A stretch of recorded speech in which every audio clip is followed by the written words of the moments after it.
Lord of the Mysteries, web novel, Chapter 1 to 50. Chapter 1, Crimson. Painful. How painful. My head hurts so badly. A gaudy and dazzling dream world filled with murmurs instantly shattered.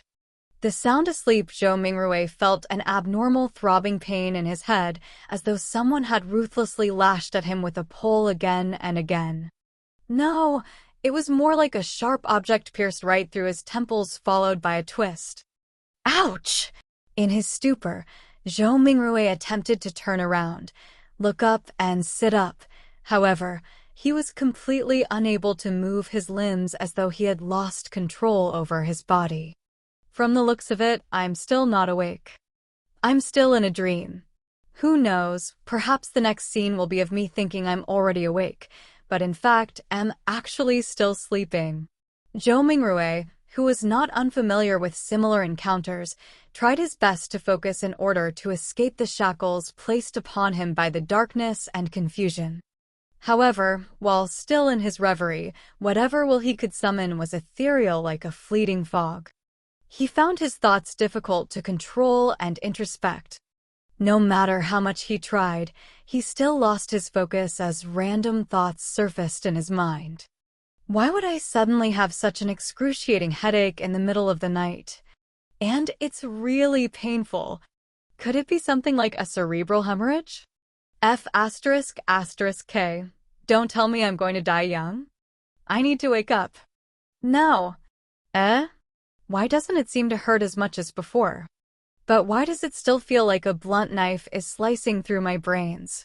From the looks of it, sleep is impossible. How am I to show up for work tomorrow? Why am I still thinking about work? This is some authentic headache. Of course I have to take time off. I don't have to worry about my manager's grumblings. Hey, putting it that way, it doesn't seem too bad. Hehe, I can end up getting some spare time for myself. Throbbing pain inundated Zhou Mingrui, allowing him to slowly accumulate immaterial strength until he was finally able to move his back and open his eyes. He finally broke free from his reverie. His vision first blurred before it was screened by a faint crimson red. All he could see was a study desk made of burly wood in front of him. Right in the middle was an open notebook with coarse, yellow pages. The title was eye-catchingly written with strange, deep black lettering. To the left of the notebook was a stack of neatly arranged books, numbering about 8. The wall on their right was inset with grayish-white pipes with wall lamps connected to them. The lamp had a classical Western style to it. It was about half the size of an adult's head, with an inner layer of transparent glass and an exterior grid with black metal. Diagonally beneath the lamp was a black ink bottle shrouded in a pale red glow. Its embossed surface formed a blurry angel pattern. In front of the ink bottle and to the right of the notebook sat a dark-colored pen with a fully circular body. Its tip shimmered with a faint glint while its cap rested right beside a brass revolver. A gun? A revolver? Zhou Mingrui was completely taken aback. The things laid before him were alien to him. It looked nothing like his room. While feeling shocked and confused, he discovered that the desk, notebook, ink bottle, and revolver were covered in a layer of crimson veil, a result of the light shining from the window. Subconsciously, he looked up and shifted his gaze up bit by bit. In midair, a crimson moon hung high above the backdrop of a black velvet curtain, glowing in silence. This, Zhou Mingrui felt inexplicably horrified as he stood up abruptly. However, before his feet fully straightened, his brain protested with throbbing pain. It made him temporarily lose his strength as he fell uncontrollably. His buttocks slammed heavily onto the burly wood chair. Puh! The pain did little. Zhou Mingrui stood up again by propping himself up. He turned around in a fluster as he began to size up the environment he was in. The room was not very large, with a brown door on each side of the room. Close to an opposite wall was a low wooden bed. Between the bed and the left door was a cabinet. Its 2 doors were swung open, and beneath it were 5 drawers. To the side of the cabinet, there was the same grayish-white pipe on the wall at the height of a person. However, it was connected to a strange mechanical device with exposed gears and bearings in several spots. Items resembling coal stoves sat in the right corner of the room near the table, along with soup pots, iron pots, and other kitchen utensils. Across the right door was a dressing mirror with 2 cracks. Its bottom was made of wood, and the patterns were simple and plain. With a sweep of his gaze, Zhou Mingrui noticed himself in the mirror, the present him. Black hair, brown pupils, a linen shirt, thinly built, average-looking features, and a rather deep outline. This, Zhou Mingrui immediately drew a gasp as many helpless and confused guesses surfaced in his mind. The revolver in ancient European style and the crimson moon that looked different from Earth's moon could only mean one thing. See, could I have transmigrated? Zhou Mingrui widened his mouth slightly. He had grown up reading web novels and had often fantasized over such scenes. However, he momentarily found it hard to accept the situation when he found himself in one. This was probably what it meant to love a fantasy one. In a minute, Zhou Mingrui had already cursed himself while trying to make the best out of his adverse situation. If not for the still throbbing headache that made his thoughts high-strung but clear, he would have definitely suspected that he was dreaming. Calm down, calm down, calm down. After taking a few deep breaths, Zhou Mingrui worked hard to stop panicking. At that moment, as his mind and body calmed down, memories began flooding him as they slowly appeared in his mind. Klein Moretti, a citizen of the northern continent's lone kingdom, Awa County, city of Tianjin. He is also a recent graduate from the Department of History at Koei University. His father was a sergeant of the Royal Army who had sacrificed himself during a colonial conflict with the southern continent. The bereavement allowance gave Klein the opportunity to study at a private language school and laid the foundation for his admission into university. His mother was a devotee of the Evernight goddess. She passed away the year Klein passed the entrance examinations to Koei University. He also had an elder brother and a younger sister. They stayed in a 2-bedroom apartment together. Their family was not wealthy, and its situation could even be described as somewhat wanting.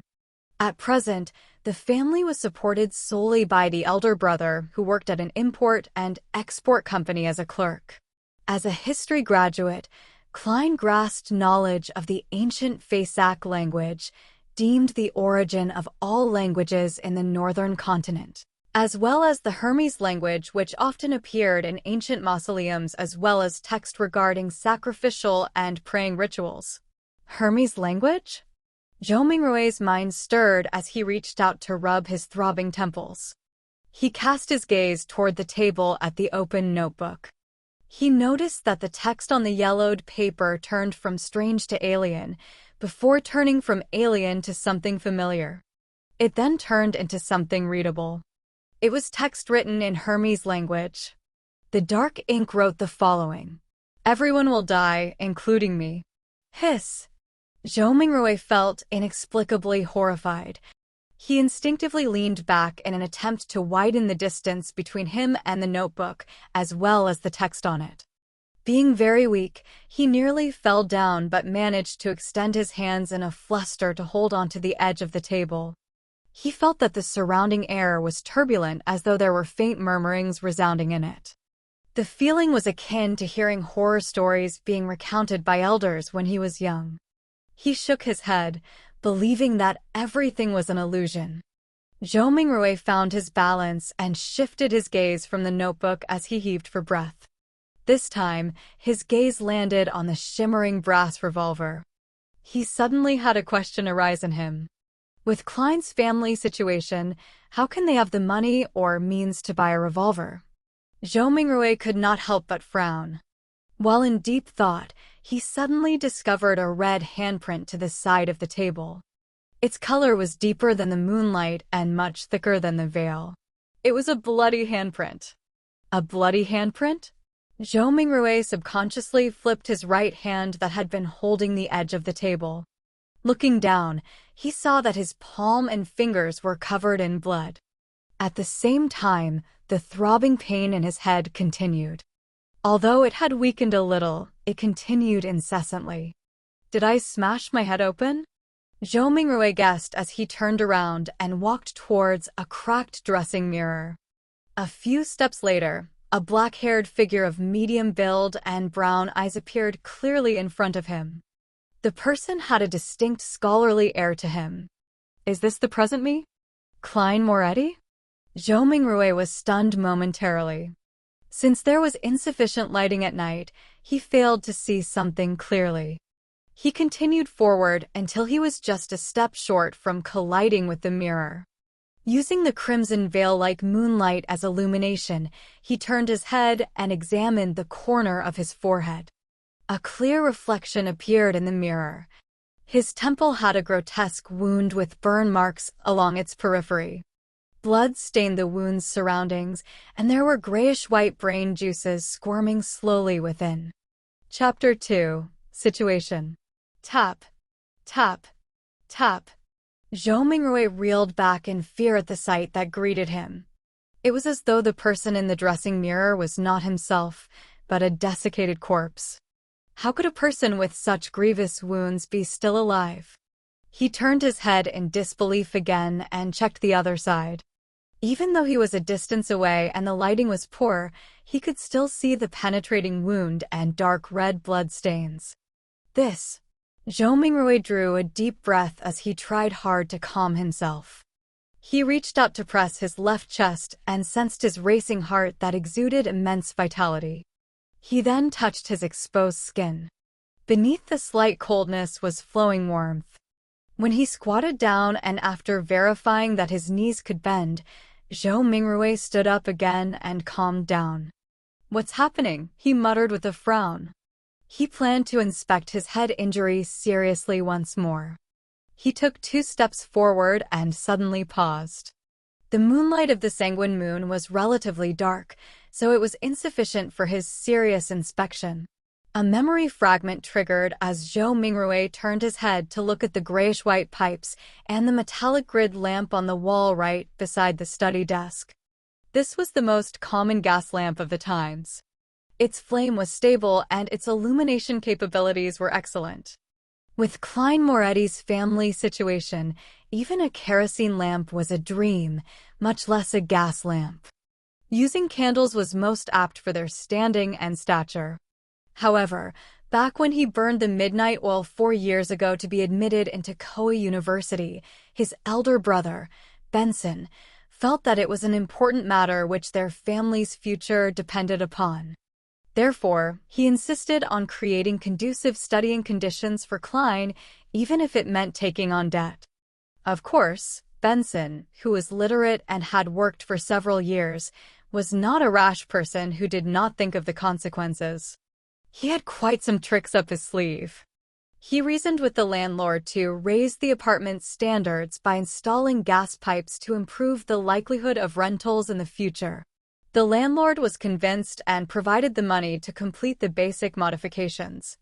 Then, using the convenience of working at an import and export company, he purchased a brand new gas lamp which was nearly at cost price.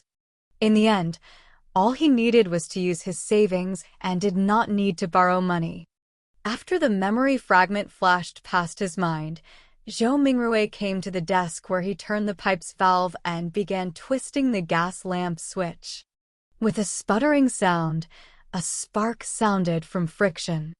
Light did not descend upon Zhou Mingrui as he had expected. He twisted the switch a few more times, but all the gas lamp did was sputter and remain dark. Retracting his hand and pressing on his left temple, Zhou Mingrui sought for the reason by rummaging through his memory fragments. A few seconds later, he turned around and walked toward the door. He arrived at the machine installation, which was similarly inset into the wall and had grayish-white pipes connected to it. This was a gas meter. After seeing the exposed gears and bearings, Zhou Mingrui took out a coin from his trousers pocket. It was dark yellow in color and had a bronze shimmer to it. The front of the coin was engraved with a portrait of a crown-wearing man, and there was a 1 on a clump of wheat on the back. Zhou Mingrui knew that this was the most basic currency of the Lone Kingdom. It was called a copper penny. 1 penny's purchasing power was roughly 3 to 4 yuan before his transmigration. Such coins had other denominations such as the 5 pence, a half pence, and a quarter pence. Despite the 3 types, the denominations were not in small enough units. In everyday life, one had to buy several different things just to spend a single coin from time to time. After flipping the coin, which was only minted and circulated after King George III ascended to the throne, a few times, Zhou Mingrui inserted it into the gas meter's thin vertical mouth. Clink! Clang! After the penny fell to the bottom of the meter, the sound of grinding gears sounded immediately, producing a short but melodious mechanical rhythm. Zhou Mingrui stared at the meter for a few seconds before returning to the burlywood desk. He then reached out to twist the gas lamp switch. After some sputtering, there was a sharp sound. A fire plume ignited and rapidly grew. Bright light first occupied the internals of the wall lamp before penetrating the transparent glass, blanketing the room with a warm glow. The darkness quickly receded as the crimson retreated out the window. Zhou Mingrui felt at ease for a baffling reason as he quickly came in front of the dressing mirror. This time, he seriously inspected his temple and did not miss a single detail. After a few rounds of inspection, he realized that apart from the original blood stain, liquid was no longer flowing out of the grotesque wound. It appeared like it had received the best hemostasis and bandaging. As for the slowly squirming grayish-white brain and the discernible growth of flesh and blood around the wound, it meant that the wound might take 30 to 40 minutes, or maybe even 2 to 3 hours before it would only leave a light scar. The restorative effects that transmigration brings? Zhou Mingrui curled up the right corner of his mouth as he muttered silently. Following that, he let out a long sigh. Regardless, he was still alive. After settling his mind, he pulled open a drawer and took out a tiny piece of soap. He took one of the old and tattered towels hanging by the side of the cupboard and opened the door. He then walked to the public bathroom, which was shared by the tenants on the 2nd floor. Yes, I should clean up the blood stains on my head, or I'll keep looking like a crime scene. It's fine scaring myself, but if I were to scare my sister, Melissa, when she gets up early in the morning tomorrow, it would be quite problematic. The corridor outside was pitch black. Silhouettes were barely accentuated by the crimson moonlight from the window at the end of the corridor. They looked like a pair of monster eyes that silently observed the living late into the night. Zhou Mingrui lightened his footsteps as he walked towards the communal bathroom with a shuddering fear. When he entered, there was even more moonlight, allowing him to see everything clearly. Zhou Mingrui stood in front of a wash basin and turned the tap's knob. Upon hearing the gushing sound of water, he suddenly recalled his landlord, Mr. Frankie. As water was included in the rent, this short and thin gentleman who wore a top hat, a vest, and a black suit always inspected the bathroom actively to take note of any sounds of flowing water. If the water gushed too loudly, Mr. Frankie would ignore all of his gentlemanly traits by flailing his walking stick and striking the bathroom's door, shouting things like, "Darn thief, wastage is a shameless matter, I'll remember you. If I see this happen another time, scram along with your filthy luggage." Mark my words, this is the most value-for-money apartment in Tianjin City. You will not find a more kindly landlord anywhere else. Putting away those thoughts, Zhou Mingrui used a moist towel to clean the blood stains from his face again and again. After checking himself using the rundown mirror in the bathroom and verifying that all that was left were a hideous wound and a pale face, did Zhou Mingrui relax. Then, he took off his linen shirt and used a bar of soap to wash away the bloodstains. At that moment, he knitted his brows and recalled of a possible problem. The wound was too exaggerated, and there was too much blood. Apart from his body, his room likely still had signs of his injury. After Zhou Mingrui was done with his linen shirt a few minutes later, he briskly returned to his apartment with a moist towel. He first wiped the blood handprint on the desk and then, using the gas lamp's illumination, sought out spots which he missed out. He immediately discovered that quite a substantial amount of blood had splattered onto the floor beneath the desk.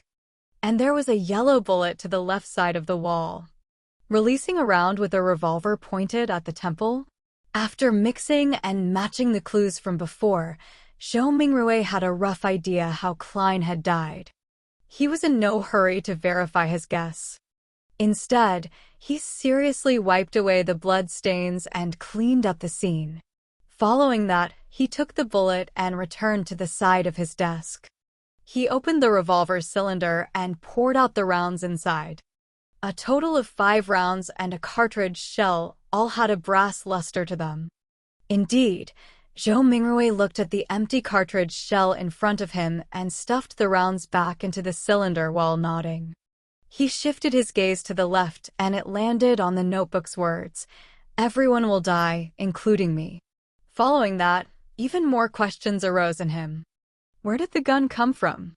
Was it suicide or a faked suicide?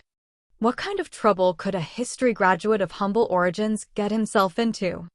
Why would such a suicide method only leave behind so little blood? Was it because I transmigrated in a timely manner and it came with healing benefits? After pondering for a moment, Zhou Mingrui changed into another linen shirt. He sat on the chair and began pondering over more important matters. Klein's experience was still not something he needed to concern himself with. The true problem was to figure out the reason for his transmigration and if he could return. His parents, relatives, best buddies, and friends. The fascinating world of the internet and all sorts of delicious delicacies. These were reasons that prompted his desire to return. Click. Click. Click. Zhou Mingrui's right hand was subconsciously pulling out the revolver's cylinder and slamming it back into place again and again. Yeah, there has not been much difference for me between this period of time and the past. I was just a little unlucky, but why would I transmigrate for no baffling reason? Bad luck. Yes, I tried a luck enhancement ritual before dinner today. A thought flashed in Zhou Mingrui's mind, illuminating the memories which were concealed by a fog of confusion. As a qualified keyboard politician, keyboard historian, keyboard economist, keyboard biologist, and keyboard folklorist, he had always deemed himself as knowing something of everything. Of course, his best buddy would often mock him as only knowing a little of everything. And one of them was Chinese divination. When he visited his hometown last year, he had discovered a thread-bound book titled Quintessential Divination and Arcane Arts of the Qin and Han Dynasty at an old bookstore. It looked pretty interesting and could aid him in posturing on the internet, so he bought it. Unfortunately, his interest was short-lived. The vertical script it used made the reading experience horrible. All he did was flip through the beginning pages before he threw it into a corner. He had experienced a spate of bad luck in the past month, losing his cell phone, customers running away after cheating him, and mistakes at work. Only then did he suddenly recall the luck enhancement ritual written at the beginning of Quintessential Divination and Arcane Arts. Furthermore, the requirements were extremely simple, without any basic foundation requirements. All he needed was to get 4 portions of the staple food in his area and place them in the 4 corners of his room. They could be placed on furniture such as tables and cupboards. Then, standing in the middle of the room, he had to take 4 steps in a counterclockwise fashion to make a square. The first step required him to sincerely chant, "Blessings stem from the immortal Lord of heaven and earth." The second step was to silently chant, "Blessings stem from the sky Lord of heaven and earth." The third step was, "Blessings stem from the exalted arch of heaven and earth," and the fourth step was, "Blessings stem from the celestial worthy of heaven and earth." After the 4 steps were taken, he needed to close his eyes and wait 5 minutes in his original spot. Only then would the ritual be considered complete. Since it did not cost him any money, he found the book, followed what was stipulated, and did it before dinner. However, nothing happened back then. Who would have guessed that he would actually transmigrate in the middle of the night? Transmigration. There is a distinct possibility that it's due to that luck enhancement ritual. Yes, I should give it a try here tomorrow. If it's really because of that, I stand a chance of transmigrating back. Zhou Mingrui stopped flicking the revolver's cylinder and suddenly sat straight up. Regardless, he had to give it a try. He had to attempt a Hail Mary. Chapter 3. Melissa. After confirming his plan, Zhou Mingrui immediately felt he had a mental crutch. His fear and unease were all swept away into a corner of his mind. Only then did he have the mood to carefully study Klein's memory fragments. Zhou Mingrui habitually stood up before turning off the pipe's valve. He watched the wall lamp gradually dim until its flame extinguished before sitting back down. As he subconsciously fiddled with the revolver's brass cylinder, he pressed the side of his head. He slowly recalled his memories in the crimson-dyed darkness as though he was the most attentive viewer in a movie theater. Perhaps as a result of having a bullet pass through his head, Klein's memories were like shattered glass. Not only were the memories not contiguous, there were many spots which were clearly missing. For example, memories pertaining to how the exquisite revolver appeared in his possession, whether he had committed suicide or was killed, as well as the meaning of the words, "Everyone will die, including me," on the notebook, or whether he had participated in anything odd 2 days before the incident. Not only had these particular memories become fragmented, there were also missing pieces. It was the same even for knowledge he ought to know. In light of the present situation, Zhou Mingrui believed that if Klein were to return to university, it was unlikely he could graduate. This was despite him having left campus just days ago without relaxing one bit. He needs to participate in the Tianjin University's history department interview 2 days later. The university graduates of Lone Kingdom do not have the tradition of staying at their alma mater. His mentor had given him a recommendation letter for Tianjin University and Backlund University. Through the window, Zhou Mingrui silently observed the red moon setting in the west. The gradual sinking of the moon continued until faint light glowed from the east, dyeing the horizon golden. At that moment, there was a commotion inside the apartment. Soon, the sound of footsteps approached his door. Melissa is awake. She's really as punctual as always. Zhou Mingrui smiled. Due to Klein's memories, seeing Melissa made him feel as though she was really his younger sister. However, I do not have a younger sister. He immediately contradicted himself. Melissa was different from Benson and Klein. Her rudimentary education was not completed at the Sunday school classes offered by the Church of the Evernight Goddess. When she reached schooling age, the Lone Kingdom had enacted the Basic Education Law.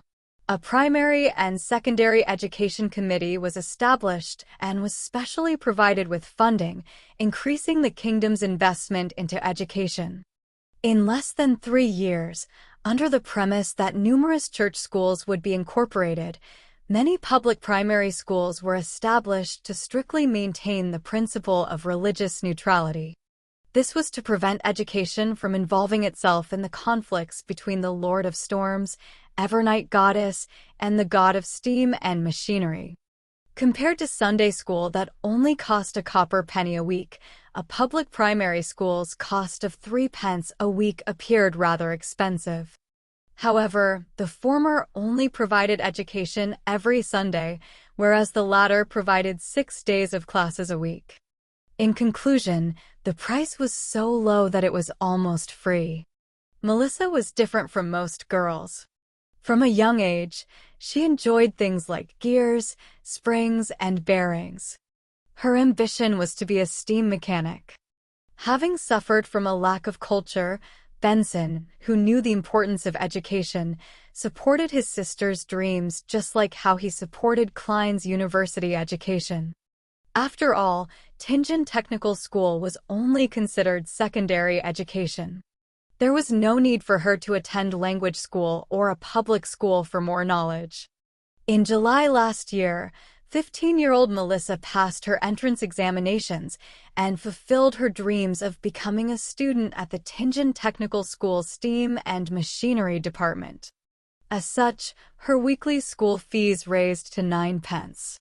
Meanwhile, Benson's company was affected by the situation in the southern continent. There was a drastic drop both in profit and business transactions. More than a third of the employees were retrenched. In order to keep his job and maintain their livelihood, Benson could only accept more arduous tasks. He had to work overtime more frequently or head to places with harsh environments. That was what he was occupied with the past few days.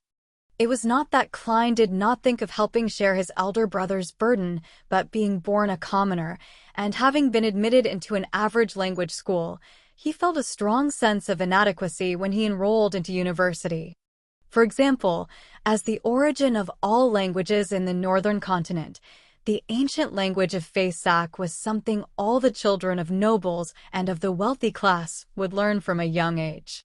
In contrast, he only made first contact with it in university. He faced many similar aspects during his schooling career. Klein nearly gave his all and often stayed up late into the night and woke up early before barely managing to catch up to the others, eventually allowing him to graduate with average results. Memories regarding his elder brother and younger sister remained active in Zhou Mingrui's mind until he turned the doorknob open. Only then did he jolt awake and remember that he held a revolver in his hand. This was a semi-regulated item. It will scare children. Also, there's still the wound on my head. With Melissa arriving at any moment, Zhou Mingrui pressed onto his temple and hurriedly pulled open a desk drawer and threw the revolver in before slamming it close. What happened? Melissa looked over curiously when she heard the commotion. She was still in the prime of her youth. Even though she did not have much nutritious food to eat, making her face thin and slightly pale, her skin remained lustrous as it exuded the vibes of a young girl. When Zhou Mingrui saw his sister's brown eyes look over, he forcibly composed himself and picked up an item beside his hand before calmly closing the drawer to conceal the existence of the revolver. He placed his other hand on his temple, the texture confirming that his wound had already healed.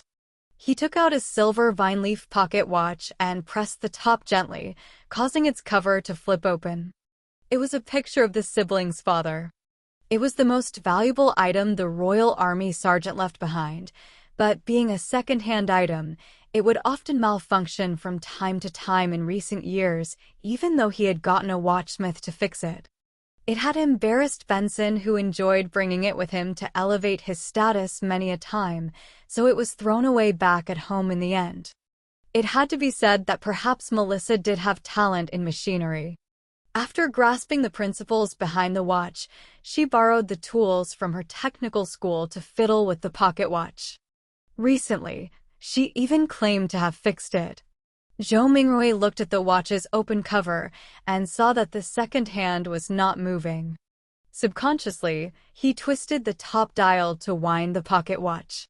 However, despite winding it a few times, he did not hear the sound of taut springs. The second hand remained motionless. It looks like it's broken again. He looked at his sister while trying to find a topic of conversation. Melissa shot him an expressionless glance and briskly walked over to take the pocket watch away.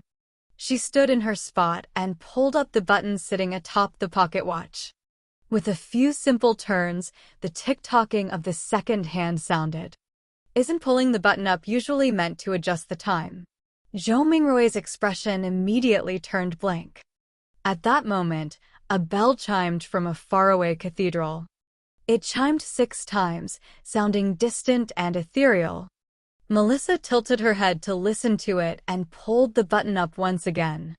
Following that, she turned it to synchronize the time. "It's okay now," she said simply without emotion. She then pressed the top button back and handed the pocket watch back to Zhou Mingrui.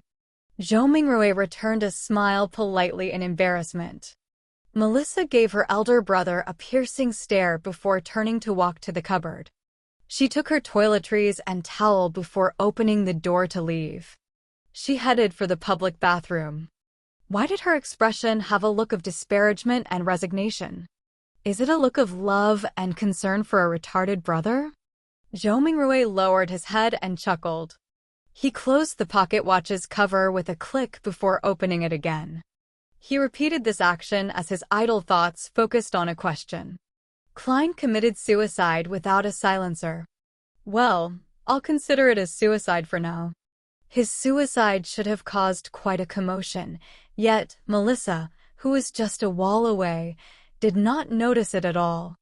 Was she sleeping too soundly? Or is Klein's suicide shrouded in mystery to begin with?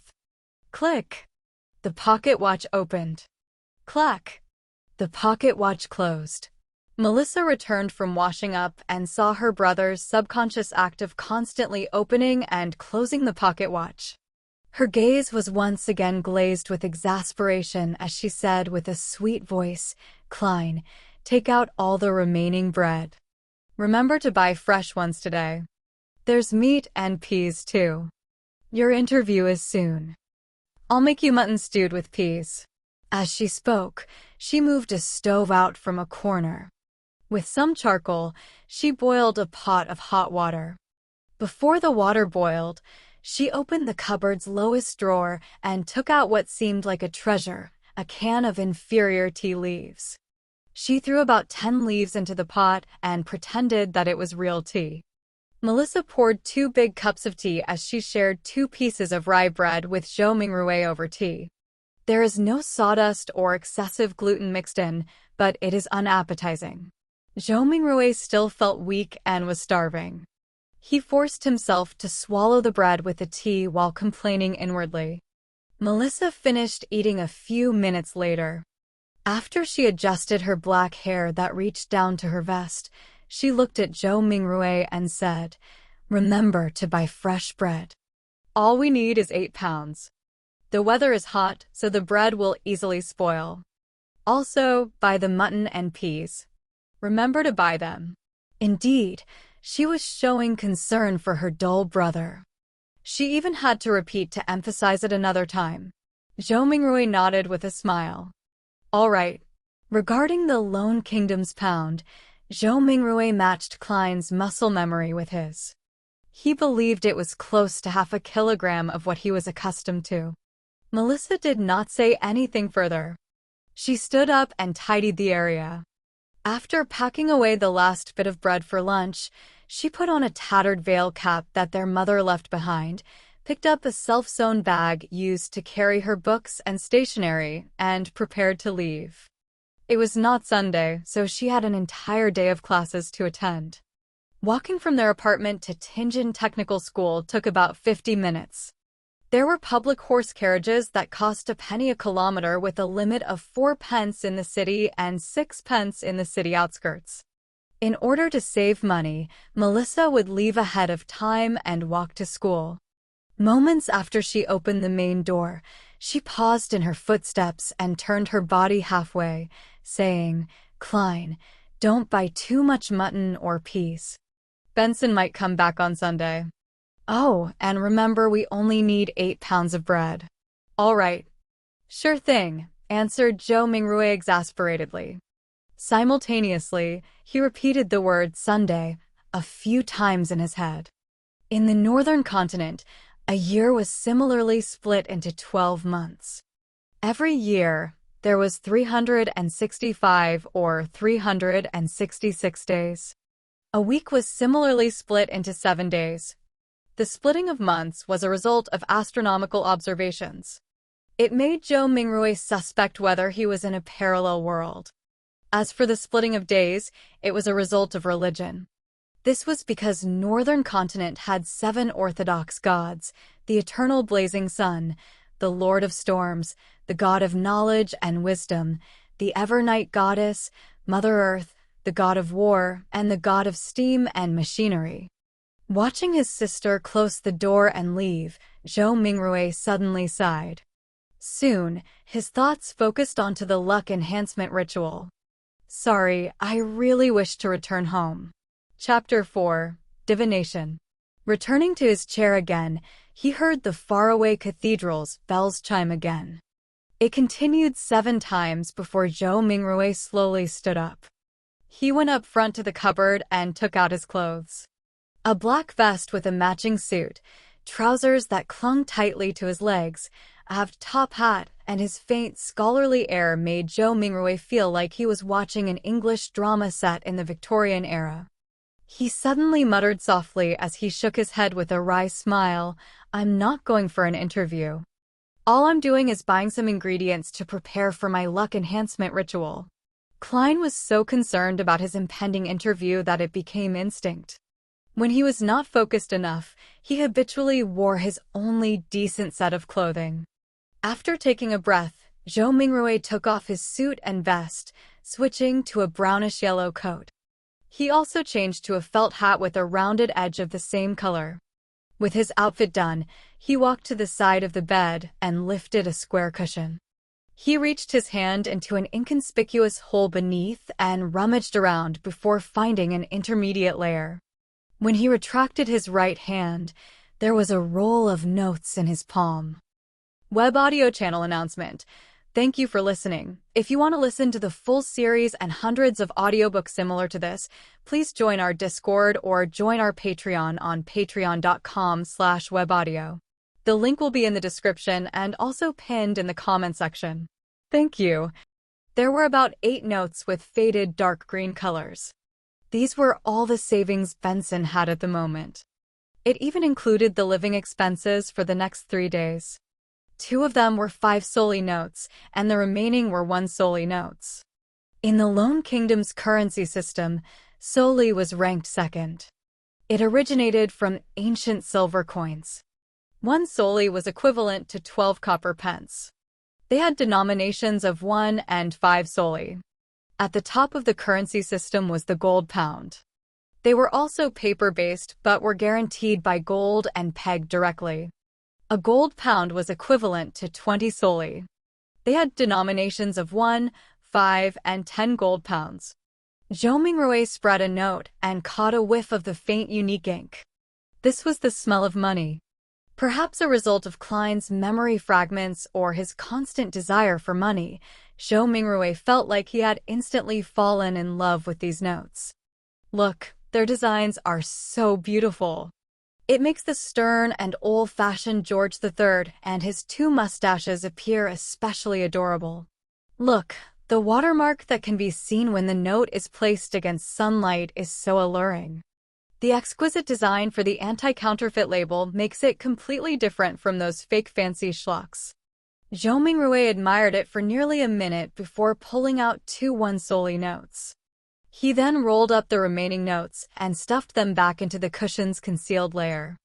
After arranging and flattening the cloth around the hole, Zhou Mingrui folded the 2 notes he had taken out neatly and placed them into the left pocket of his brownish-yellow jacket. He separated the notes from the few pence he had in his trouser pocket. With all of this done, he placed a key into his right pocket and brought a dark brownish paper bag along with him and quickly walked toward the door. His shuffling footsteps slowed down from a brisk pace until it eventually stopped. Zhou Mingrui stood by the door and was unsure when he had already begun to frown. Klein's suicide was fraught with peculiarities. Would he encounter any accidents if he were to leave just like that? After some deep thought, Zhou Mingrui returned to his desk and pulled open the drawer. He then took out the shimmering brass revolver. This was the only defensive weapon he could think of, and it was the only weapon with sufficient power. Although he had never practicing shooting, just pulling such a revolver out would definitely daunt anyone. He caressed the revolver's cold metal before stuffing his revolver into the pocket where his notes were. He clasped the money in his palm as his fingers pressed onto the gun's handle. It was perfectly concealed. Feeling secure, he who knew a little of everything suddenly had a worry. Would I end up misfiring? Being deluged with such a thought, Zhou Mingrui quickly thought of a solution. He drew the revolver and released the cylinder. He then aligned the empty chamber, which was a result of the suicide, along the gun's hammer before closing it. This way, even if there was a misfire, he would discharge an empty round. After stuffing his revolver back into his pocket, Zhou Mingrui kept his left hand in there. He pressed down on his hat with his right hand and pulled open the door before leaving. The corridor during the day remained dim as limited sunlight shone in from the window situated at the end of the corridor. Zhou Mingrui quickly went down the stairs and left the apartment before taking in the brilliance and warmth of the sun. Although it was almost July, it was still considered the middle of summer.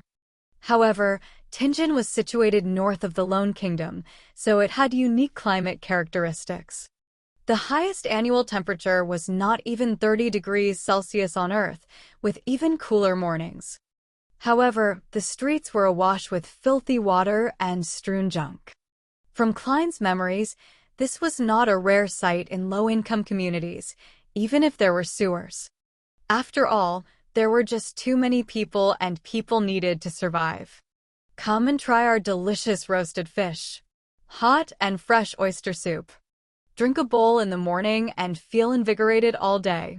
Fresh fish from the port for just 5 pence apiece. Muffins and eel soup make the perfect combination. Conch, conch, conch. Vegetables freshly plucked from the farms outside the city. Cheap and fresh. The mobile hawkers who sold vegetables, fruits, and hot food shouted along the streets as they beckoned the rushing pedestrians. Some of them would stop and carefully compare before purchasing. Others would impatiently wave their hands as they had yet to find work for the day. Zhou Mingrui took in a whiff of the air that mixed both noxious and fragrant aromas. As he clenched the revolver tightly in his left hand, he held the notes tight.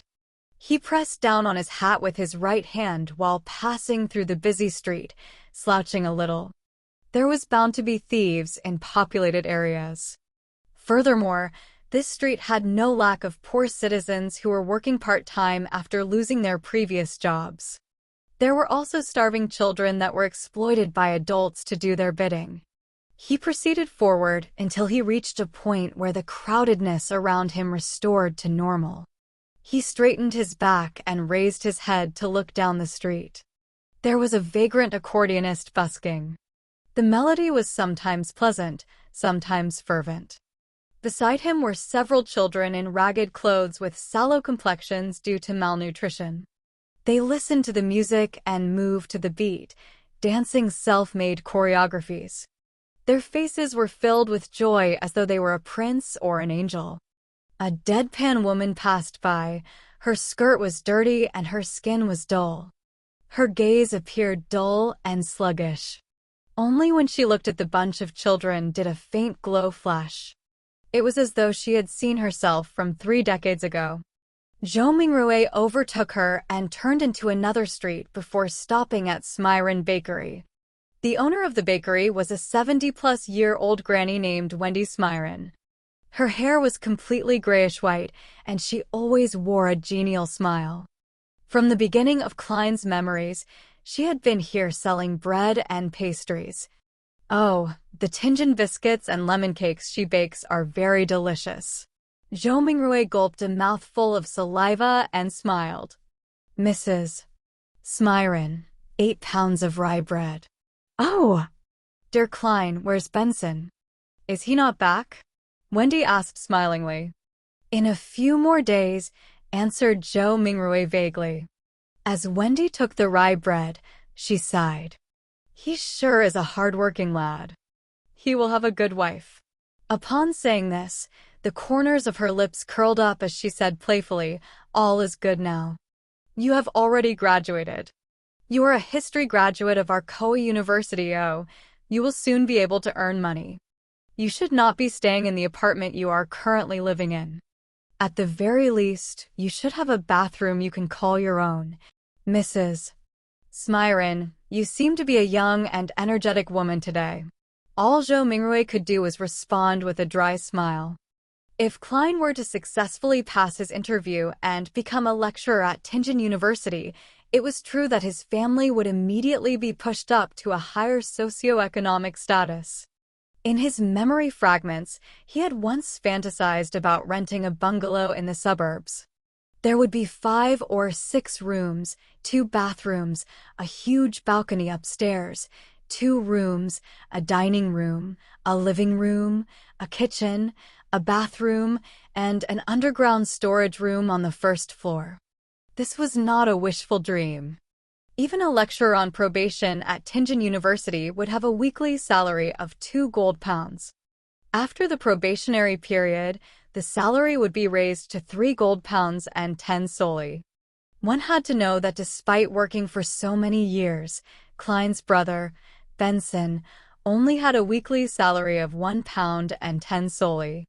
Ordinary workers at a factory did not even get a pound or, at best, a little more. And rent for a bungalow was about 19 soldi to 1 pound and 18 soldi. This is the difference between earning 3 to 4,000 yuan and earning 14 to 15,000 yuan a month, Zhou Mingrui mumbled to himself. However, all of this was under the premise that he passed either the Tianjin University or Backlund University interviews. There were not many other opportunities. People without any connections were unable to get recommendations to become a public servant. And those who studied history were more limited in job opportunities. There was not much demand for private consultants from the aristocrats, banks, or industrial magnates. Taking into account that the knowledge Klein grasped were fragmented and incomplete, Zhou Mingrui felt awkward and guilty towards Mrs. Smyron's expectations of him. "No, I have always been this young," answered Wendy humorously. As she spoke, she packed the 16 rye bread she had weighed into the brown paper bag that Zhou Mingrui had brought. She stretched out her right hand and said, 9 pence. Every rye bread weighed about half a pound, as differences were inevitable. 9 pence? Wasn't it 11 pence 2 days ago? Zhou Mingrui asked subconsciously. It cost 15 pence the month before the previous month. You have to thank the people who protested on the streets for the repeal of the Grain Act, said Wendy as she shrugged. Zhou Mingrui nodded in vague acknowledgement. Klein's memories regarding this was incomplete. All he remembered was that the core tenet of the Grain Act was to protect the prices of domestic agriculture products. Once the prices rose to a certain level, grain imports from southern nations like Potter, Mason, Lemberg were stopped. Why would people protest the act? Without saying much, Zhou Mingrui, afraid he would end up pulling out the revolver, carefully took out his notes and handed one of them over to Mrs. Smyron. He was given 3 copper pence in change. Stuffing them into his trouser pocket, he took the paper bag containing the bread and headed for the lettuce and meat market across the street. He was working hard for the mutton stewed with peas his sister had exhorted. There was a municipal square at the intersection of Iron Cross Street and Daffodil Street. Many tents were erected there, and clowns dressed in odd and funny attires were distributing flyers. There's a circus performance tomorrow night? Zhou Mingrui glanced at the flyers in the hands of others as he read their contents under his breath. Melissa would definitely like it. However, how much is the entrance fee? With that thought, Zhou Mingrui went closer. Just as he was about to ask a clown with a red and yellow painted face, a hoarse woman's voice sounded from beside him. Would you like to try a divination? Zhou Mingrui subconsciously turned his head and saw a woman wearing a pointed hat and a long black dress standing in front of a short tent. Her face was smeared with red and yellow paint, and her eyes were a profound grayish blue. No, Zhou Mingrui shook his head in response. He did not have the spare cash for divination. The woman laughed and said, "My tarot divination is very accurate." Tarot. Zhou Mingrui was instantly dumbfounded. This pronunciation was almost identical to the tarot cards on Earth. And tarot cards from Earth were a set of cards used for divination. They just had graphics that represented different omens. Wait, He suddenly recalled the origins of tarot divination in this world. It did not originate from the 7 Orthodox gods, nor was it an ancient legacy. Instead, it was created by the Intis Republic's consul of that era, Roselle Gusta, more than 170 years ago. This Mr. Roselle invented the steam engine, improved the sailing boat, overthrew the Intis kingdom's imperial rule, and was recognized by the god of craftsmanship. He also became the first consul of the Intis Republic. Later, he invaded other nations and placed Lemberg and other nations under his protection. He made the Lone Kingdom, Fenapotter, Fasak Empire, and other powerful northern continent nations bow down to the Intis Republic. Following that, the Republic was then changed to an empire, and he became the self-proclaimed Emperor Caesar. It was during Roselle's rule that the Church of Craftsmanship received its first public holy revelation since the 5th epoch. Ever since, the god of craftsmanship was changed to the god of steam and machinery. Roselle also invented tarot divination. He also established the contemporary system of paper-based cards and their play styles. There were many familiar styles that Zhou Mingrui was familiar with, such as Upgrade, Fighting the Landlord, Texas Poker, and Quint. In addition, the marine fleets he sent out discovered a sea route that led to the southern continent through the stormy and turbulent seas. This also began the era of colonialism. Unfortunately, he was betrayed in his old age. In the year 1198 of the 5th epoch, he was assassinated by the combined forces of the Church of the Eternal Blazing Sun, the former Intis royal family, the Sauron family, and other aristocrats. He eventually died in the White Maple Palace. To recall such general knowledge suddenly made him face spam. Could this be a transmigration, Senior? With this in mind, Zhou Mingrui was intrigued to see what tarot cards looked like. Therefore, he nodded at the pointy hat woman with the painted face and said, "If the, price is reasonable, I'll give it a try." The woman immediately said with a laugh, "Sir, you're the first one here today, so it's on the house." Chapter 5, Ritual. Free? Free things cost the most. Zhou Mingrui silently mumbled and decided that he would not purchase any additional services, whatever they were. He would firmly refuse them all. If you are really that capable, try divining that I transmigrated here. With this in mind, Zhou Mingrui followed behind the woman whose face was painted red and yellow, stooping low to enter the low tent. The tent's interior was extremely dark, illuminated only by several beams of light that managed to seep inside. A table covered with paper cards could be made out faintly in the low illumination. The woman with the sharp pointy hat was not affected by this at all. Her long black dress glided as though it was moving over water while she went around to the table. She sat on the opposite side and lighted a candle. The dim yellow light flickered, causing the inside of the tent to appear bright and dark at the same time. It instantly added a much more mysterious feel to the atmosphere. Zhou Mingrui sat down quietly, his gaze sweeping over the tarot cards on the table where he discovered familiar cards like the Magician, the Emperor, the Hanged Man, and Temperance, etc. Could Roselle have been a senior? I wonder if he was also a fellow countryman of mine. Zhou Mingrui mumbled to himself subconsciously. Before he could finish looking at the opened cards on the table, the woman who claimed to have accurate divinations had already reached out her hands to gather all of the cards together. She stacked them into a deck and pushed it in front of him. "Shuffle the cards first and cut the deck," the circus fortune teller said in a muted voice. "Me? Shuffle?" Zhou Mingrui asked reflexively. The yellow and red paint on the fortune teller's face squirmed together as she revealed a slight smile, saying, "Of course, everyone's destiny can only be unraveled by themselves. I only serve as a reader of it." Zhou Mingrui immediately questioned her warily. "This reading does not require additional fees, right? As a keyboard folklorist, I've already seen too many of such tricks." The fortune teller was visibly taken aback before finally saying muffledly, "It's free." Zhou Mingrui, relieved, stuffed the revolver further back into his pocket.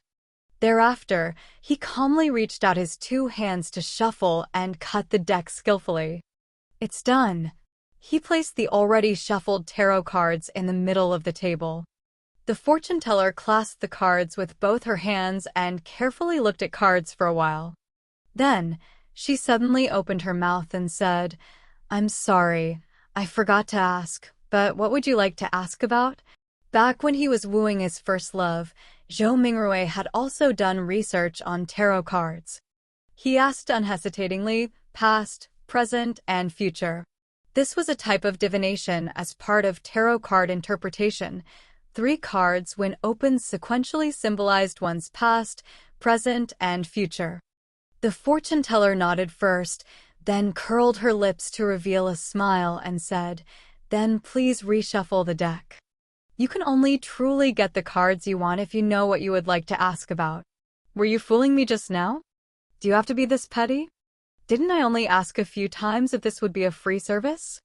Zhou Mingrui's cheeks twitched a little. He took a deep breath and took the tarot deck back to reshuffle and cut it. "There won't be any problems this time, right?" He placed the already cut deck back onto the table. "No problem." The fortune teller reached out her fingers and picked a card from the top of the deck. Then she placed it on the left side of Zhou Mingrui. Her voice was going lower and lower as she spoke. "This card symbolizes your past. This card symbolizes your present." The fortune teller placed the second card right in front of Zhou Mingrui. Then, she picked the third card and put it on the right side of Zhou Mingrui. "This card symbolizes the future." "All right, which card would you like to see first?" The fortune teller raised her head up after completing her placement of the cards and gazed deeply at Zhou Mingrui with her grayish-blue eyes. "I'll have a look at the present first," Zhou Mingrui said after giving it some thought. The fortune teller nodded slowly and flipped over the tarot card that was directly in front of Zhou Mingrui. A colorfully dressed character was depicted on this card, wearing ragged headgear with a stick over his shoulder. There was a bindle hanging on the end of the stick and a puppy was following behind him. It was numbered 0. The Fool, the fortune teller lightly read out the name of the card with her grayish-blue eyes fixed on Zhou Mingrui. The Fool?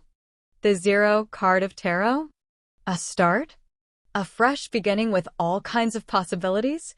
Zhou Mingrui was not even considered an amateur enthusiast of tarot, so he could only make a rough interpretation based on his own impressions of tarot. Just as the fortune teller was about to say something, the cloth curtains of the tent was suddenly lifted open. The ray of sunlight that shone in was so blinding that it caused the back-facing Zhou Mingrui to instinctively narrow his eyes. "Why are you impersonating me again?" "It's my job to handle the divination for people," a woman's voice growled angrily. "Return to your post quickly. You must remember that you're just an animal trainer." "An animal trainer?" Zhou Mingrui's eyes had already adapted to the light by now. He saw a similar-looking woman who was also wearing a sharp, pointy hat and a black dress, with her face painted in red and yellow as well. The only difference was that she was taller and had a slimmer physique. The woman who was seating in front of him immediately stood up and said disgruntledly, "Don't mind this, it's just that I like doing this. But I have to say, my divination and interpretation can be really accurate sometimes. I'm serious." She spoke and lifted up her dress to go around from the side of the table before quickly trotting away from the tent. "Sir, would you like me to interpret your cards for you?" The real fortune teller looked at Zhou Mingrui and asked with a smile. Zhou Mingrui's lips twitched and asked her sincerely, "Is it free?" "No," the real fortune teller answered. "Then forget it." Zhou Mingrui pulled his hands back and put them into his pockets.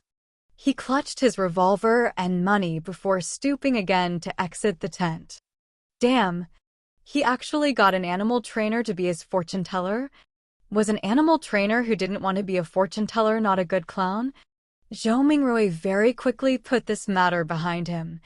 He spent 7 pence at the lettuce and meat market for a pound of not-so-great mutton.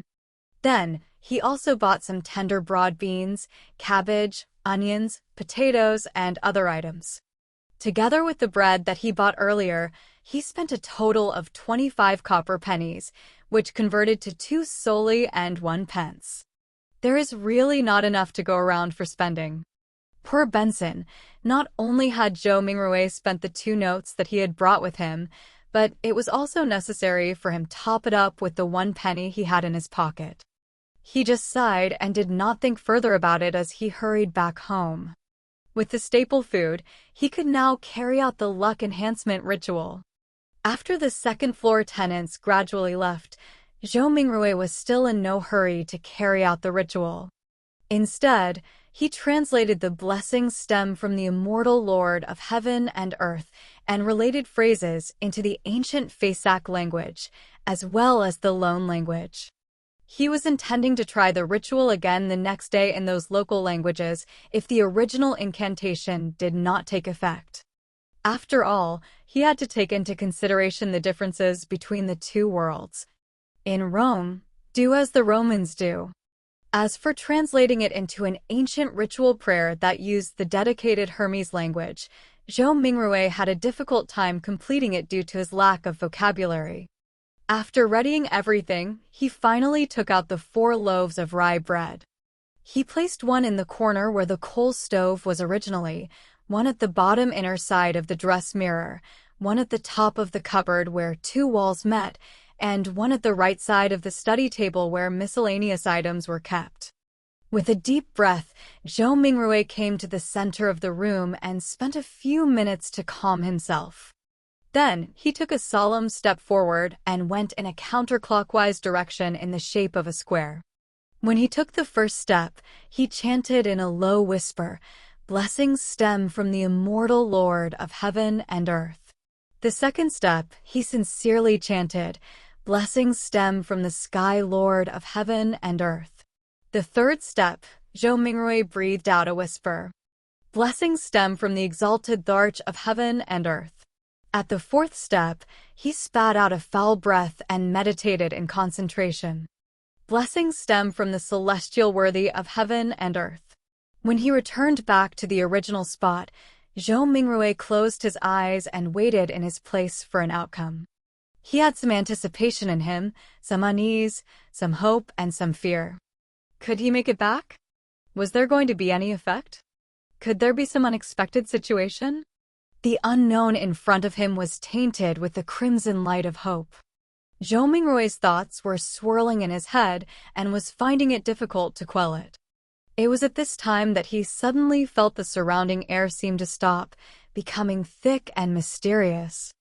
Immediately after, a low whisper could be heard beside his ears that sounded at times real, at times sharp, at times imaginary, at times alluring, at times maniacal, and at times crazy. He clearly did not understand the murmuring that went on, but Zhou Mingrui still couldn't help himself from wanting to listen to it and distinguish what it was saying. His head was in pain again.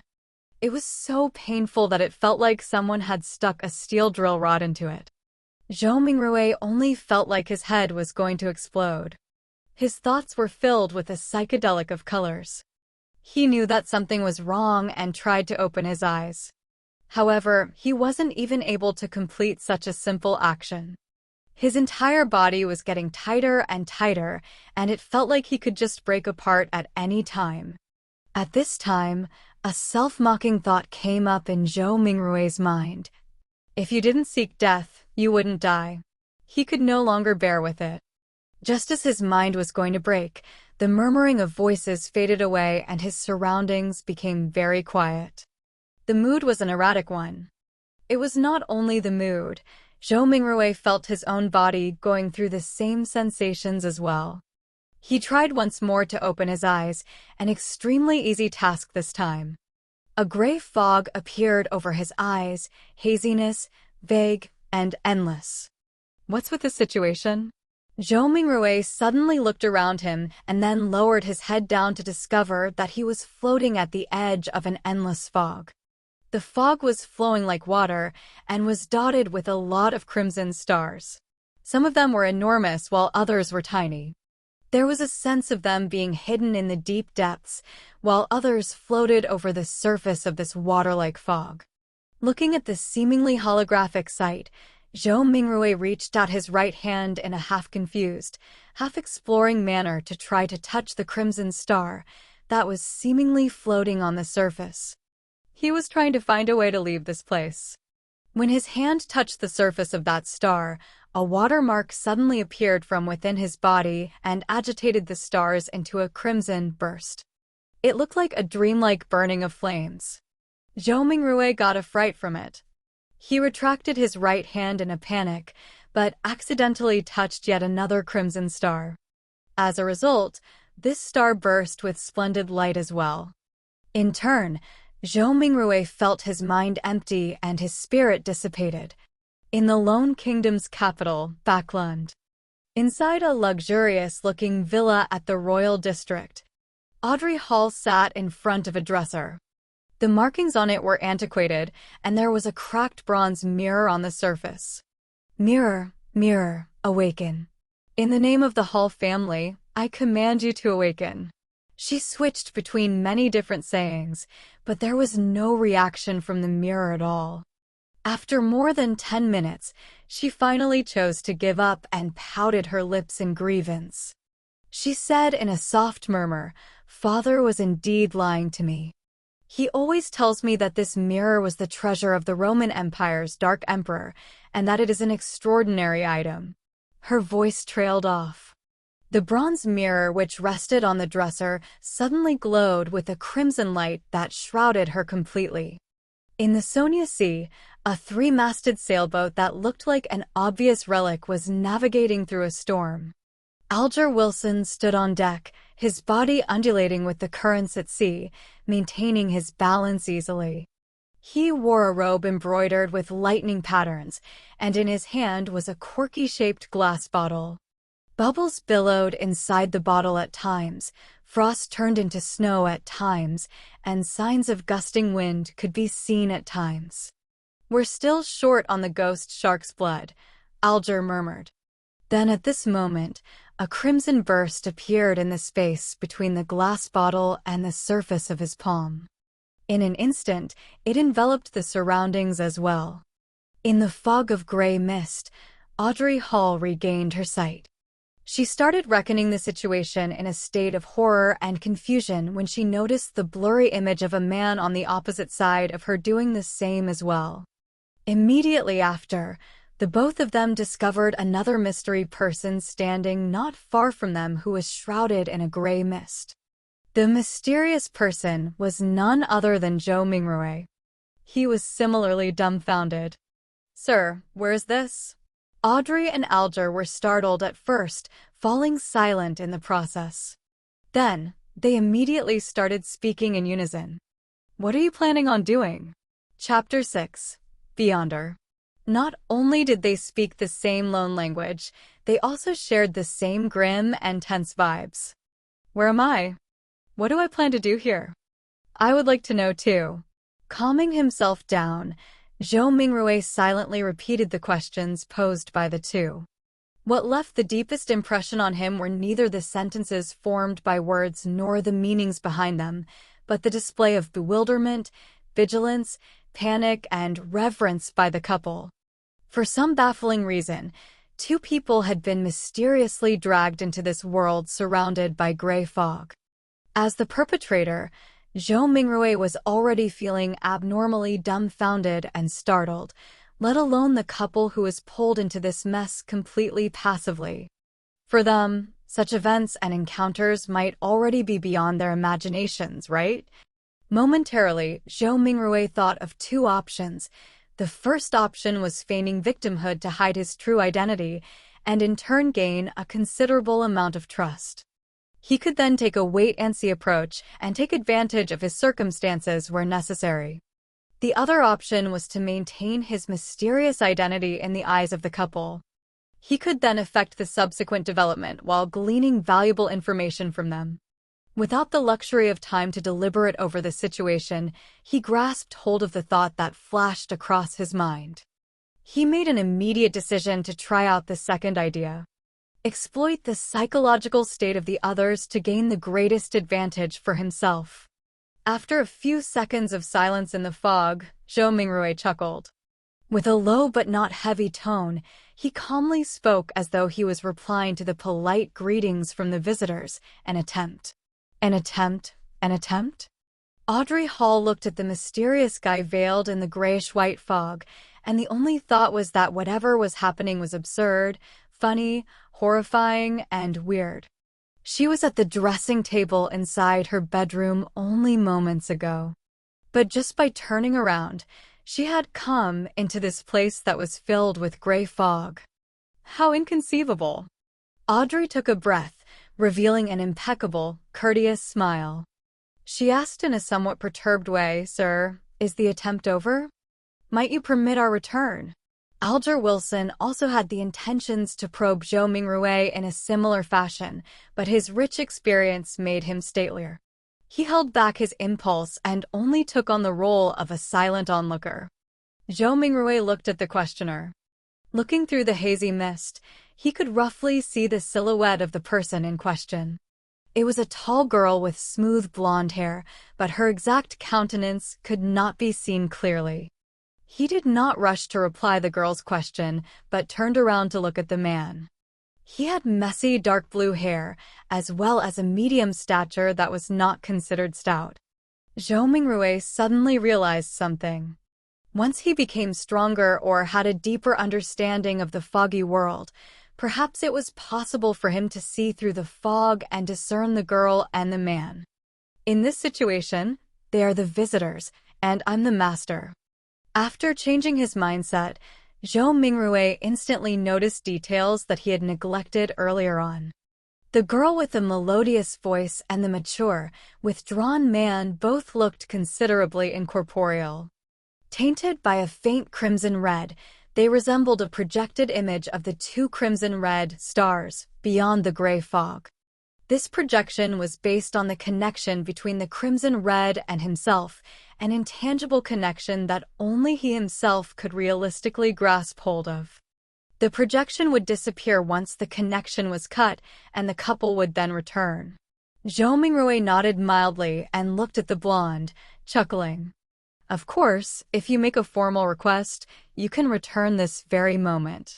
When she did not identify any ill intention from his tone, Audrey heaved a sigh of relief. She believed that since a gentleman who was capable of such miraculous things had given his word, he would definitely abide by it stringently. With her mind somewhat mollified, she surprisingly was in no hurry to request her leave. She rolled her virid eyes left and right, which sparkled with an abnormal radiance. She said in an anxious, anticipative, and tempted manner, "This is such a wonderful experience. Yes, I have always been hoping that something like this would happen. I mean, I like mysteries and supernatural miracles." "No, my point is, what I mean is that, sir, what can I do to become a beyonder?"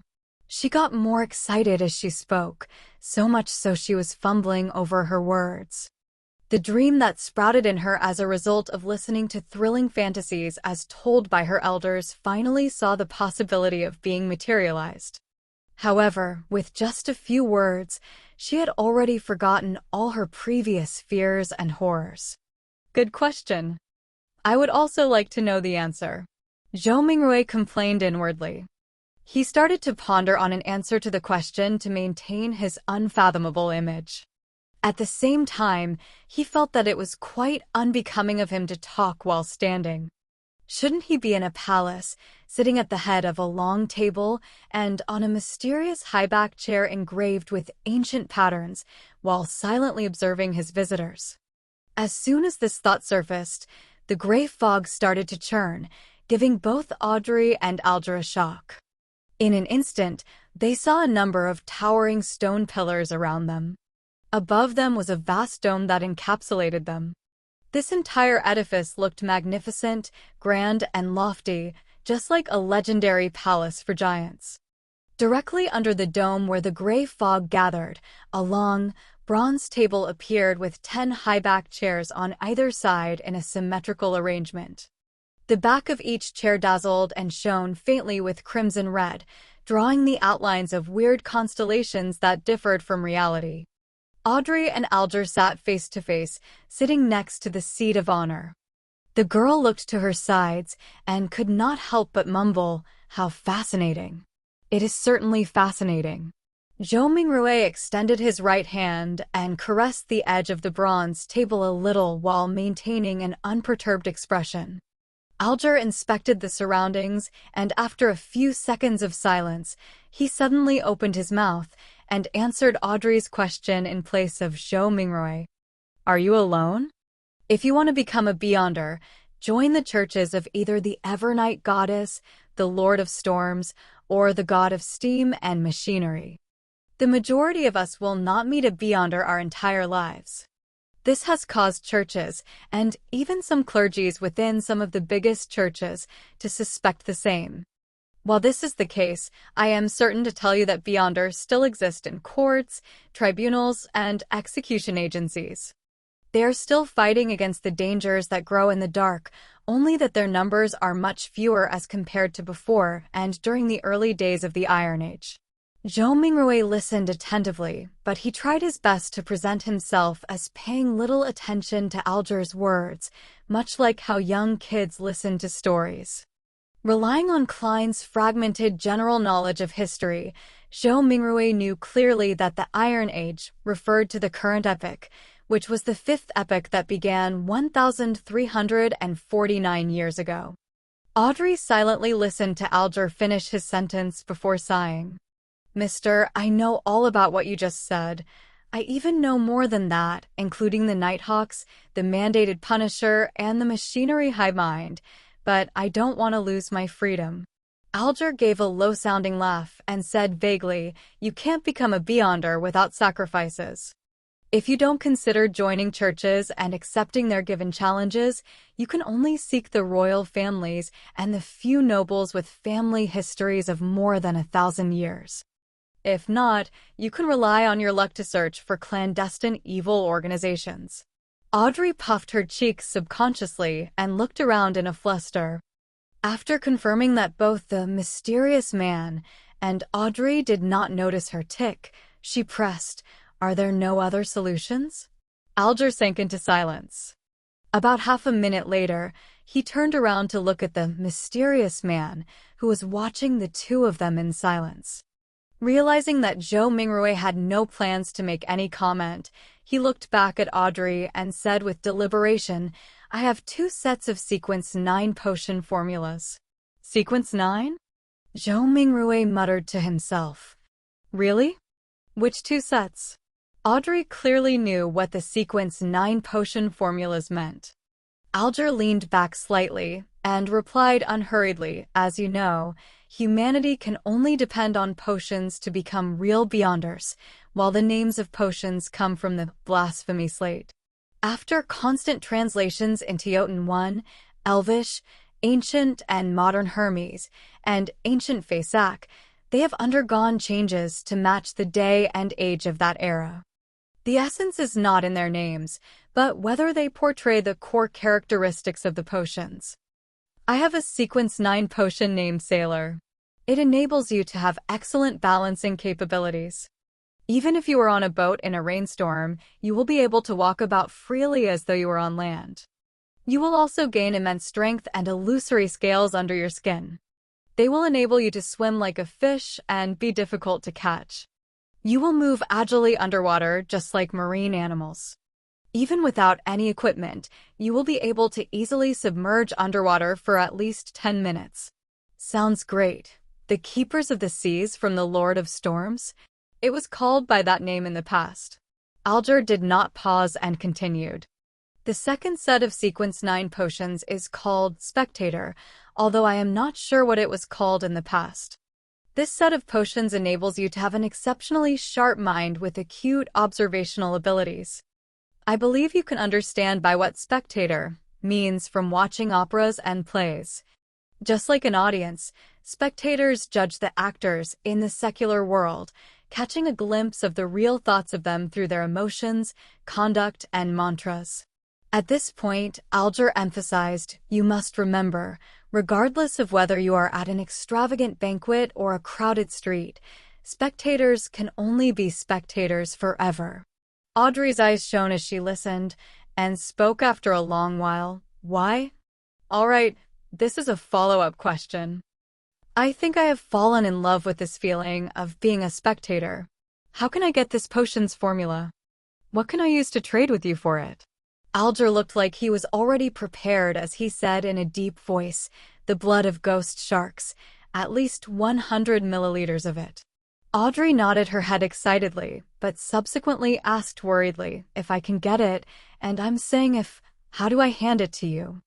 How can you promise me that you can give the potion's formula to me in return for the ghost shark's blood, as well as the authenticity of the formula?" Alger said calmly, "I'll give you an address. I'll mail the formula to you, or tell you directly here, once I receive the blood of the ghost shark. As for promises, I think that both you and I can feel rest assured under the witness of the mysterious Sir." As he said this, he swept his eyes towards Zhou Mingrui, who was sitting up straight at the seat of honor. "Sir, the fact that you brought us here shows that you have tremendous strength unimaginable to us. Neither one of us would dare violate a promise with you as witness." "That's right." Audrey's eyes sparkled and agreed with excitement. From her perspective, the mysterious gentleman who had unimaginable abilities was definitely an authoritative witness. How could I or the guy opposite me dare trick him? Audrey half turned her body and looked at Zhou Mingrui earnestly. "Sir, please be the witness of our trade." At that moment, she then realized that she was all too impolite, having forgotten all along to ask a particular question. She asked hurriedly, "Sir, how should we address you?" Alger nodded slightly and echoed the same question in a serious manner. "Sir, how should we address you?" Zhou Mingrui was taken aback. He gently rapped his fingers on the bronze table. The contents of the earlier divination flashed across his mind suddenly. He leaned back, withdrew his right hand, and crossed his 10 fingers, placing them below his chin. He gave the duo a faint smile. "You can address me as..." Upon saying this, he paused for a moment. He said amiably and calmly, "The Fool."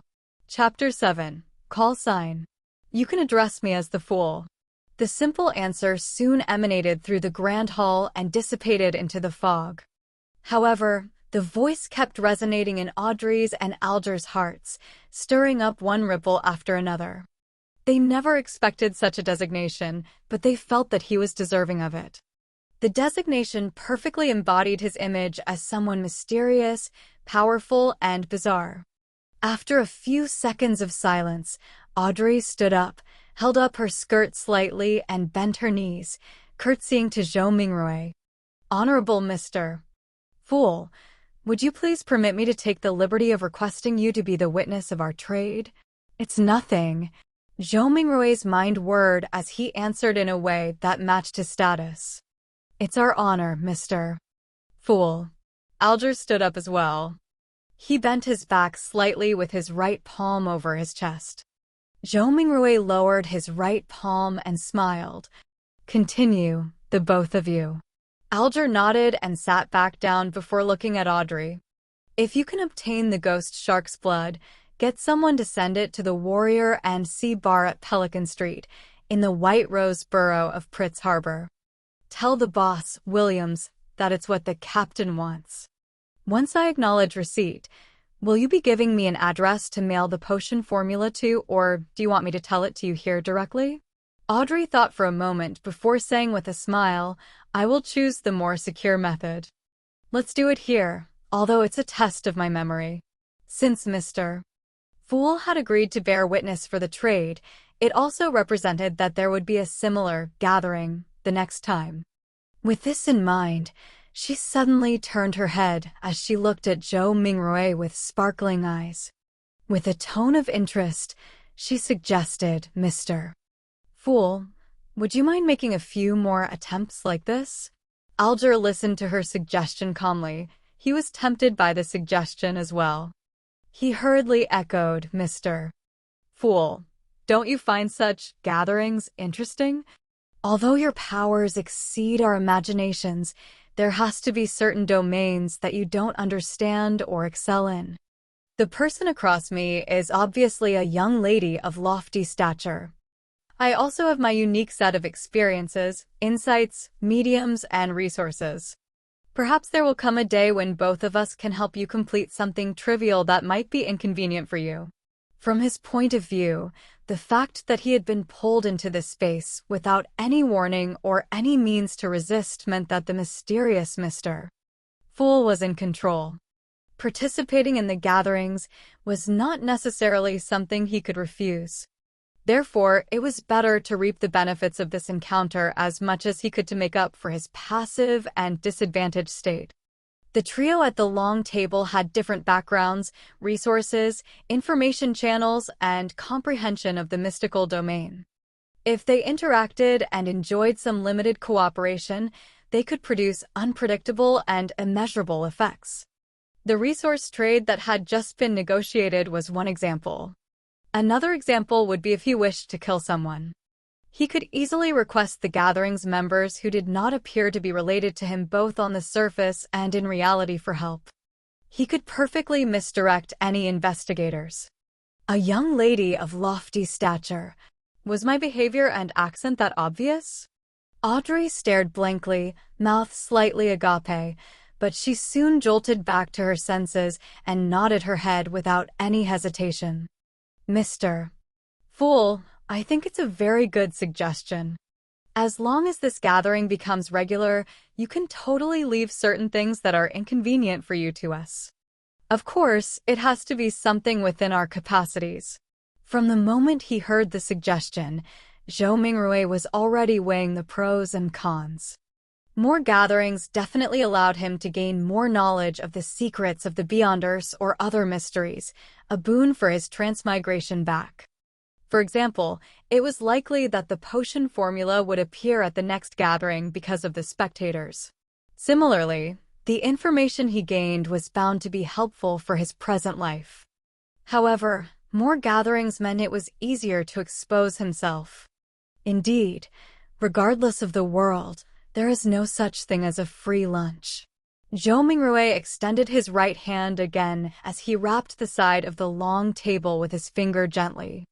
Considering the fact that he was in control of the gathering's summoning and dismissal, any threat of exposure was within the confines of his control. The pros clearly exceeded the cons, so Zhou Mingrui rapidly made a decision. He stopped his rapping as he smiled at the anticipative and perturbed gazes of the duo. "I'm a person who likes a fair and equal exchange. Your help will not go unrewarded. Every Monday at 3 in the afternoon, try your best to be alone. After I make a few more attempts and figure out certain things, perhaps you can apply for a leave of absence ahead of time. You will no longer need to worry about being in inappropriate situations."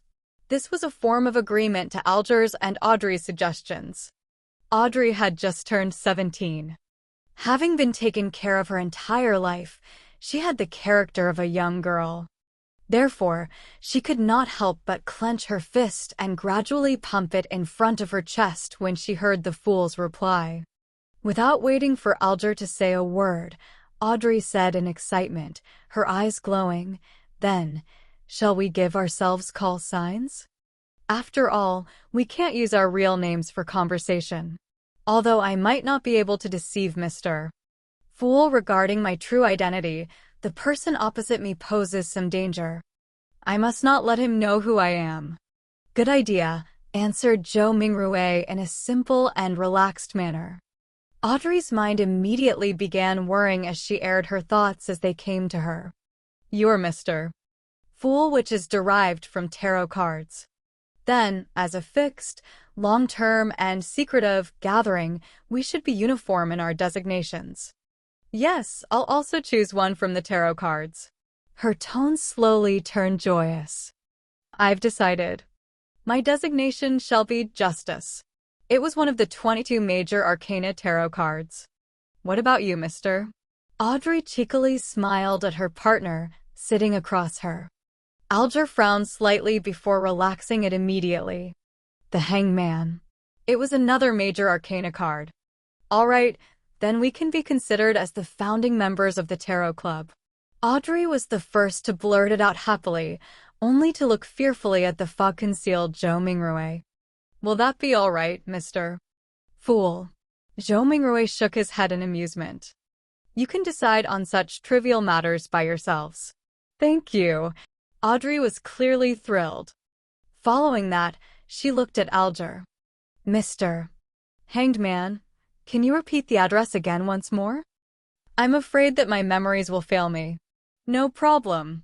Alger was very pleased with Audrey's seriousness as he repeated the address once more. After repeating it to herself silently thrice, Audrey said again in excitement, I heard that tarot cards were invented by Emperor Roselle as a game. In fact, doesn't it come equipped with the power to divine the future? No. Most of the time, divination stems from oneself. Everyone has something spiritual about themselves, allowing them to attune to the spiritual world and connect to information about themselves at an even higher level. However, ordinary folks are unable to notice this, much less be able to interpret the signs they receive. This information will present itself with the help of divination tools. Let me raise a simple example, dreams and dream interpreters. Alger took a glance at Zhou Mingrui and seeing no response from him, he refuted Audrey's claim. Tarot cards are, in fact, such a tool. It uses more symbolism and more logical elements to help us in conveniently and accurately interpreting the signs. Although Zhou Mingrui appeared indifferent, he was actually listening very carefully. It was only at this point that his empty mind slowly became heavy as his head began to feel a throbbing pain. Got it. Audrey nodded in agreement. Following that, she emphasized, that's not what I meant. I'm not doubting the tarot cards, but I heard that Emperor Roselle had actually created another set of cards, secret and mysterious ones. They were paper cards which symbolized a particular unknown power. There was a total of 22 cards that he completed. Later on in life, he referenced them to create the 22 major arcana tarot cards, which are used as a gaming tool. Was what I said correct? She looked at Zhou Mingrui as though she was attempting to get an answer from the mysterious Mr. Fool. All Zhou Mingrui did was smile without saying a word. He cast his gaze at the hangman as though he was putting him to the test. Alger subconsciously straightened his back and said in a deep voice, that's right. It is said that Emperor Roselle had seen the blasphemy slate, and that set of paper cards contained the profound mysteries of the 22 paths of the divine. 22 paths of the divine, repeated Audrey with a longing tone. At that moment, Zhou Mingrui's headache intensified. He felt that his invisible connection with the crimson stars and grayish-white fog was beginning to falter. All right, that will be all for today's gathering, he said in a deep voice after making the decision immediately. By your will. Alger bowed his head respectfully. By your will. Audrey mimicked the hangman. She still had many questions and thoughts, thus, she was unwilling to have it end so soon. As Zhou Mingrui severed the connection, he said with a smile, let us look forward to the next gathering. The stars brightened once more as the crimson light receded like water. Just as Audrey and Alger heard Mr. Fool's words, their figures turned into a blur as they phased away. In a second, the projection shattered as the gray fog restored its silence. As for Zhou Mingrui, he felt himself turning heavy rapidly. His surroundings turned fleeting as his eyes met darkness before changing into dazzling sunlight. He was still standing in the middle of his apartment. It was like a dream. What the heck was that foggy world? Who or what sort of power created the changes that just happened? Zhou Mingrui sighed softly. He was completely puzzled as he walked towards the study desk as though his legs were filled with lead. He picked up the pocket watch he placed outside to determine how much time had passed. Time flowed at the same pace. Zhou Mingrui made a rough judgment. After putting down his pocket watch, he found himself unable to endure the splitting headache any further. He sat on the chair and lowered his head, using his left thumb and middle finger to massage his temples. After a long while, he suddenly let out a sigh and said in Mandarin, "From the looks of it, I won't be able to return anytime soon." Only the clueless could be fearless. After witnessing such a fascinating event and learning the situation regarding Beyonders and the mysterious world, Zhou Mingrui no longer dared to rashly try the luck enhancement ritual using ancient Faisak or Loan language. Who knew what other kinds of situation would happen? Perhaps it would be more bizarre, horrifying, or even a living hell. At the very least, I should attempt only when I have a deep mastery of mysticism, thought Zhou Mingrui helplessly. Thankfully, this so-called gathering could provide him with help. After another bout of silence, he muttered to himself with a tone of dismay, disappointment, agony, and grief, "From this moment forth, I'm Klein." Klein tried his best to refocus his solutions and plans so as to purge the negative emotions in him. Perhaps he could learn the potion formula for spectator from the side. The gathering that just happened sure is fascinating. People who reside in different places across the world can reduce hundreds of kilometers to just mere inches and discuss face-to-face while supplying each other's needs. Speaking of which, this does sound a little familiar. Klein was stunned for a few seconds before he burst out in laughter. Pressing against his temple, he jested under his breath. Wasn't that a social networking platform? Chapter 8. A New Era. Whoosh! Howling wind accompanied a downpour. The three-mast sailboat was tossed around by the crests and troughs of the incoming waves, as if it was being toyed by a giant. The crimson glow in Alger Wilson's eyes faded. He found himself still remaining on the deck, and nothing appeared to have changed. Almost immediately, the quirky-shaped glass bottle in his palm shattered, and the frost within melted into the rain. In seconds, there were no longer any traces left that suggested the existence of the wondrous antique. A hexagonal crystal-like snowflake emerged on Alger's palm. It then faded rapidly until it was seemingly absorbed by the flesh, vanishing completely in the process. Alger nodded his head in a hardly noticeable manner, as if he was thinking about something. He remained still and silent for a full 5 minutes.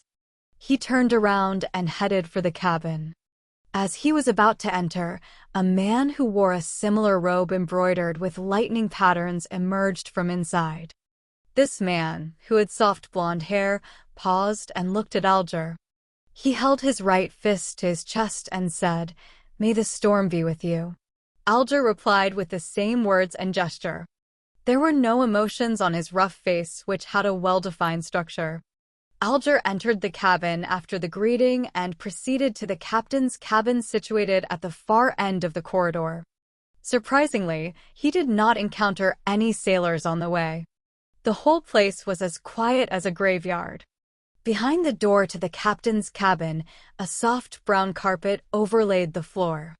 A bookshelf and a wine rack took the opposite side walls of the room. The books with their yellowish covers and wine bottles with their dark red color looked peculiar under the flickering candlelight. On the desk with the candle, there was a bottle of ink, a quill, a pair of black metallic telescope, and a sextant made of brass. Behind the desk sat a pale middle-aged man wearing a captain's hat which had a skull on it. As Alger approached him, he said menacingly, "I will not give in." "I believe you can do it," Alger said calmly, so calm that it felt like he was commenting on the weather. "You?" The man seemed to be stunned by the unexpected answer. At this very moment, Alger leaned forward slightly and suddenly dashed across the room until they were only separated by the desk. "Puh!" Alger tightened his shoulder and reached out his right hand to choke the man. Illusory fish scales appeared on the back of his hand as he crazily mustered more strength to choke the man, giving him no time to respond. Crack! Amid the crisp cracking sound, The man's eyes widened as his body was lifted up.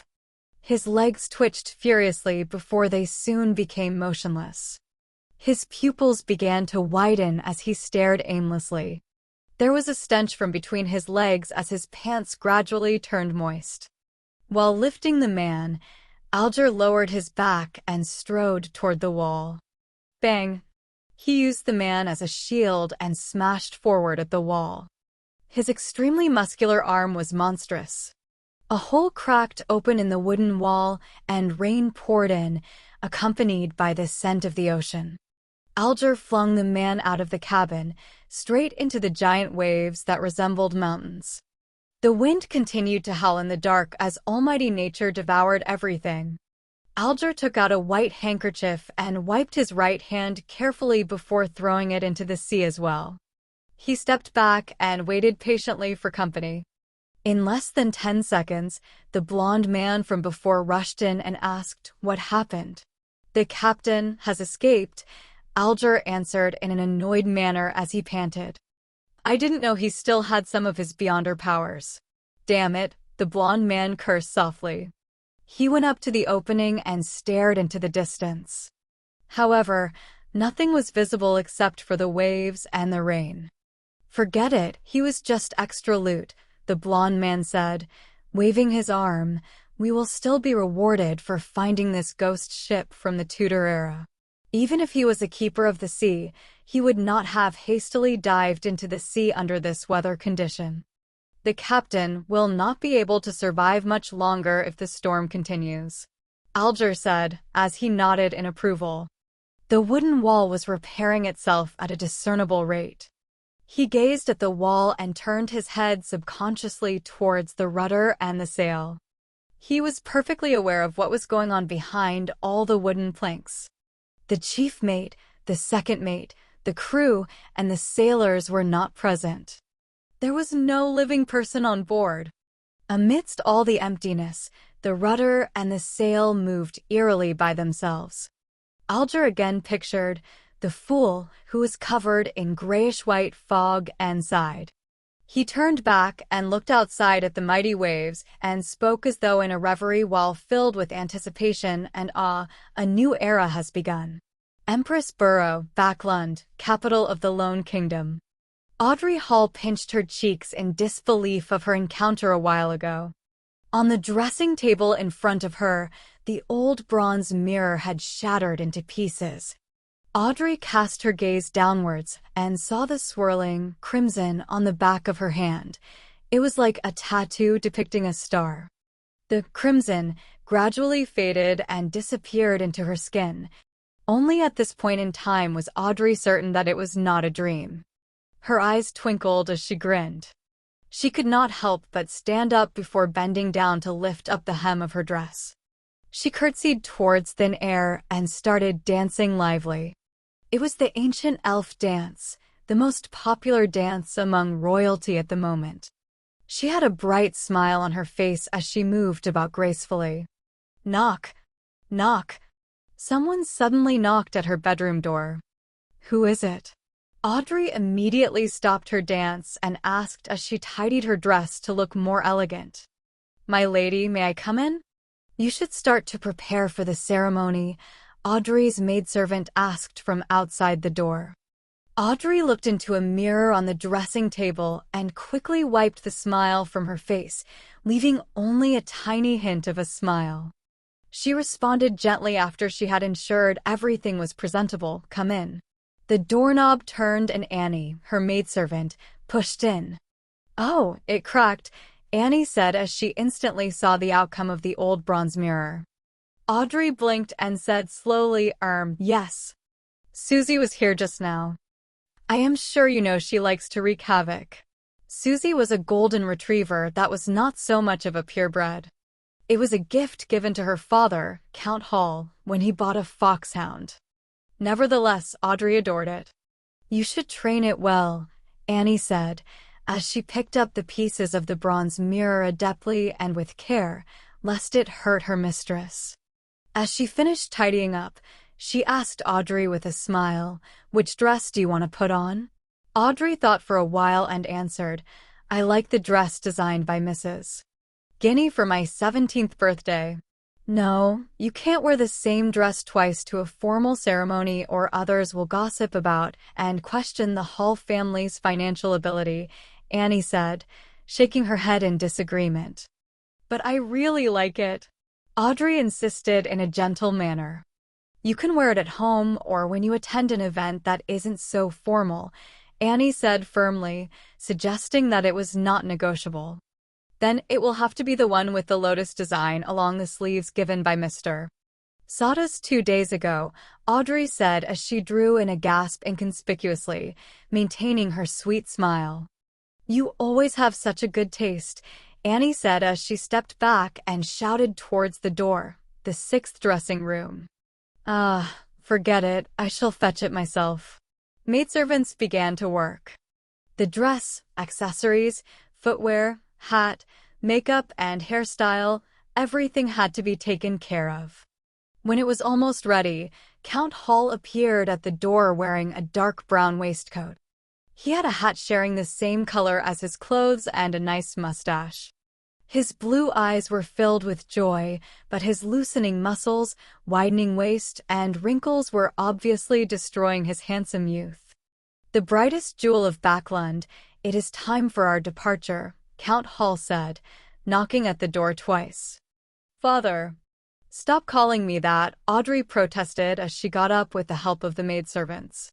Well then, it's time to set off, my beautiful little princess, Count Hall said as he bent his left arm, signaling Audrey to hold his arm. Audrey shook her head slightly and said, That is for my mother, Mrs. Hall, the Countess. Then this side, Count Hall bent his right arm with a smile and said, This is for you, my greatest pride. The Royal Navy Base, Pritz Harbor, Oak Island. When Audrey took her father's arm and walked down the carriage, she was suddenly shocked by the juggernaut in front of her. In the military port not far away, there was a huge ship shimmering with metallic reflections. It did not have a sail, leaving only an observatory deck, 2 towering chimneys, and 2 turrets at the ends of the ship. It was so majestic and large that the fleet of sails nearby were like newborn dwarfs clustering around a giant. Holy Lord of Storms! Oh, Lord! An ironclad warship. Amidst the furor, Audrey was also shocked by this unprecedented miracle created by mankind. It was an ocean miracle that had never been seen before. It took a while for the aristocrats, ministers, and members of parliament to compose themselves. Then, a black spot on the sky started to grow in size until it occupied 1/3 of the sky and entered everyone's view. The atmosphere suddenly became solemn. It was a gigantic flying machine with a beautiful streamlined design hovering in midair. The deep blue machine had airbags made of cotton which were supported by alloy structures that were strong but light. The alloy structure's bottom had openings mounted with machine guns, projectile launchers, and muzzles. The exaggerated humming noise from the ignition steam engine and the tail blades produced a symphony that left everyone amazed. The king's family arrived on their airship, exuding a lofty and indisputable authority. 2 swords, each with a ruby crown at the handle, were pointing vertically down and reflected the sunlight on both sides of the cabin. They were the Sword of Judgment, emblem which symbolized the Augustus family and has been passed down from the previous epoch. Audrey was not yet 18, so she had not attended the introductory ceremony, which was an event led by the Empress that marked one's debut into the Backlund social scene to announce her adult status. Therefore, she could not be nearer to the airship and had to remain silent at the back to watch the entire event. Nevertheless, it did not matter to her. In fact, she was relieved that she did not need to deal with the princes. The miracle that mankind used to conquer the sky touched down gently. The first ones to step down the stairs were the handsome young guards who wore red ceremonial uniforms with white trousers. Decorated with medals, they formed 2 lines with rifles in hand. They were awaiting the appearances of King George III, his queen, and the prince and princess. Audrey was not new to meeting important people, so she showed no interest at all. Instead, she had her attention on the two statue-like black-armored cavalry flanking the king. In this era of iron, steam, and cannons, it was surprising that there was still someone who could bear wearing full armor. The cold metallic luster and the dull black helmet conveyed solemnity and authority. Could they be the higher-order disciplinary paladins? Audrey recalled snippets of a casual conversation among adults. She was curious, but did not dare go close. The ceremony commenced with the arrival of the king's family. The incumbent prime minister, Lord Aguisid Negan, went up to the front. He was a member of the Conservative Party and the second non-aristocrat to become the prime minister till this very day. He was given the title of a lord for his great contributions. Of course, Audrey knew more. The main supporter of the Conservative Party was the present Duke of Negan, Pallas Negan, who was the brother of Aguisid. Aguisid was a slender and almost bald 50-plus-year-old man with a sharp gaze. He surveyed the area before speaking. "Ladies and gentlemen, I believe you have witnessed this history-making ironclad warship. It has dimensions of 101 by 21 meters. It has an amazing port and starboard design. The armor belt is 457 millimeters thick. The displacement is 10,060 tons. There are 4 305mm main cannons, 6 rapid-fire cannons, 12 6-pound cannons, 18 6-barrel machine guns, and 4 torpedo launchers. It can reach a speed of 16 knots. It will be the real hegemon. It will conquer the seas." The crowd was roused. The mere descriptions were enough to instill fearful images in them, let alone the fact that the actual thing was right in front of them. Aguisid smiled and spoke a few more lines before saluting the king and requested, "Your Majesty, please give it a name. Since it will set sail from Pritz Harbor, it should be named the Pritz," George III responded. His expression showed his delight. "The Pritz! The Pritz!" The words spread from the Navy Minister and the Admiral of the Royal Navy to all the soldiers and officers on the deck. They all exclaimed in unison, "The Pritz!" George III ordered the Pritz to set sail for a trial in the midst of the gun salutes and the celebratory atmosphere. Honk! Thick smoke spewed out from the chimneys. The sound from the machinery could be heard faintly beneath the sound of the ship horn. The juggernaut departed from the harbor. Everyone was shocked when the 2 main cannons at the ship's bow fired at an uninhabited island in its path. Boom! Boom! Boom!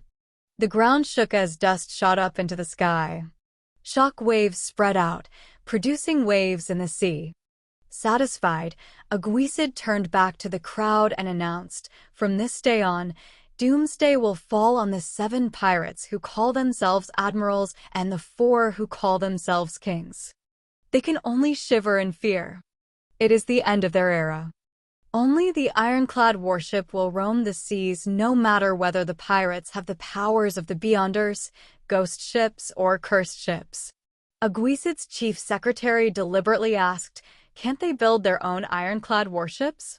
Some of the nobles and members of parliament nodded, feeling that such a possibility could not be eliminated. Aguisid immediately smiled and shook his head slowly as he answered, "Impossible. It will never be possible. Building our ironclad warship required 3 big coal and steel amalgamators, a scale of more than 20 steel factories, 60 scientists and senior engineers from the Backlund Cannon Academy and Pritz Nautical Academy, 2 royal shipyards, almost 100 factories for spare parts, an admiralty, a shipbuilding committee, a cabinet, a determined king with excellent foresight, and a great country with an annual steel production of 12 million tons. The pirates will never achieve it." Having said that, he paused and raised his arms before shouting in agitation, "Ladies and gentlemen, the era of cannons and warships has dawned upon us." Chapter 9. The Notebook.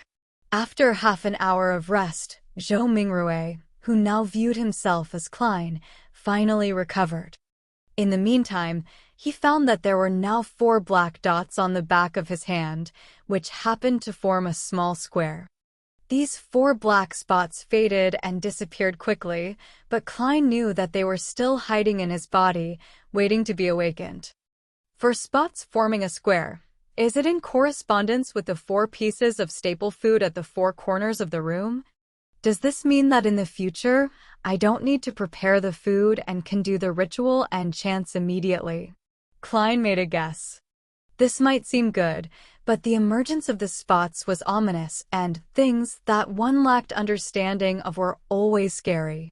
The fact that those inexplicable Chinese divinations from Earth could produce effects here, the strange transmigration in his sleep, the mysterious murmurings that almost drove him crazy during the ritual, and the mysterious and trippy gray world whose significance he had no idea of made Klein shiver in the hot weather of June. The oldest and strongest emotion of mankind is fear, and the oldest and strongest fear is the fear of the unknown.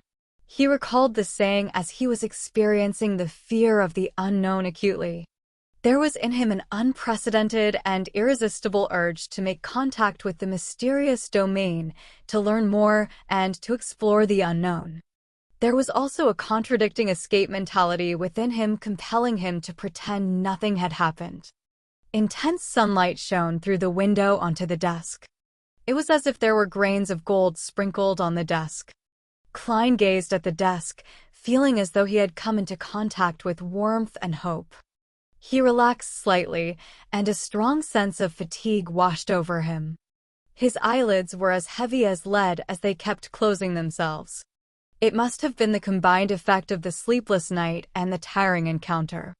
Klein shook his head and pushed himself up with the aid of the desk. He stumbled towards the double-decked bed, completely disregarding the rye bread placed at the 4 corners of the room. He fell asleep immediately after he lay down. Groan. Groan. Klein was woken up by hunger pangs. When he opened his eyes, he felt rejuvenated. There's still a slight headache. He rubbed his temples and sat up. He was so hungry that he could eat a horse. He returned to the desk while straightening his shirt. He picked up the silver vine leaf pocket watch. Puh. The pocket watch's lid sprang open and the second hand was ticking. 12:30. I slept for 3 hours. Klein put the pocket watch back into his linen shirt pocket and while swallowing. In the northern continent, there were 24 hours in a day, 60 minutes in an hour, and 60 seconds in a minute. Whether each second passed at the same rate here compared to Earth was unknown to Klein. At this moment, he could not even think of terms such as mysticism, rituals, or the grayish world. His mind was occupied by one thing: food. He would leave the thinking to after his meals. Only then could he work. Klein picked up the loaves of rye bread from the 4 corners and wiped off the minute specks of dust on it without any hesitation. He planned on making one of them his lunch. He decided to dig into the offerings because he only had 5 pence with him, and there was a tradition of eating the offerings back in his hometown. After all, there was not any observable change to the bread.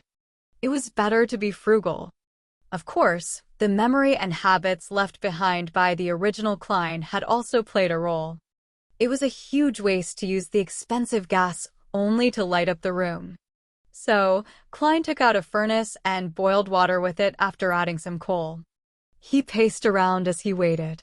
Anyone would choke eating those loaves of rye bread without water. Yikes. Life with meat only for dinner is going to be dreadful. No, wait, this is already an exception. Melissa would only allow our meals to have meat twice a week if not for my upcoming interview, Klein thought, as he looked around, hungry. He had nothing better to do. His eyes seemed to turn avaricious when he set his eyes on the pound of mutton in the cupboard. No, I need to wait for Melissa to eat it together, Klein thought as he shook his head and rejected the idea of cooking half of it right now. Although he often ate outside, he had still developed some basic culinary skills, owing to his living in a big city alone. His dishes were not delicious, but they were at least edible. Klein turned his body around so that the mutton would not seduce him. Then, he suddenly realized that he had also bought peas and potatoes in the morning. Potatoes. Klein immediately had an idea. He quickly turned back to the cupboard and took out 2 potatoes from a tiny pile of them. He first cleaned the potatoes in the public bathroom and then added them into a pot so they were boiled together with the water. After a while, he sprinkled into the water some yellow coarse salt from the spices container he found inside the cupboard.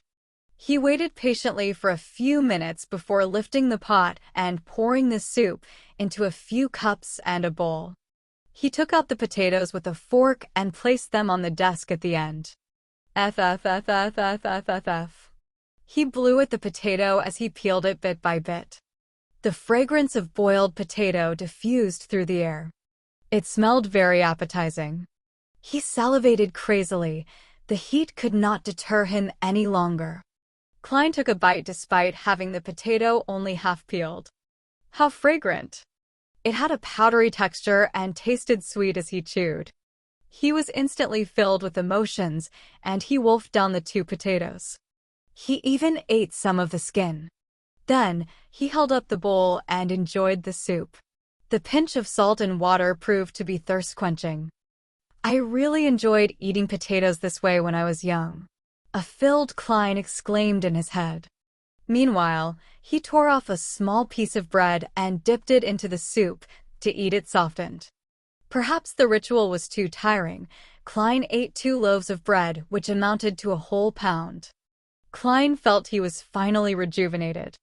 He enjoyed the joy of life after he drank the soup before tidying up. Then, he took in the lustrous sunshine happily. He sat back at the desk and began planning. I can't escape. I must think of a way to come into contact with mysticism and become a beyonder as mentioned by Justice and the Hangman. I need to overcome the fear of the unknown. The only way now is to wait for the next gathering. I need to try listen for the formula of the spectator potion or other things related to mysticism. There are 4 more days before Monday. Before that, I need to first figure out the problem with Klein. Why did he commit suicide? What happened to him? Unable to transmigrate back and wash his hands of everything, Klein picked up the notebook that lay on the table. He wanted to find hints that could help him regain his lost memory fragments. The original Klein obviously had the habit of taking notes. He also liked to write diaries. Klein was fully aware that the cabinet that supported the desk on the right stored a whole stack of completed notebooks. The book he had began on the 10th of May. Matters regarding his school and mentor, as well as content pertaining to knowledge, were at the beginning. May 12th. Mr.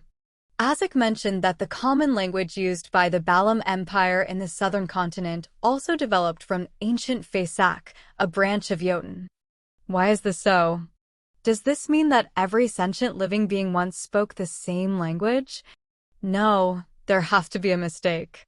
According to the Revelation of Evernight and the Book of Storms, giants were not the only hegemons of the world in primordial times. There were also elves, mutants, and dragons. Anyways, these are just myths and fantasies. May 16th. Senior Associate Professor Cohen and Mr. Azek discussed the inevitability of the Age of Steam. Mr.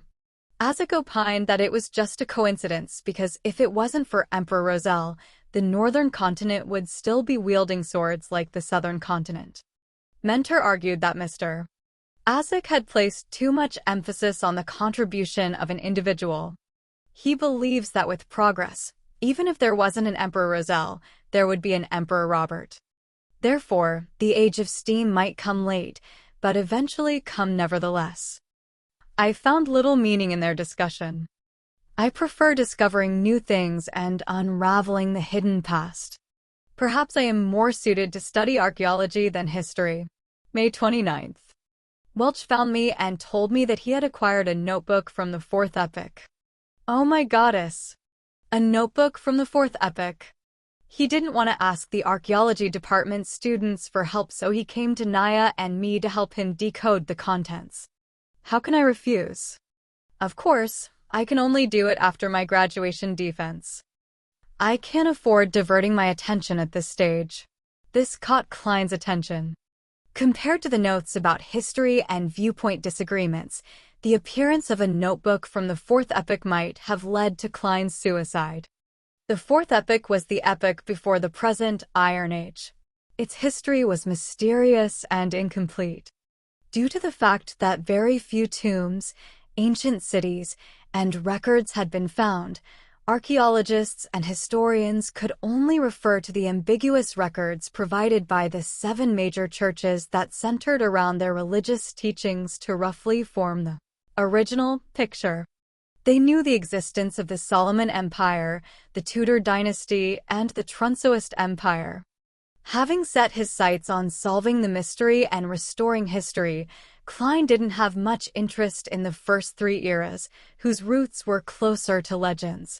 He was more interested in the Fourth Epoch, also known as the Age of the Gods. So Klein was concerned for his future career and thus focused on the interview. But it was all futile, Klein could not resist exclaiming. Universities were still very scarce, and the majority of students were either from noble or wealthy families. As long as he did not have an extreme mindset, a commoner who had been admitted into university would have been able to build precious social connections through group discussions and networking events despite the prejudice and exclusion from the entrenched social circles. The very generous Welch McGovern was an example. He was the son of a banker from Constant City, mid-Seashire, Lone Kingdom. He was used to asking Naya and Klein for help because they were always in the same group for work. Without thinking further, Klein continued reading the notebook. June 18th. I have graduated. Farewell, Koei University. June 19th. I have seen the notebook. By comparing sentence structures and root words, I discovered that it is a modified form of ancient Faesak. More precisely, over the course of its 1,000-year history, the Faesak language had changed constantly, a little at a time. June 20th. We have deciphered the contents of the first page. The author was a member of a family called Antigonus. June 21st. He mentioned the Dark Emperor. This is anachronistic with regards to the time this notebook is deduced to be written. Is Professor wrong? Is Dark Emperor a common title for every emperor of the Solomon Empire?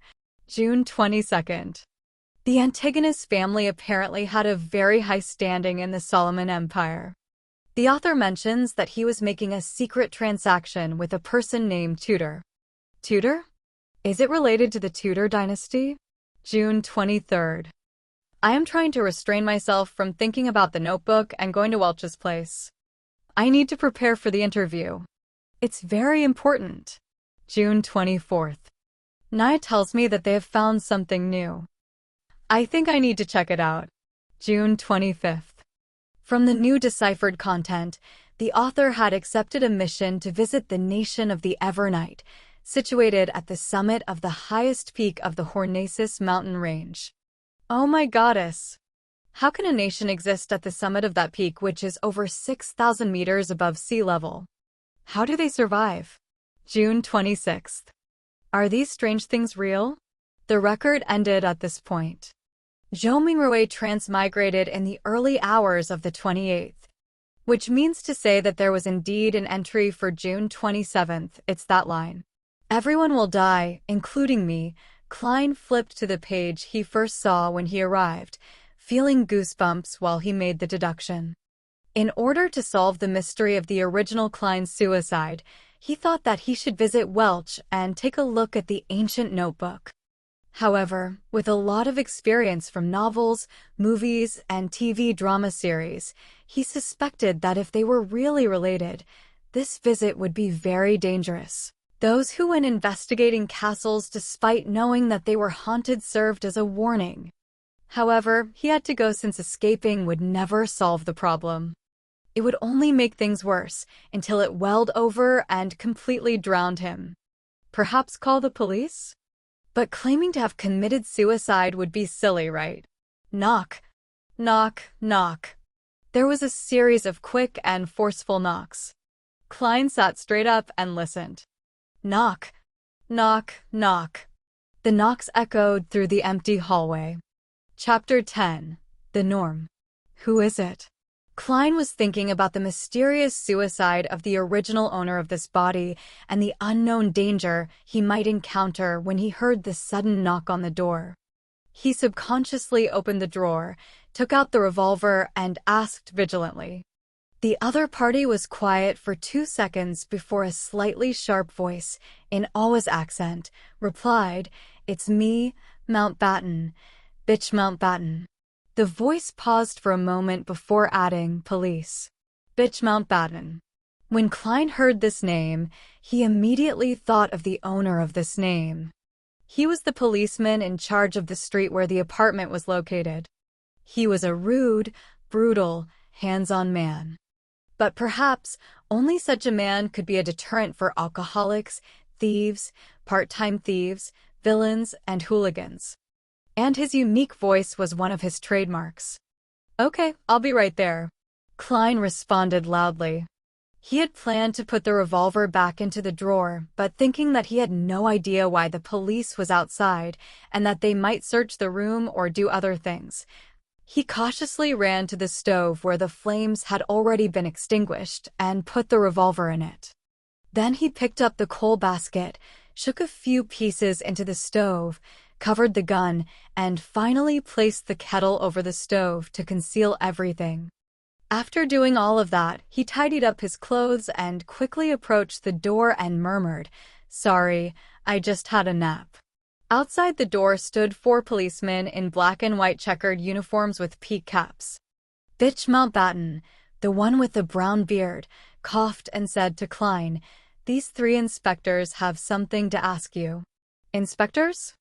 Klein looked at the shoulder badges of the other 3 reflexively and found that 2 of them had 3 silver hexagons and 1 had 2, both of which looked superior to Bitch Mountbatten, who had only 3 chevrons.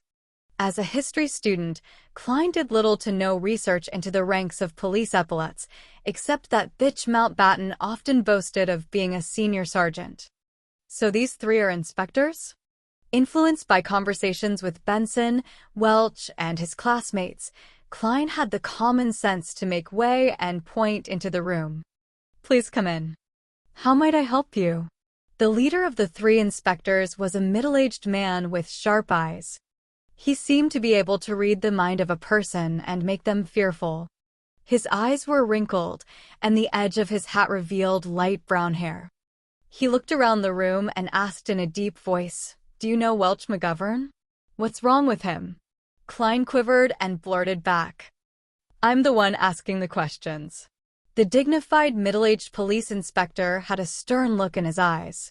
The inspector next to him, also wearing 3 silver hexagons, looked at Klein and smiled gently. "Don't be nervous. It's just a routine questioning." This policeman was in his 30s, with a straight nose and gray eyes that, like a lake in an ancient forest that no one visited, gave him an indescribable sense of depth. Klein took a breath and organized his words. "If you mean Welch McGovern, the graduate of Koa University from Constant, then I'm sure I know him. We are classmates with the same mentor, Senior Associate Professor Quentin Cohen." In the Lone Kingdom, professor was not only a professional title, but also a position, just like the combination of professors and department deans on Earth. That meant there could only be one professor in a university's department. If an associate professor wanted to become professor, they had to wait for their superior to retire, or force out their superior with their abilities. As talents needed to be retained, the Kingdom's Higher Education Commission had added senior associate professors in the 3-level system of lecturers, associate professors, and professors after years of observation. This title was given to anyone with high academic achievements or with enough seniority but did not make it to the position of professor. At this point, Klein looked into the eyes of the middle-aged police inspector and thought for a second. "To be honest, our relationship is quite good." During this period, I met with him and Naya frequently to interpret and discuss the fourth epic notebook that belonged to him. Inspectors, did something happen to him? Instead of answering, the middle-aged police inspector looked sideways at his gray-eyed colleague. The inspector with the peaked cap and ordinary looks replied mildly, "I'm sorry, Mr. Welch has passed away." What? Despite having some hunches, Klein could not help but shout out in astonishment. Welch died just like the original owner of this body. That is a little scary. What about Naya? Klein questioned hurriedly. A mess. Naya passed away too, the gray-eyed police inspector said quite calmly. Both of them died in Mr. Welch's house. Killed? Klein had a vague guess. Perhaps it was suicide. The gray-eyed inspector shook his head. No, the scene suggests that they committed suicide. Mr.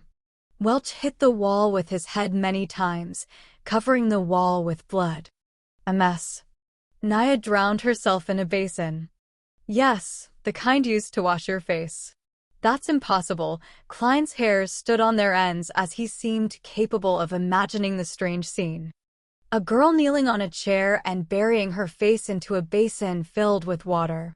Her soft brown hair swaying in the wind, but her entire person remaining motionless. Welch falling to the ground and staring at the ceiling intently. His forehead in a complete blood-mangled mess, while the traces of the impact on the wall were evident though with dripping of blood. The gray-eyed inspector continued, "We believe so too, but the autopsy results and the situation at the scene exclude factors such as drugs and external forces. They being Mr. Welch and MS. Naya showed no signs of struggling.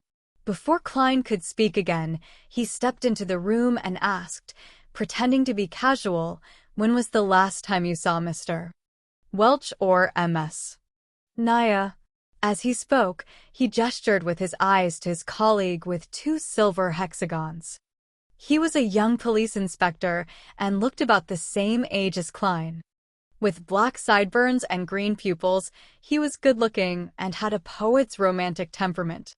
When he heard the question, Klein thought about it and answered it thoughtfully. It should be June 26th. We were reading a new chapter in the notes. Then I went home to prepare for my interview on June 30th. The interview was for the history department of Tianjin University. Tianjin was known as the city of universities. There were 2 universities, Tianjin and Koei, as well as technical schools, law colleges, and business colleges. It was second only to Backlund, the capital.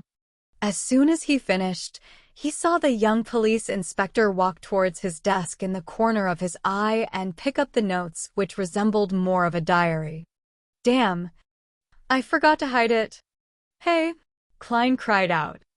The young inspector smiled back at him, but did not stop flipping through his notes, while the gray-eyed inspector explained, "This is a necessary procedure." At this time, Bitch Mountbatten and the dignified middle-aged police inspectors were just watching without interrupting or assisting in the search. "Where are your search warrants?" Klein had intended to question them, but on second thought, the judicial system of the Lone Kingdom did not seem to have such a thing as search warrants. At least he did not know if there was one. After all, the police force had only been established for 15 or 16 years. When the original owner of this body was still a child, they were still called public security officers. Klein couldn't stop it. He watched the young inspector flip through his notes, but the gray-eyed inspector did not ask any questions. "What is this strange thing?" The young police inspector turned to the end of the notes and suddenly asked, "And what does this mean?" "Everyone will die, including me.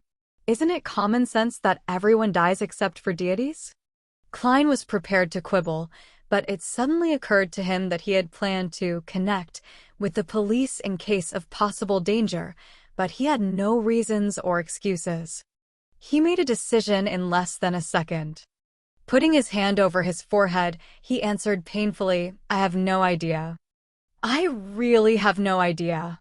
When I woke up this morning, I felt I wasn't quite right, as if I had forgotten something." It's especially true for whatever happened recently. I don't even know why I had written such a sentence. Sometimes, being frank was the best way to solve a problem. Of course, it required skills. There were things that could be said and could not be said, and the order of what was said first mattered. As an expert keyboard warrior, Klein was also good at sophistry. That is ridiculous. Do you think we are fools? Bitch Mountbatten could not help but interject angrily. This is such a bad lie that it insults the intelligence of his and his colleagues. It's better for you to pretend to be mentally ill than to pretend to be an amnesiac. I'm speaking the truth, Klein responded frankly, looking into the eyes of Mountbatten and middle-aged police inspectors. It really could not be more true. Maybe it is, the gray-eyed police inspector said slowly. What? He really believed it? Klein was surprised himself. The gray-eyed inspector smiled at him and said, "An expert will come in 2 days, and believe me, she should be able to help you to recall your lost memories." Expert? Help me remember my memories? In the field of psychology? Klein frowned. Hey, what if his memories of Earth were exposed? He suddenly felt like facepalming himself. The young police inspector put down his notes and searched his desk and room. Fortunately, he focused on books instead of lifting the kettle. Well, Mr. Klein, thank you for your cooperation. We advise that you'd better not leave Tingen for the coming days. If you have to, please notify Inspector Mountbatten, or you'll become a fugitive, the gray-eyed police inspector warned. That's it? That's it for today? No other questions with deeper investigations? Or taking me back to the police station to torture me for information? Klein was at a loss.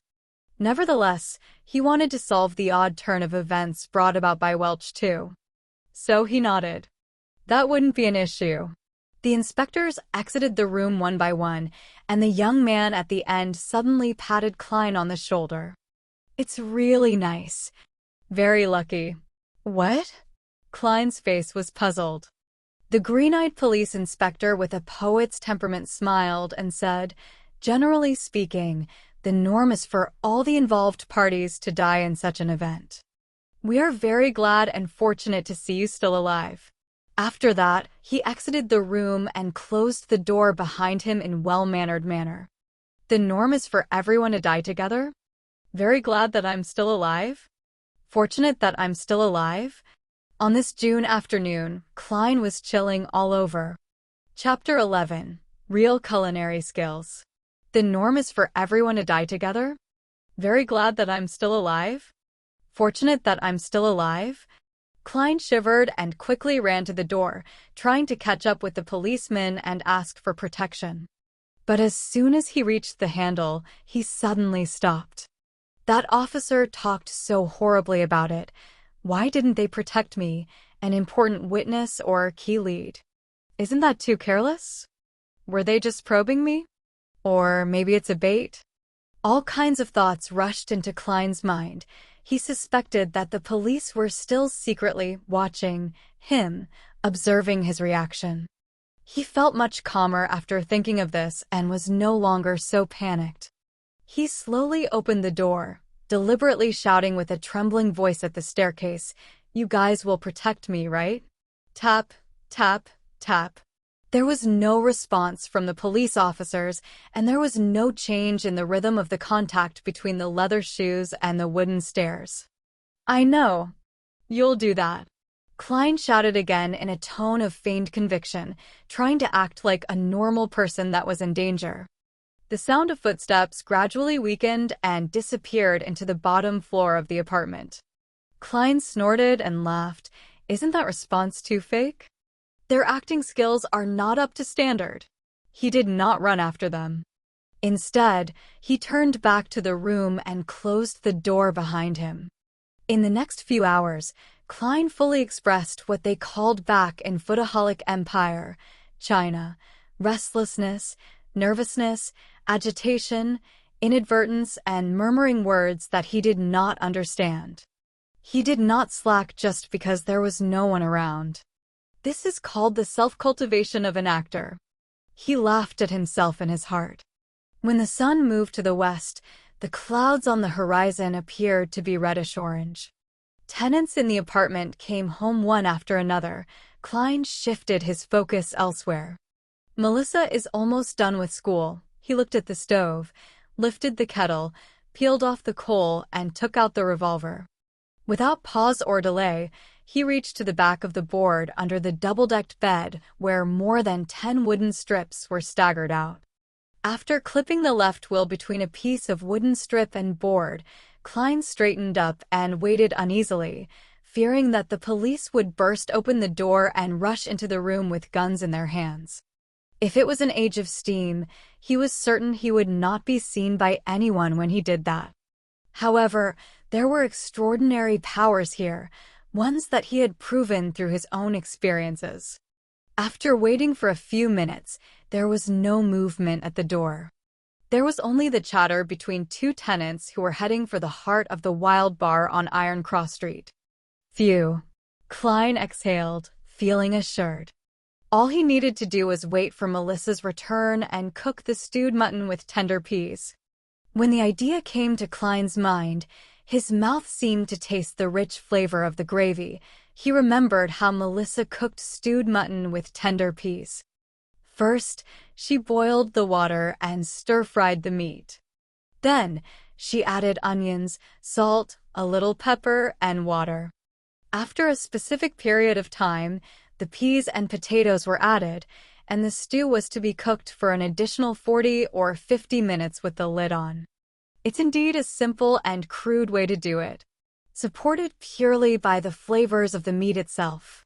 Klein shook his head. But there was no other way about it. It was hard for commoners to have many kinds of condiments and various cooking methods. They could only pursue simple, practical, and economical methods. As long as the meat was not burned or spoiled, anything was good for people who could only eat meat once or twice a week. Klein was not a very good cook himself and ordered takeout food most of the time. But by cooking 3 or 4 times a week, after many weeks of accumulated practice, he had a passing standard and felt that he would not let the pound of mutton down. When Melissa comes back to cook it, it will be done after 7:30 p.m. She would be starving by then. It's time for her to see what real cooking is. Klein made an excuse for himself. First, he started the fire again, went to the bathroom to collect water, and washed the mutton. Then he took out the kitchen boards and knives before chopping the mutton into tiny chunks. As for the explanation for his sudden culinary skills, he decided to blame it on the dead Welch McGovern, who had not only hired a chef who was good at the mid-seashore flavor, but also often created his own delicacies and invited people to try them. Well, the dead cannot refute me. Nevertheless, TSK, this is a world with beyonders. The dead are not necessarily unable to speak. With that in mind, Klein was a little guilty conscience. He threw aside his confused thoughts and put the meat into the soup bowl. Then he took out the condiment box and added in a spoonful of the crude salt, half of which had begun yellowing. In addition, he cautiously took some black pepper grains from a special small bottle, mixing and marinating them together. He placed the saucepan on the stove and, while waiting for it to heat up, Klein rummaged for the carrots from yesterday and cut them into pieces with the onions he bought today. When he was done with his preparations, he took out a small can from the cupboard and opened it. There was not much lard left in it. Klein took a spoonful, put it in the pan, and melted it. He added in the carrots and onions and stirred it for a while. As the fragrance began to pervade, Klein poured all the mutton into the pot and fried it with care for a while. He should have added cooking wine in the process, or red wine at least. However, the Moretti family did not have these luxuries and could only drink a glass of beer a week. Klein had to make do with whatever was available and poured in some boiled water. After stewing for about 20 minutes, he opened the lid, put the tender peas and cut potatoes in it, and added a cup of hot water and 2 spoons of salt. He closed the lid, lowered the fire, and exhaled satisfactorily, waiting for his sister to reach home. As seconds turned into minutes, the fragrance in the room intensified. There was the allure from the meat, the rich smell of potatoes, and the refreshing scent of onions. The smell gradually mixed up, and Klein swallowed his saliva from time to time, keeping track of the time with his pocket watch. After more than 40 minutes, some not so brisk but rhythmic footsteps approached. A key was inserted, the handle was turned, and the door opened. Before Melissa came in, she whispered doubtfully, "Smells good." With her bag still in her hand, she stepped in and glanced over at the stove. "You made this?" Melissa took off her veil hat and her hand paused midair, looking at Klein in astonishment. She twitched her nose and inhaled more of the fragrance. Her eyes quickly softened, and she seemed to find some confidence. "You made this?" she asked again. "Are you afraid I'd waste the mutton?" Klein smiled and returned with a question. Without waiting for an answer, he said to himself, "Don't worry, I specifically asked Welch to teach me how to cook this dish. You know, he is a good cook."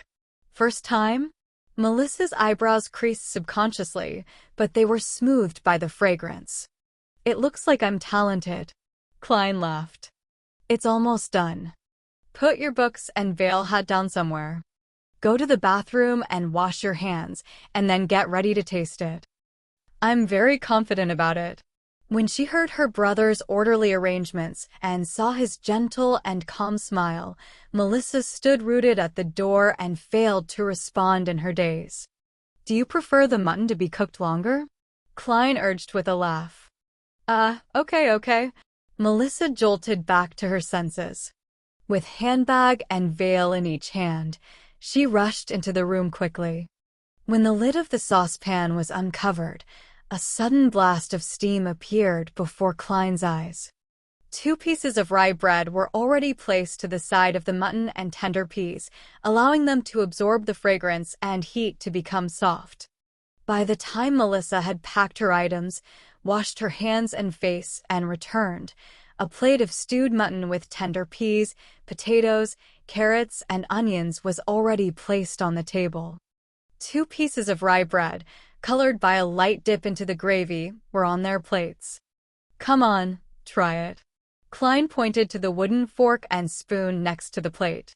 Melissa was still a little confused. She didn't refuse. She picked up a potato with her fork, put it into her mouth, and bit it lightly. The taste of the starchy potato and gravy fragrance flooded her mouth. Her saliva secretion went crazy as she gobbled down the potato in a few mouthfuls. "Try the mutton." Klein gestured at the plate with his chin. He had tasted it just now and thought it was barely at a passing standard, but it was enough for a girl who was inexperienced with what the world had to offer. After all, she only ate meat occasionally. Melissa's eyes were filled with anticipation as she carefully forked some mutton. It was very tender and, as soon as it entered the mouth, nearly melted. The fragrance of the meat exploded in her mouth, filling it with delicious meat juices. It was an unprecedented feeling, and that made Melissa unable to stop eating.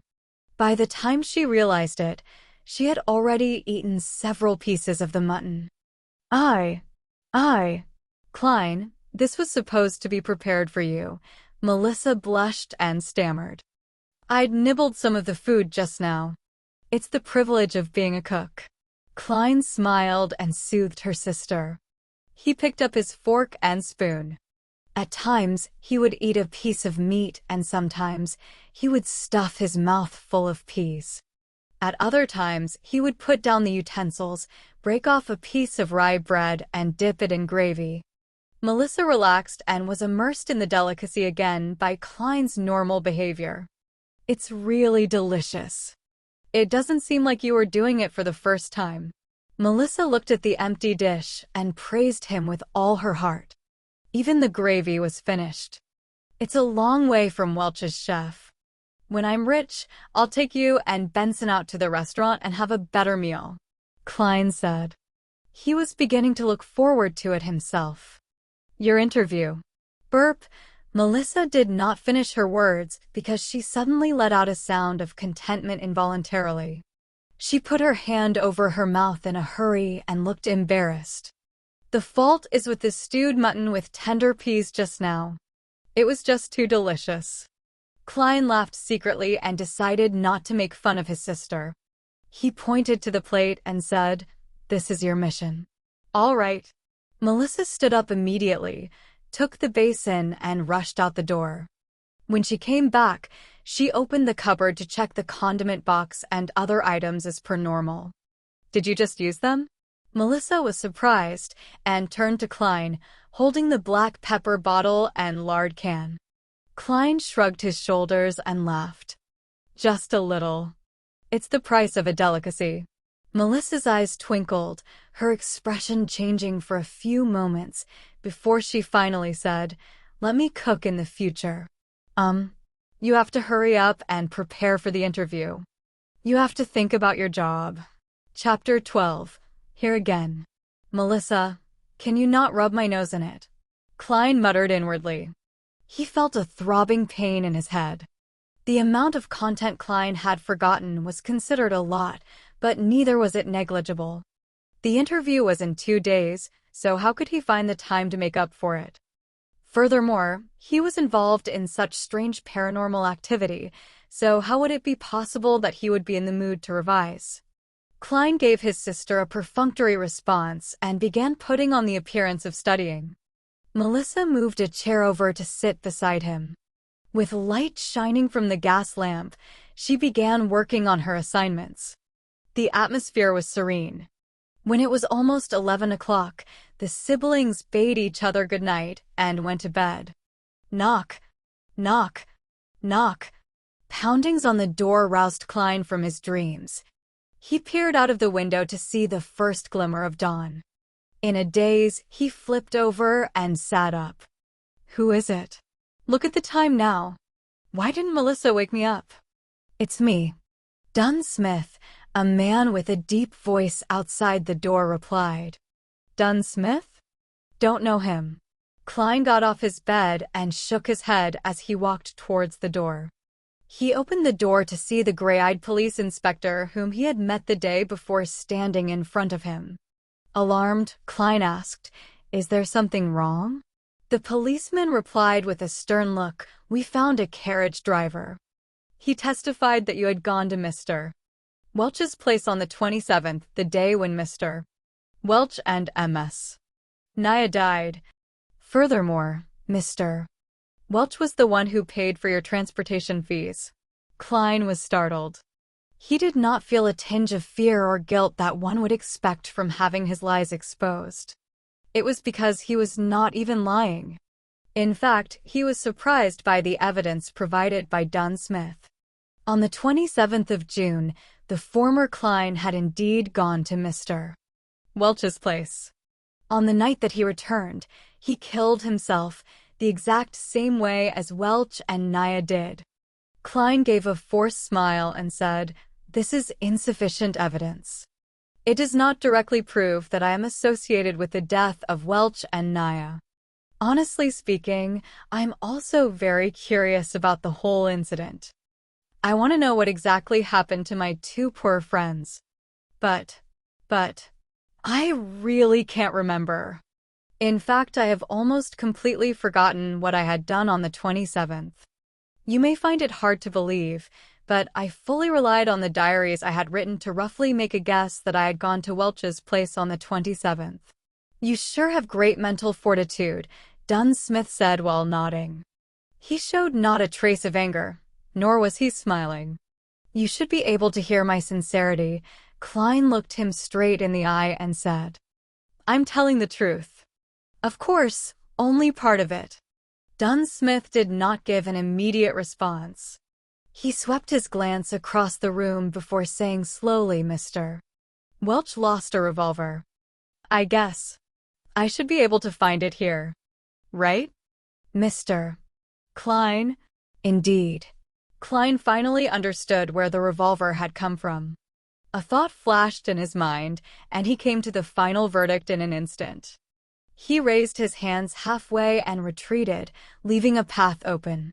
Then, he signaled at the bunk bed with his chin. Behind the bedboard.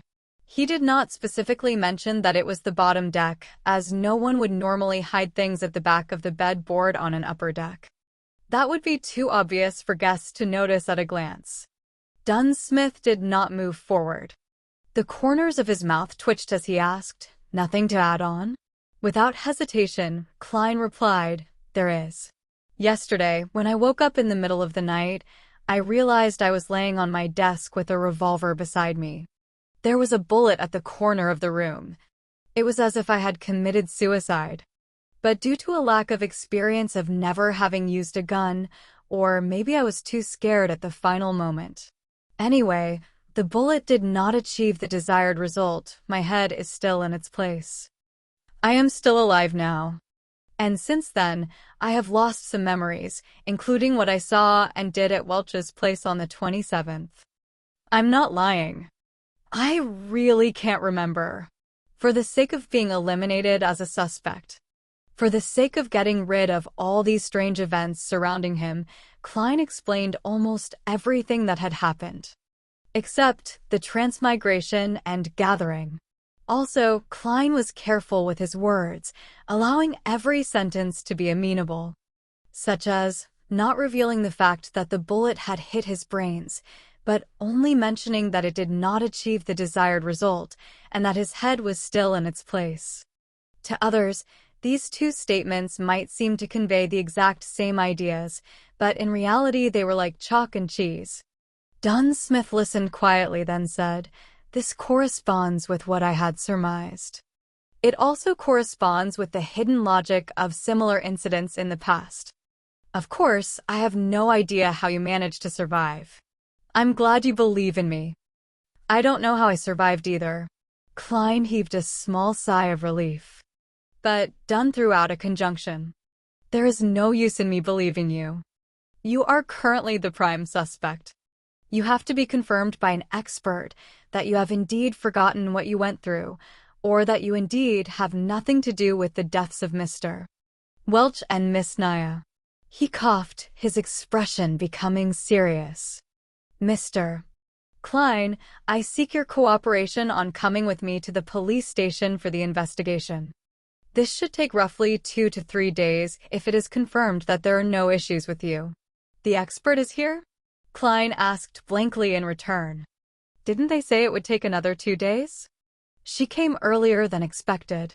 Dunn turned sideways, signaling for Klein to leave. "Allow me to leave a note," Klein requested. Benson was still away and Melissa had gone to school. He could only leave a note to inform them that he was involved in an incident associated with Welch so that they would not worry about him. Dunn nodded, barely minding. "All right." Klein returned to the desk. As he searched for paper, he began thinking about what was about to occur. Honestly speaking, he did not wish to meet the expert. After all, he had a bigger secret.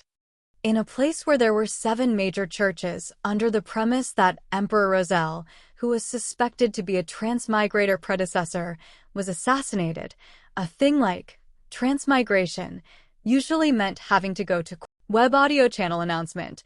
Thank you for listening. If you want to listen to the full series and hundreds of audiobooks similar to this, please join our Discord or join our Patreon on patreon.com/webaudio. The link will be in the description and also pinned in the comment section. Thank you. Court and enter arbitration.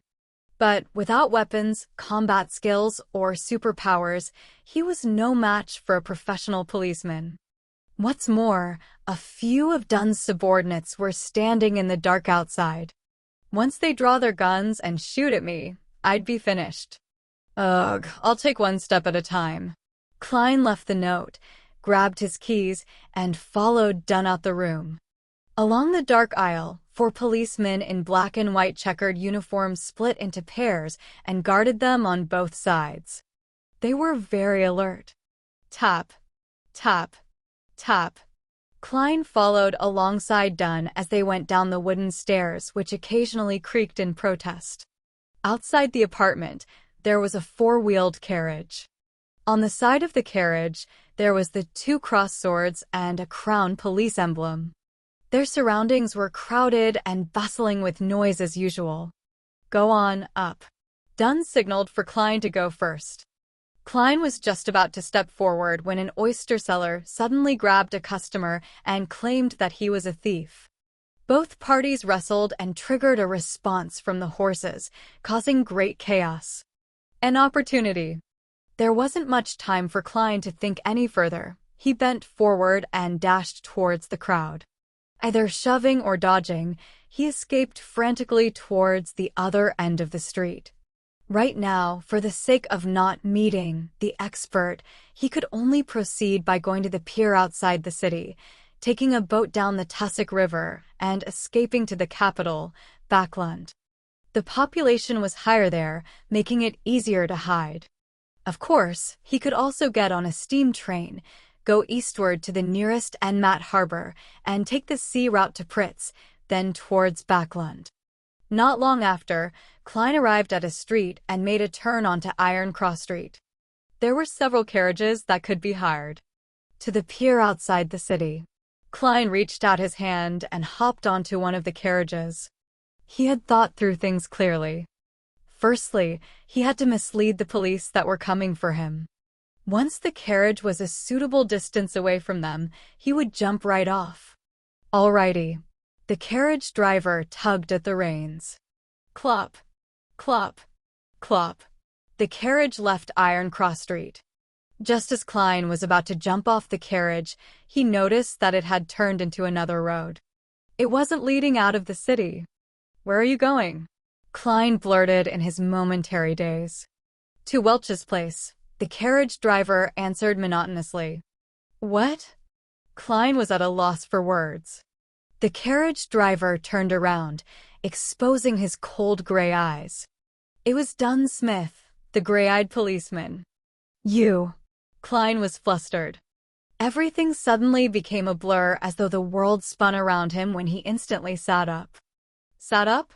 Klein looked around, confused. He noticed the crimson moon outside the window and the room being covered in a crimson veil. He reached out with his hand to feel his forehead. It was all moist and cold. Cold sweat. His back felt exactly the same. It was a nightmare. Klein heaved a sigh. All is well. All is well. He found it weird. He was rather clear-minded in his dream. He was even able to think calmly. After calming down, Klein looked at his pocket watch. It was only 2 in the morning. He got out of bed quietly and planned to head to the washroom where he could wash his face and empty his burgeoning bladder. He opened the door and walked along the dark corridor. Under the dim moonlight, he walked lightly towards the washroom. Suddenly, he noticed a silhouette outside the window at the end of the corridor.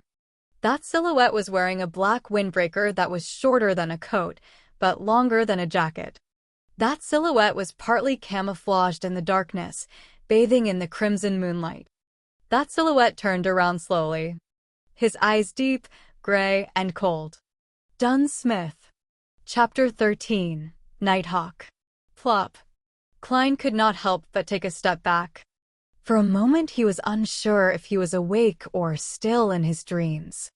The silhouette took off his black top hat and bowed a little as he said with a smile, reintroducing myself, Nighthawk, Dunn Smith. Nighthawk? One of the codenames of the Church of the Evernight Goddess beyond our teams which Justice and the Hangman mentioned before? Klein suddenly realized something and exclaimed after making a connection, "You can control dreams? You just made me dream of that." Nighthawk Dunn Smith wore his black hat again, concealing his slightly high hairline. With deep gray eyes he said, "No, I only entered your dream and made the necessary guidance." His voice was deep and soothing. It reverberated through the dimly lit corridor without disturbing the sweet dreams of others. In dreams, even though much of your usually suppressed emotions and various dark thoughts in you are amplified, making everything seem chaotic, absurd, and crazy, they are all rooted in reality since reality exists. For veterans like me, everything is crystal clear. Compared to a conscious you, I believe the you in your dreams more. What normal human being could control his dream? If I had dreamed of something on Earth, wouldn't Dunn Smith have noticed? Klein was petrified by what had happened in the dream. Yet he quickly found it bizarre. He remembered being very much sober and rational, knowing what to say and what not to say. To put it simply, it did not feel like dreaming at all. So, Dunn Smith only saw what I wanted him to see? Klein's mind whirled as he gained a glimmer of understanding. This is a perk that resulted from transmigration? Like having a special body and soul? Or was it the effects of that luck enhancement ritual? So, Mr. Smith, do you believe that I really lost my memory? Klein organized his thoughts and asked in reply. Dunn Smith did not answer him directly. Instead, he looked at him keenly. You're actually not surprised by the course of events? I've met people who wouldn't believe in the power of the Beyonders, and they would rather believe that they haven't really woken up. Klein tersely acknowledged as he said, perhaps I have always been praying, hoping that there was such power to help me. An interesting train of thought. Perhaps you survived not only because you were lucky. Dunn nodded expressionlessly. I can now confirm that you really lost parts of your memories due to the incident, especially those related to it. So can I go back now? Klein heaved a long sigh of relief in his heart as he probed. Dunn placed a hand in his pocket and walked slowly towards Klein, the surrounding darkness becoming tranquil and gentle. No, you still have to come with me to see the expert, he smiled politely and said. Why? Klein blurted out, then added, you don't believe in the findings from my dream? You must be joking. If that expert specializes in hypnosis or mind reading and stuff, then wouldn't my biggest secret be exposed? The consequences would be beyond imagination. I'm quite humble usually, but I'm still confident for things related to dreams. Dunn calmly replied, however, for important key matters, there is no harm in confirming them again. Plus, our specialties lie in different areas. Perhaps she can help you recover some of your memories. Not waiting for Klein to reply, his voice turned deeper. After all, you're connected to the whereabouts of that Antigonus family notebook. What? Klein froze. Dunn stopped in front of him, locking his gray eyes on Klein's eyes and said, at the scene of the suicide, there was not a single trace of that notebook from the fourth epoch. Welch is dead. Naya is dead. You're our only lead. All right then. Klein went silent for a moment before exhaling. A missing notebook. Now this is really peculiar. How did I not think about the whereabouts of that notebook from the fourth epoch? Dunn nodded slightly, walking past Klein and said, lock your door and come with me to Welch's apartment. The expert is waiting for us there. Klein took in a silent breath. His heart was thumping wildly as he felt uneasy. He wanted to decline and even had the intention to run. However, he believed that with what had happened in his dreams, Dunn Smith would have definitely heightened his level of guard. And with the difference in strength between a normal human and a Beyonder, there was little chance of success by using force. He must have a revolver with him too. He must also have had practice using the revolver. Many thoughts flashed past his mind, and eventually Klein chose to accept the reality. All right. Sigh, I can only take one step at a time and see how things unfold. Maybe that miraculous power in my dream will take effect again. Then let's go, Dunn said in an indifferent tone. Klein turned and followed. After taking 2 steps, he suddenly stopped and said, Mr. Smith, I would like to use the bathroom first. I came out originally for the bathroom. Dunn did not stop him. Instead, he gave him a keen look and said, no problem, Klein. Believe me, I am far more powerful than you can imagine in the dark night. In the dark night. Klein silently repeated this phrase. He did not make any reckless attempt to escape and honestly relieved himself. He then washed his face with cold water, completely calming himself down. Klein changed his outfit and closed the door to his apartment. With gentle steps, Klein followed Dunn down the stairs and walked towards the building's entrance. In such a tranquil setting, Dunn Smith opened his mouth and spoke suddenly, at the end of the dream. "Why did you try to escape? What were you afraid of?" Klein immediately thought of an answer as he said, "I do not remember what I did at Welch's place, nor do I remember if I was directly involved in Welch's and Naya's deaths. I was afraid that if it was really proven to be my doing, I would rather gamble and escape. I can then start anew in the southern continent." "I would have done the same if I were you," Dunn said as he pushed open the door to the building, letting in the cool midnight breeze to disperse the sweltering heat inside. He was not afraid of Klein running away as he got on the carriage. It was exactly the one Klein had dreamed of, a four-wheeled carriage drawn by a single horse and the carriage driver. There was also the police emblem of double-crossed swords that clustered a crown carved onto the side of the carriage. Klein followed into the carriage. Inside, there was a thick carpet laid out and the place was filled with a soothing fragrance. Having sat down, he looked for a topic to probe for more information. "Mr. Smith, what if, and I mean if, the expert confirms that I have really forgotten a part of my memories, and that there is no other evidence which points to me being the perpetrator or a victim, would this be over?" "In theory, yes. We will try to search for the notebook through other means. As long as it exists, it can be found. Of course, before that, we will have to make sure you are not cursed or have any scent of cacodemons and that there are no related psychological problems lingering. We must ensure that you can embrace the rest of your life peacefully and healthily." Dunn Smith had a smile on his face, a rather unusual smile. Klein caught onto this point keenly and promptly inquired, "In theory?" "Yes, only in theory. In this field of work, there are always twisted, unorthodox, and inexplicable things happening." Dunn looked Klein in the eye and said, "Their continuation or end are not what we can foresee or control at times." "For example?" Klein actually felt frightened for a moment. The carriage sped through an almost empty street. Dunn took out his tobacco pipe and sniffed it, saying, "When we believe that things have come to an end, with everything going back to normal, it would resurface in a terrifying, chilling way. A few years ago, we handled a case regarding an evil cult.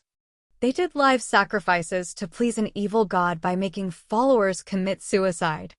When one of the followers was chosen, his survival instincts triumphed over his foolishness, twisted beliefs, and psychedelic drugs. He secretly escaped and reported to the police. The case was handed over to us. It was a very small mission, since there were no Beyonders in that cult. The deity they worshipped was actually randomly thought up by their leader merely for the sake of money and satisfaction. Humanity was lost there. We only used 2 members, coupled with the support from the police, to suppress this cult. No one was off the hook. For that whistleblower, we also confirmed that he had no lingering demonic scent left on him. He was not cursed and did not suffer any mental disorders. He didn't have any personality problems or any other irregularities, nothing.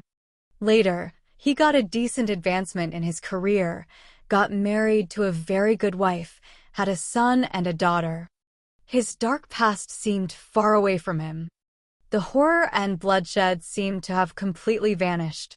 At this point, Dunn Smith gave out a laugh and said, "Yet in March this year, despite being in good financial health and having a loving wife and adorable kids, he strangled himself to death in his own office." The crimson moonlight outside the carriage window shone upon Dunn Smith. At that instant, his seemingly self-derisive smile made Klein feel unspeakably horrified. Strangled himself to death, Klein drew in a gasp of cool air silently, as if seeing his own tragic end. "Even if I escaped it once, it might just be temporary? Is there any way to resolve this completely? Become a Beyonder to fight it?" The carriage returned to silence. Countless thoughts welled in Klein's mind. Under an awkward silence, the carriage traveled for a long time at high speeds. Just as Klein made up his mind to consult Dunsmith for any solutions, the carriage came to a halt. "Mr. Smith, we have reached Welch's apartment." The carriage driver's voice was heard. "Let's get down." Dunn straightened out his black coat that reached his knees. "Oh, let me introduce beforehand, the official disguise of the expert is the most renowned spirit medium of Awa County." Klein suppressed his other thoughts and asked curiously, "Then what is her actual identity?" Dunn half turned his body and turned his head back. With his abstruse gray eyes, he said, "A true spirit medium." Chapter 14. The Medium. A true medium. Klein repeated this description inwardly and did not speak again. He followed Dunsmith down the carriage. Welch's place in Tingen was a detached house with a garden. The road outside the hollowed metal gates allowed 4 carriages to pass through at once. Street lamps lined the sides of the road every 50 meters. They looked different from the ones Klein had seen in his previous life. They were gas lamps, and the height of every lamp was about that of an adult male, so that it was convenient to light the lamps. The black metal was closely pressed to the glass, forming a checkered pattern, casting out classical paper lantern-like artworks. Coldness and warmth were intertwined while darkness and light coexisted. Walking along the pathway blanketed by rays from the sunset, Klein and Dunsmith entered Welch's rented place through the ajar metal gate. Facing the main entrance was a cemented road that led straight to a 2-floored bungalow. 2 carriages could go at once. There was a garden on the left and a lawn to the right. The pleasantly faint fragrance from the flowers mixed with the cool scent of the fresh grass made one feel happy and relaxed. As soon as he stepped in, Klein shivered and peered around. He felt that in the garden, somewhere in the lawn, on the roof, behind the swing, somewhere in a dark corner, pairs of eyes were observing him. There was clearly no one here, yet Klein felt as if he was on a crowded street. This strange contrast, this peculiar feeling, tensed him up. A chill ran up his spine.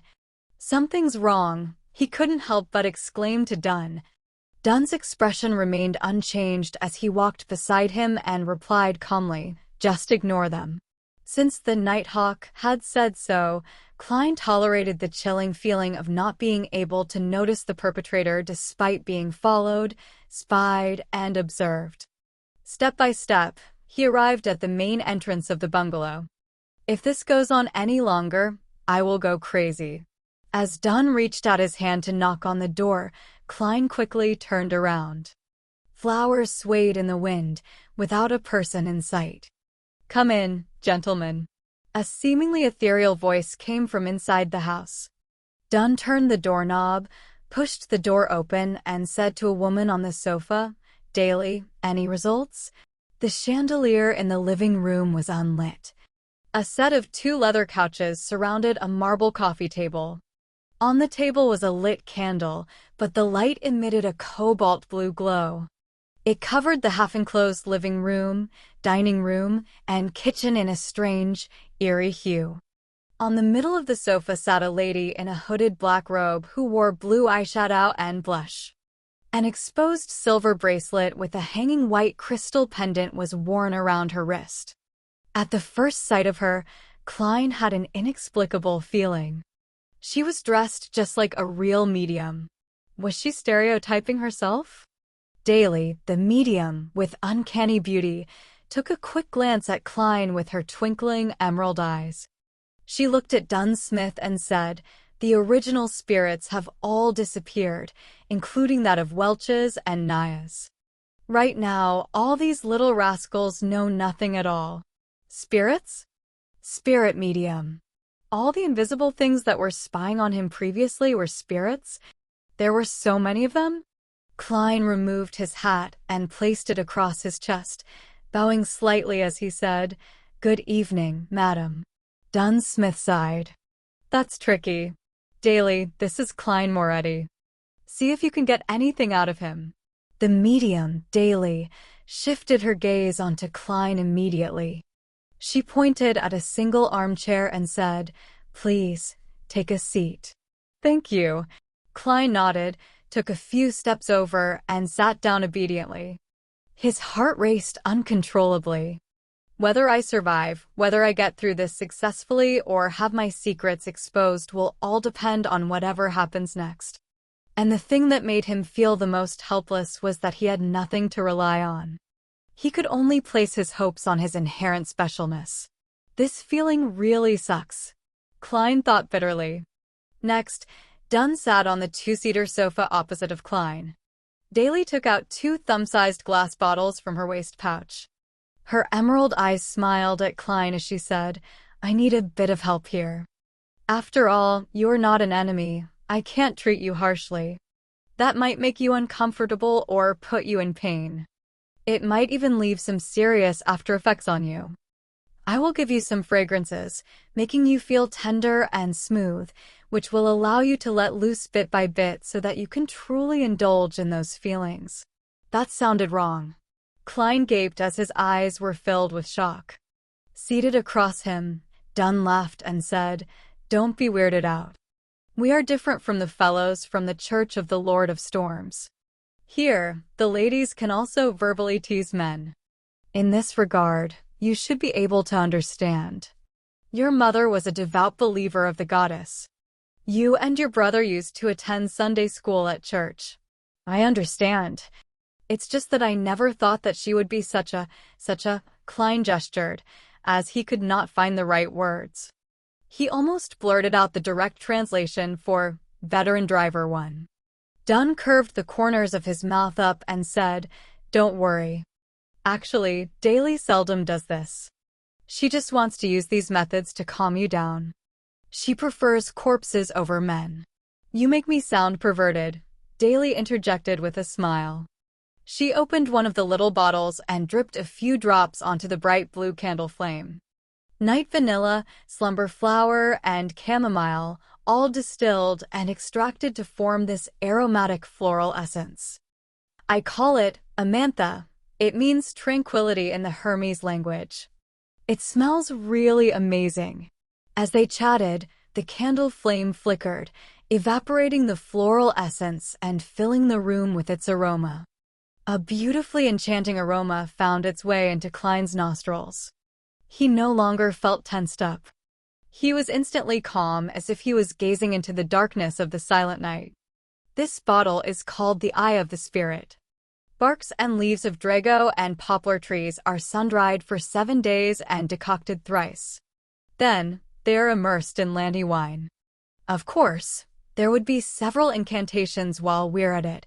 As Daly described the liquid, the amber substance dripped onto the cobalt blue candle flame. Upon smelling the ethereal scent of the aromatic wine, Klein noticed that the candle flame was dancing wildly. The luster of Daly's blue eyeshadow and blush shone oddly, to the extent of him seeing double. It is a great helping hand for mediumship. It is also a floral essence that is sufficiently enchanting. As Daly explained continuously, Klein felt as if her voice was coming from all around. Bewildered, Klein looked around and realized that everything was swaying and in a blur. He felt like he was shrouded by layers and layers of fog. Even his body was swaying as it phased away before he began floating and then losing his balance. Colors blended like an impressionist painting. The reds were redder, the blues were bluer, and the blacks were blacker, appearing more defined than usual. It was dreamy and hazy. Distinct murmurs from the surroundings came through as if hundreds and thousands of people who could not be seen were debating. This feels similar to the luck enhancement ritual I did before, but without the kind of madness that makes your head feel like exploding. Klein looked around and thought questioningly. At this moment, his vision was locked onto a pair of eyes that were crystal clear like emerald. On a blurry sofa sat Daly in a black robe. Eccentrically, her gaze concentrated on the tip of Klein's head. She smiled and in a gentle voice said, "Let me properly introduce myself. I am the spirit medium, Daly. I can still have rational thoughts. It's like when I was at that luck enhancement ritual and that gathering. The thought crossed Klein's mind as he intentionally behaved muddled and said, "Hello there." The mental worlds of humans are extremely vast. Many secrets are hidden within the mind. Look at the ocean. What we know about it is all on this superficial level. But in reality, deep in the ocean, there is a larger unseen portion. Other than islands, there is the entire ocean. There is the boundless sky that symbolizes the spiritual world. You are the spirit of your body. Not only do you know of the islands above, but you also know of the things hidden beneath the sea, as well as the entire ocean. Anything that exists leaves some traces behind. The superficial memories of the islands may be wiped out, but what is left under the sea and the entire ocean will definitely have a corresponding projection left in it. Daly went on, bewitching Klein. The vague surrounding winds and shadows took on similar forms. It as though Klein's spirit was fully exposed in the form of an ocean, waiting for him to search and discover. Klein watched patiently as he churned the ocean occasionally. Then, in an airy voice, he replied, "No. I can't remember. I have forgotten." He expressed his agony at just the right level. Daly tried to guide him once again, but the clear-headed Klein was unaffected. "Okay, we shall end here. You may leave. Leave. Leave." The airy voice lingered and Daly disappeared. The wind and shadows began calming as the ethereal smell and subtle scent of the aromatic wine became more distinct again. The colors returned to their normal state and the fuzzy feeling was no longer around. Klein's body quivered, and he found his balance again. He opened his eyes, which he had no memory of closing, and noticed that the candle with the bright blue flame was still before him. Dunn Smith was still resting comfortably on the couch. Same for Daly with the black hooded robe. "Why did you use the theory that belongs to that bunch of evil madmen, the psychology alchemists?" Dunn furrowed his eyebrows and stared at Daly. As Daly put away the 2 little bottles, she replied calmly, "I think it's pretty accurate. At least, it corresponds with some of the things I've made contact with before." Without waiting for Dunn's reply, Daly shrugged and said, "This tricky fellow did not leave a single trace behind." Upon hearing this, Klein heaved a huge sigh of relief. Pretentiously, he asked, "Oh, it's over? What happened?" "It felt like I just took a nap." "That was a pass, right?" "Thankfully, I had the luck enhancement ritual as a rehearsal." "Just take it as such." Dunn interrupted him and looked at Daly. "Have you examined Welch's and Naya's bodies? The corpses can tell us a lot more than you can imagine. It's such a pity that Welch and Naya had indeed committed suicide. So, the force that drove them to it is to be feared. Not a single trace was left behind." Daly stood up and pointed at the candle. "I need some rest." The cobalt blue glow vanished, and the house was instantly inundated with a blurry shade of crimson. "Congratulations. You can return home now. But do remember, do not reveal this incident to your loved ones. You have to promise this," Dunn said as he led Klein to the door. Surprised, Klein asked, "Is there no need to examine the curses or the trails left behind by the evil spirits?" Daly didn't mention anything about it, so there's no need for it, Dunn answered simply. Klein calmed down. As the thought of his previous worries came to mind, he asked hurriedly, "How can I be sure that I will be free from trouble from now on?" "No worries." Dunn twitched his lips and said, "Based on statistics of similar incidents in the past, 80% of the survivors of the incident do not experience any horrifying aftereffects." "Yeah, this is based on what I know, roughly, more or less." "Then, there's still 1/5 of those poor souls." Klein did not dare to try his luck. "Then you can consider joining us as a civilian staff. This way, even if there are any precursors, we can discover it in time," Dunn said casually as he approached the carriage. "Or simply become a beyonder. After all, we are not nannies." We can't babysit you all day long and even watch what you do with women. Can I? Klein questioned the statement. Of course, he did not expect much.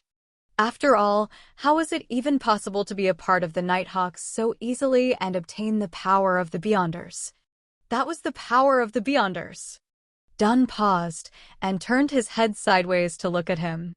It's not that you can't. It depends. What? The transition in his words shocked Klein. Klein stared blankly beside the carriage before answering, really? Who are you kidding? Is it so easy to become a Beyonder? Dunn laughed lightly. His gray eyes were hidden in the shadow of the carriage. You don't believe me, huh? Actually, when you become a Nighthawk, you lose a lot. For instance, freedom. Even if we don't talk about this now, there is another issue. Firstly, you are not a member of the clergy, nor a devotee. You can't pick whatever you want or choose the safest approach. And secondly, Dunn held onto the handle and hopped onto the carriage as he went on. Among the cases that the mandated punisher, the machinery hive mind, and other judiciaries, have to deal with annually, a quarter of them were a result of Beyonders who lost control. A quarter. Beyonders who lost control. Klein was dumbfounded. Just then, Dunn turned slightly. His gray eyes were deep. With no sign of a smile, he continued, and among the quarter of cases, a large number of them are our teammates. Chapter 15. The Invitation. A wave of tumultuous emotions rose up in Klein's heart after he heard Dunn. Instinctively, he uttered, "Why? The Beyonders have serious hidden dangers?" So much so that the Church's internal judiciary and the Beyonders, who dealt with bizarre phenomenon, are also prone to problems? Dunn stepped into the carriage and sat back in his seat. His expression and tone remained the same. This is not something that you need to understand. Neither is it something you can understand unless you become one of us. Klein was struck dumb for a moment, after which he sat down and questioned in a tone that was half dubious and half joking.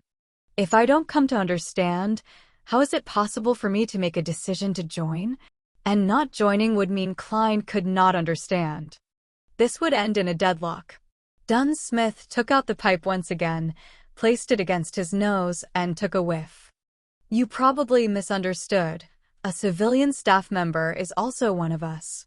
In other words, as long as I become one of your civilian staff members, I will be able to understand the relevant secrets, figure out the hidden dangers that plague Beyonders, and the dangers that may be encountered, as well as consider whether I want to become a Beyonder later. Klein reorganized his thoughts and paraphrased what Dunn had shared. Dunn smiled and said, "Yes, that is the case, except for one point. You cannot simply become a Beyonder just because you want to, because every church will be equally strict in this aspect. It would be odd if the churches were not strict." Klein lampooned silently, as he added with a more intense tone coupled with stronger body language, "What about civilian staff members? This should be quite strict as well, right?" "There shouldn't be any problems if it's you," said Dunn with half-closed eyelids as he whiffed the pipe with partially relaxed countenance. However, he did not ignite it. "Why?" Klein asked as he was once again grappled by doubt. At the same time, he jested inwardly. So my uniqueness and halo as a transmigrator are akin to the fireflies in the night, ever so bright and outstanding? Dunn opened his half-closed eyelids, his silver-colored eyes reflecting the same tranquility as before. "First, you managed to survive without our help in such a situation. Certain exceptional qualities are not present in others. For instance, luck. Lucky people are often welcomed." Seeing that Klein's expression had turned blank, Dunn smiled slightly. "All right, just treat this as a humorous statement. Second, you're a graduate of the history department from Ko University. This is something we urgently need. Although a believer of the Lord of the Storms, Lumi perceives women in a way that is loathsome, his views regarding society, humanities, economics, and politics remain incisive. He said before that talents are key to maintaining a competitive advantage and positive development, a point that I very much agree with. Noticing that Klein was slightly furrowing his eyebrows, Dunn casually explained, "You should be able to imagine that we often encounter documents and objects from the Fourth Epoch or earlier. Many cults and heretics have tried to gain power from these things. Sometimes, they themselves can lead to strange and terrible things. Except for the Beyonders in special fields, most of us are not good with our studies, or have passed that age." Having said that, Dunn Smith pointed to his own head, and the corner of his mouth turned up slightly as if he was mocking himself. He then said, "Those dry, boring knowledge always puts us to sleep. Even the sleepless can't help it." In the past, we would cooperate with historians or archaeologists, but this posed the risk of exposing secrets, and mishaps might befall on these otherwise uninvolved professors and associate professors. Thus, the addition of a professional in our ranks is hard to refuse. Klein nodded lightly and accepted Dunn's explanation. With his thoughts all over the place, he asked, "Then why don't you directly, groom one?" Dunn continued, "This brings me to the third point, which is also the final and most important point. You've already been through a similar ordeal, so inviting you doesn't violate the confidentiality clause. With regard to developing others, I will bear the responsibility of exposure if it fails. Most of our team members, our civilian staff members, come from within the church." After Klein finished listening silently, he asked curiously, "Why are you so strict about maintaining confidentiality? Wouldn't spreading the news publicly to more people and increasing awareness lessen the chances of a similar mistake from happening again? The greatest fear stems from the fear of the unknown. We can make the unknown become known." No, humanity's stupidity is beyond your imagination. It actually leads to more people emulating these acts, creating more chaos and more severe incidents. Dunn Smith shook his head and replied. Klein acknowledged as he replied in enlightenment, "The only lesson that humans can learn from history is that humans do not gain any lessons from history, and they're always repeating the same tragedies." That famous quote from Emperor Roselle is indeed filled with much philosophical meaning, agreed Dunn. Emperor Roselle said that? This transmigrator senior really did not give the latecomers any chance to posture. Klein did not know how to follow up on Dunn's words. Dunn turned his head and gazed out of the horse carriage. The dim yellowish light of the street lamps intertwined to display the splendor of civilization. There is a similar discourse within the judiciary of the major churches. This may be the main reason for the strict confidentiality and the prohibition of ordinary people from knowing. What is it? Klein asked as his interest was piqued, pleasured that he seemed to be spying on secrets. Dunn turned his head. His facial muscles pulled themselves so slightly that it was hardly visible. Faith and fear bring troubles. More faith and more fear bring more troubles, until everything is destroyed. After he said that, Dunn signed, "Besides praying for the blessings and help from gods, humans can't solve their real major problems. Faith and fear bring troubles. More faith and more fear bring more troubles," Klein recited silently, but he could not fully understand it. What followed next was the fear of uncertainty that came from the unknown. It was like the dark shadows formed by the streetlights outside. In the darkness without light, it appeared as though there were pairs of callous-looking eyes and wide-open mouths.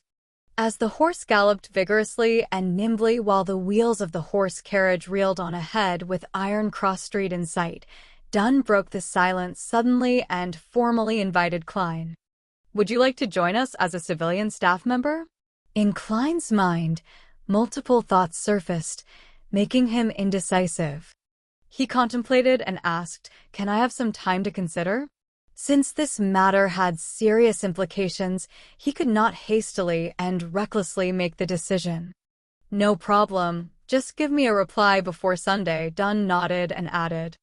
"Of course, Remember to keep this a secret and don't disclose the information regarding Welch to anyone, including your brother and sister. Once this is violated, it'll not only bring them trouble, but you might also have to attend a special court. Okay, Klein answered gravely. The carriage was once again plunged into silence. Seeing that they were nearing Iron Cross Street and that he was almost reaching home, Klein suddenly thought of a question. He hesitated for a few seconds before asking Mr. Smith, "What kind of salary and benefits do civilian staff get?" This was a serious question. Taken aback momentarily, Dunn smiled instantly and answered, "There's no need for you to worry about this issue. Our funds are guaranteed by the church and the police department. For newly registered civilian staffs, the weekly salaries are placed at £2.10 solely. There is an additional 10 solely as compensation for the risk and confidentiality. All of this will add up to a total of £3. This is hardly worse than a confirmed university lecturer. After which, your salary will gradually rise according to your experience and contributions. As for civilian staff members, the contract is generally 5 years. After 5 years, you can quit normally if you're no longer willing to stay. You only have to sign a lifetime confidentiality agreement and you're not allowed to leave Tianjin until permission is given. If you want to move to another city, the first thing you must do is register with the local Nighthawk. By the way, there are no weekends and you can only work in shifts. At any point in time, there should be 3 civilian staffs on duty, and if you wish to go to the South or Desi Bay for a vacation, you'll need to arrange it with your colleagues. Just as Dunn finished speaking, the horse carriage pulled to a stop and the apartment building where Klein and his siblings resided appeared on the side. I get it now. Klein turned around and walked down the horse carriage. He stopped at the side and asked, "By the way, Mr.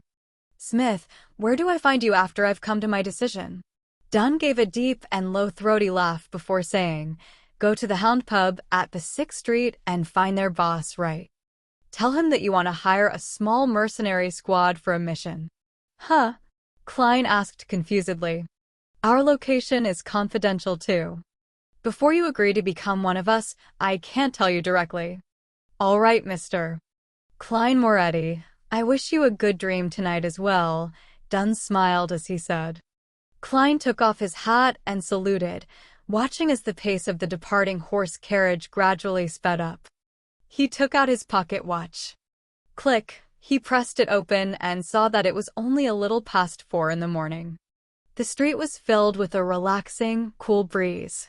A dim yellowish light from the street lamps illuminated the surroundings. Klein drew a deep breath and took in the deep silence of the night around him. The busiest and noisiest district in the day could be so lifeless and quiet at night. This was in stark contrast to the silent observations and medium seance in Welch's residence. It was only then that Klein realized that the back of his linen shirt was unknowingly drenched in sweat, cold and clammy.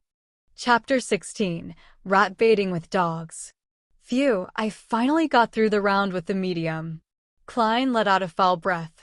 He slowly turned around and enjoyed the cool breeze and tranquility of the night while walking closer and closer to the apartment building's door.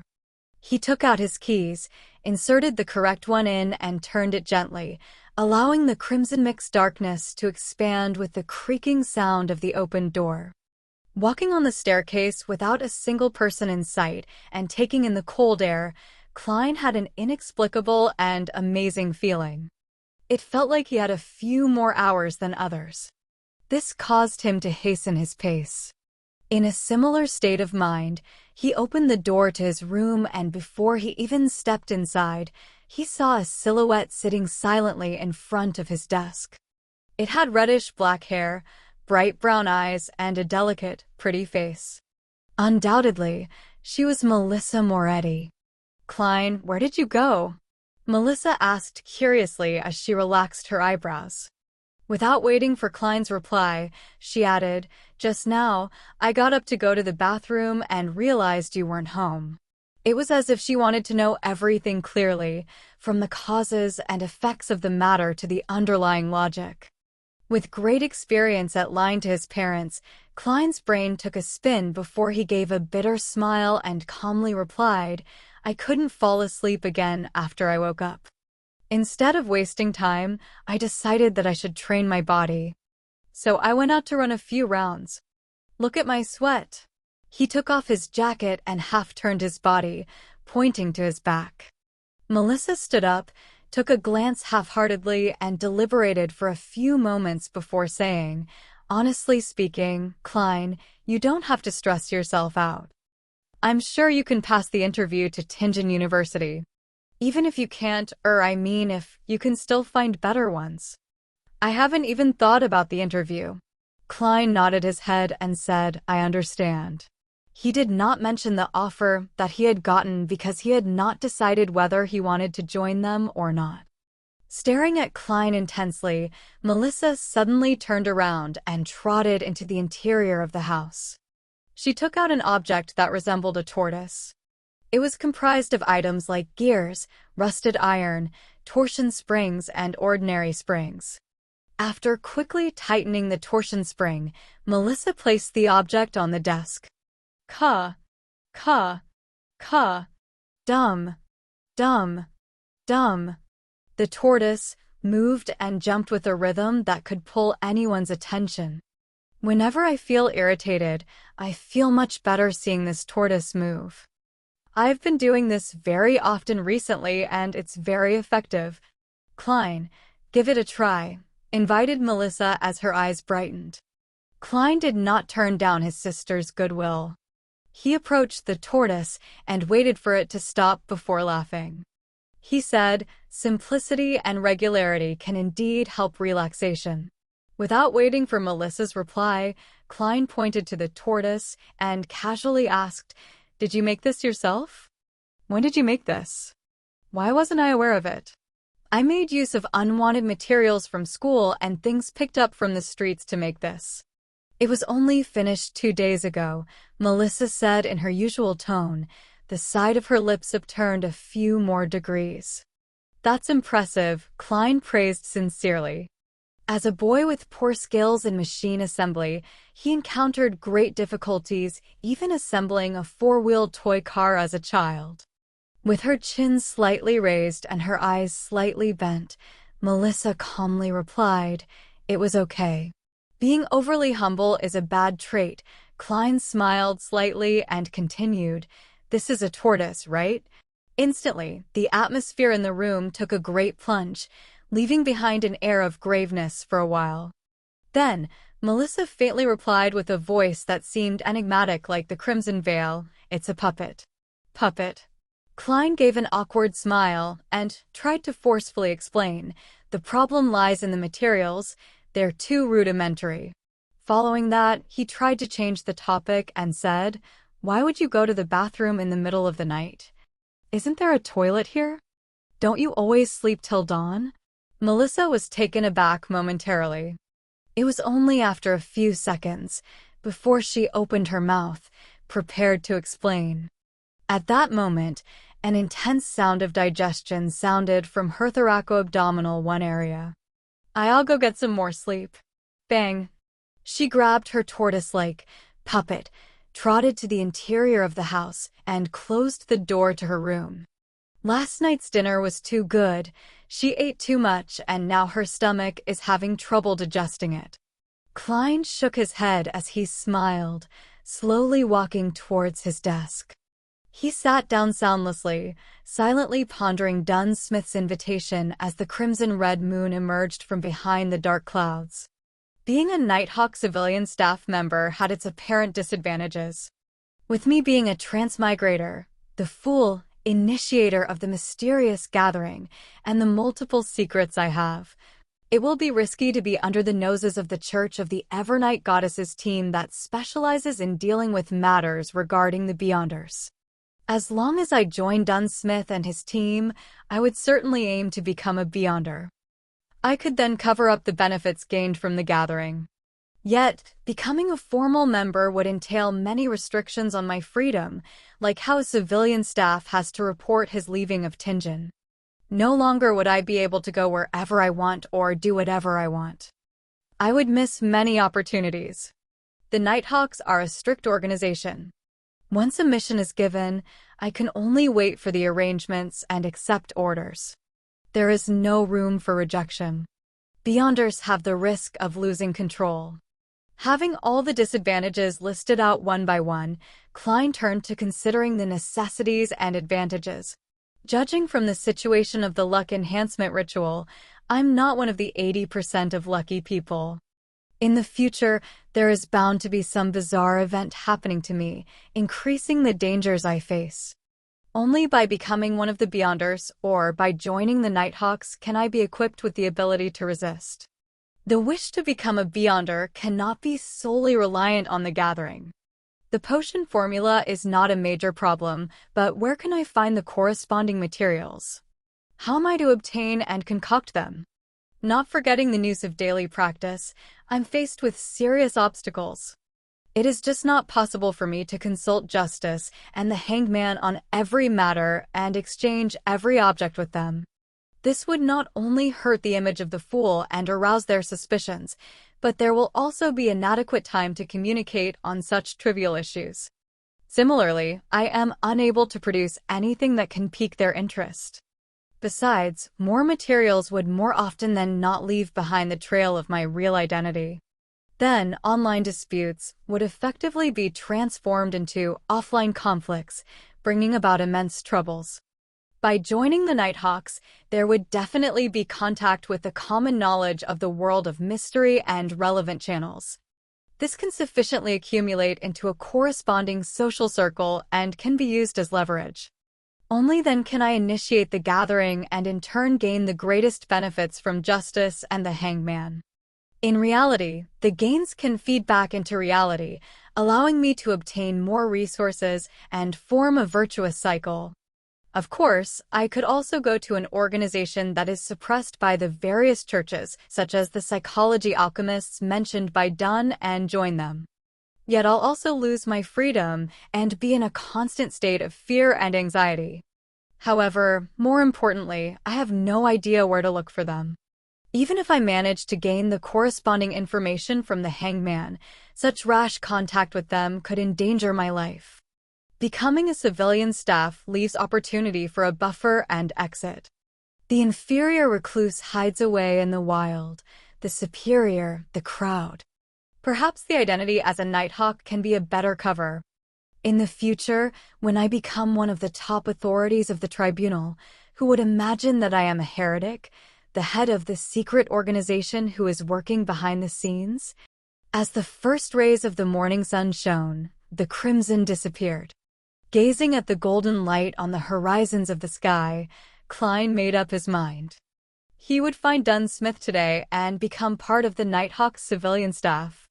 At this moment, Melissa, who had gotten out of bed again, had pushed open the door to the room. She was surprised to see her brother stretching in an unglamorous manner. "You didn't sleep?" "I was thinking through some things." Klein smiled, feeling relaxed. Melissa thought for a moment and said, "Whenever I encounter problems, I'll list out both the pros and cons one by one and compare them. After that, I would be able to get a hint of what I should do next." "That's a good habit." "I did that too," Klein smiled and replied. Melissa's countenance was relaxed, and she did not add more. Holding a yellowish sheet of paper and her toiletries, she headed to the bathroom. Not in a hurry to leave after he finished his breakfast and his sister's departure, Klein took a good nap. Based on what he knew, nearly all the pubs were closed in the morning. At 2 o'clock in the afternoon, he smoothed the pleats of his silk hat and handkerchief using a small brush. He also removed the dirt to re-establish the tidiness. Thereafter, he wore a suit of formal clothing, just like he was going for an interview. The 6th Street was a little far, and Klein was afraid that he would miss the working hours of the Nighthawk. Therefore, he did not walk there, but instead waited for public horse carriage at Iron Cross Street. In the Lone Kingdom, public horse carriages were placed under 2 categories, without track and with track. The former consisted of a carriage drawn by 2 horses and could sit approximately 20 people while taking into account the top of the carriage. Only a general route existed, without specific stations. It had flexible operations and could be hailed anywhere unless it was full. The latter was operated by the Orbital Carriage Company. First, a rail-like service device was laid on the main street. The horses would move on the inner lane while the wheels ran on the tracks, making it easier and more labor-saving. This could thus pull a bigger double-decker carriage that sat nearly 50 passengers. However, the only problem was that the route and stations were fixed, making many places inaccessible. After 10 minutes, the sound of the wheels hitting the tracks approached from a distance. A double-decker horse carriage stopped in front of the station at Iron Cross Street. To Basic Street, Klein said to the carriage driver, "You have to transfer at Champagne Street, but when you get there, it takes about 10 minutes to walk to Basic Street," explained the carriage driver to Klein with regards to the route. "Let's go to Champagne Street then." Klein nodded in approval. "It's more than 4 kilometers, for pence," said a young man with a fair and clean face as he extended his hand. He was a worker responsible for money collection. "Okay." Klein fished out 4 copper coins from his pocket and handed it to the other party. He walked up to the carriage and found that there were not many passengers. Even on the first floor, there were a few empty seats. "I only have 3 pence on me now, so I can only walk when I go back." Klein pressed his hat down and sat down firmly. On this floor, the men and women were mostly well-dressed, although there were a few clothed in their work clothes, leisurely reading newspapers. Almost no one spoke, and it was quite quiet. Klein shut his eyes and recharged his strength, oblivious to the coming and going of passengers around him. Station after station passed until he finally heard the few words, "Champagne Street."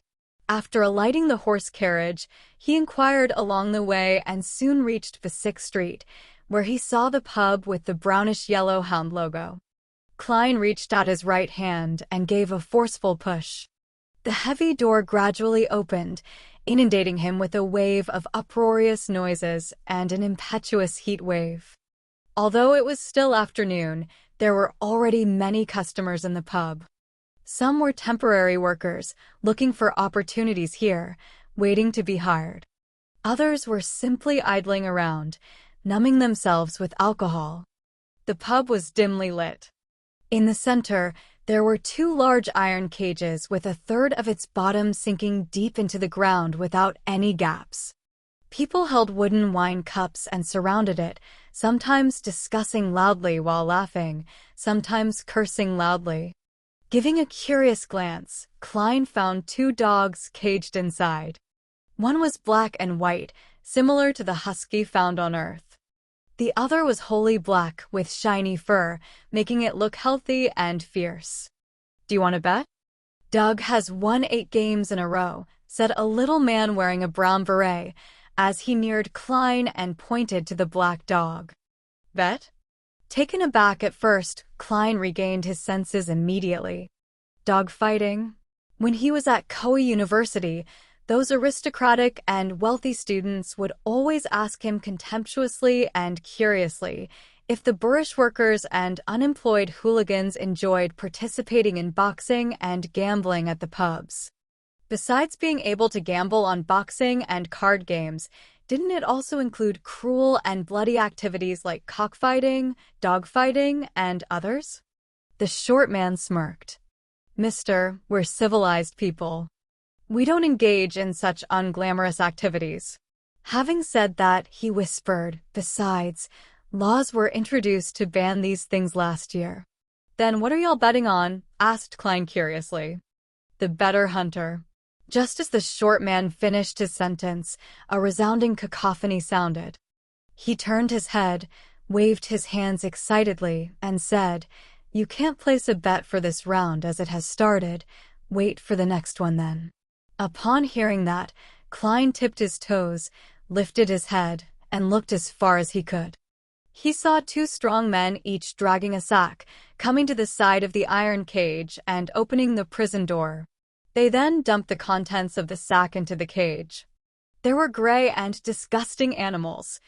Klein tried to identify them carefully before realizing that they were rats. Hundreds of rats. As the iron cage was deep underground without any gaps, the rats moved in all directions but could not find a way out. Right then, just as the door of the cage was closed, the chain of the two dogs were untied. Woof! The black dog pounced ahead and killed a rat in one bite. The black and white dog was dazed at first before it started playing excitedly with the rats. The surrounding people either raised their wine cups and intensified their gaze or shouted loudly, "Bite it! Kill it! Doug! Doug!" Motherf *** king rat baiting with dogs too. Klein regained his senses, and the corner of his mouth twitched unceasingly. The objective of the gamble is to determine which dog can catch more rats. Perhaps one can even bet on the specific number of rats caught. No wonder there were people purchasing live rats at Iron Cross Street. That's really unique. Klein shook his head, laughing as he backtracked and circled along the edge of the alcoholic customers and reached the front of the bar. "New here," said the bartender as he spared Klein a glance while wiping the cups. He continued, "1 cup of rye beer is a penny. And Matt beer costs 2 pence. 4 pence for Southville beer, or do you want a cup of purely brewed Maltlanti?" "I came here for Mr. Right," said Klein directly and bluntly. The bartender whistled and shouted to the side, "Old man, someone is looking for you." "Oh, who?" A vague voice sounded, and an intoxicated old man stood up from behind the bar. He rubbed his eyes, shifted his gaze to Klein, and asked, "Lad, were you looking for me?" "Mr. Right, I would like to hire a small mercenary squad for a mission," replied Klein, according to what Dunn had instructed. "A small mercenary squad? Are you living in an adventure story?" "This hasn't been around for a long time," the bartender interrupted and smiled. Wright went silent for a few seconds before saying, "Who told you to look for it here?" "Dunn. Dunn Smith," replied Klein in all honesty. Instantly, Wright broke out in a chuckle and replied, "I see. Actually, the small mercenary squad still exists. It's just in another form, with a more contemporary name. You can find it on the 2nd floor of No. 36, Zutland Street." "Thank you," thanked Klein sincerely before he turned and squeezed out of the pub. Before he went out the pub, the alcoholic customers who surrounded him suddenly quieted down as they murmured, "Doug was actually defeated." Defeated. Klein smiled and shook his head. Then he left quickly and found his way to the nearby Zoeterland Street after asking around. 30, 32, 34. Here, he counted the house numbers and walked into the stairwell.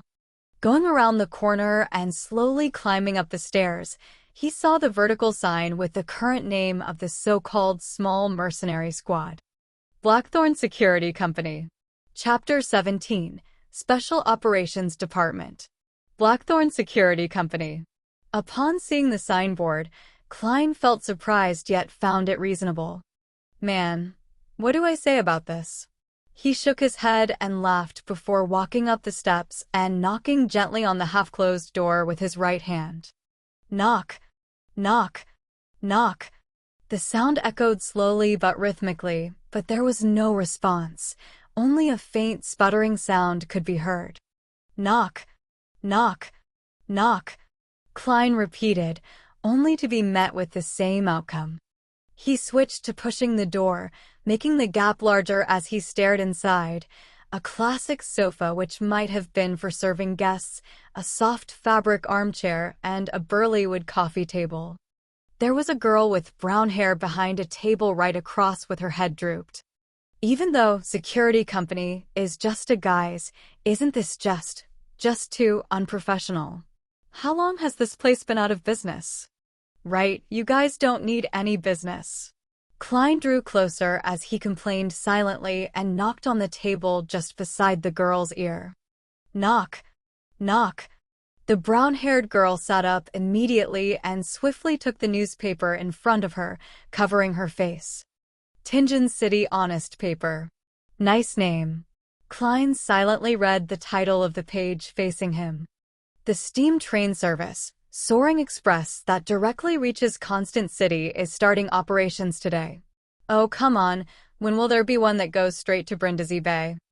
I really don't want to take the ship there again. It's too awful, really awful. Hey, who are you? The girl with brown hair read pretentiously and gave her opinion. As she spoke, she lowered the newspaper and revealed her bright forehead and light brown eyes, looking at Klein with a fawning and startled look. Hello, I am Klein Moretti, and I am here at the invitation of Dunn Smith, Klein said as he took down his hat to his chest and bowed slightly. The brown-haired girl looked to be in her early 20s. She wore a light green, Lone-styled dress. She was set off with beautiful laces on her sleeves, collar, and chest. The captain, all right, wait here for a moment. I'll go get him. The girl scurried up and went into the room beside her. She didn't even serve a cup of water or anything. The level of service awareness is worrying. Klein smiled faintly as he waited at his spot. After 2 to 3 minutes, the brown-haired girl opened the door and came out. She said with a sweet smile, Mr. Moretti, please follow me. The captain is on watch at the Chinese gate and is unable to leave at the moment. Okay. Klein quickly followed behind. In his mind, he pondered to himself. Chinese gate, what could that be? Going through the partition, the first thing he saw was a small corridor with only 3 offices on each side. Some of these offices were locked tight, while some were opened, revealing someone on the inside who typed nonstop on a heavy mechanical typewriter. At a glance, Klein noticed a familiar figure, the young officer that had investigated his apartment, the one with the black hair and blue eye and romantic vibe of a poet. He was not in official wear. His white collared shirt was not tucked in, making for quite an unruly appearance. Perhaps he really is a poet. Klein nodded in greeting and was greeted with a smile. The brown-haired girl pushed open the left office door at the end of the room and pointed inside, chirping, "We still have to go down a few levels." This office had no furniture in place, only a grayish-white stone staircase that extended downwards. The 2 sides of the stairs were lit up by gas lamps. The stable glow dispelled the darkness and gave a sense of harmony. The brown-haired girl walked in front, staring at her feet while walking carefully. Although I walk here often, I am still constantly afraid of falling down, tumbling down like a barrel. You don't know, Leonard did such a folly. On the first day of becoming a sleepless, the first day where he had not mastered his new powers, he tried to rush down the flight of stairs. And he became a cartwheel. Haha, it was hilarious if you think about it. Oh yes, it was the guy that greeted you just now. This was about 3 years ago. Speaking of which, I have been with the Nighthawks for 5 years. I was only 17 when I joined. The girl watched her steps as she spoke. Suddenly, she smacked her forehead and said, I forgot to introduce myself. I'm Roseanne. My father was a member of the Nighthawks who sacrificed himself in an accident 5 years ago. I suppose we are colleagues from now on. Yeah, colleague is the right word. We are not teammates since we are not Beyonders. I hope to have the honor, but still it depends on what Mr. Smith has to say, Klein said as he sized up the enclosed surroundings. He felt that they were going underground. Dampness seeped out from the stone walls, dispelling the summer heat. Don't worry, the fact that you came so far means the captain has agreed. I've always been a little afraid of him, even though he is amiable, a fatherly figure. I don't know why, but I'm still afraid. Roseanne spoke as though there was a piece of sweet in her throat. Klein answered humorously, Isn't being afraid of a father normal? True. Rosen said as she held the wall around the bend. As they spoke, the two finished walking down the stairs and reached a stone-paved floor. It was a long aisle. Both sides of the walls were mounted with gas lamps surrounded by metal gratings. Klein and Roseanne's shadows were elongated under the illumination. Klein keenly noticed that there was a dark sacred emblem every few meters, the symbol of the Evernight goddess. A deep black background dotted with sparkling embellishments as they clustered precisely half the crimson moon. These emblems did not seem special, but walking between them gave Klein a sense of serenity. Roseanne also stopped talking, unlike her previous talkative state. Before long, an intersection appeared up front. Roseanne briefly introduced. The path to the left will lead to the St. Selena Cathedral. To the right are the armory, storeroom, and archives. And straight ahead is the Cheney's Gate. St. Selena Cathedral? Then, Zutland Street is just behind Red Moonlight Street. Klein was a little stunned. St. Selena Cathedral of Red Moonlight Street was the headquarters of the Church of the Evernight Goddess in Tingen, a sacred ground where local followers yearned to visit. Along with Holy Numeric's Cathedral, of the Church of the God of Steam and Machinery in the suburbs, and the River and Sea Cathedral of the Church of the Lord of Storms in North Tingen. They sustained the religious circles in Tingen City and its affiliated towns and villages. Aware that his status made it unsuitable for him to ask more, Klein only listened silently. They passed the intersection and moved straight ahead. In less than a minute, a black iron split gate carved with 7 sacred emblems were seen. It stood there, heavy, cold, and domineering, like a giant guarding in the darkness. Cheney's Gate. Roseanne reminded him and pointed at the room beside them, saying, "Captain is inside. Go on in by yourself." "All right, thank you," Klein replied politely. The room Roseanne was referring to was just in front of Cheney's Gate. The windows were opened, revealing the lit room inside. Klein took a deep breath to calm himself. "Knock, knock, knock. Come in." He heard Dunn Smith's deep and amiable voice. Klein opened the unlatched door gently. There was only a table and 4 chairs inside. Dunn Smith, with his high hairline, who was wearing the black coat from the previous night plus a gold watch chain around his chest, was reading the newspaper leisurely. "Come and have a seat. Have you decided?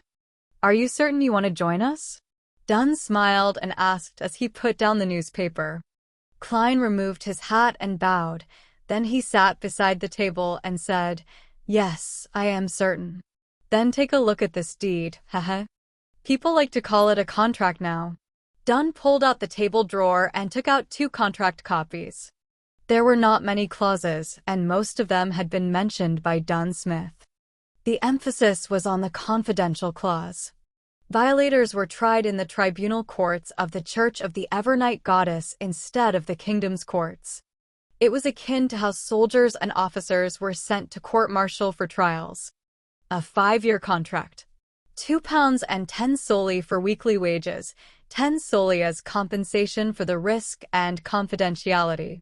Klein read through it and answered resolutely, "I've no problem with it."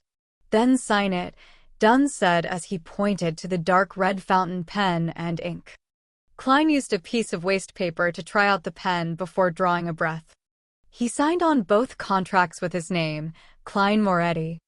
As he did not have a stamp yet, he could only use his thumbprint. Dunn received the contract, took out a stamp from the drawer, and stamped on the end of the contract and a few key parts.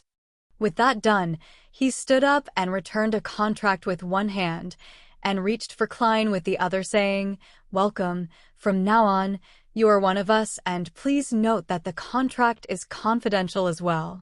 Klein stood up as well. He received the contract, shook his hand, and said, "So, I shall be addressing you as Captain?" "Yes." Dunn's grayish eyes seemed especially deep in the dim surroundings. After shaking hands, they sat down. Klein glanced at the stamp on the contract. It read, "Nighthawk Squad, Tingen City, Awa County, Lone Kingdom.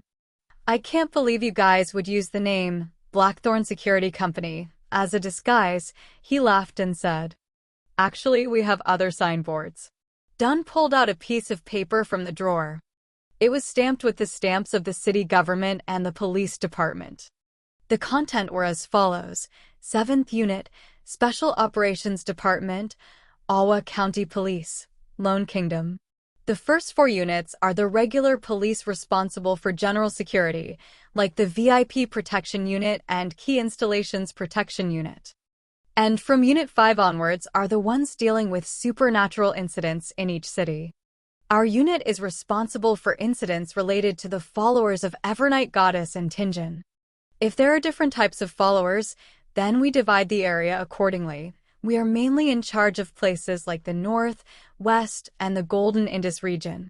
Dunn briefly introduced, Unit 6 of the mandated Punisher Squad under the Church of the Lord of Storms is in charge of the Pier region, the East, and the South. The university area and the suburbs are under Unit 5, which is the Machinery Hive Mind Squad in Tinjin. Right. Klein had no questions about it. He then laughed. What happens if someone really comes here due to the Blackthorn Security Company signboard and requests for our services? We'll take those requests. Why shouldn't we? As long as it doesn't affect our daily operations, Dunn said slowly and humorously. Any earnings would be considered additional bonuses, so our members are quite willing to take those jobs. Anyway, the market for trivial and troublesome matters such as finding dogs and cats have been monopolized by private detectives.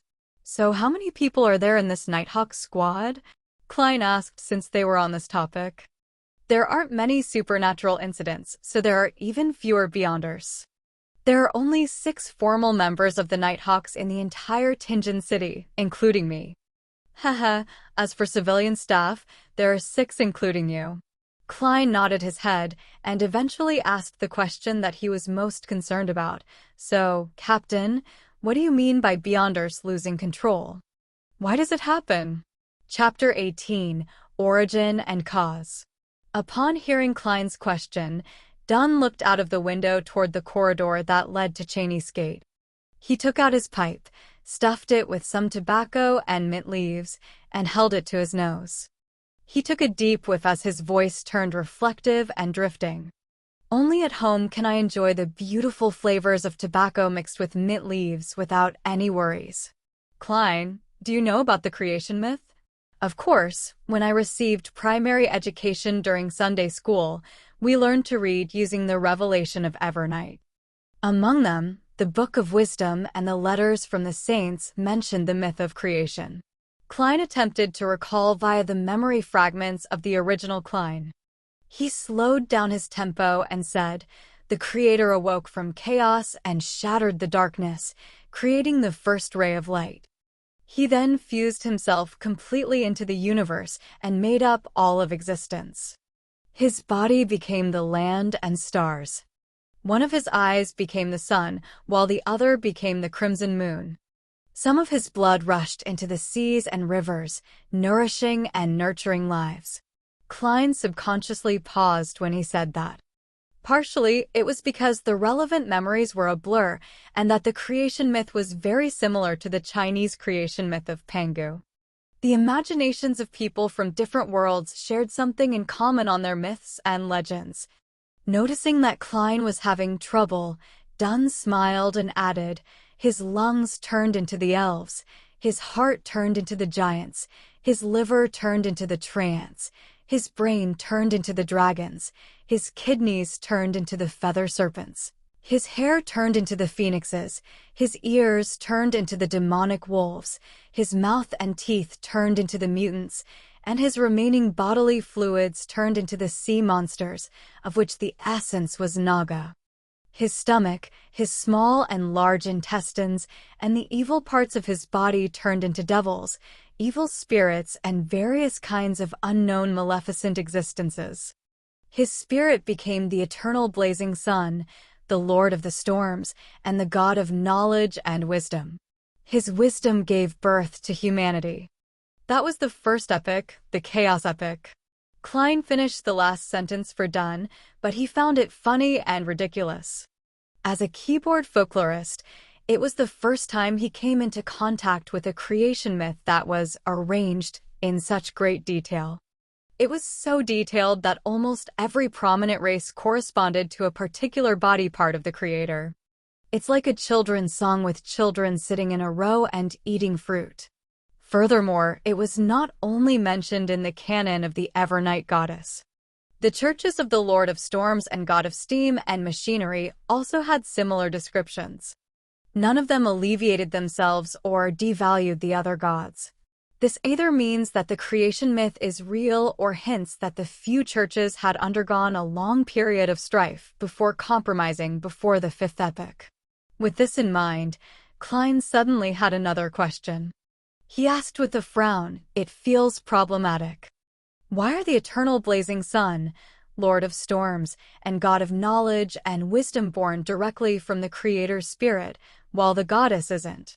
In the revelation of Evernight's prehistorical records, the Evernight goddess had only awoken at the end of the second epoch.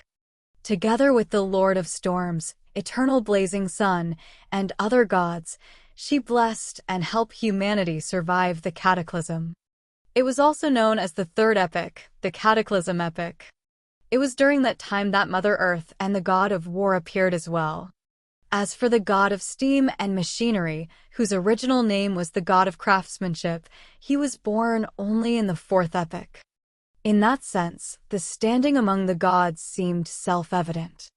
The ones who were more ancient was more orthodox. It was extremely clear.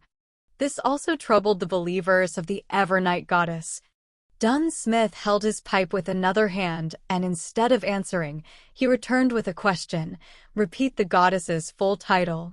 Klein immediately felt like he had stabbed himself with a knife. He racked his brains and tried his best to recall. The Evernight goddess is nobler than the stars and more eternal than eternity.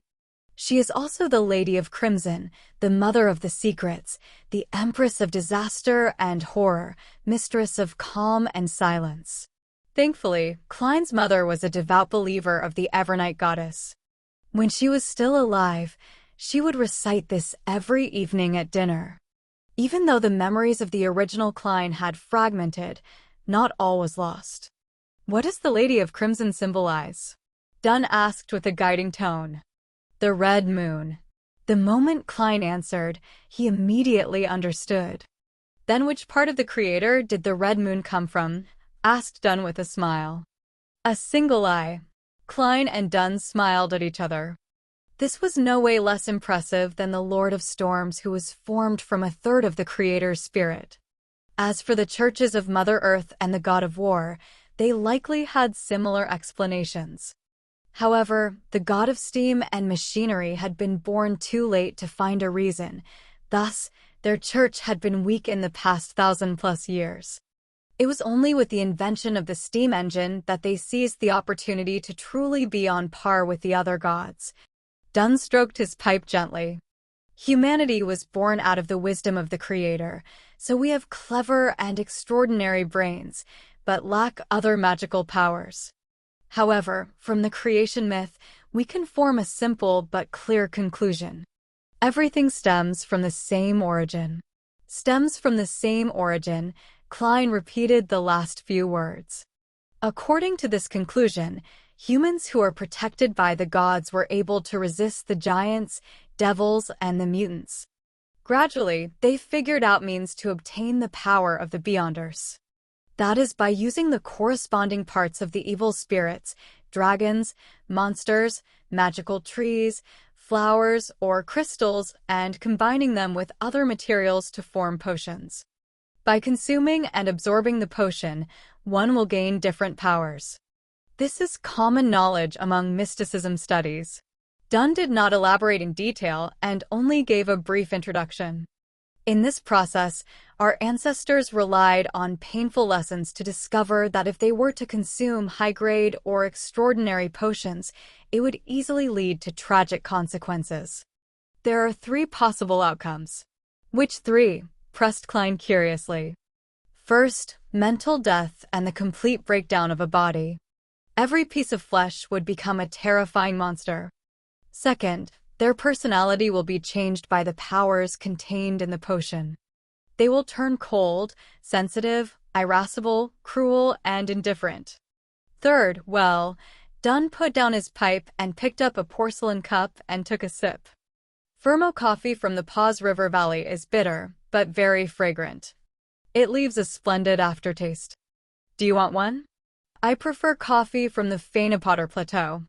Of course, I have only drank it a few times at Welch's place. Klein politely declined.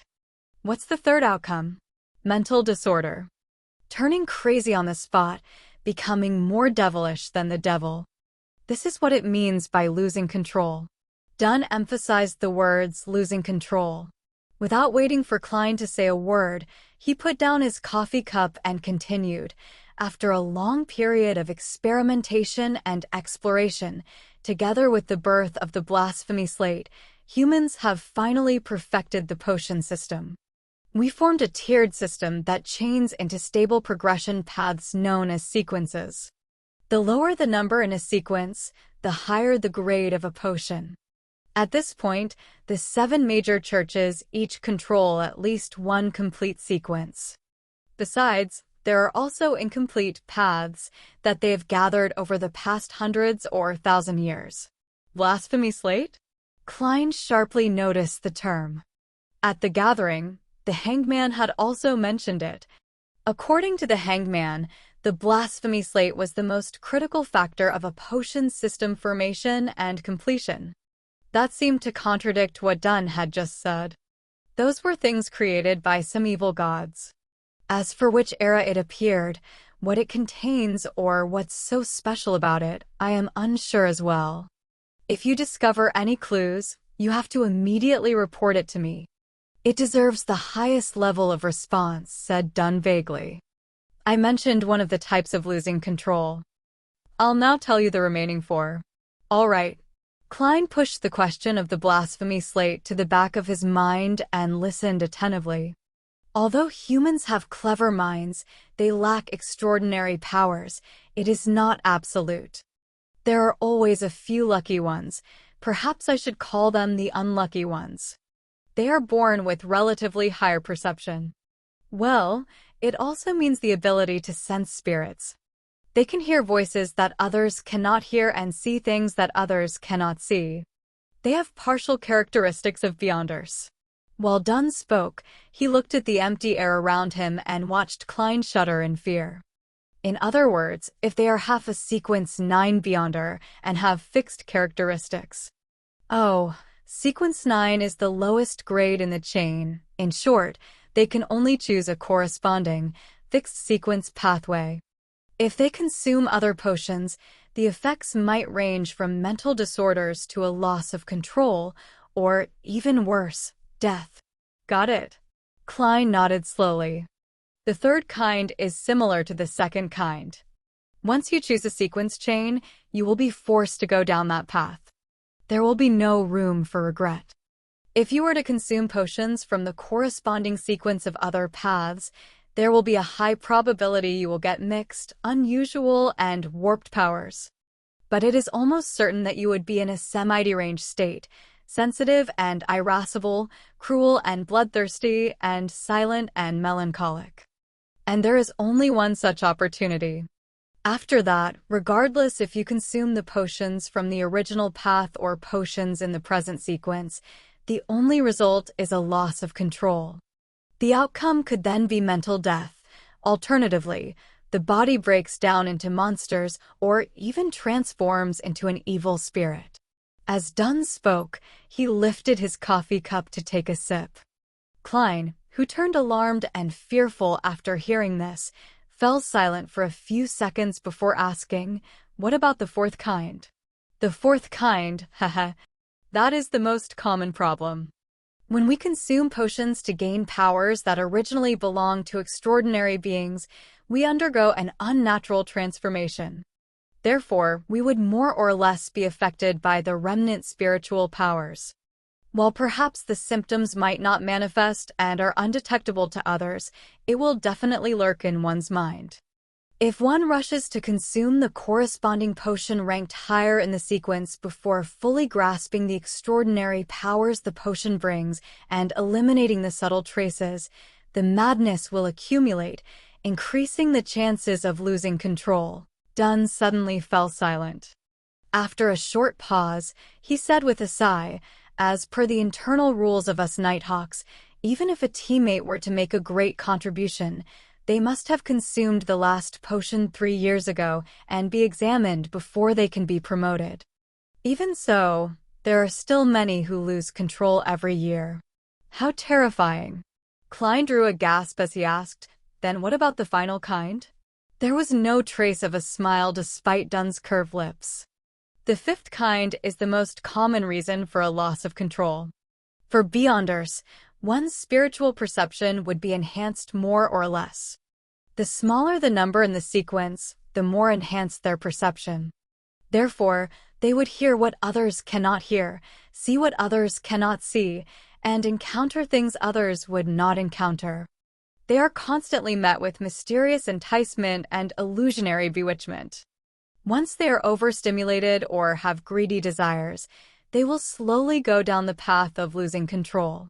As he spoke, Dunn looked straight at Klein, his gray pupils reflecting Klein's figure. His tone turned bleak as he said, "The founder of the Nighthawks, Archbishop Chanes, once said, 'We are guardians, but also a bunch of miserable wretches that are constantly fighting against dangers and madness.'" Chapter 19, Sealed Artifacts. We are guardians, but also a bunch of miserable wretches that are constantly fighting against dangers and madness.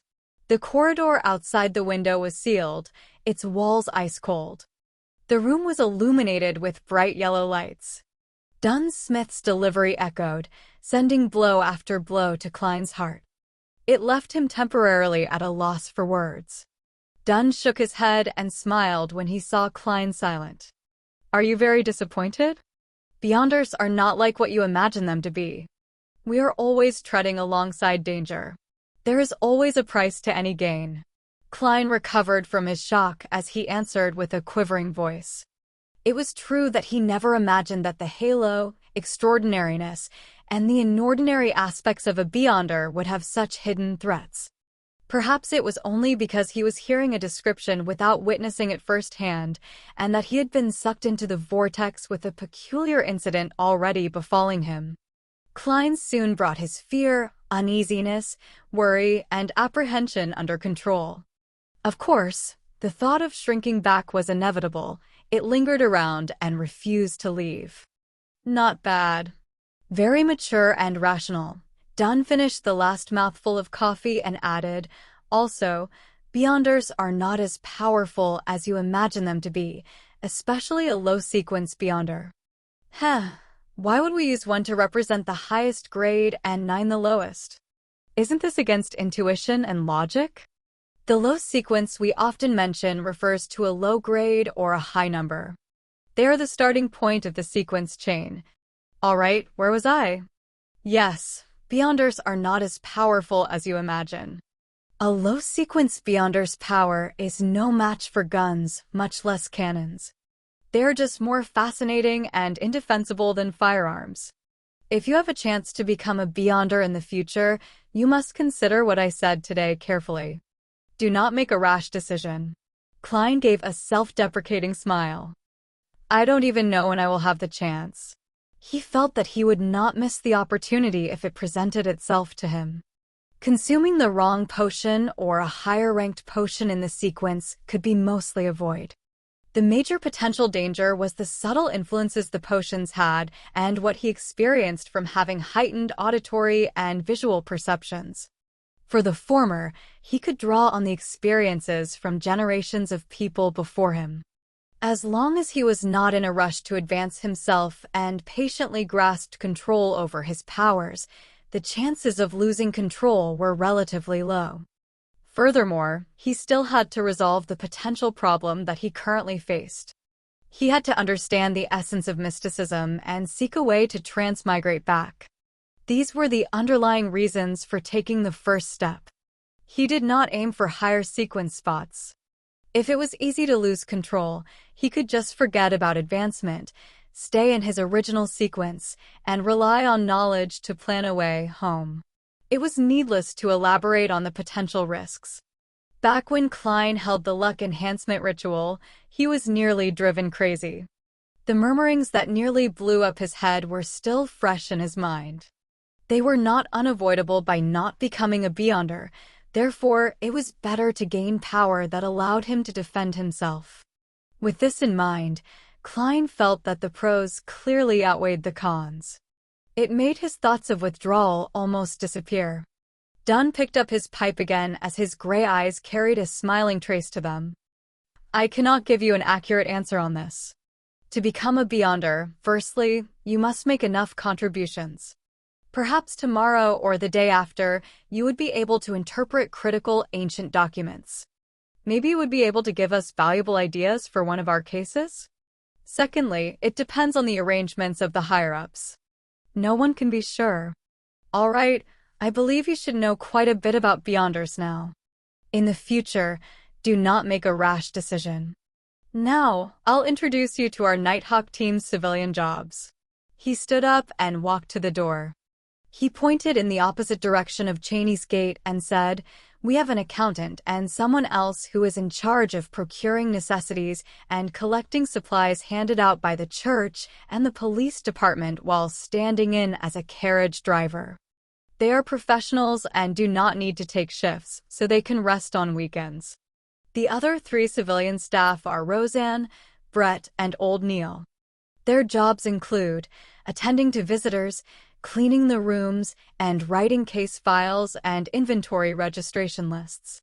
They also guard the armory, storeroom, and the archives, strictly enforcing the registration should someone wish to enter, take out, or return an item.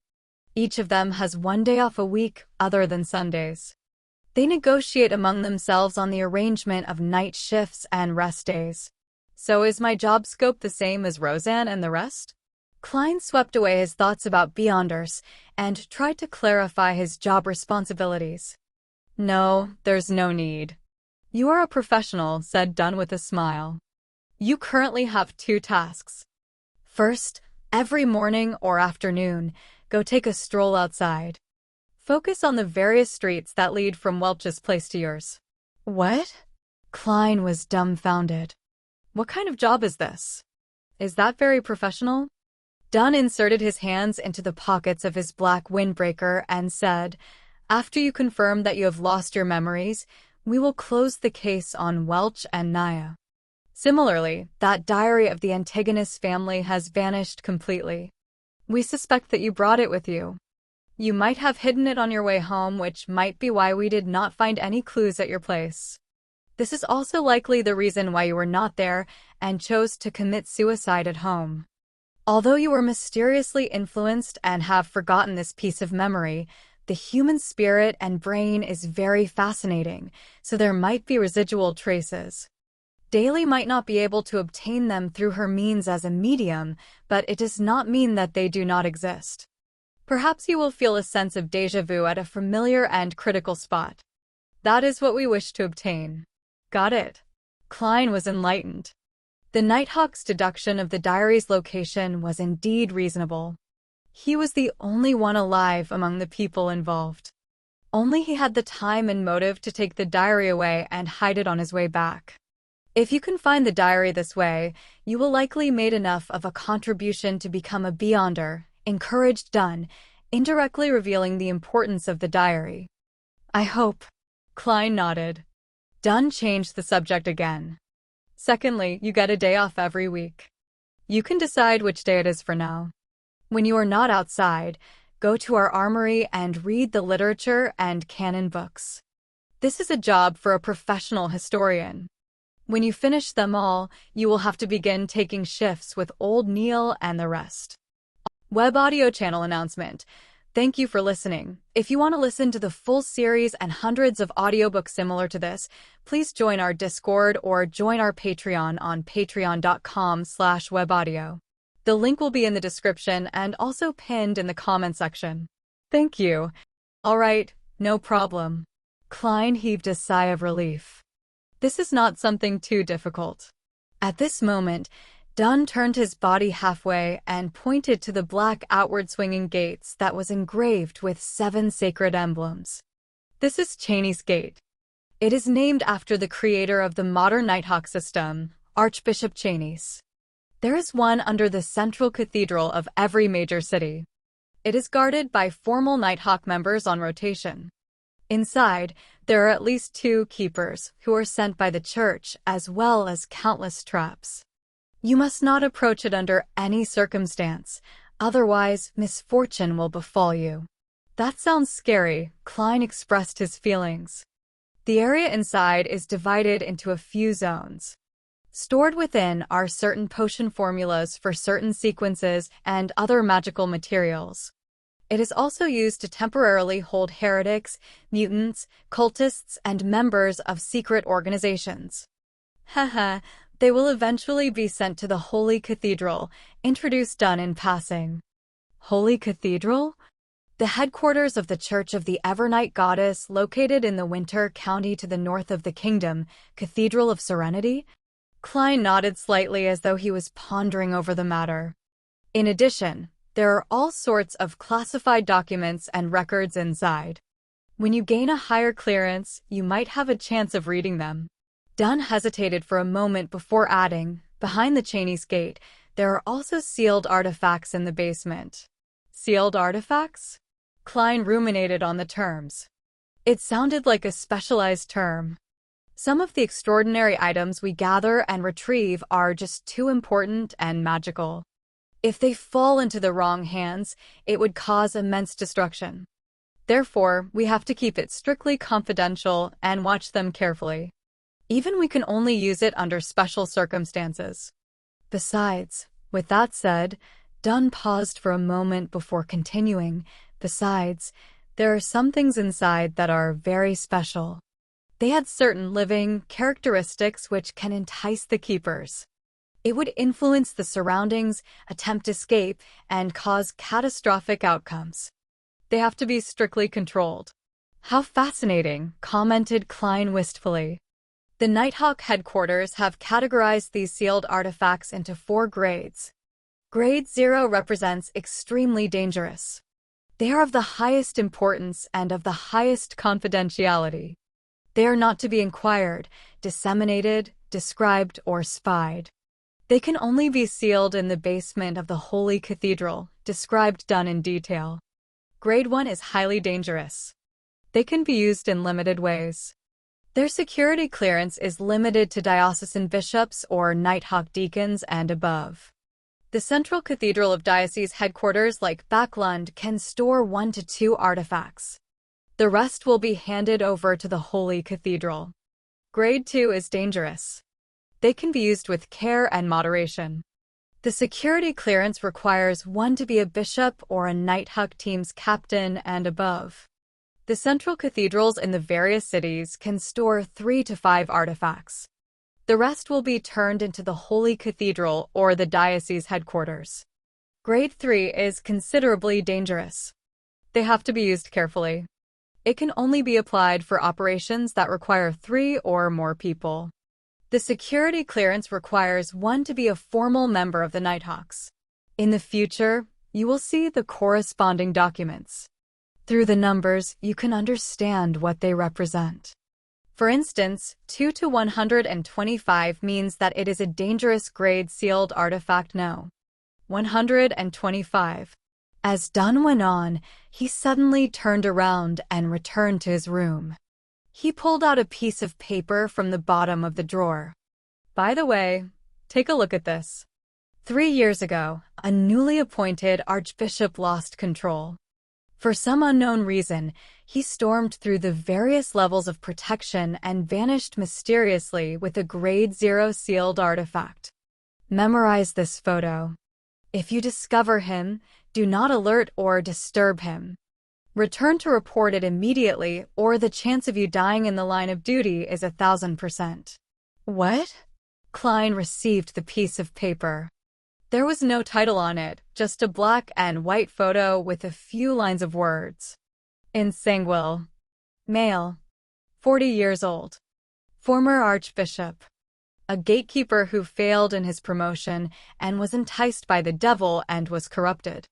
He escaped with sealed artifact 0-08. Particular traits are: the picture depicted in Sanguil as wearing an all-black clergyman robe with buttons on both sides and a soft cap. His hair was dark blonde and his pupils were so blue that it was nearly black. He had a high nose and his lips were tightly pursed. His facial features were like a classic sculpture without any wrinkles. The most striking characteristic was that he was blind in one eye. The description of the corrupted is so detailed, but the only thing about the sealed artifact is its code name. Klein honestly offered his first impression. That's why it is at the highest security clearance. The search for sealed artifacts no. 0-08 is only described verbally and never written in words. Even so, the description will be little, said Dunn with a sigh. 0-08 appears to be a common quill, but it does not need ink to write. That's all. Dunn did not dive deeper into the topic. He tugged at the golden chain on his black windbreaker and took out a gorgeous pocket watch of the same color. He clicked it open and took a glance before pointing outside. I've told you all you need to know. Go to the armory to find old Neil. Get him to arrange the documents that you need to read. He is no ordinary civilian clerk. He was once a formal member, but due to his advanced age, he failed to be promoted. His health is ailing, so it's no longer suitable for him to handle cases. Furthermore, he does not wish to become an internal keeper or rest at home. All he wishes is to be accompanied by documents and records. Chapter 20. The Forgetful Dunn. Okay. Klein bowed slightly as he wore his short top hat again. However, his mind was preoccupied with how sealed artifact 0-08 looked. It appears to be just your everyday quill? It writes without ink?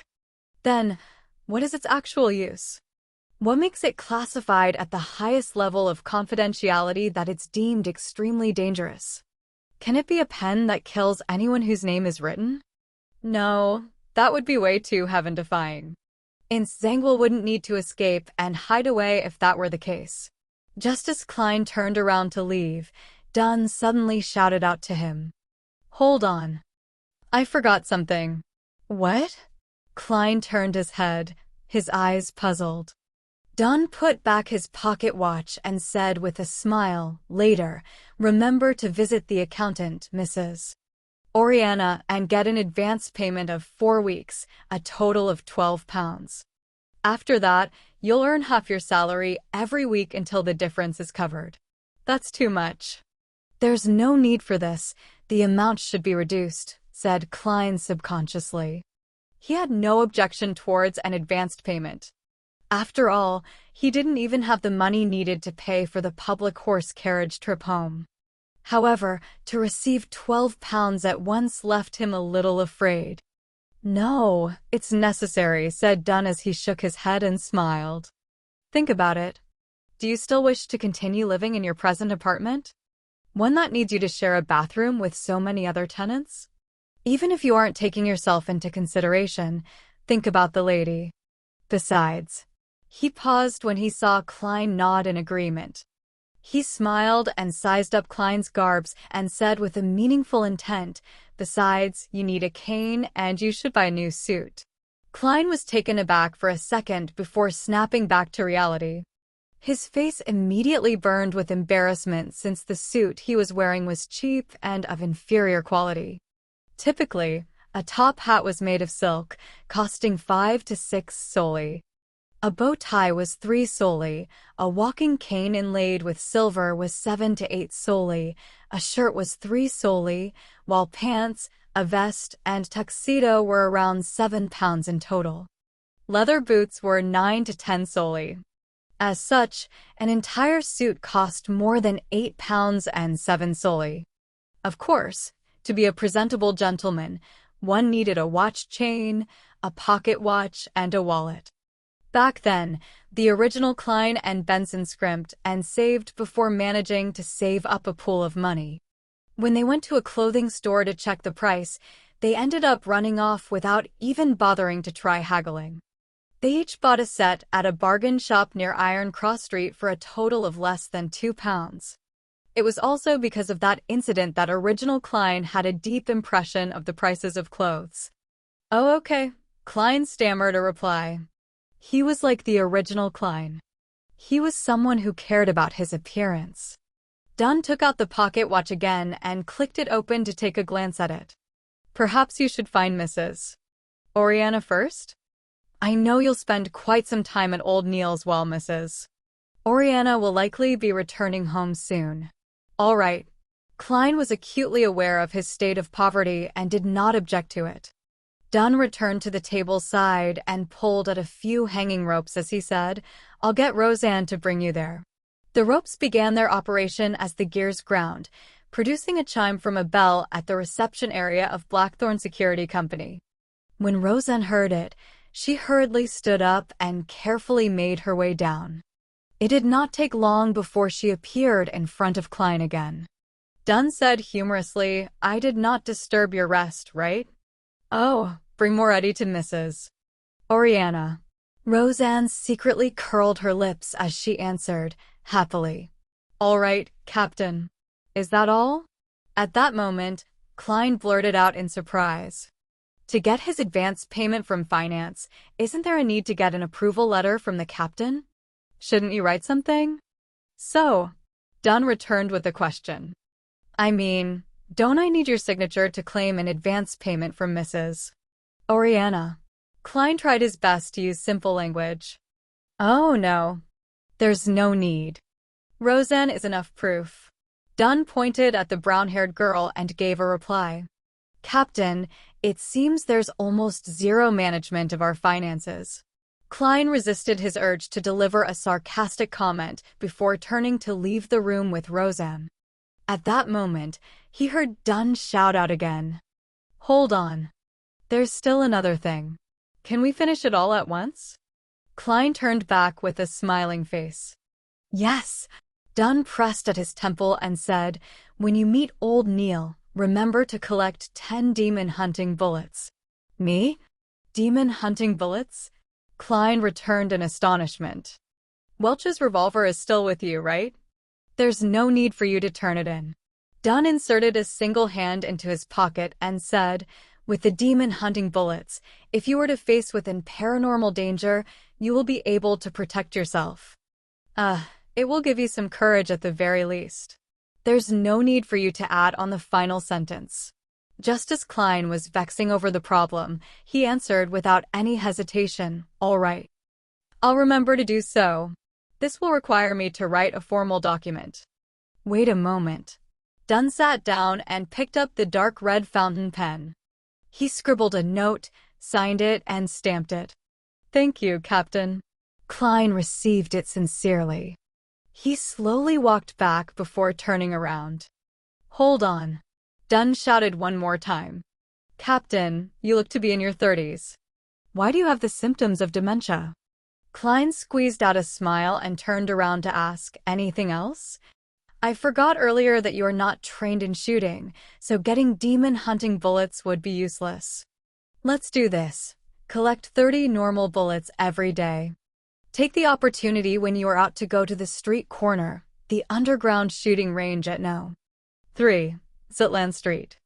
Most of it belongs to the police department, but there is one that is specially for us Nighthawks. Oh, right, you also need to get a badge from Old Neil. Otherwise, you won't be able to enter the shooting range." Dunn smacked his forehead and took back the note from Klein. He then added the information and stamped it with another seal. "A good marksman is produced by expending bullets. Do not think lightly of it." Dunn handed back Klein the modified note. "Got it." Klein, who was fearful of danger, yearned to visit the shooting range that very day. He took 2 steps towards the exit before carefully turning around halfway. He deliberated before asking, "Captain, is there anything else?" "No," Dunn nodded firmly. Klein heaved a sigh of relief and walked straight out the door. While walking, he had the strong urge to turn around to ask another, Are you sure there's nothing else? He resisted that urge and finally left the keeper room successfully. Captain has always been this way. He often forgets things. As Roseanne walked by his side, she softly disparaged the captain. Even my granny has a better memory than him. Of course, he only forgets the trivial stuff. Yeah, trivial stuff. Klein, I'll call you Klein in the future. Mrs. Oriana is a very affable person. It is easy to hit it off with her. Her father is a watchsmith with excellent skill. As Klein listened to the brown-haired girl rattle on, he stepped into the stairwell and returned to the upper floor. He found Mrs. Oriana in the far office on the right-hand side. She was a black-haired woman dressed in a flounce lace dress. She appeared in her 30s and had fashionable curly hair. Her pair of green eyes were clear and smiling, and she seemed refined and elegant. After Oriana heard Roseanne repeat Dunsmith's instructions, she took out a note and wrote an advance slip. Sign here. Do you have a seal? If not, you can leave a thumbprint. All right. Now familiar with the procedures, Klein completed the formalities. Oriana took out a copper key and opened the safe in the room. As she counted the pounds, she said with a smile, "You are lucky. We have enough cash today." By the way, Klein, were you invited by Captain because you were involved in a paranormal activity and the fact that you have a specialty? Yes, you have an impeccable intuition. Klein was not stingy with his compliments. Oriana took out 4 notes with light gray backgrounds with deep black patterns printed on them. After locking the safe, she turned around and smiled. That's because I had a similar experience too. Really? Klein showed an appropriate level of surprise. Do you know about the serial killer that sent Tingen City into a frenzy 16 years ago? Oriana handed over the 4 gold pounds to Klein.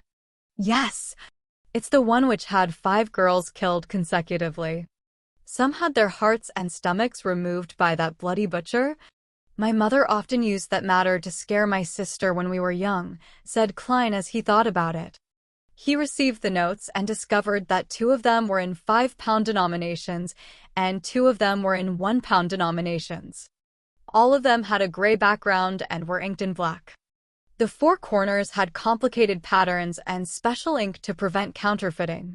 The former notes were slightly bigger, and in the middle of them was Lone Kingdom's 5th king, George III's direct ancestor, Henry Augustus I.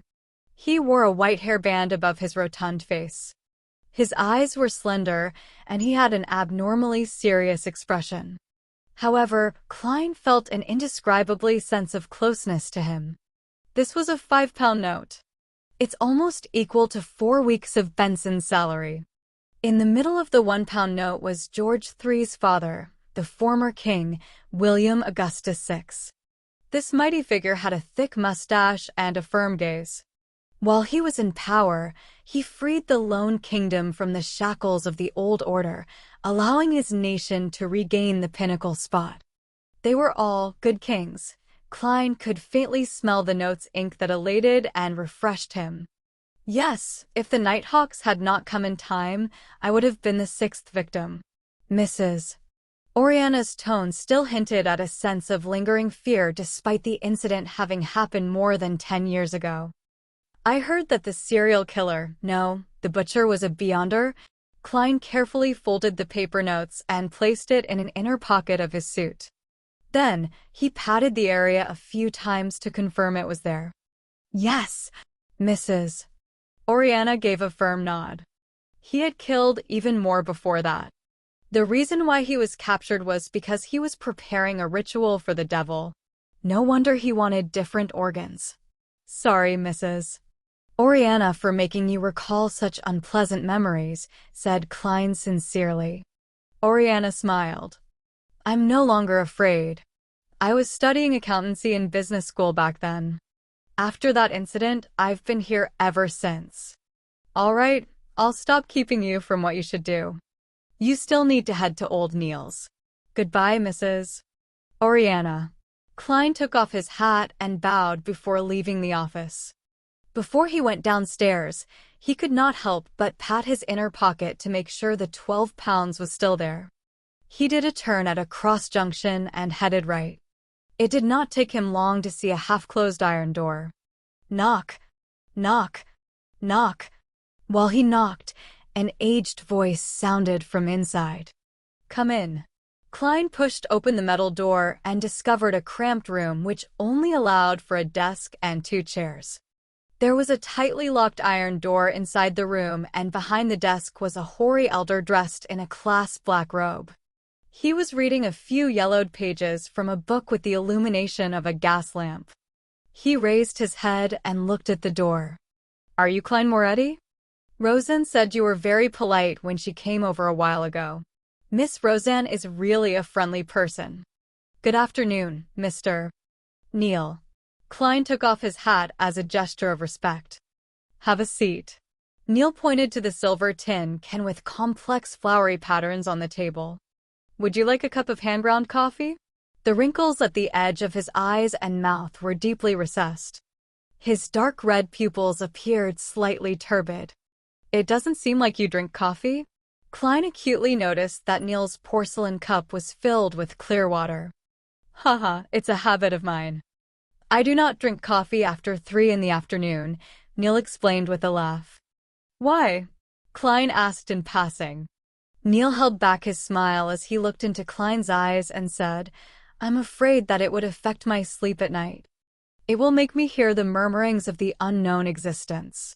Klein was momentarily unable to answer him as he changed the subject. Mr. Neil, what documents and books should I read? As he spoke, he took out the note written by Dunn. Anything that has to do with history or are complicated and incomplete. To be honest, I have always been trying to learn, but all I can achieve is a rudimentary grasp. It's just too troublesome for the other material, such as people's diaries, contemporary books, epitaphs, etc., lamented Neil. For example, the things I have here require more detailed historical records to determine the exact content. Why? Klein turned confused. Neil pointed to a few yellowed pages in front of him. These are from Roselle Gustav's lost diary before his death. In order to keep things secret, he used strange symbols he invented to take records. Emperor Roselle? The transmigration senior? Klein was taken aback as he immediately listened attentively. Many people believe that he did not truly die, but instead became a hidden god. Therefore, cults which revere him have always been holding various rituals to attempt at gaining power. We will occasionally encounter such incidents and obtain a few original or duplicated copies of the diary, Neil said with a shake of his head. Till date, no one has been able to decipher the special symbol's true meaning. Therefore, the Holy Cathedral has permitted us to keep copies for research, hoping that it would bring them a pleasant surprise. With that said, Neil revealed a smug smile. I have already deciphered a few symbols and have confirmed that they represent numbers. Look at what I discovered. It's actually a diary. Yes, I wish to use history from different periods, especially events that revolved around the emperor. By comparing those records to the ones written in the diary for the corresponding day, I can try to interpret more of the symbols. That's the mind of a genius, right? The old gentleman with white hair and deep wrinkles looked at Klein with bright eyes. Klein nodded in agreement. Yes. Haha, you can also take a look at it. Tomorrow, you will have to help me with this diary. Neil pushed the few yellowed pages towards Klein. Klein turned them around and took a glance at them, but it immediately stunned him. Although the symbols had been copied in terribly ugly fashion, to the point of looking a little distorted, there was no way he could be mistaken. This was because they were words he was most familiar with. Chinese. And it's F***King Simplified Chinese. Chapter 21, An Old Friend in a Different World. In that instant, Klein even believed that he had transmigrated back.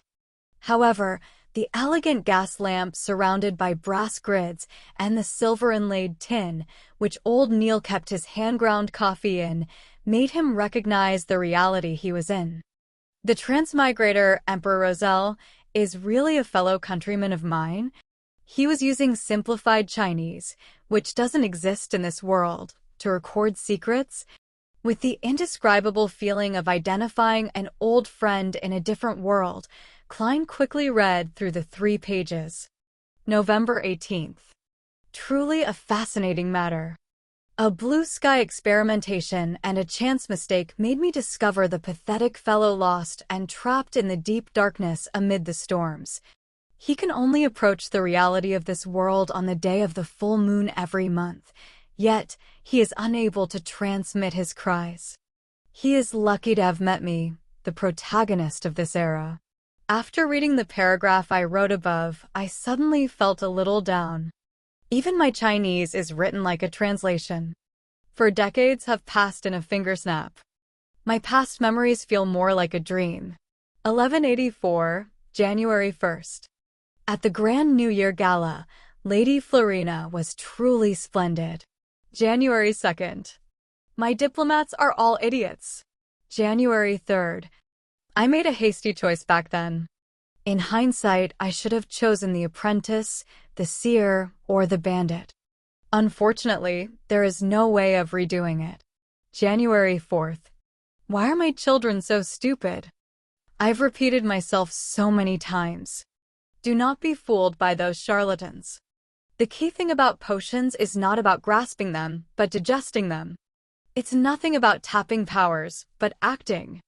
And the name of a potion is not solely symbolic at its core, but a concrete imagery and the key to digestion. September 9th.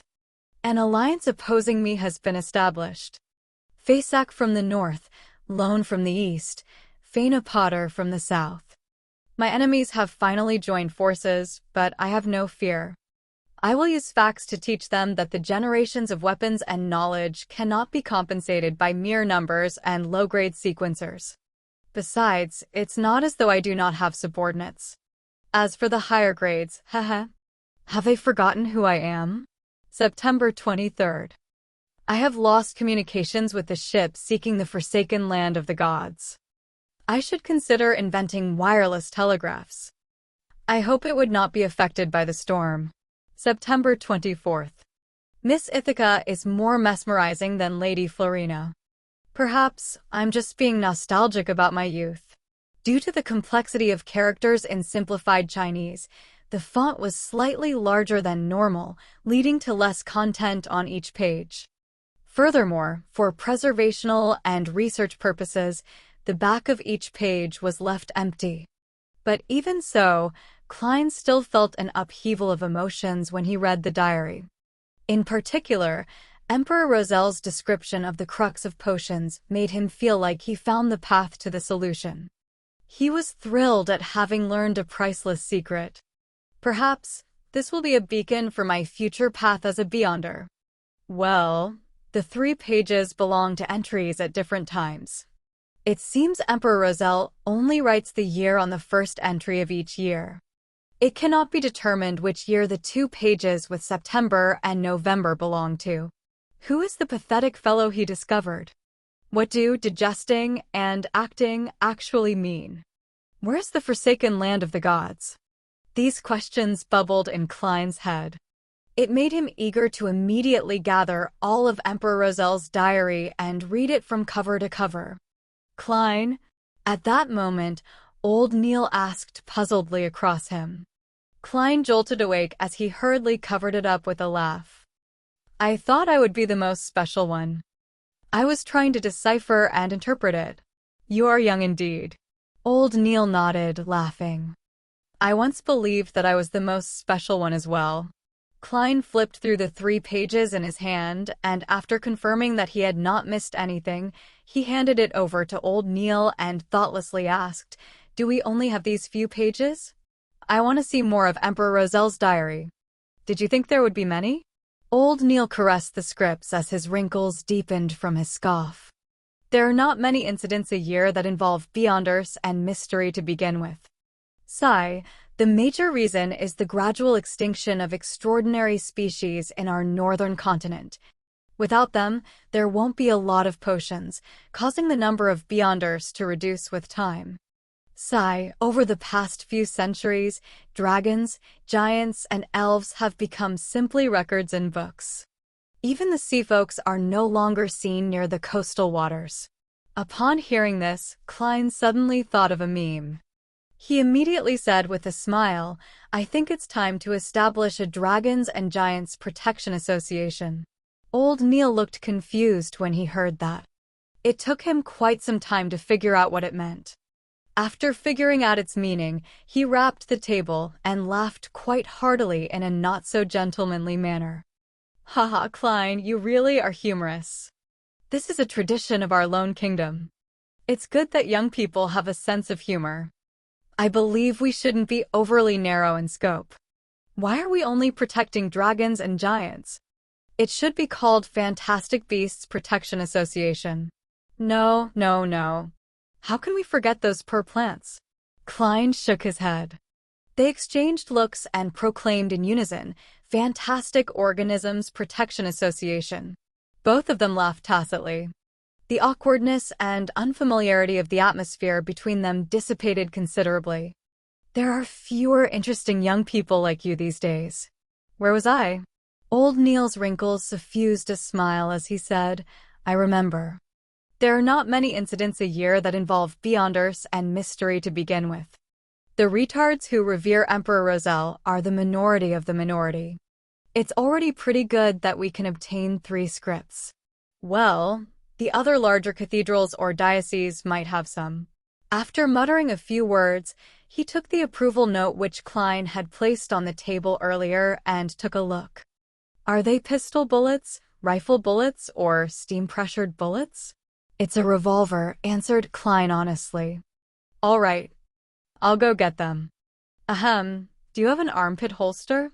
As a gentleman, we can't let you have something bulging below your waist in public." Old Neil made a joke that all men understood. No. Do I need to get captain to include it?" Klein smiled cooperatively. Old Neil stood up and said, "There's no need.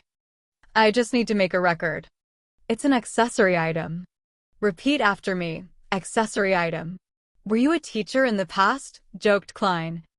"I spent some time at the church's Sunday school and free schools." Old Neil waved the note and took out a key from the drawer.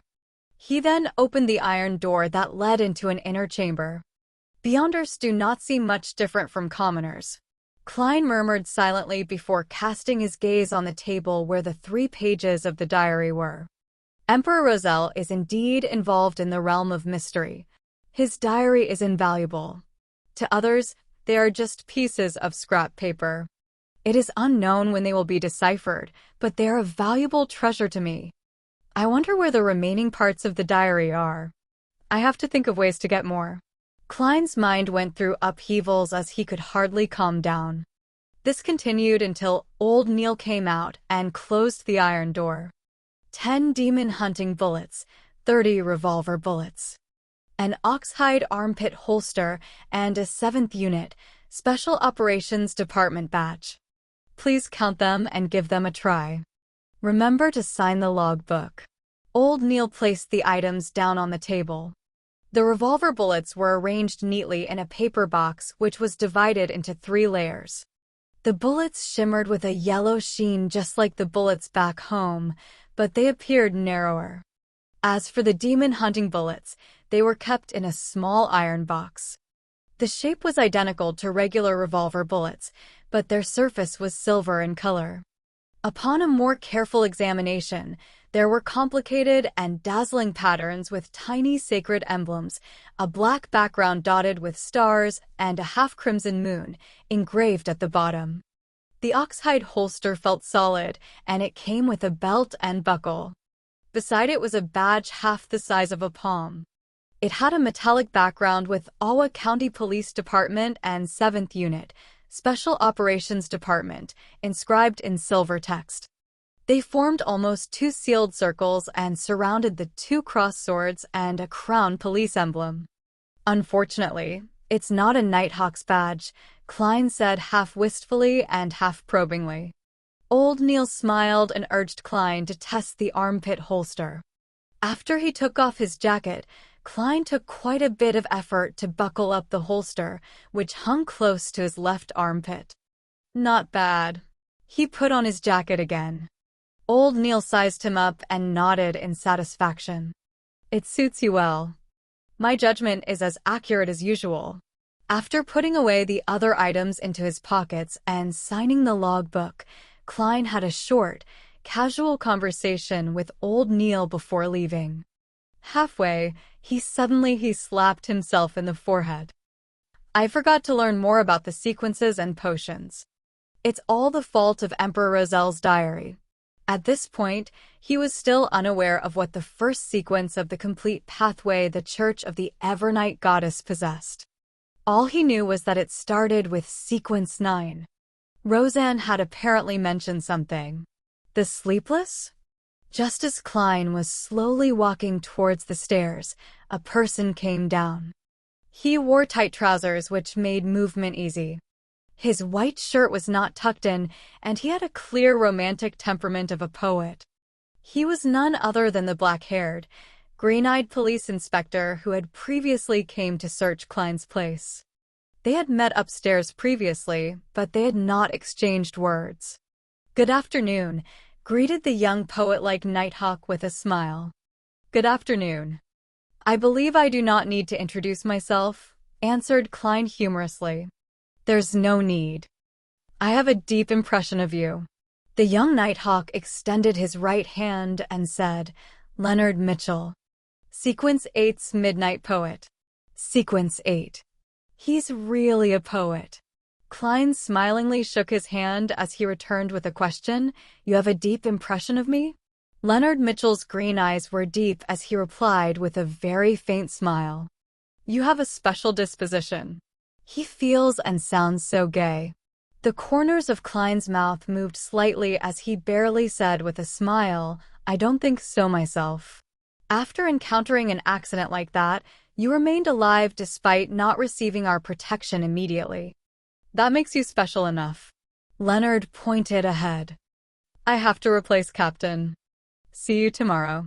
See you tomorrow. Klein turned to make way for the Nighthawk.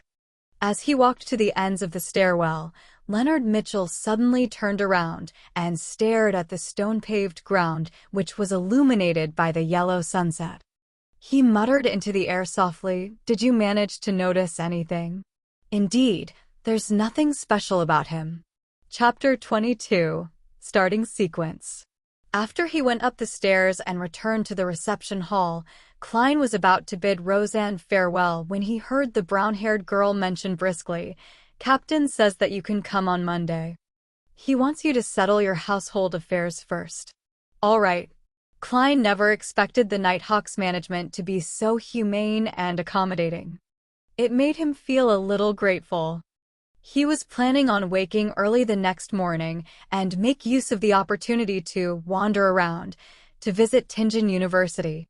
He planned on informing the staff in charge of the interview that he was not participating in the follow-up interviews. After all, he had originally obtained the opportunity to make the interview because of his professor's recommendation letter. Regardless, it was basic courtesy to have formal closure. Even if it was not for himself, he had to respect his mentor's efforts. And in a world without telephones, where telegrams were charged by the character, and the fact that it would be too late to send a letter, he felt that taking the public carriage to the university was the most economical and suitable solution. Having received the captain's special approval, Klein did not need to tire himself out. He could wake up late and still make his way there on time. Klein was just about to take off his hat to bid Roseanne farewell when he suddenly thought of something. He looked around and suppressed his voice. Roseanne, do you know what the starting point of the church's complete sequence is? He had forgotten to ask old Neil. Roseanne's eyes widened as she looked at Klein in astonishment. You wish to become a Beyonder? Was I that obvious? Klein's body language betrayed him as he answered in embarrassment, having learned that extraordinary and mysterious powers exist in the world. It's inevitable that I have some yearnings for it. Oh my goddess. Do you know how dangerous it is? Didn't Captain tell you? The enemies of Beyonders are not just cultists or dark warlocks, but themselves. People lose control nearly every year. Some even end up sacrificing themselves. Aren't you going to consider how your family will feel? Roseanne's hand gestures amplified her tone as her reaction appeared overly agitated. Klein, I think the better choice is to be a civilian staff. There's nearly no danger, and our salary increases every year. After a few years of work, you will have saved up much money, allowing you to rent a bungalow in the North Borough or in the suburbs. You can then marry a rich and charming lady and have a wonderful family, having adorable and naughty little angels. Roseanne, stop. Hold up. Klein hurriedly stopped her in exasperation when he realized that she was changing the subject. I just want to, understand the basics for now. All right. Roseanne fell silent for a few seconds as she lowered her gaze, feeling somewhat sorry. Due to what happened to my father, whenever I face similar problems, I tend to be, a little agitated. However, to be honest, I'm filled with respect towards any man or woman who willingly wishes to be a Nighthawk. I understand, echoed Klein.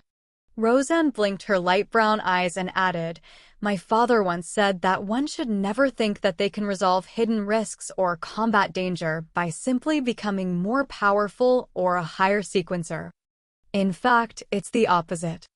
They will encounter more terrifying matters. When facing the unknown or a terrifying existence, death and insanity are the only two outcomes. He ended up sacrificing himself 2 weeks after saying that. Klein, don't look at me with pity. My life is great now, really great. It's only right to feel fear towards these matters. I only want to know the basics. Klein repeated his previous reply, not sure whether he should laugh or cry. Captain explained it more clearly than you. And even if I do not become a Beyonder, I have already encountered something extraordinary. All right, said Roseanne ruminatively. I've heard Captain's and old Neil's conversation before. As extraordinary creatures are declining or going extinct, few high sequencers exist in this era. It's already very impressive to become a Beyonder. Combining our Tingen city and the suburbs, there are hundreds of thousands of people or maybe even more. Yet, there are only about 30 plus Beyonders. Well, it's just my guess. I'm not counting the cultists and dark warlocks who hide in the dark. Without waiting for Klein's reply, she seemed to regain her vibrancy as she clenched her fist and brought it to her chest. And among these 30 plus Beyonders, most of them are at sequence 9. It seems I have gone off topic. It's okay. That was something I wanted to know as well. Klein wished that Roseanne could be like her usual self, revealing more information as she rambled on. Anyways, it's already very impressive to become a Beyonder. Roseanne repeated herself. The starting sequence of our church's complete sequence is sleepless. Sequence 9, sleepless. Indeed. Klein nodded as he watched Roseanne finding hard to stop herself from describing in detail. You should be able to guess from the name. A sleepless is someone who does not need to sleep at night. 3 to 4 hours of rest in the day would be sufficient. Man, I'm so envious. No, not at all. Sleep is a gift bestowed upon us by the goddess. It's the truest bliss. Where was I? Right. A sleepless can see through the darkness even without any lights. The deeper into the night, the more powerful they become. I mean more powerful in the aspects of their physical strength, their intuition, and their mental capabilities.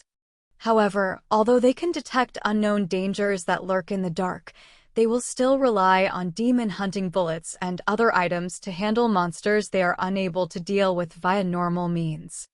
My father was once a sleepless. Without waiting for Klein to press on, Roseanne continued. After that, it's Sequence 8's Midnight Poet, and one level higher is Sequence 7's Nightmare. Nightmare?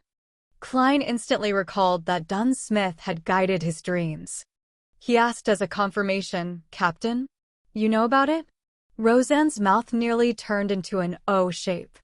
"Captain once entered my dream." Klein glanced around as he lowered his voice once more. "Got it."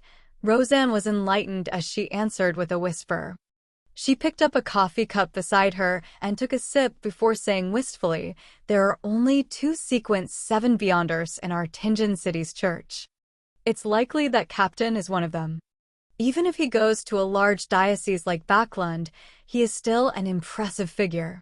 Some deacons might not even be stronger than he is." "So Captain is that impressive?" Klein echoed with a smile. Frankly, Dunn Smith's appearance last night had left a deep impression on him. He had basically believed that Dunn was an extremely powerful Beyonder. "Of course." Roseanne proudly straightened her back. "In moments," the scatterbrained her said with a vexed expression, "as for what's above Sequence 7, I have no idea. Among all the Nighthawks, perhaps only Captain will know." "Then what about other starting sequences? The ones that aren't complete?" Klein was satisfied as he changed the subject. It had to be said that Roseanne's description of Sleepless did match his imaginations and expectations of Beyonders. However, it was not the kind he wished to become. The perfect Sequence 9 was likely one that could study and grasp more knowledge of the mystery. By doing so, he could leverage on them to figure out the reason for his transmigration and lay the foundations of his future transmigration back. Roseanne thought for a moment before saying with a sigh, "I'm not that interested in this aspect. I only know we have more than other churches.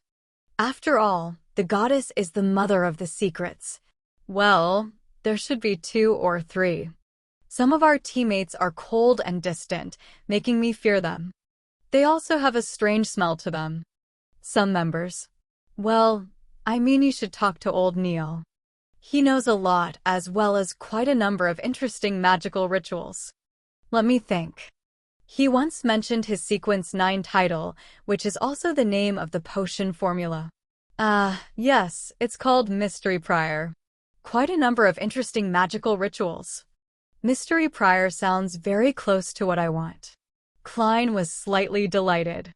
"In addition, I also know of the name of a Sequence 7, the kind that's incomplete," Roseanne said with a flaunting tone. She had just thought of it while recollecting. "What is it?" Klein was abnormally curious. In a world where high sequencers were scarce to the point of them possibly not existing, Sequence 7 was probably considered quite a potent force in the church. Roseanne revealed a sweet smile as she replied smugly, "Spirit medium." "MDM. Daily?" asked Klein subconsciously. After his initial surprise, he realized that it was nothing unexpected. Only a Sequence 7 Beyonder could achieve such an impressive performance as a medium. Roseanne's eyes widened once again as she said in disbelief, How do you know of that too?" "I've met MDM. Daily." Klein did not hide the matter. "All right," said Roseanne with an envious tone. "If I can become a spirit medium, one just like MDM. Daily, then I'll be willing to be a Beyonder." "No, I'll consider it carefully for 10 minutes. "Yes, MDM. Daily fulfills all my imaginations as a Beyonder," echoed Klein in a slightly exaggerated manner. Having fulfilled his goals, he chatted idly with Roseanne for a few minutes until he realized he was not getting any new information. He took off his hat and bowed before leaving. As he walked down the stairs, Klein suddenly stopped after taking a few steps. He reached out to pad the notes in his inner pocket. Immediately following that, he took out 12 gold pound notes and clenched them tightly in his left palm. Then, he reached his hand into his pocket and refused to release or pull them out again. Without realizing it, a smile appeared on his face.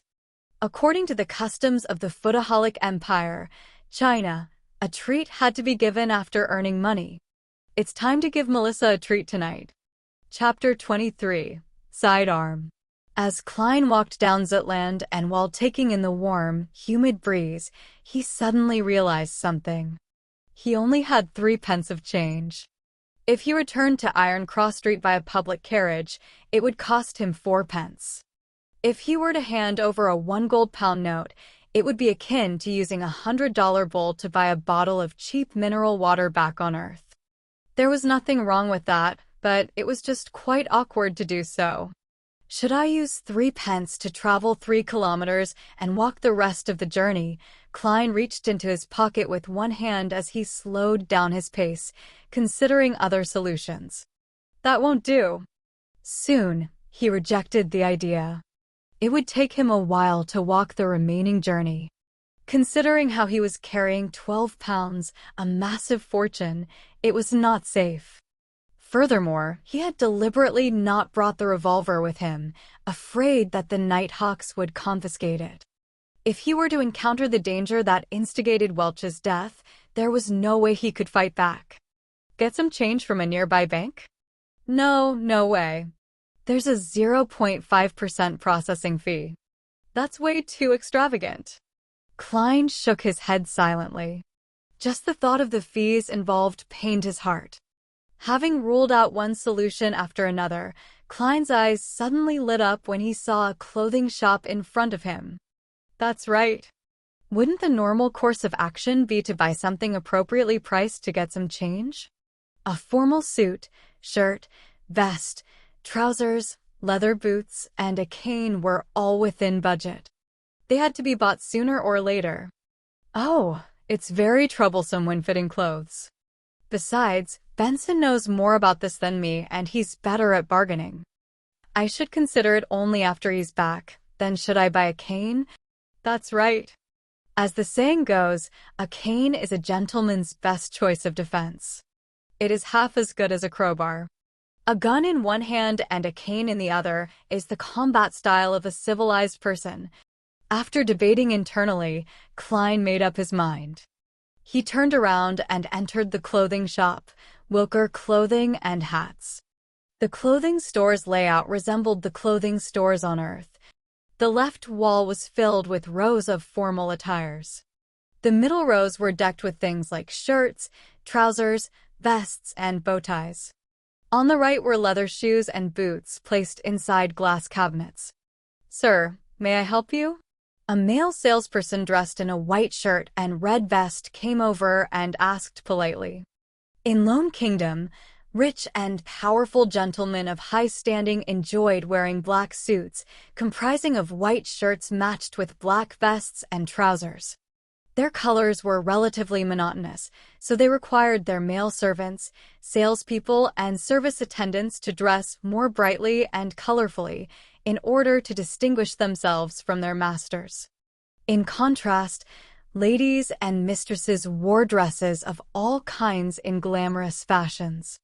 As such, maidservants would wear black and white. Klein thought for a moment before answering the male salesperson's question. A cane. Something that's heavier and harder. The kind that can crack the skulls of others. The red-vested salesperson sized up Klein furtively before leading him into the store. He then pointed at a row of canes in the corner.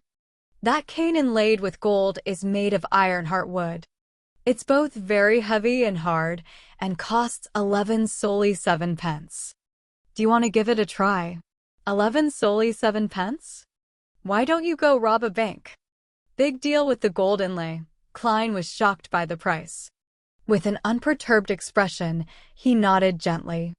All right. The salesperson took down the Ironheart wood cane and carefully handed it to Klein, seemingly afraid that Klein would drop and break the merchandise. Klein took the cane and found it heavy. He tried moving with it and discovered that he could not sway it smoothly as he wanted. It's too heavy. Klein shook his head in relief. This is not an excuse. The salesperson took back the cane and pointed at another 3 canes. This is made of walnut wood, created by Tingen's most famous cane artisan, Mr. Hayes. It's priced at 10 solely 3 pence.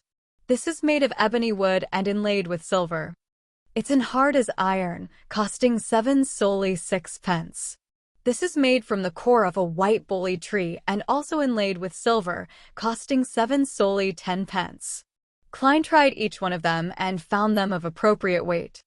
He then tapped them with his fingers to gain an understand of their hardness. Finally, he chose the cheapest one. "I'll take the one made from ebony wood." Klein pointed at the cane with the silver inlay which the salesperson was holding. "No problem, sir. Please follow me to proceed with the payment. In the future, if this cane is scuffed or stained, you can hand it to us for handling for free." The salesperson led Klein to the counter. Klein took the opportunity to release the 4 gold-pound notes from his tight grip and removed 2 of the smaller denominations. "Good day, sir. It will be 7 solely 6 pence." The cashier behind the counter greeted with a smile. Klein was planning on maintaining his gentlemanly image, but when he extended his hand with the 1 gold-pound note, he could not help but ask, "Can I get a discount?" "Sir, what we have is all handcrafted, so our costs are very high," the salesperson beside him answered. "Since our boss isn't here, we are unable to lower the prices." The cashier behind the counter added, "Sir, sorry about that." "All right." Klein handed the note over and received the black silver inlaid cane. While waiting for the change to be given to him, he took a few steps back and distanced himself from them. He swung around his side arm as a test. Whoosh! Whoosh! Whoosh! The wind sounded heavy when the cane sliced through the air. Klein nodded in satisfaction. He looked forward again, prepared to see notes and coins, but was appalled to see the red-vested salesperson retreating far away. The cashier behind the counter had retracted into a corner, leaning close to a double-barreled shotgun hanging to the wall.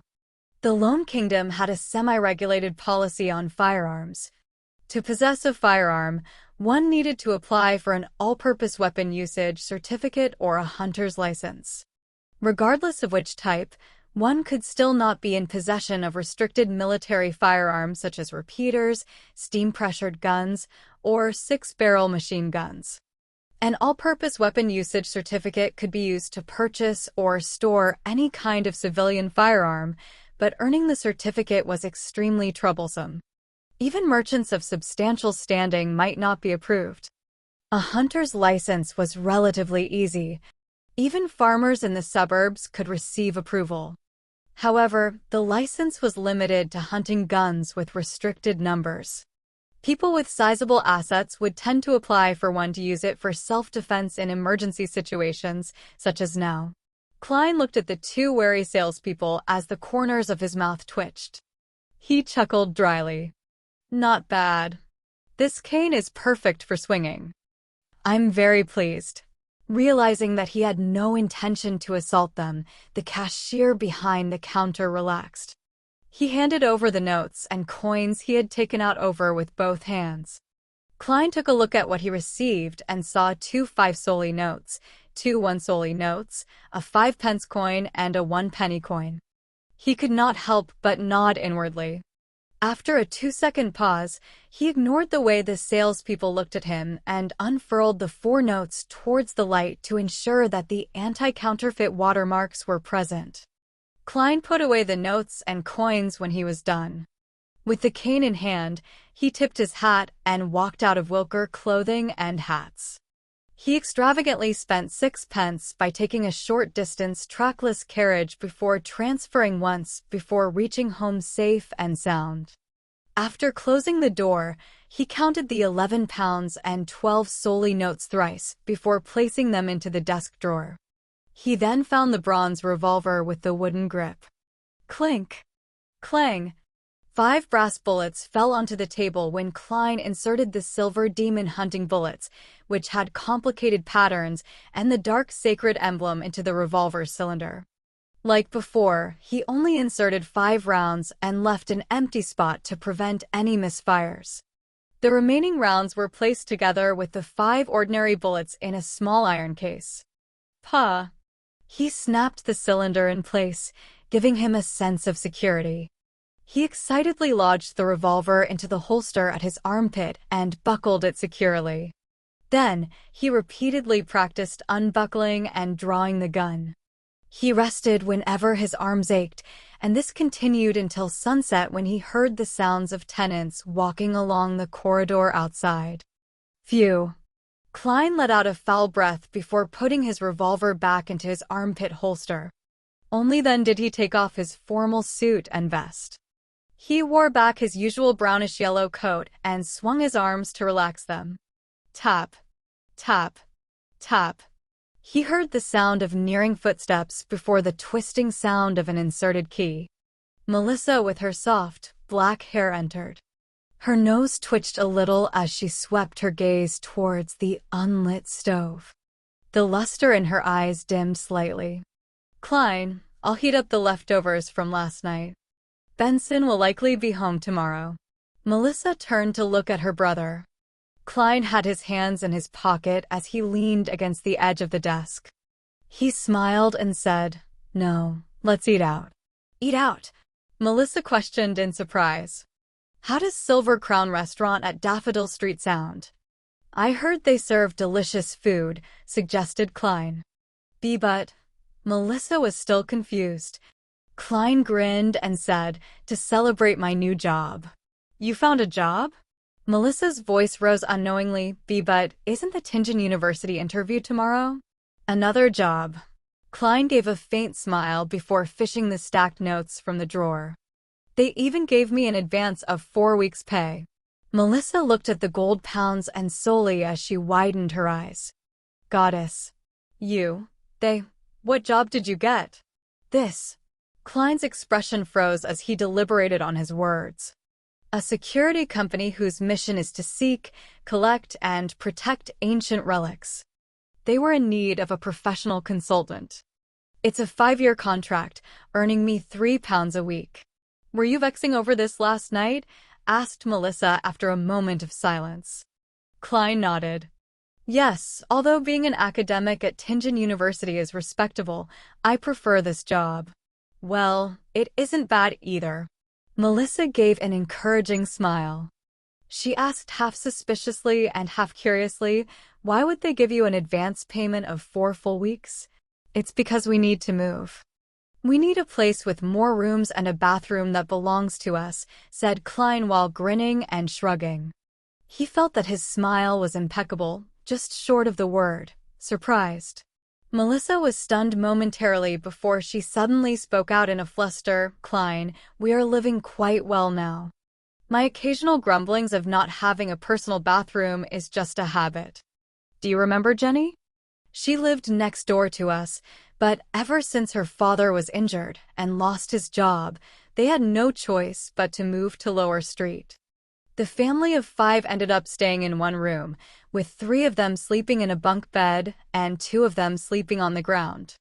They even wished to rent the remaining empty spot to someone. Compared to them, we are really very lucky. Don't waste your salary on this matter.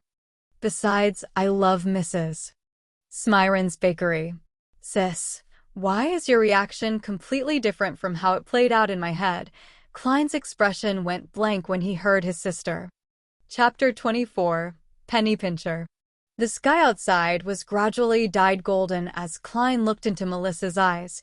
He was momentarily at a loss for words. None of the lines he prepared could be used. He coughed lightly twice as he quickly racked his brains. "Melissa, this isn't a waste of salary. In the future, my colleagues, as well as Benson's colleagues, might visit. Are we going to host them in such a place? When Benson and I get married and have wives, are we still going to sleep in bunk beds? None of you have fiancés yet, right? We can wait a little while and save up more money in the meantime," answered Melissa in a logically concise manner. "No, Melissa. This is a societal rule." Klein was stumped and could only count on lofty principles. "Since I'm earning £3 a week, I should look like I'm earning £3 a week. To be honest, having rented an apartment before with others, Zhou Mingrui was no stranger to his present living conditions as Klein. He was very used to it, but it was because of his past experience that he knew how inconvenient such an environment was for a girl. Furthermore, his goal was to become a beyonder and study mysticism to find his way home. In the future, he was bound to conduct some magical rituals at home. Having too many people in the apartment building made incidents prone to happen. Klein saw that Melissa was about to continue arguing and hurriedly added, "Don't worry. I'm not planning to get a bungalow, but probably a terrace. Basically, it has to have a bathroom we can call ours. Also, I like Mrs. Smyron's bread, Tingen biscuits, and lemon cakes too. We can first consider places near Iron Cross Street and Daffodil Street." Melissa pouted her lips slightly and fell silent for a moment before nodding slowly. "Besides, I'm in no rush to move either. We have to wait for Benson to return," said Klein with a chuckle. "We can't have him be shocked when he opens the door to find nothing, right? Imagine him saying in astonishment, 'Where are my things? Where are my siblings? Where's my home? Is this my home? Did I make a mistake? Goddess, wake me up if this is a dream. Why is my home gone after a few days of absence?'" His mimicking of Benson's tone made Melissa involuntarily smile as her eyes scrunched up and revealed her shallow dimples. "No, mister. Frankie would definitely be waiting by the door to get Benson to hand over the apartment keys. Benson wouldn't even be able to come up." The girl disparaged the miserly landlord. In the Moretti household, all of them would like to make Mr. Frankie the butt of their jokes for every trivial and major matter. It was all thanks to Benson who initiated this practice. "Right, there's no way he would switch locks for the tenants after us," Klein echoed with a smile. He pointed at the door and quipped, "Miss Melissa, shall we head to Silver Crown Restaurant for a celebration?" Melissa sighed gently and said, "Klein, do you know Selena? My classmate and my good friend." "Selena?" An image of a girl with wine-red hair and deep brown eyes surfaced in Klein's mind. Her parents were Evernight goddess believers. They had named her after St. Selena as a blessing. She was not yet 16 and was half a year younger than Melissa. She was a happy, cheerful, and outgoing lady. "Yes," Klein nodded in affirmation. "Her elder brother, Chris, is a lawyer. He currently earns close to £3 a week as well. His fiancée works part-time as a typist," described Melissa. "They have been engaged for more than 4 years. To ensure a decent and stable life after marriage, they are still saving money to this very day. They have yet to go down the wedding aisle and plan to wait for at least another year." According to Selena, there are many people like her brother. They typically get married after 28. You have to make advanced preparations and save up. Don't squander your money. It's just a meal at a restaurant. Is there a need to preach at me? Klein was rendered at a loss whether to laugh or cry. After a few seconds of thought, he said, "Melissa, I'm already earning £3 a week, and I'll have increments every year. There's no need for you to worry. But we need to save some money in the case of any unexpected emergencies. For example, what if that security company suddenly closes down? I have a classmate whose father's company went bankrupt. He had to find temporary work at the pier, and their living conditions turned terrible instantly. She had no choice but to quit school," advised Melissa with a serious expression. Klein extended his hand to cover his face. "That security company and the government." "Yes, has some connections with the government. It will not easily close down. But even the government isn't stable. After every election, if the party in power changes, many people will have their positions stripped off. It turns into a mess." Melissa retorted in an unyielding manner. "Sis, you sure know a lot." Klein found the humor in his exasperation as he shook his head. "All right then. Then I'll boil some soup with the leftovers from yesterday. Buy some pan-fried fish, a slab of black pepper beef, a small bottle of butter, and a cup of malt beer for me. Anyway, there should still be some celebration." They were commonly sold items by hawkers on Iron Cross Street. A piece of pan-fried fish was 6 to 8 pence, a not-so-big piece of black-peppered beef was 5 pence, a cup of malt beer was a penny, and a bottle of butter weighing about a quarter pound was 4 pence. But buying a pound of butter would only cost one solely 3 pence. The original Klein was responsible for buying ingredients during holidays, so he was no stranger to the prices. Klein did a mental estimate that Melissa would need about one solely 6 pence. Therefore, he took out 2 one solely notes. All right. Melissa did not object to Klein's proposal. She put down her backpack of stationery and took the notes. When he saw his sister taking out a tiny bottle for the butter and pots for the other food before briskly walking to the door, Klein thought for a moment and shouted out to her, "Melissa, use the remaining money to buy some fruits." There were many hawkers on Iron Cross Street who would buy low-quality or expiring fruits from other places. The residents were not outraged about this because the prices were extremely cheap.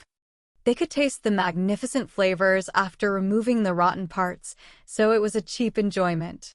With that said, Klein took a few brisk steps forward and took out the remaining copper pennies from his pocket and stuffed it into his sister's palm.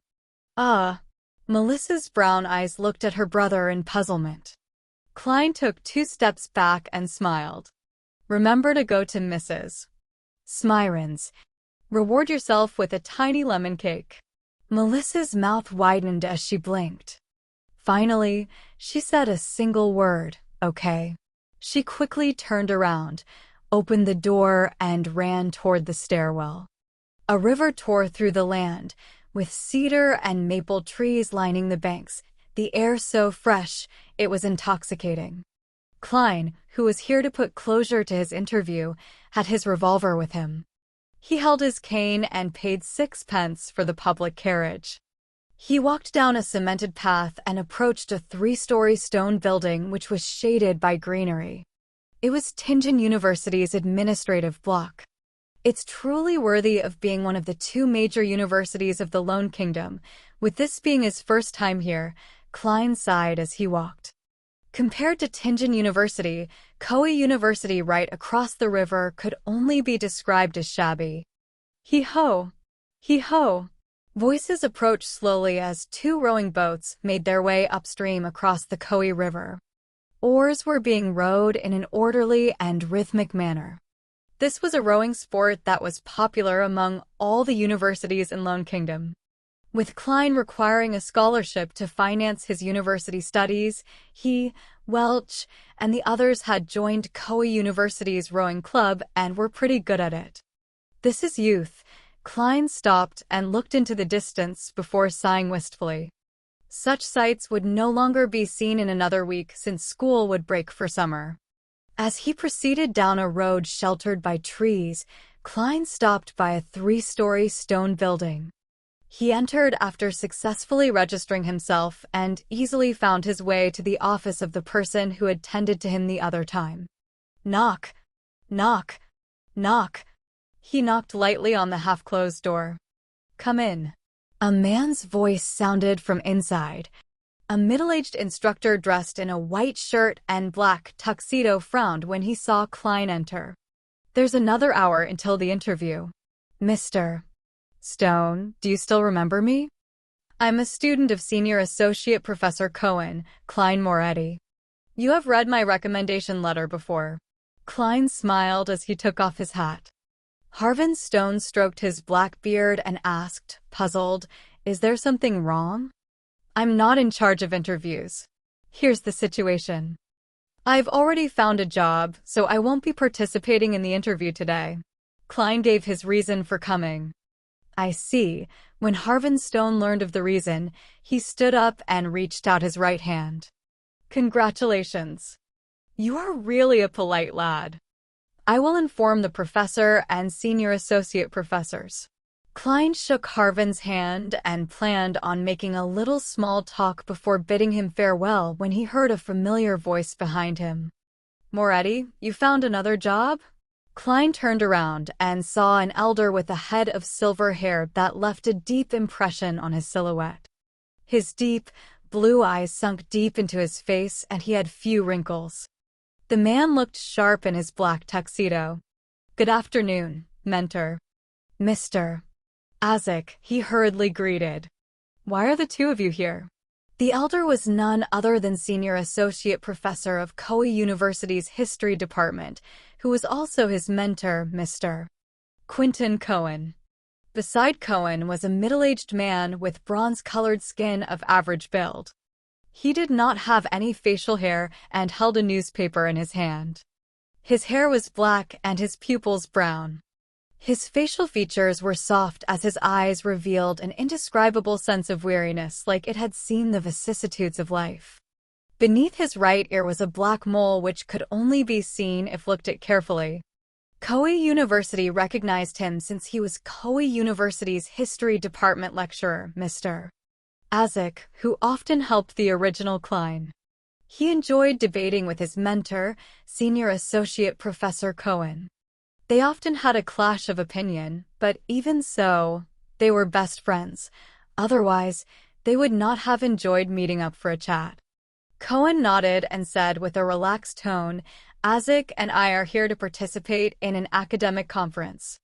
What kind of job did you get? It's a security company which seeks, collects, and protects ancient relics. They were in need of a professional consultant and are paying me £3 a week. Klein repeated what he said to his sister yesterday. Following that, he explained, as you know, I prefer exploring history instead of summarizing it. Cohen nodded slightly and said, everyone has their own choices. I'm very happy that you bothered to come to Tingen University to inform them instead of just not showing up. At that moment, Isaac interjected, Klein, do you know what happened to Welch and Naya? I read on the newspapers that they were killed by burglars. The incident has become a case of armed burglary? And why it is already on the newspapers? Klein was taken aback as he weighed over his words. I'm not very clear of the specifics as well. Welch had obtained a diary of the Solomon Empire's Antigonus family from the Fourth Epoch. My help on interpreting it was sought. I helped them for the first few days, but I later got busy with job hunting. The police even came to me 2 days ago.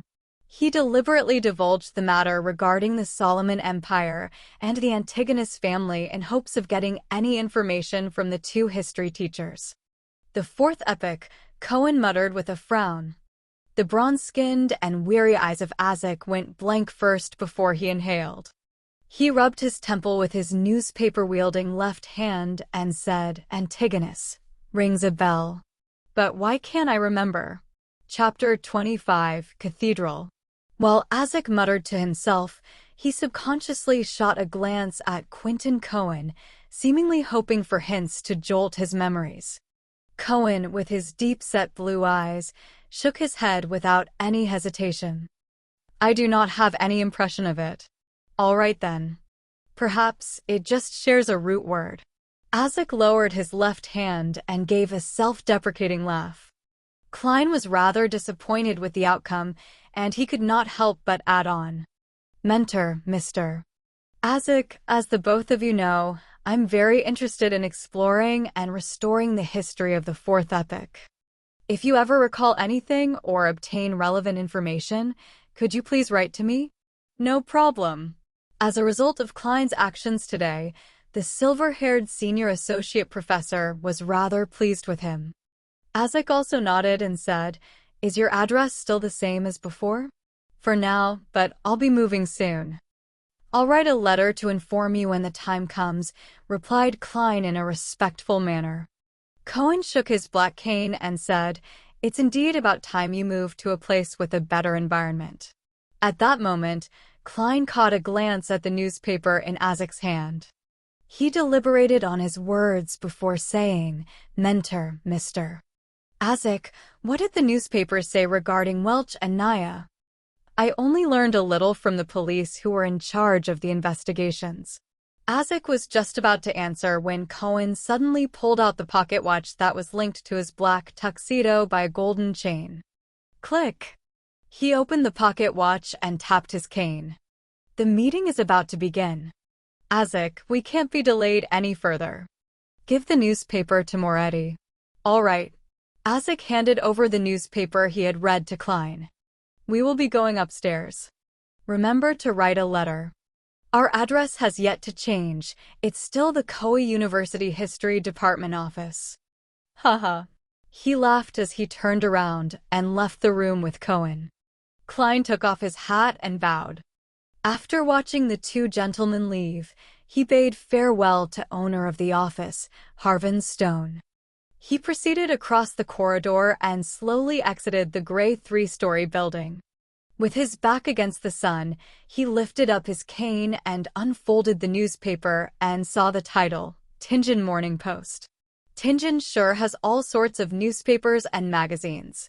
There's the Morning Post, Evening Post, the Honest Paper, Baklun Daily Tribune, Tussock Times, family magazines, and book reviews. Klein casually recalled the several names that surfaced in his mind. Of course, a number of them were not local. They were distributed via steam locomotives. Now that the papermaking and printing industries were getting more advanced, the cost of a newspaper has already decreased to the price of a penny. The audience it reached also grew wider and wider. Klein did not scrutinize the details of the newspaper, quickly flipping to the news section with the report, Armed Burglary Murder. According to the police department, the scene at Mr. Welch's home was a horrible sight. There was missing gold, jewelry, and money, as well as anything valuable that could be easily taken away. Not even a penny was left behind. There is reason to believe that this was done by a merciless group of criminals that would not hesitate to kill the innocent, such as Mr. Welch and Madame Naya, if sight of their faces are caught. This is outright contempt for our kingdom's laws. This is a challenge to public security. No one wishes to have such an encounter. Of course, one piece of good news is that the police have located the murderer and captured the main culprit. We will do our best to provide news on any follow-ups. Reporter, John Browning. The matter has been handled and covered up. As Klein walked through the boulevard, he nodded in a hardly noticeable manner. He flipped through the newspaper as he strolled down the path, reading the other news articles and serials in the process. Suddenly, he felt the hairs on the back of his neck stand, as though needles were stabbing at him. Someone is watching me? Observing me? Monitoring me? Various thoughts welled up in him as Klein had a faint realization. Back on Earth, he had once felt an invisible gaze before ultimately discovering the source of the gaze. However, it had never felt as crystal clear as what he was experiencing now. This was the same in the original Klein's memory fragments. Was it the transmigration or the mysterious luck enhancement ritual which enhanced my sixth sense? Klein fought back the urge to seek out the observer. Using his knowledge from reading novels and watching movies, he slowed his pace and put away the newspaper before looking toward Koei River. Following that, he acted as if he was admiring the scenery, slowly turning his head in different directions. He acted natural as he turned around, taking in everything with his eyes. Other than the trees, grassy plains, and students passing by in the distance, there was no other person there. But Klein was certain that someone was watching him. Klein's heart raced as his blood surged through his body with the intense thumping. He unfolded the papers and covered half his face, afraid that anyone would discover anything wrong with his expression. Meanwhile, he clenched his cane and readied himself to draw his gun. 1 step, 2 steps, 3 steps. Klein proceeded forward slowly. The feeling of being spied upon remained, but there was no sudden outburst of danger. He walked through the boulevard in a somewhat stiff manner and arrived at the waiting point for public carriages when a carriage pulled up coincidentally. Iron. Zut. No, Champagne Street. Klein continually dismissed his thoughts. He originally planned on heading home immediately, but he was afraid of leading an observer of unknown motives to his apartment. Following that, he thought of heading to Zutland Street to seek help from the Nighthawks or his colleagues. However, he thought otherwise, afraid that he would end up alerting his enemy and expose the Nighthawks. Therefore, he casually chose somewhere else. 6 pence, the ticketing officer replied routinely. Klein did not bring any gold pounds with him today. He had hidden the money in the usual spot and had only taken 2 solely notes with him. And before he came, he had spent the same amount of money, leaving him with 1 solely 6 pence. Therefore, he took out all his coins and handed to the ticketing officer. He found a seat after boarding the carriage, and finally, with the closing of the carriage doors, Klein felt that unease of being watched vanish. He exhaled slowly as he felt his limbs tingle slightly. What do I do? What should I do next? Klein looked out the carriage as he racked his brains for a solution. Until he was clear about the intentions of the person watching him, Klein had to assume that there was malicious intent. Many thoughts sprang up in his mind, but he dismissed them. He had never experienced such an event and had to use a few minutes to organize his ideas. He had to notify the Nighthawks, only they could truly get rid of this threat. But I can't head there directly or I might expose them. Perhaps that might be their goal. Following this train of thought, Klein crudely surmised various possibilities as his thoughts turned clearer. He exhaled as he regained some semblance of composure. He looked seriously at the scenery outside flying past him. There were no accidents along the way to Champagne Street, but when Klein opened the door and stepped out of the car, he immediately had the uneasy feeling of being watched again. He acted as though he had not sensed anything. He took the newspaper and his cane, slowly making his way in the direction of Zutland Street. But he did not enter that street.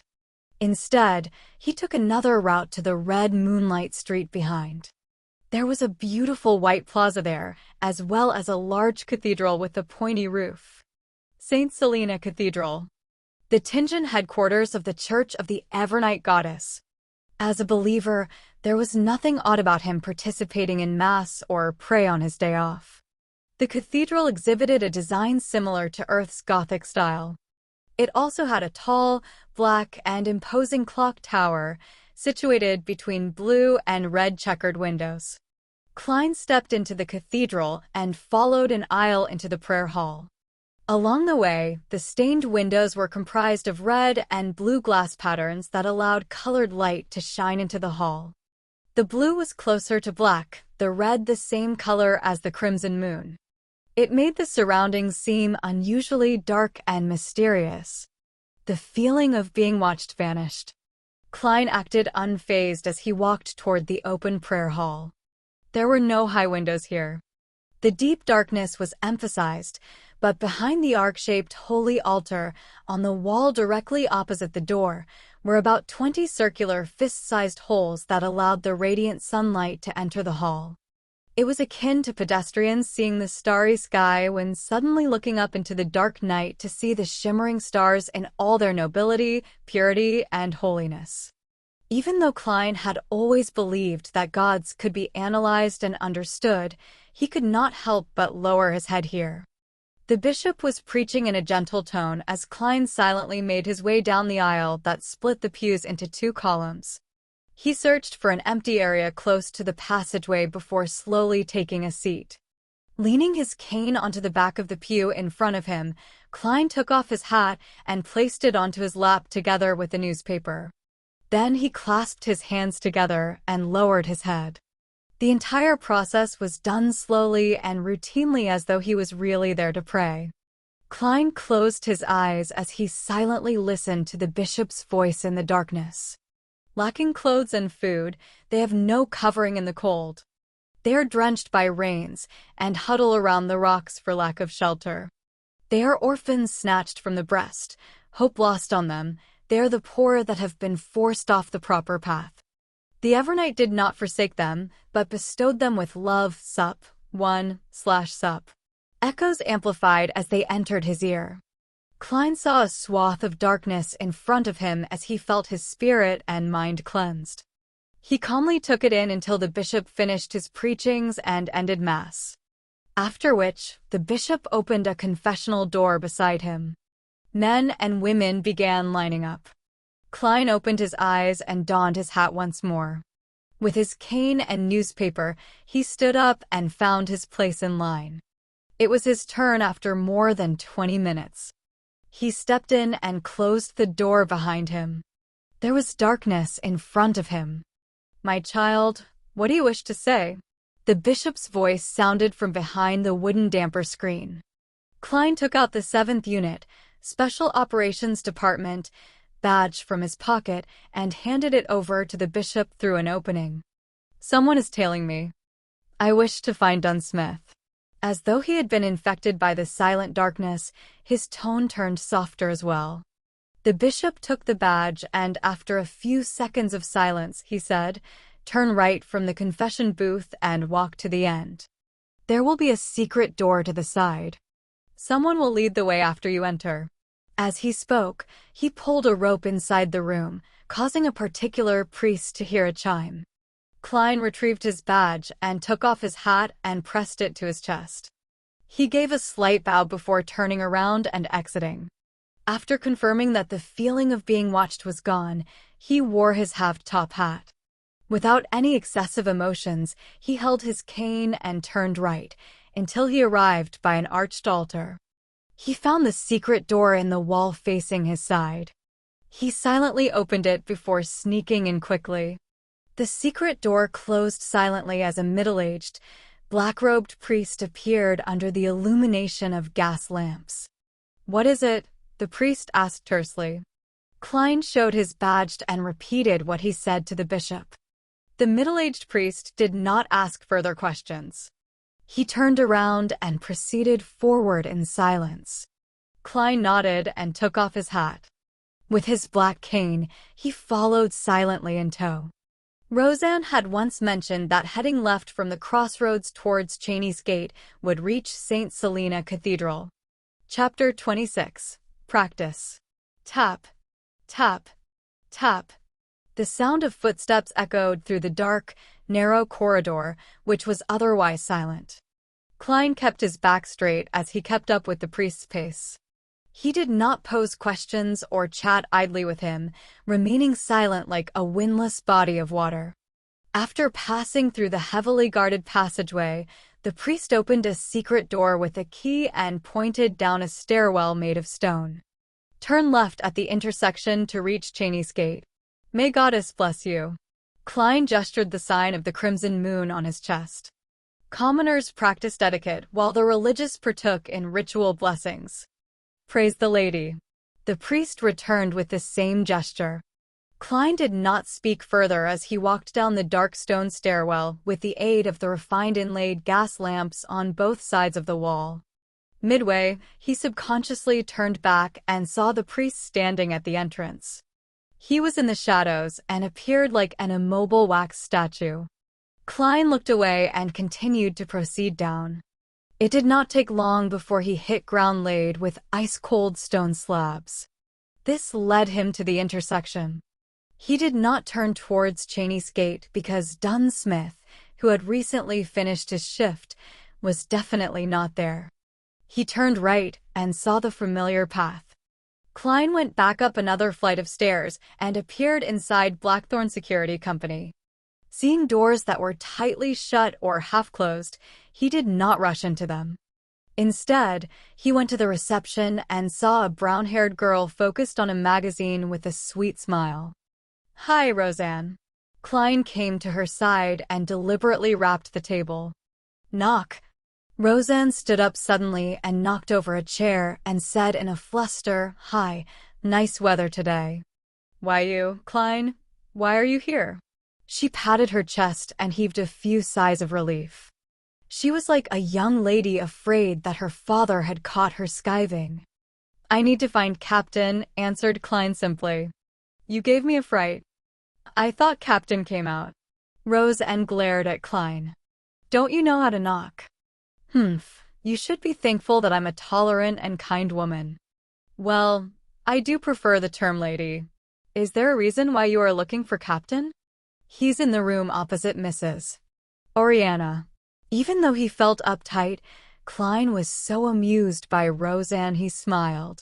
He pondered for a moment before saying, A secret. Roseanne's eyes widened, and while she reeled in her disbelief, Klein did a slight bow before bidding her farewell.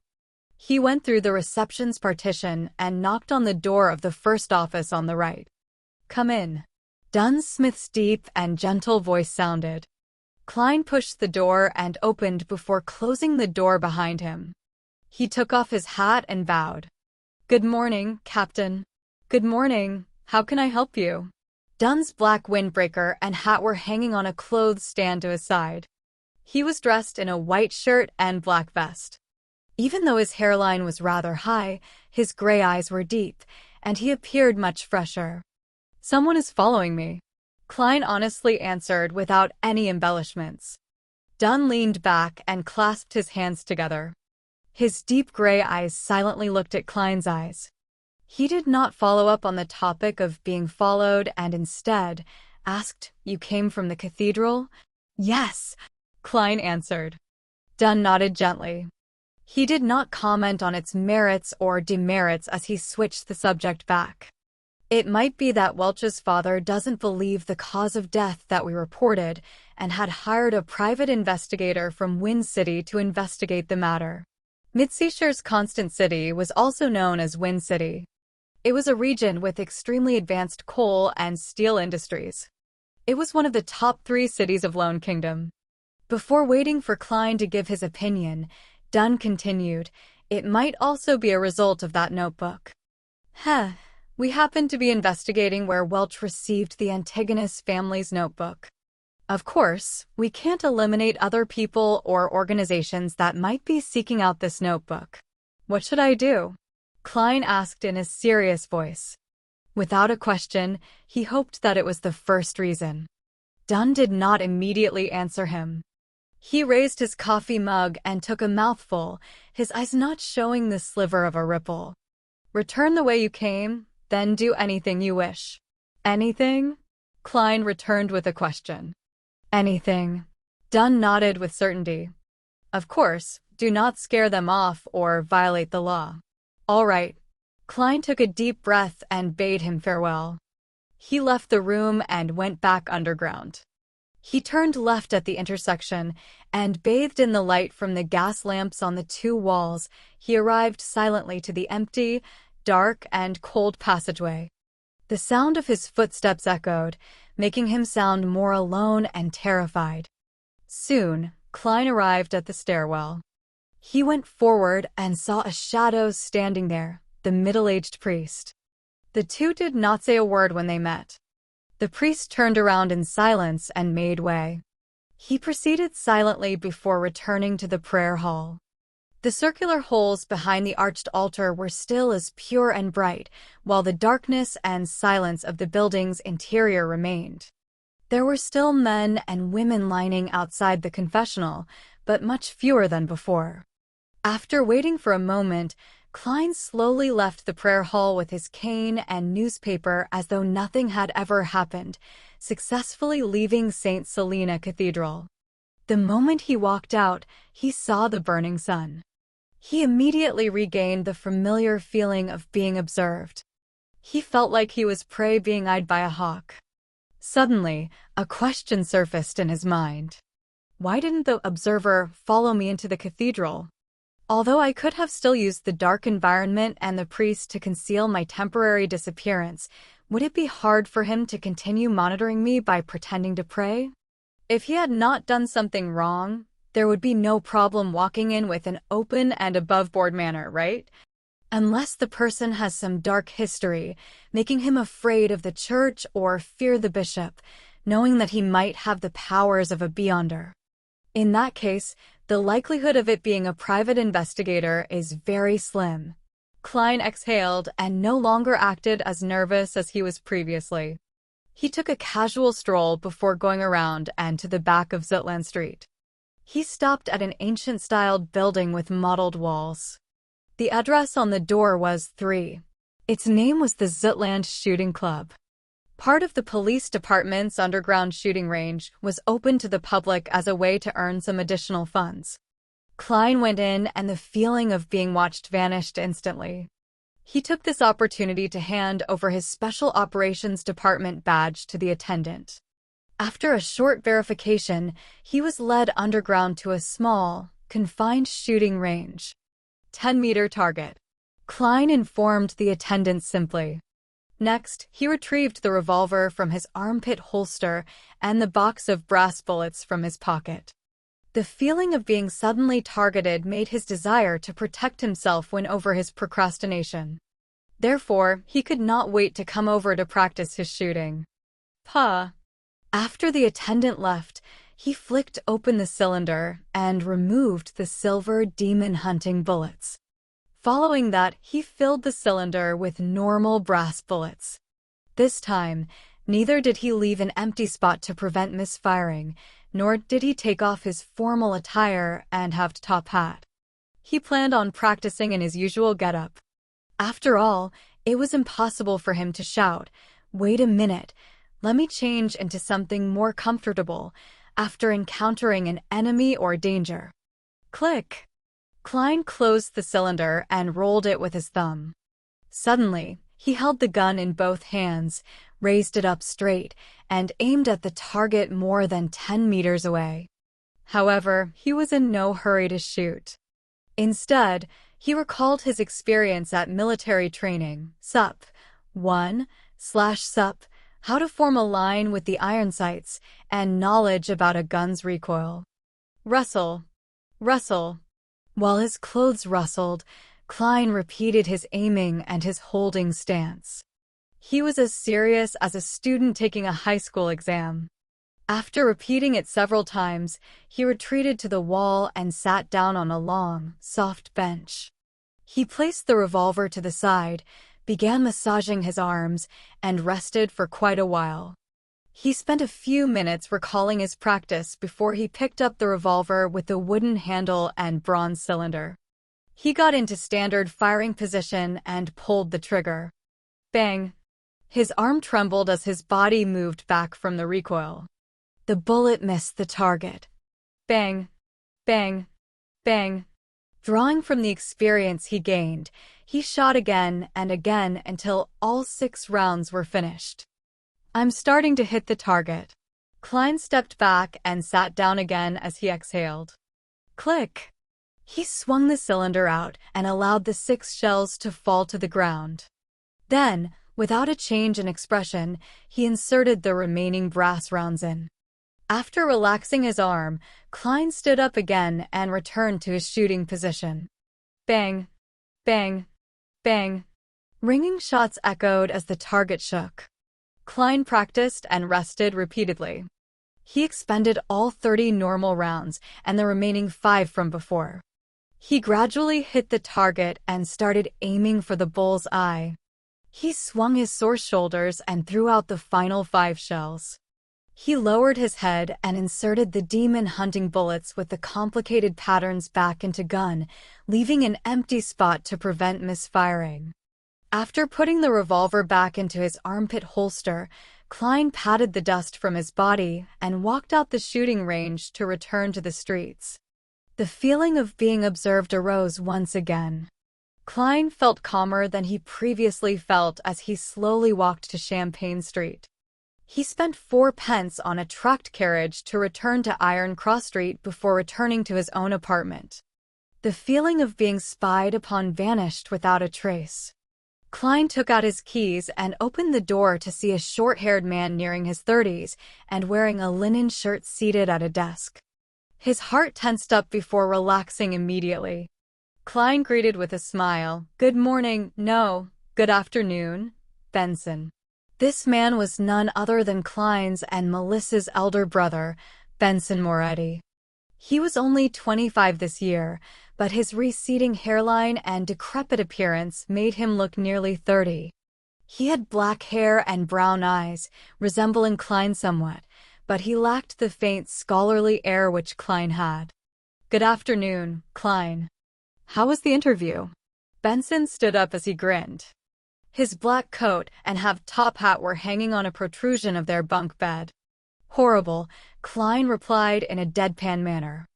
When he saw Benson stunned, Klein chuckled and added, "In fact, I didn't even participate in the interview. I found a job ahead of the interview, and it pays £3 a week." He repeated what he told Melissa again. Benson's expression calmed down as he shook his head with a laugh. "It feels like I'm seeing a child grow up." "Well, this job is pretty good." He sighed and said, "It's great that the first thing I heard is such good news after being away for work. Let's celebrate tonight and buy some beef." Klein smiled. "Sure, but I believe Melissa will feel the pinch. Let's buy some ingredients later in the afternoon. Let's bring at least 3 soli." Well, to be honest, a pound exchanges for 20 soli and 1 soli exchanges for 12 pence. There are even denominations like the halfpence and quarter pence. Such a coin system just goes against logic. It's so troublesome. I think it must be one of the most foolish coin system in the world. When he said that, he saw Benson's expression turn stern. Feeling a little uneasy, he wondered if he had said anything wrong.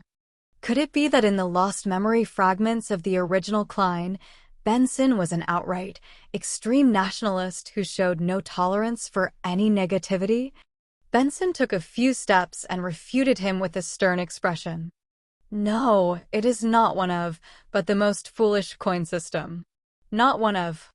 Klein was taken aback, but he quickly snapped to his senses. He looked at his brother in the eye and laughed. Indeed, Benson was great at mocking humor.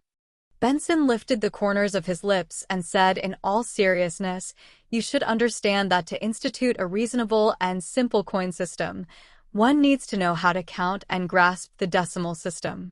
Unfortunately, there are too few talents among those important figures." Chapter 27, Siblings' Dinner. "It's simply sharp and incisive." Klein burst out in laughter. Using the rich experience he had from his previous incarnation, he added another insult. "In fact, there is no evidence to suggest that those important figures have any brains at all." "Good. Very good." Benson roared with laughter as he gave a thumbs up. "Klein, you're a lot more humorous than before."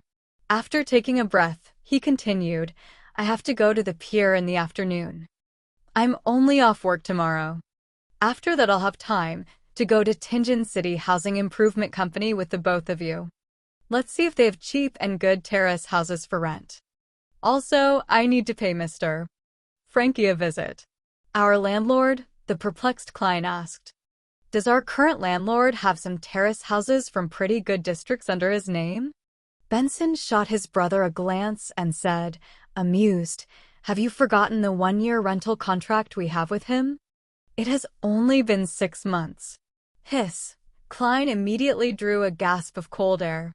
He had really forgotten the matter. Although rent was paid once a week, the lease was a year long. If they were to move now, it was equivalent to a breach in contract. If they were taken to court, they would have to compensate large sums of money. "You are still lacking in societal experience." Benson touched his receding black hairline and said wistfully, "This was a clause I fought so hard back then." "If not, Mr. Frankie was only willing to lease it to us for 3 months each contract. To those with money, landlords would sign leases for a year, 2 years, or even 3 years to seek stable income. But for us, the past U.S. and our neighbors, landlords would have to be constantly worried that something bad might happen, depriving them of their rent. Therefore, they would only sign short-term contracts. In that case, they can offer to raise prices according to the situation." Klein summarized and added, using the original Klein's memories and his own experience as a tenant. Benson sighed and said, "This is the cruel reality of today's society. All right, you don't have to worry. The issue with the contract can be easily resolved. To be frank, even if we owe him a week's rent, Mr. Frankie would have immediately thrown us out and confiscated whatever valuable items we have. After all, his intelligence is below that of a monkey's. There's no way he can comprehend overly complicated matters." Upon hearing this, Klein suddenly recalled a particular Sir Humphrey's meme. He shook his head and said seriously, "No, Benson. You're wrong." "Why?" Benson was puzzled. "Mr. Frankie's intelligence is still slightly higher than a monkey's," Klein replied in all seriousness. Just as Benson seemed to smile in response, he added, "If he is on form." Haha. Benson lost it and burst out in laughter. After a series of rapturous laughter, he pointed at Klein, momentarily unable to put his thoughts in words. Only then, he returned to the topic at hand. "Of course, as a gentleman, we cannot employ such shameless tactics. I will discuss this with Mr. Frankie tomorrow. Believe me, he's easily convinced, easily." Klein had no doubts regarding Benson's point. The existence of the gas pipes was excellent proof. After some idle chatter between the brothers, the remnants of pan-fried fish from the previous night were made into a soup with some vegetables. During the boiling process, the steam moistened the rye bread.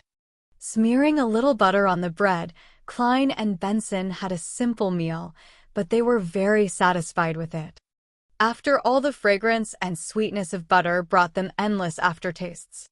After Benson left, Klein headed to the lettuce and meat market with 3 solely notes and some spare pennies. He spent 6 pence on a pound of beef and 7 pence on a fresh and succulent fish with few bones. Additionally, he bought potatoes, peas, radishes, rhubarbs, lettuce, and turnips, as well as spices such as rosemary, basil, cumin, and cooking oils. During this entire time, he continued to feel like he was being watched, but there was no physical interaction. After spending some time at Smyron Bakery, Klein returned home and began weightlifting with heavier items such as books to train his arm strength. He had planned to exercise by military boxing, which he learned from his compulsory military stint for students.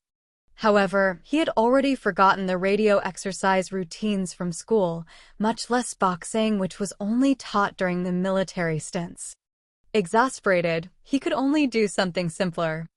Klein did not overexert himself since it would lead to fatigue and thus put him in greater danger. He took an appropriate break and began reading the original Klein's notes and study material. He wished to read anything regarding the 4th epoch again. In the evening, Benson and Melissa sat in front of a desk. The food was placed neatly like children in upper primary school. The fragrances of the dishes were composed of a rich melody of scents, the soul captivating fragrance of the stewed beef, the obviously tender potatoes, the sweetness of the thick pea soup, the mellow flavors of the stewed rhubarb, and the sweetness of the buttered rye bread. Benson gulped a mouthful of saliva as he turned around to see Klein placing a crispy fish onto a plate. He felt the fragrance of the oil permeate through his nostrils into his throat and then into his stomach. Groan. His stomach made a distinct protest. Klein rolled up his sleeves and held up a plate of fried fish before placing it in the middle of the tidied desk. Following that, he returned to the cupboard and took out 2 large cups of ginger beer and placed them where he and Benson sat. He smiled at Melissa and took out a lemon pudding as if he were performing a magic trick. "We'll have beer while you'll have this." "Thank you." Melissa took the lemon pudding. When Benson saw this, he raised his calm and said with a smile, "This is to celebrate Klein's finding of a decent job." Klein raised his cup and clinked it with Benson before clinking it with Melissa's lemon pudding. "Praise the lady." Gulp. He tilted his head back and drank it down. The spicy feeling warmed his gullet, bringing him great aftertastes. Despite its name, ginger beer did not contain any alcohol. It was a mixture of the ginger's spiciness and the sourness of lemon that made it taste similar to beer. It was a kind of beverage that both women and children found acceptable. However, Melissa did not like the taste of it. "Praise the lady." Benson drank a mouthful as well while Melissa took a nibble of the lemon pudding. She chewed at it repeatedly before swallowing it down unwillingly. "Give it a try." Klein put down his cup and picked up his fork and spoon and pointed at the tableful of food. He was most pessimistic of his thick pea soup. After all, he had never eaten something so strange on Earth. All he could do was adapt the recipe from the original Klein's memory fragments. As the eldest brother, Benson did not stand on ceremony as he dug up a spoonful of mashed potatoes and stuffed it into his mouth. The beaten potatoes were boiled thoroughly and mixed with the faint taste of lard and just enough salt. It whetted his appetite and made him salivate. Not bad. Not bad, praised Benson vaguely. It's much more delicious than the one I had back at work. They only used butter. This is one of my specialties after all. Klein accepted the praise. It's all thanks to the teachings of the chef at Welch's place. Melissa looked at the beef soup. The green basil leaves, the green lettuce heads, and the radishes were submerged in the colorless soup, covering the tender beef. The soup was clear and its fragrance tantalizing. She forked a piece of beef and placed it in her mouth to chew. The beef retained a little chewiness despite being stewed tender.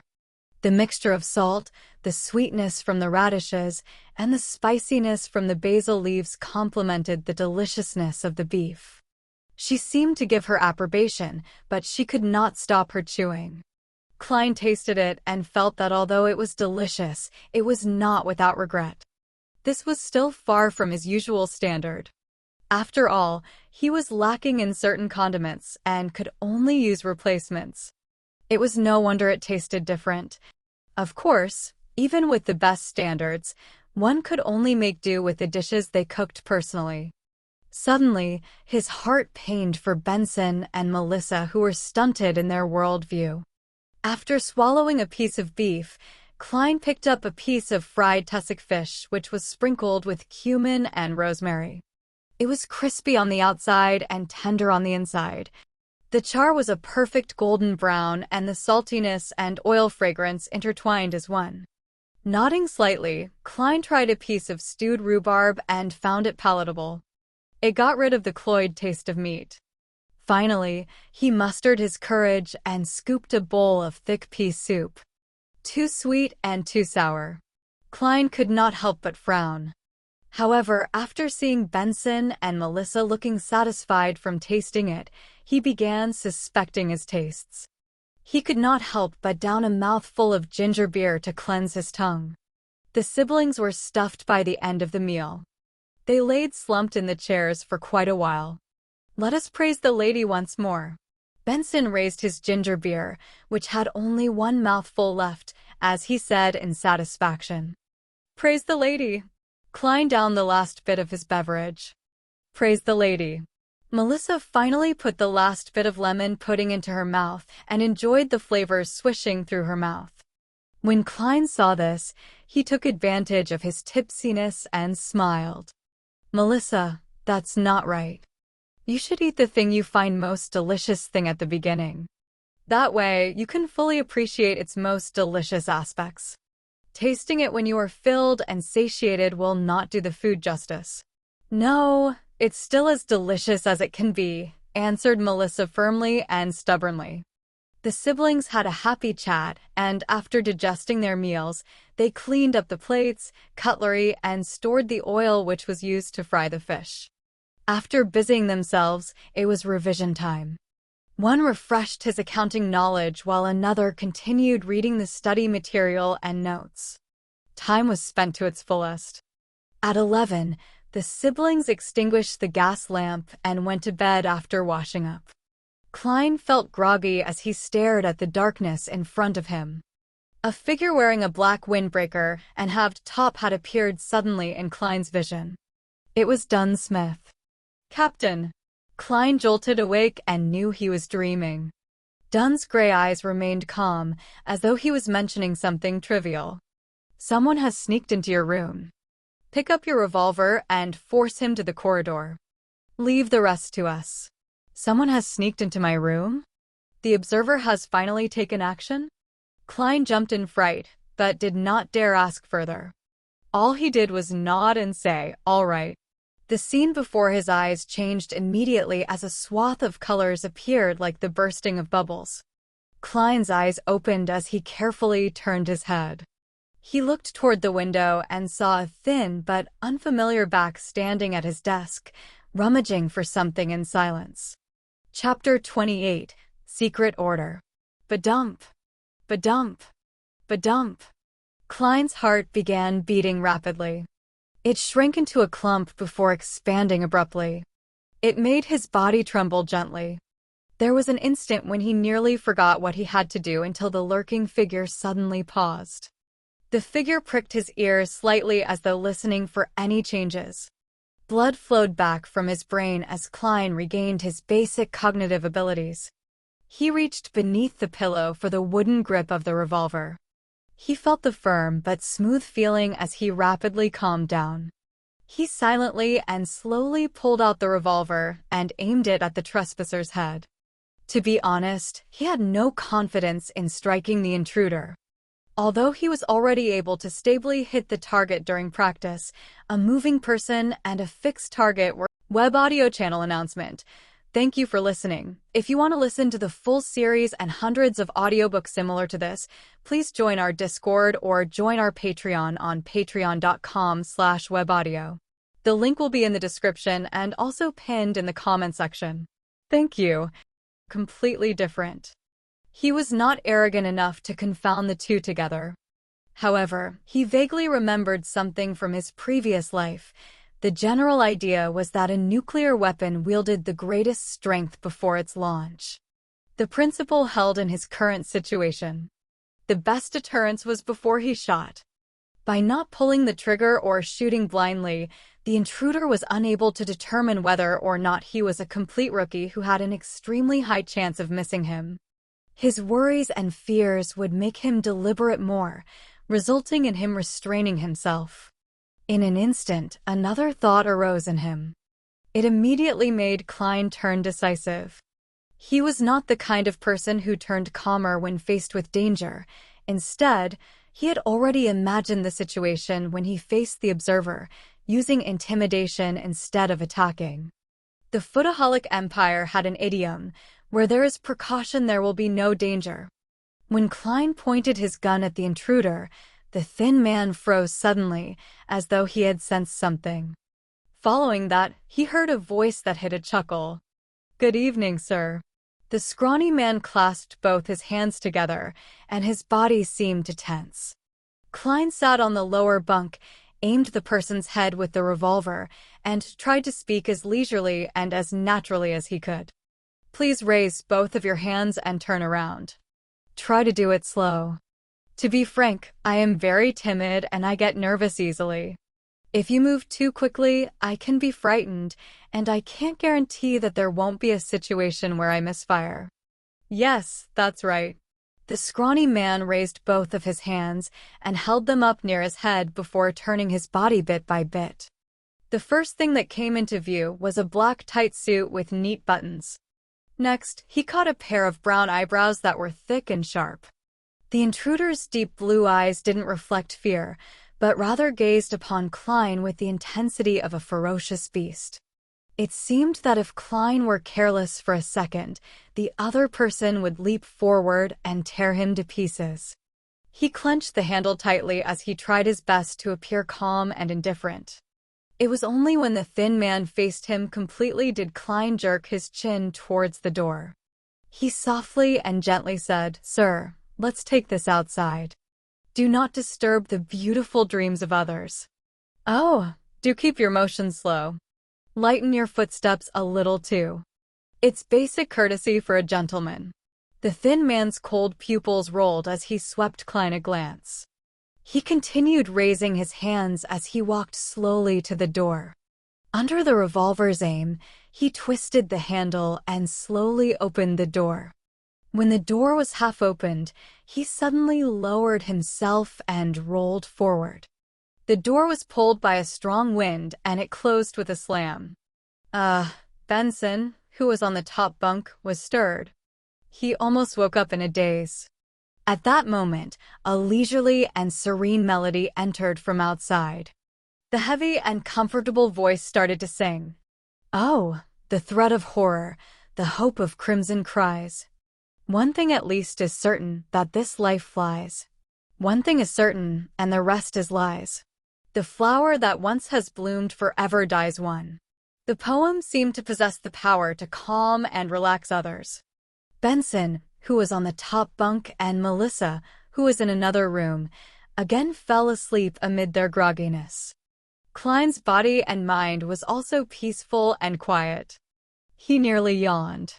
The way the thin man had darted off was so agile that he could not react in time. Looking at the closed door, he smiled and muttered to himself. You might not believe it, but pulling the trigger would not release a round. The empty chamber to prevent misfiring. Following that, Klein listened to the midnight poem as he patiently awaited for the battle outside to end. Within a minute, the tranquil melody which resembled the reflection of moonlight on the surface of a lake stopped, and the dark night resumed its deep silence. Klein silently spun the cylinder and moved the empty chamber away as he awaited for the outcome. He uneasily waited for a full 10 minutes. Just as he wondered if he should investigate, he heard Dunn Smith's staid and warm voice from the door. It's settled. Phew. Klein exhaled. He held his revolver and took his key. Barefooted, he carefully approached the door before silently opening it to see the black windbreaker and the half-top hat. Dunn Smith was standing there with his deep and calm gray eyes. He closed the door behind him and followed Dunn to the end of the corridor and stood amid the weak crimson moonlight. It took me some time to enter his dream, said Dunn calmly as he looked at the red moon outside the window. Do you know his background? Klein felt a lot more relieved. Dunn nodded and said, an ancient organization known as the Secret Order. They were established in the Fourth Epoch and are related to the Solomon Empire and a number of fallen aristocrats of that period. The Antigonus family's diary came from them. Due to a member's negligence, it entered the antique market and was obtained by Welch. They had no choice but to send people in search of it. Without waiting for Klein's question, he paused before continuing. We will capture the remaining members they have according to the clues. Well, it might not end too well. These fellows are as good at hiding as the rats in the sewers. But at the very least, they would believe that we have likely obtained the Antigonus family's notebook or that we have obtained a critical clue. In that case, as long as it's not something extremely crucial or important, they would abandon the operation. That is their philosophy on surviving. What if the notebook is extremely crucial and important? Asked Klein worriedly. Dunn smiled without an answer. Instead, he said, we know very little of the Secret Order. Our success this time is all thanks to your sharp wits. This contribution is all yours. In light of the possibility of hidden dangers and how heightened perception would aid in finding the notebook, you have a chance at choosing. A chance at choosing? Klein vaguely guessed something as his breathing subconsciously turned heavy. Dunn wiped the smile from his face as he said in all seriousness, do you wish to become a Beyonder? You can only choose the starting sequence of an incomplete sequence. Of course, you can give up this chance and choose to accumulate the merit you have garnered. Then, all you have to do is wait till there's sufficient room for you to become a sleepless, which is also the first, complete sequence the goddess has bestowed on the Nighthawks. Indeed. Klein felt delighted and did not have any hesitant emotions. He took the initiative to ask, then from which of the sequence 9s can I choose from? I have to have detailed information to decide whether to give up or accept, as well as choose which one. Dunn turned around and seemed to be cloaked in the crimson veil that shone down on him. He looked into Klein's eyes and said slowly, apart from the sleepless, the church has 3 sequence 9 potion formulas. One of them is Mystery Prior, which is also the power old Neil controls. Roseanne has likely mentioned this to you. She can never hold her tongue. Klein smiled awkwardly, at a loss for an answer. Thankfully, Dunn did not mind it as he continued. Our Mystery Prior potion formula and the later sequences that aren't directly chained were obtained from the Moses Ascetic Order. Back then, it was said that they had yet to fall to corruption. They persisted in their morals and precepts, determined in their pursuit of knowledge. They kept their secrets strictly confidential. Anyone that entered the order would be barred from speaking for 5 years after becoming a mystery prior. They would learn to keep silent, so as to cultivate and enhance their focus. The motto of Moses' ascetic order, "Do as you wish, but do no harm," began from them.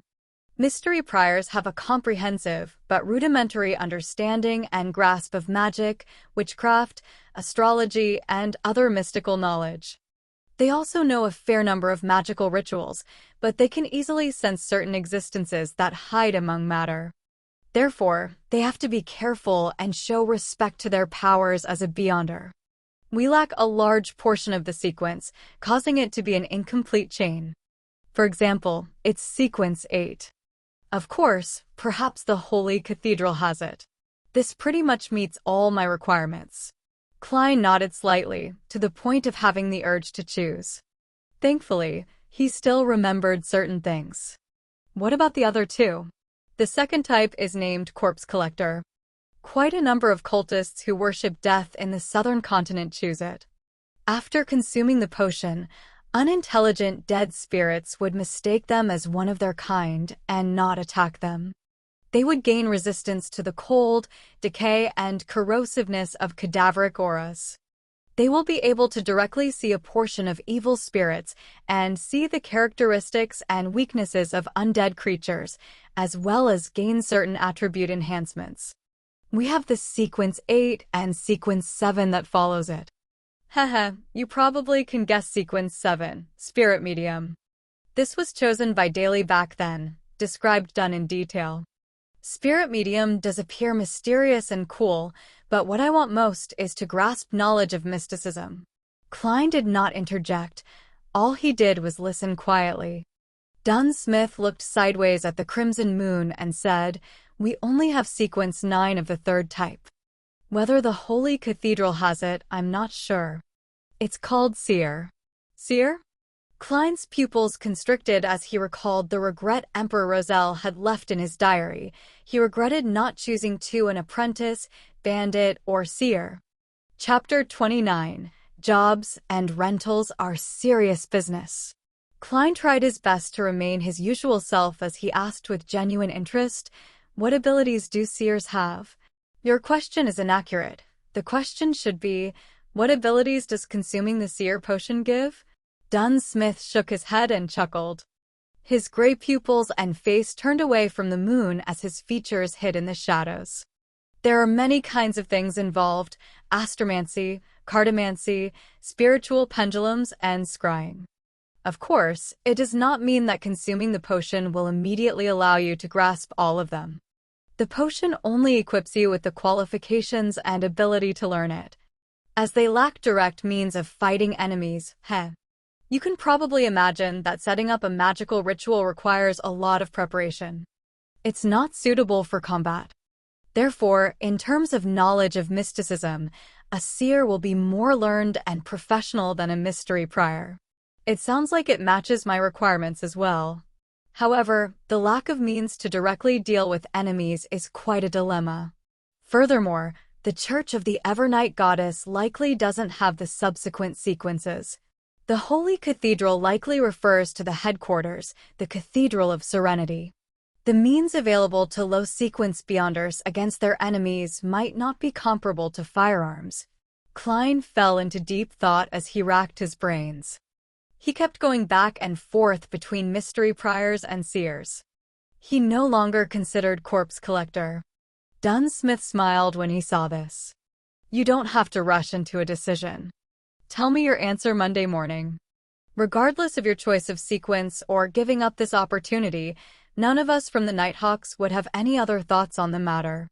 Calm down and ask your heart. With that said, he took off his hat and bowed slightly.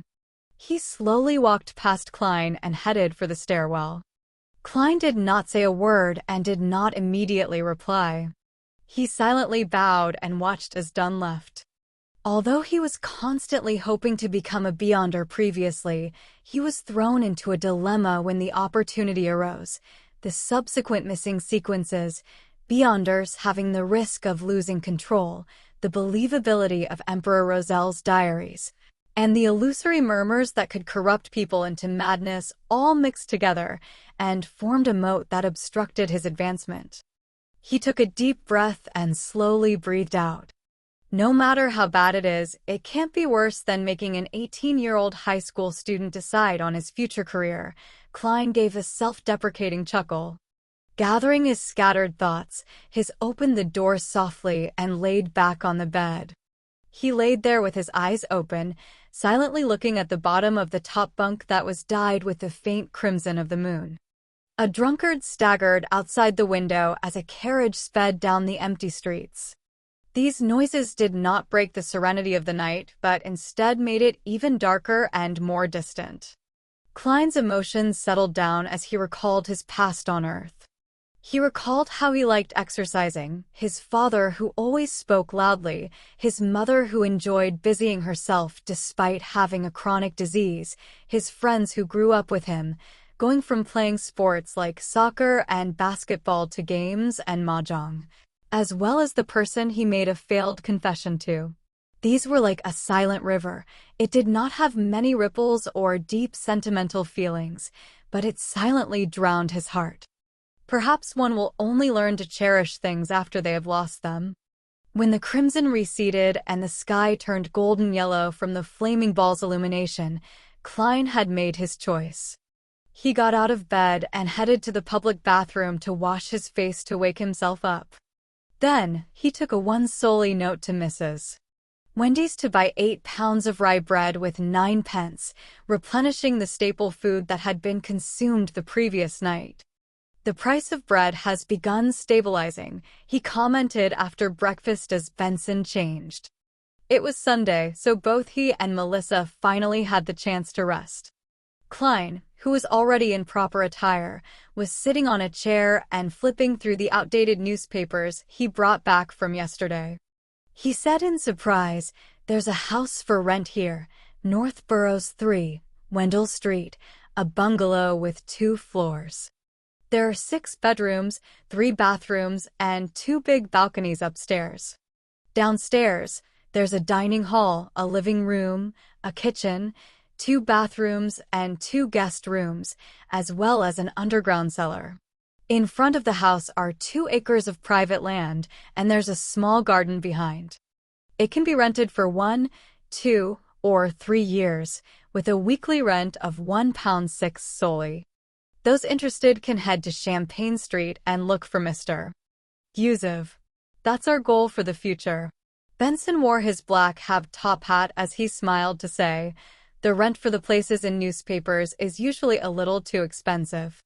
The Tianjin City Housing Improvement Company has options that do not pale in comparison to that for cheaper. Why are we not searching in the Tianjin Housing Improvement Association for the working class?" Melissa walked out from her room holding an old, veiled hat. She had changed into a grayish-white long dress that had been mended several times. She was silent and introverted, but that could not mask her youthfulness. Benson laughed. "Where did you hear of the Tianjin Housing Improvement Association for the working class? Jenny? Mrs. Rochelle? Or is it from your good friend Selena?" Melissa looked to the side and whispered a reply. "Mrs. Rochelle. While washing up last night, I happened to meet her. She asked me about Klein's interview, and I told her roughly what happened. Then, she suggested I find the Tianjin Housing Improvement Association for the working class." Benson noticed Klein's puzzled expression and shook his head in amusement. "They are targeted at the poor." "Well, a precise description is that they are a housing association for the lower strata of society. They build and renovate houses that basically have communal bathrooms. They only provide 3 choices, a single, double, or triple bedroom. Do you wish to continue living in such an environment? The Tianjin City Housing Improvement Company shares similar businesses as them, but they also provide choices for the lower middle class. To be honest, we are a little better than lower middle class, but we still quite worse off than true middle class families. It's not a matter of salary, it's just that we did not have the time to save up. Klein came to a realization as he put away the newspaper. Picking up his top hat, he stood up. Then, let's set off. I remember that the Tianjin City Housing Improvement Company is on Daffodil Street, Benson said as he opened the door. They're like the Tianjin Housing Improvement Association for the working class, known as 5% charities. Do you know why? I don't know. Klein raised his cane and walked to Melissa's side. The girl with black hair that reached down her back nodded. Benson headed out and said, these kinds of housing improvement associations or companies were established as a result of Backlund. They're funded in 3 ways. 1, by requesting donations from charitable foundations. 2, through funding proposals. They receive grants from the government's commission at a special rate of 4%. 3rd, through investments. By taking a portion of the rent received, they will give their investors 5% returns. That's why they are called 5% charities. The siblings went down the stairs and slowly walked toward Daffodil Street. They decided to confirm a place before talking to their present landlord, Mr. Frankie. They did not want to be in a situation where they were forced to move when had no place to stay. I heard from Selena that there are housing improvement companies that are purely run as charities, Melissa asked in thought. Benson chuckled. There are, such as the Deweyville Trust, which Sir Deweyville donated money to establish. He builds apartments targeted for the working class. He also provides dedicated estate management personnel while only charging rather low rent. However, the criteria for applying is very strict. It sounds like you aren't fond of the idea? Klein acutely sensed it as he asked with a smile. No, I respect Sir Deweyville a lot, but I'm certain he does not know what true poverty is. Staying in his apartment is like a priest giving hope. It's not very pragmatic. For instance, tenants have to receive the main vaccines, and they have to take turns cleaning the bathroom. They are unable to sublease their apartments or use it for commercial activities. They aren't allowed to throw their rubbish wantonly, and children are prevented from playing in the corridors. Goddess, does he wish to make everyone ladies and gentlemen? Benson answered in his usual tone. Klein creased his brows in doubt. Doesn't sound problematic. Those are all very reasonable criteria. Yeah. Melissa nodded in agreement. Benson cocked his head and looked at them before chuckling. Perhaps I have protected the both of you too well that you have not seen actual poverty. Do you think they would have the money for the main vaccines? The line for free charitable organization sets them back 3 months. Do you think their work is stable and not temporary? If they cannot sublet parts of their apartment to receive some extra income, are they to move out when they lose their jobs? Besides, many ladies mend clothes or make matchboxes at home to maintain their livelihood. Those are included as commercial activities. Are you going to chase them all out? Most of the poor use all their efforts to survive. Do you think they have the time to discipline their children and stop them from running along the corridors? Perhaps they can only be locked at home until they're old enough, then sending them to places that accept child labor when they are around 7 or 8 years old. Ben did not use many adjectives to describe the matter. It caused Klein to shudder a little. This was how people from low socioeconomic classes lived? Beside him, Melissa fell into silence.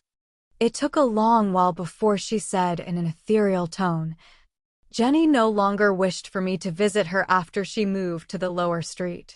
Let's hope her father gets back on his feet after that injury and finds a stable job. However, I have seen too many alcoholics use alcohol to numb themselves. Benson laughed with a somber tone. Klein was at a loss for words. Melissa seemed to be the same. As such, the siblings walked silently down Daffodil Street and found Tianjin City Housing Improvement Company. The person who served them was a middle-aged man with an amiable smile. He did not wear a formal attire or a hat, but instead wore a white shirt and black vest. You can call me Scarter. Might I know what kind of house you have in mind? When he caught a glance at Klein's silver-inlaid cane, his smile widened. Klein looked at Benson, who was better with words, and gestured for him to answer. Benson directly answered, "A terrace house." Scarter flipped through the files and documents in his hand before smiling. "There are currently 5 that haven't been rented out. To be honest, we are geared more to serving customers, laborers, and their children who have housing difficulties where 6, 8, or even 10 or 12 people squeeze into a house. There aren't many terrace houses. There's one at 2 Daffodil Street, one in the North Borough, one in the East Borough. The weekly rent goes from 12 to 16 solely. You can take a look at the detailed introductions here." He handed over a document to Benson, Klein, and Melissa. After reading through it, the siblings exchanged looks and pointed to the same spot on the piece of paper simultaneously. "Let's take a look at 2 Daffodil Street first," said Benson. Klein and Melissa nodded in response. This place was a district they were familiar with. Chapter 30. Brand New Beginning. 2, 4, and 6 Daffodil Street were terrace buildings with multifaceted hipped roofs. Their exteriors were painted grayish-blue, and 3 chimneys stood erected. The place obviously did not have lawns, gardens, or porches. The entrances directly faced the street. Tianjin City Housing Improvement Company's Scarter took out a bunch of keys and, while opening the door, introduced, "Our terrace houses do not have foyers, so you enter directly into the living room. There's an oriel window facing Daffodil Street, so there's pretty good lighting." Klein, Benson, and Melissa were greeted by a fabric sofa bathing in the golden rays of the sun, and an area more spacious than their previous 2-bedroom apartment. This living room can be used as a guest hall. To its right is the dining room, and on the left is a fireplace that will keep you warm in winter. Scarter pointed around with great familiarity. Klein looked around and confirmed that it was a crude, open-style concept. The dining room and the living room were not separated by any partitions, but they were also far from the oriel window, making those spots rather dim. There was a rectangular red wooden table surrounded by 6 hardwood chairs with soft cushions.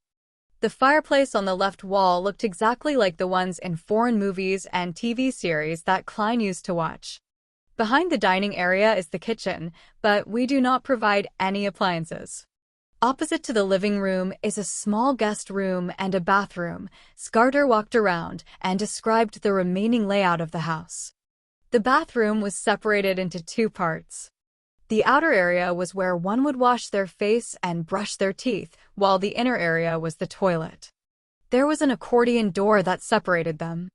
The guest room was described to be small, but it was as big as the room that Melissa currently stayed in. She was stunned at the sight. After looking around the first floor, Scarter brought the 3 siblings to the stairway next to the bathroom. Down below is the underground cellar. It is quite stuffy downstairs, so you must remember to let some fresh air in first before entering. Benson nodded casually and followed Scarter to the 2nd floor. On my left, there's a bathroom. On the same side, there are an additional 2 bedrooms. It's the same layout on my right, but the washroom on this side is next to the balcony. As he spoke, Scarter opened the bathroom door and stood sideways so that he would not obstruct Klein, Benson, and Melissa from looking in. The bathroom had an extra bathtub. Like the other bathroom, there was an accordion door next to the toilet. Although it was a little dusty, it wasn't dirty, smelly, or cramped. Melissa looked in a daze until Scarter walked to the bedroom next to it. Only then did she stop looking and follow the rest slowly. She took another few steps before looking back. Klein, who was experienced in life, was delighted and excited as well. Even though their landlord often supervised their cleaning up of the bathroom, it still was not clean enough. It was often nauseating, let alone the fact that they would easily encounter a line when they needed to relieve their urgencies. The other bathroom was similar. One of the 4 bedrooms was slightly bigger and was furnished with a bookcase. The rest were about the same size as each other and had a bed, table, and wardrobe. The balcony is very tiny, so you won't be able to dry too many clothes in the sun at a time. Scarter stood at the end of the corridor and pointed to a spot with a door and lock. There is a complete underground drainage, gas piping, meter, and other facilities. It is very suitable for you gentlemen and a lady like yourselves. It only requires 13 soldi of rent and 5 pence for use of the furniture weekly. In addition, there is a deposit that amounts to 4 weeks of rent. Without waiting for Benson to say a word, Klein looked around and asked curiously, roughly how much would it cost to buy the house? As a transmigrator from the Foodaholic Empire, the desire to buy property still existed within him. Upon hearing that question, Benson and Melissa were shocked. They looked at Klein as though they were seeing a monster. Scarter replied calmly and firmly by, "No, we do not sell property. We only provide rental properties. I'm just trying to have a general sense of the prices," Klein explained awkwardly. Scarter hesitated for a few seconds before saying, "Last month, the owner of 11 Daffodil Street sold a limited-period land deed with a similar property sitting atop the land. £300 for 15 years. It is much cheaper than renting directly, but not everyone can fork out such a large sum of money. If one would like to buy it over completely, the owner's posted price £850. £850? Klein quickly made the mental calculations. My weekly pay is £3. Benson earns £1 and 10 soldi. Rent is 13 soldi, and if we eat well every day, we would spend nearly £2 a week. On top of that, there are expenses such as clothes, transportation, social expenditures, so on and so forth. We can only save less than 20 soldi a week. 1 year adds up to about £35. £850 would require more than 20 years. Even if we bought the land for a limited period of time for £300, it would take us at least 8 or 9 years. That doesn't include getting married, living independently, raising children, traveling, and so on. In a world without individual housing loans, most people are likely to opt for rental. Realizing this, he stepped back and stole a glance at Benson. He beckoned him to talk to Scarter about the rent. As for Melissa's intentions, they were obvious from her bright eyes. At that moment, Klein suddenly thought of letting Benson loose. Benson tapped his plain cane and looked around before he said, "We should take a look at other houses. The dining area's lighting isn't good, and the balcony is very small. Look, only that bedroom has a fireplace and the furniture is too old. If we move in, we have to at least change half of these."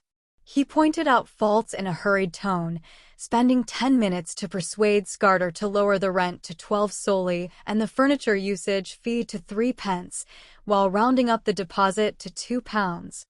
Without further ado, the siblings returned with Scarter to the Tingen City Housing Improvement Company and signed 2 copies of the contract. They then headed over to the notary office of Tingen City to notarize the contract. After paying the deposit and first week's rent, Klein and Benson's remaining money added up to £9, 2 soldi, and 8 pence. Standing before the door of 2 Daffodil Street, they each held a bunch of copper keys. They were momentarily unable to look away, their emotions churning within them. It feels like a dream. After a while, Melissa lifted her head to look at the future Moretti residence, and she spoke with a low yet unsteady voice. Benson let out a breath and smiled. "Then don't wake up." Klein wasn't as emotional as they were. He nodded and said, "We need to change the locks of the main door and balcony door as soon as possible. There's no hurry. The reputation of Tingen City Housing Improvement Company is very good.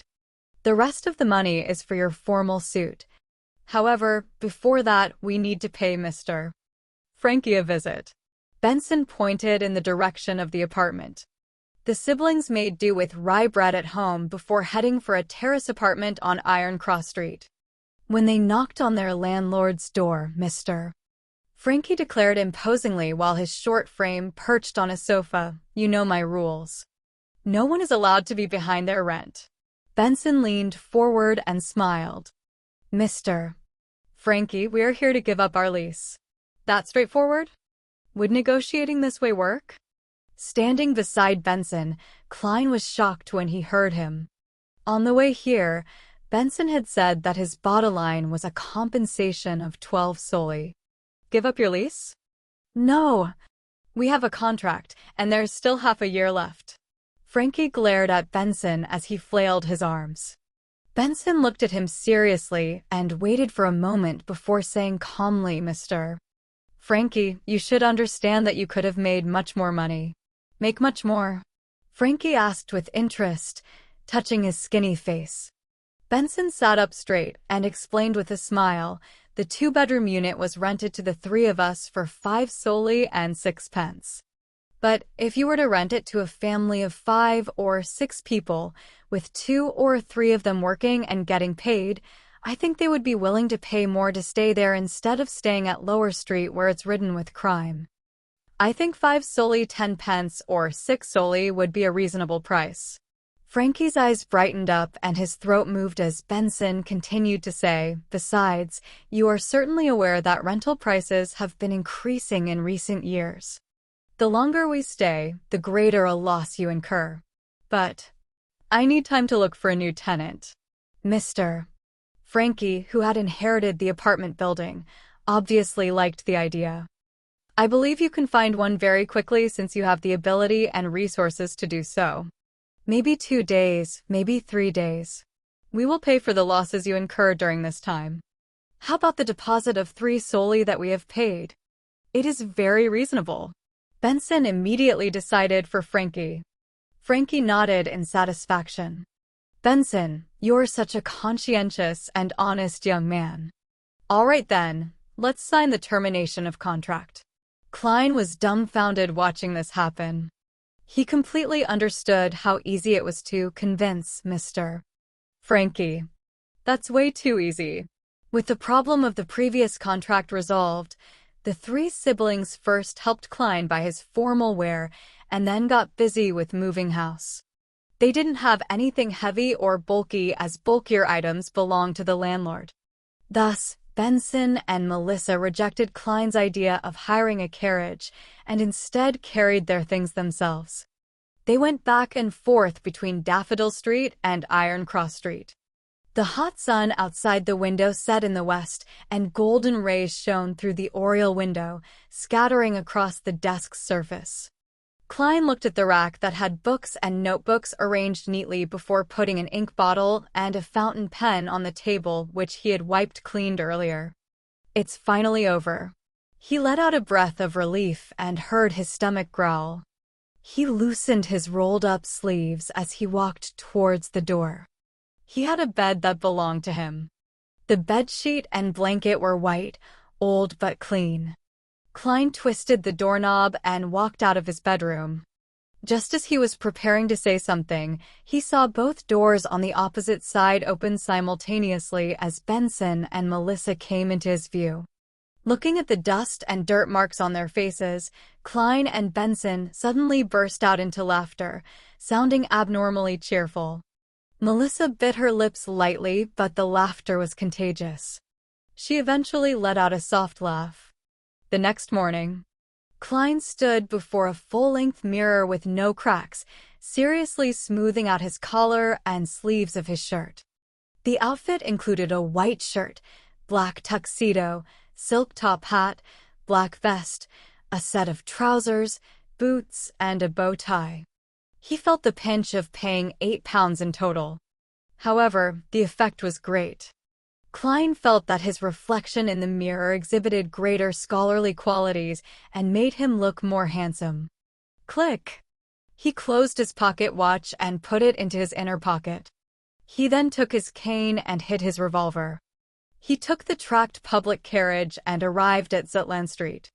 The moment he entered the Blackthorn Security Company, he realized that he was so used to his previous lifestyle that he had forgotten to give Melissa extra money, but allowed her to walk to school instead. Shaking his head, he took note of it before stepping into Blackthorn Security Company. He saw the brown-haired girl, Roseanne, making coffee. A rich aroma permeated throughout the office. "Good morning, Klein. The weather is great today," Rosen greeted him with a smile. "To be frank, I have always been curious. In such weather, don't you men feel hot wearing those formal suits?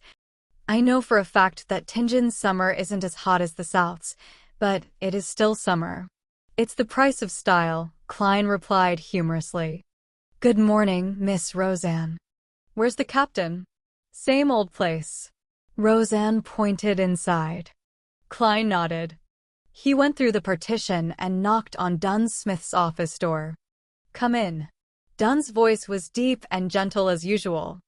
When he saw Klein, who looked quite different in a set of nice formal wear, he nodded and his gray eyes smiled. "Have you decided?" he asked. Klein took a deep breath and answered seriously, "Yes, I have made a decision." Dunn slowly sat up straight. His expression became solemn, but the deep recesses of his gray eyes remained the same. "Tell me your answer." Klein replied without hesitation, "Seer." Chapter 31. Potion. Dunn Smith stared at Klein with his gray eyes for a full minute without a word. Klein did not cower under the pressure of the silence and his gaze. He continued, locking his eyes with Dunn. "You must understand that once you consume the potion, there will be no room for regret." Finally, Dunn spoke again in a deep, emotionless voice. Klein grinned and said, "I know, but I respect the voice in me.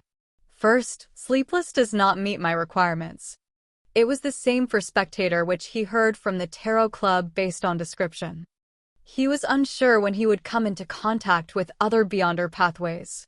A slow remedy could not work for an urgent situation, therefore, there was no need for him to wait. By the same logic, Corpse Collector was eliminated as well, leaving the two choices, Mystery Prior and Seer. Under the premise that potions of the same sequence were equally dangerous and him unable to obtain more information, as well as the fact that both Mystery Prior and Seer met his requirements, then regardless of whether Emperor Roselle was making a passing remark or if he really regretted not choosing Apprentice, Marauder, and Seer, it was enough to tip the balance in his heart. Furthermore, he could tell from the diary that as long as he figured out the true essence of digestion and acting, he would be able to avoid the negative effects the potion would bring to a significant extent. As for the murmurings and illusory enticements that could drive people to corruption and madness, he had already encountered that even without being a Beyonder. "All right." Dunn stood up and picked up his half-top hat. As he put it on, he said, "Follow me down." Klein nodded and gave a gentleman's bow in gratitude. Tap, tap, tap. Both of them ventured down, their footsteps echoing through the silent and vast stairwell and passageway. Klein suddenly felt gripped by anxiety as he tried to find a topic of conversation. "Captain, you mentioned that taking the potion would not directly give me the corresponding knowledge on mysticism, that I'll only have the qualifications to learn it. Then, where does the basic knowledge of mysticism come from? Did our predecessors risk their life for it or obtain it via other means?" Every time he went underground, he would find the air especially fresh. Clearly, the ventilation was excellent. However, the occasional gust of wind made one shiver. Dunn glanced at him, the darkness in his gray eyes appearing abnormally deep. He answered calmly, "One of them is, as you said, experimentation, summarization, and enhancement. Second, being bestowed by the gods. Third, the dangerous murmurs that others can't hear do not only growl and roar senselessly. At times, they will describe some matters regarding mysticism. But according to what I know, people who truly listen to the murmurs on a long-term basis have gone mad without exception. Or they would fall to corruption and become monsters. Of course, we must thank them. The notebooks they've left behind are precious treasures in the field of mysticism." Human lab rats? The underground passage's cold humidity made Klein shudder suddenly. Then, would my luck enhancement ritual, which turned into social network magic, eventually lead to similar effects due to the crazy and horrible murmurs? At the intersection, Dunn did not proceed toward Cheney's gate, nor did he turn to the weapons, materials, and archives. Instead, he took Klein to the left and approached St. Selena Cathedral. Midway, he stopped. It was unclear what he touched to open a secret door. "This is our Nighthawk team's alchemy room. I will get Old Neil to retrieve the seer potion formula and the corresponding materials from inside Cheney's gate." "Heh, you have pretty good luck. The goddess has blessed you with her favor. We should still have the materials needed for 2 seer potions. If not, you would have to wait a long while." Dunn pointed at the room behind the door. "Wait in here. Later, watch Old Neil concoct the potion. It's the most basic part of mysticism studies. Oh, do not randomly touch things in there. They're either very dangerous, expensive, or both." With that said, Dunn added like before, "Oh, right, I forgot something again. Your becoming a Beyonder is a result of you having to face danger and the need to find the notebook. The meritorious deed was only a part of it. Therefore, you will not be a member of our team for the time being. You will still be a civilian staff member with a corresponding salary. You will still do what I instructed you to do previously. One additional thing is to learn more about mysticism with Old Neil. You can arrange the time with him." All right. Other than feeling a little disgruntled by the lack of a pay rise, Klein was in full agreement with the rest. According to Dunn, there was still the process of learning and grasping one's newfound powers after consuming the potion. If he were to become a formal member immediately and participate in paranormal missions, his death was certain. Dunn turned around and walked 2 steps towards the intersection when he suddenly turned back. "Another thing. I knew it." Klein was already used to the style of his captain. "We got something out of the Secret Order's actions," said Dunn with his usual expression. "It's unlikely they will provoke you in the near future, but don't be careless. It has to do with them being temporarily unable to confirm whether the Antigonus family's notebook is important to them. From what we discovered, they have preserved some of the ancient customs, and we can confirm that they are related to the Solomon Empire and the corrupted nobles of that period." "Got it. Thanks, Captain," said Klein as he exhaled. This was also one of the reasons why he did not wish to wait, grasping the chance of becoming a Beyonder in such a hurry. As he watched Dunn leave and confirmed that he would not turn his head to say more, Klein slowly walked into the alchemy room. The room had long tables. There were test tubes, pipettes, scales, and crucibles. It resembled a chemistry laboratory from his previous life. It was just more Spartan and ancient. Other than that, there was a huge cauldron, a dark wood ladle, a translucent crystal ball, and other items. The dark sacred emblem and other strange emblems were visible everywhere. They gave the room a tint of mystery. Klein looked around with interest, but he was not stupid enough to touch the things. After a while, he heard footsteps. Old Neil carried a tiny silver chest with complicated patterns. He was still wearing his unique classic black robe that seemed anachronistic, matched with a felt hat with a rounded edge of the same color. "Lad, I never expected you to choose Seer." Old Neil put down the chest and used his somewhat turbid red eyes size up Klein. "Your personality is just like mine when I was young. You just don't want to follow the masses." "Not bad. Light these few gas lamps and close the door." "All right." Klein tried hard not to tremble as he lit each gas lamp in the alchemy room. He made dim light rule over the place once again. Tack, tack, tack. The secret door was closed. He turned back to see the white-haired and deep-wrinkled Old Neil using a bunch of strange tied tree branches to scrub the black cauldron. The concoction of a sequence potion is extremely simple, at least for sequence 7 and below. There's no need for a special flame or any additional ritual, much less an incantation. There's no need for one to participate in it spiritually. All one needs to do is go according to the formula steps, add the precise amounts, and mix it. That will be all. Old Neil's wrinkles seemed to bloom from his smile. For real? Klein questioned in surprise. This sounds as simple as my luck enhancement ritual. Man, it's quite frightening when you come to think of it. Perhaps it's a gift of the gods. Praise the lady. Old Neil drew a haphazard circle over his chest. Following that, he opened the silver chest and pulled out goatskin parchment that exuded antiquity. The yellowish-brown goatskin unfurled inch by inch, revealing words on it. Klein looked from a distance and realized it was in Hermes, a language he was very familiar with. It was written in ink that resembled blood, seeming to still having its fluidity intact. But other than that, it did not seem extraordinary in any way. Seer, 100 milliliters of pure water, 13 drops of night vanilla liquids, 7 gold mint leaves. Klein silently recited the formula's content, but the rest of it was blocked by Old Neil's wrist, preventing him from reading it. Pure water is water that is repeatedly distilled.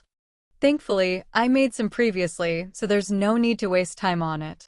While Old Neil gave the introduction, he took a large sealed glass bottle from the table with great familiarity. He took off the stopper and poured about 100 milliliters of pure water into the cauldron without much thought. Klein did not dare ask, afraid he would affect Old Neil's concoction. After all, he was the one drinking the potion. 13 drops of night vanilla juices. This can be extracted and stored as an essential oil ahead of time.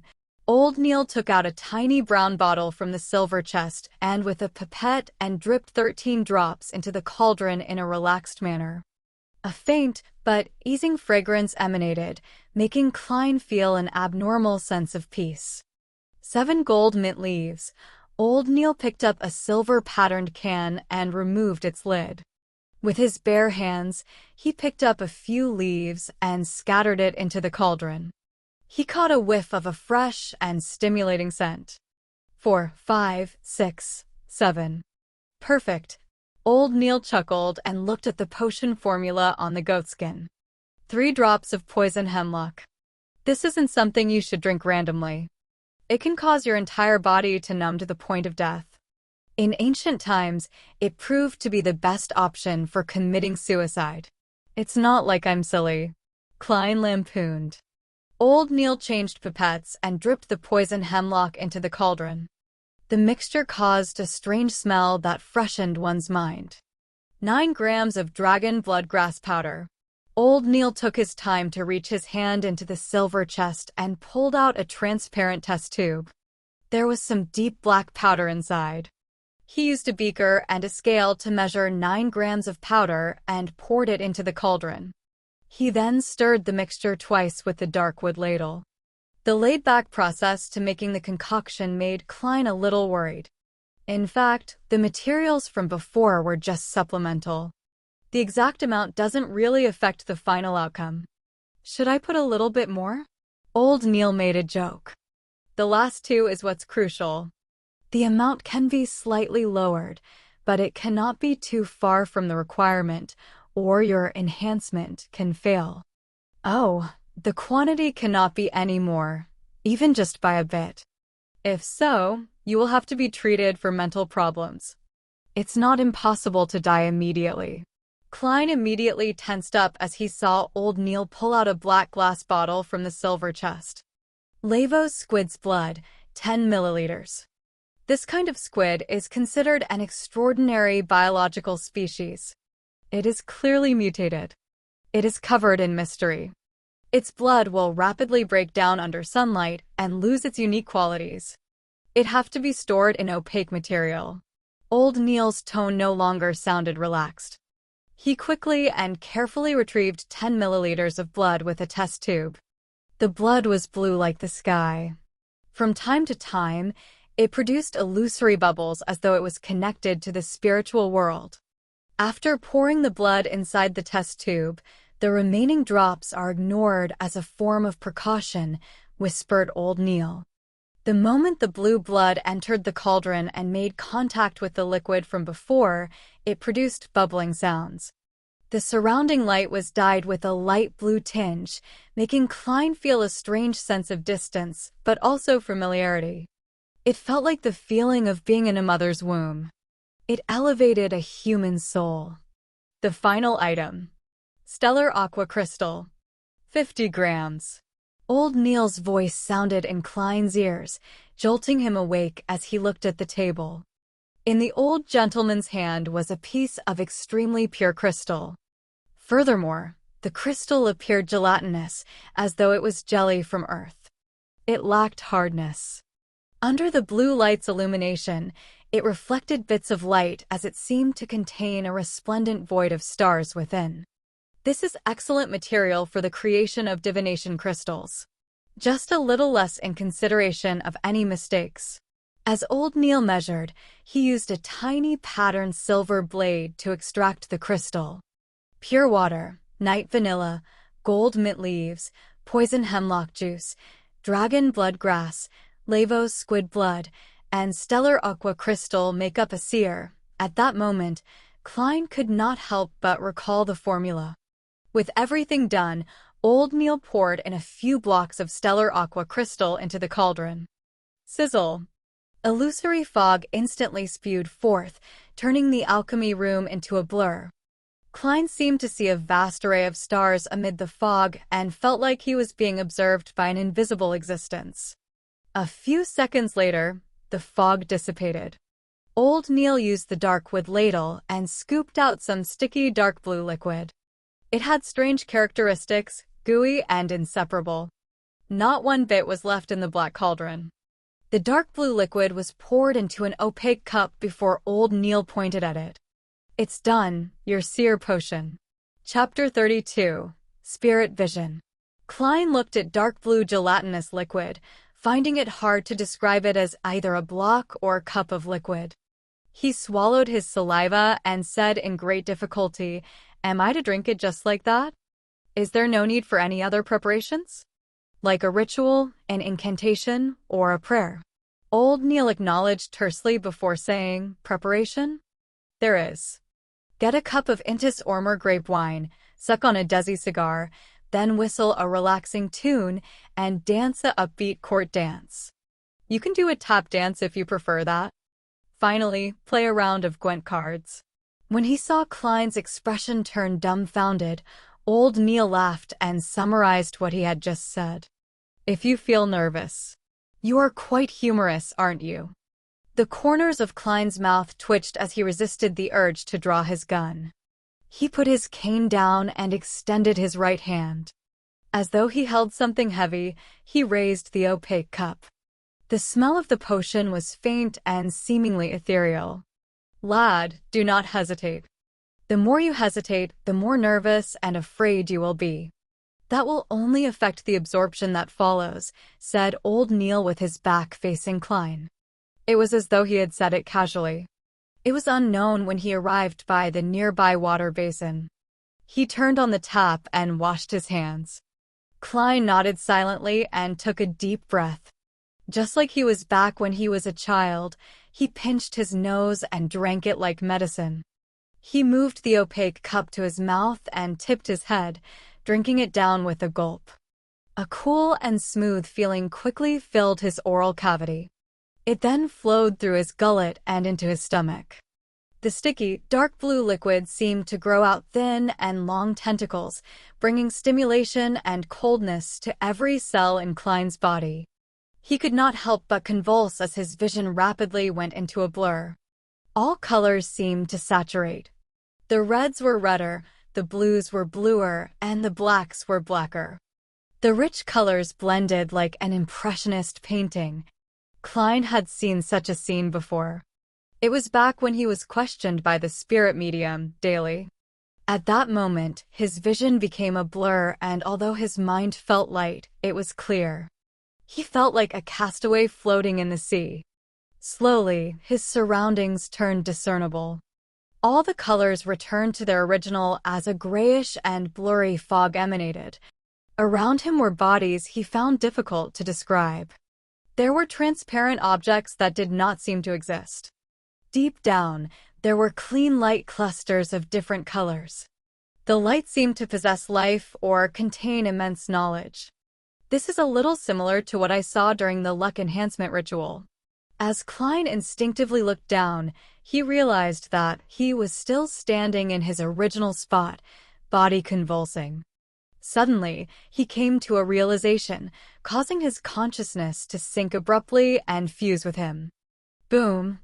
The fog quickly dissipated as the colors restored to normal. The bright, clear halo and the inexistent objects instantly vanished. The scene in the alchemy room returned to normal, but Klein felt his head swell. He felt like it was being yanked apart. Whatever he saw had countless afterimages. His ears were overwhelmed by an ethereal murmur. Hornacis. Phlegria. Hornacis. Phlegria. Hornacis. Phlegria.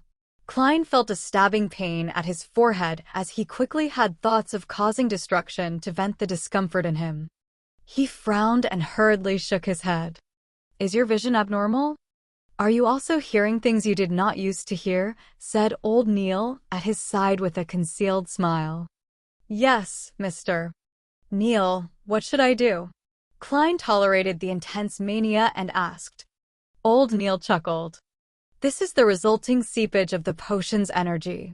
You lack the means to control it. All right, do as I say. Think of an object in your mind, something common. Make it simple and easy. Klein quickly focused as he envisaged his own top hat woven from black silk. He recalled the feeling when he touched it and its exact shape. Place all your focus on it. Keep repeating that while creating the outlines. Does it feel a little better? Old Neil's voice penetrated into his mind like a serene song. Klein turned his focus bit by bit to the imagined top hat. He felt the murmurs subside into a whisper before they vanished. The afterimages he saw also stacked upon one another and no longer appeared a blur. Much better, said Klein after calming his mind of chaotic emotions and having exhaled. He looked down at his body and discovered that nothing abnormal had happened. He moved his limbs and with half anticipation and half doubt, asking, I succeeded? I'm now considered a seer. Old Neil pulled out a mirror-like mercury plate and shoved it in front of him. Look at your eyes. Klein focused his gaze and saw that he was wearing a black top hat. His outlines stood out and his facial features looked normal. Apart from having his face covered in sweat, he did not seem different in any way. He followed old Neil's instruction and carefully looked at his eyes. Only then did he discover that his brown eyes had deepened quite significantly. It was so much deepened that it was like the night, one in complete darkness. It felt so deep that it could absorb the souls of others. Normally, dark brown pupils are easily recognized as black. Without looking very carefully, even Klein himself would not have noticed. This is a physical manifestation of the potion's powers. When you learn cogitation and how to converge your power, your eyes will return to normal. Old Neil smiled as he reached out his right hand. Congratulations, our new Beyonder, our seer. Thank you. Klein reached out his hand and shook it. Mr.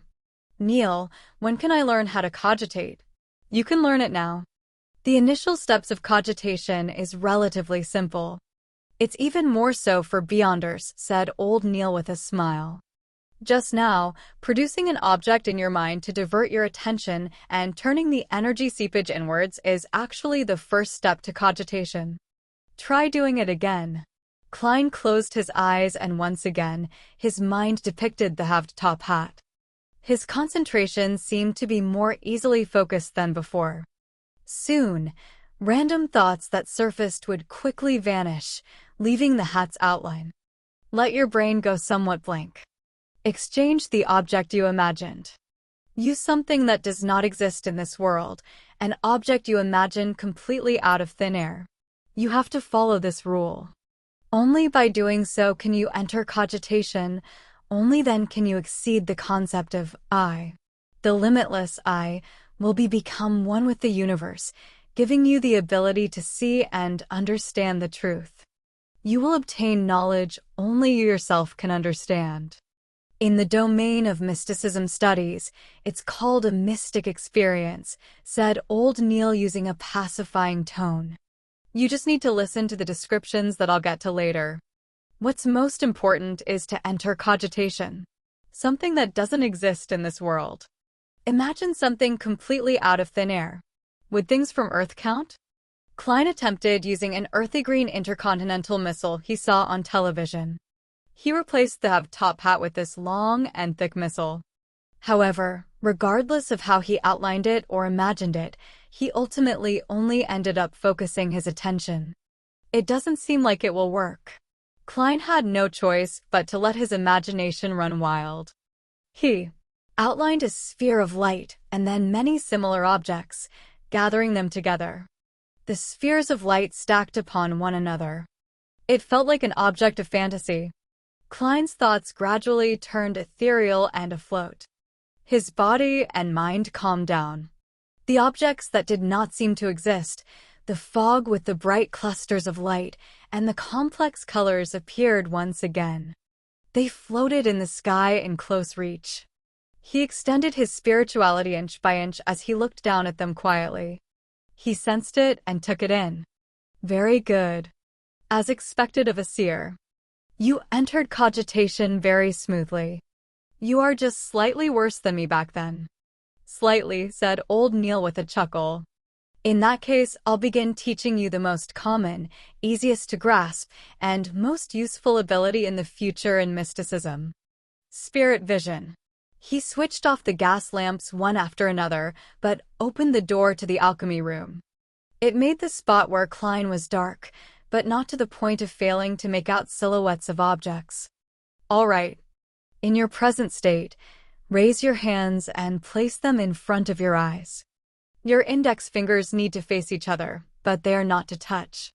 Open your eyes and keep them open until you are accustomed to the darkness. Klein completed each step according to old Neil's description. He saw the silhouettes of his fingers and the surrounding objects. Actually, you should be lying down to let your body be entirely relaxed. But since the effect of your cogitation is not bad, let's continue. Old Neil laughed. Focus your gaze on a spot behind your hands. It has to be behind. Then, slowly move your fingers and maintain the same pose without touching them. Also, do not pull them out of your sight. Klein calmly listened to it and cast his gaze at an empty spot behind his palms. He then slowly moved his index fingers within his vision. Once, twice, thrice. Suddenly, Klein saw a fiery red color in between his fingers. He let out a sound. You see color? That's right. That's the initial step to spirit vision. The color you see is your aura, said old Neil with a chuckle. No rush. Do it a few more times. After stabilizing it, look elsewhere. I'll also take this opportunity to explain to you the different meanings of the different colors. All right. Klein moved his fingers back and forth while having his vision trained on the fiery red. Old Neil thought for a moment before saying, to put it simply, the mainstream way of mysticism is to split non-physical parts of a human into 4 levels. At its core is the spirit body, which is also everyone's basic spirituality. There's a school of thought that believes all biological creatures have spirituality and have a spirit body. I'm not sure about anything else, but to mystery priors, the goal of cogitation and the method to increase our strength is directed toward the spirit body. Outside the spirit body is the astral projection. It is the means for the spirit body to communicate with the spirit world and with stellar space. It's considered an external manifestation of the spirit body. Besides, it will be directly related to your personal ambition and your prevailing emotions. The scenes you see after consuming the potion are scenes your astral projection sees when it wanders through the spirit world. That world does not obey the laws of the physical world. It involves exceeding the concept of I, the limitless I, and the universe's I. The past, present, and future might be stacked upon one another, and that is the source of divination. In the spirit world, what you see is just an imagery, a symbol. You have to interpret it to understand its actual meaning. Divination and many magic spells are cast through the astral projection. Do not mistake its relationship and differences with a spirit body. One is just a body and the other is for form. Klein continued looking at the aura in between his fingertips and made the simple conclusion. Further out will be the body of heart and mind. From this point forth, it will combine with the physical body. It involves your brain and is an overall manifestation of your inferential abilities, your analytical abilities, your observational abilities, and identification abilities. Some potions will mainly raise this. Quite a number of magic spells target it as well. Old Neil explained in relatively great detail, the outermost layer is the ether body. It is a manifestation of your vital energies and physical form. The aura color you see is an external phenomenon of your ether body. In other words, apart from the spiritual bodies, ghosts, and specters you can see directly with spirit vision, it might also include certain existences that should not be seen. You can also see the ether bodies of others or their auras. From their thickness, brightness, and color, you can determine their health and emotional state. When your spirit vision improves and you grasp more mysticism knowledge, you will be able to discover even more details. You can even determine the lifespan of others. By the way, the emotional state I mentioned would also manifest itself because of your astral projection. When you go higher in sequence, your spirit vision will reach a relatively high stage. You can even be able to see someone else's astral projection. That way, you will learn even more things. This is a level only seers and mystery priors can attain. Some fellows even claim that the strongest form of spirit vision allows one to see anything in any place, including the past and future. However, I'm skeptical about it. It sounds quite powerful. Klein was almost turning eager. Old Neil coughed and continued, let's return to the ether body and the colors of the auras. Your limbs and parts that are required in motion will appear red. Your head and brain surface will appear as purple. Spots that excrete waste will appear orange. The digestion system will appear as yellow. The heart and other regulatory systems will appear green. Your throat and other parts of the nervous system will appear blue. An entirely balanced body will make a body be cloaked in white. That is a symbol of health. Once it turns dark or the thickness thins, the color will change. That indicates that the corresponding spot has turned problematic. It means it's in a state of exhaustion or illness. In addition, the inner layer of the astral projection represents prevailing emotions. Red means passion and excitement. Orange means warmth and satisfaction. Yellow means happiness and extroversion. Green means calm and peace. Blue means coldness and stillness that one is in thought. White means brightness and eagerness to improve. Dark colors mean worry, sorrow, and silence. Purple means that spirituality is taking control of the lead, coldness, and estrangement. Klein silently memorized the information and stabilized his initial spirit vision. Good, you can look at other objects. Old Neil did not speak further as he nodded.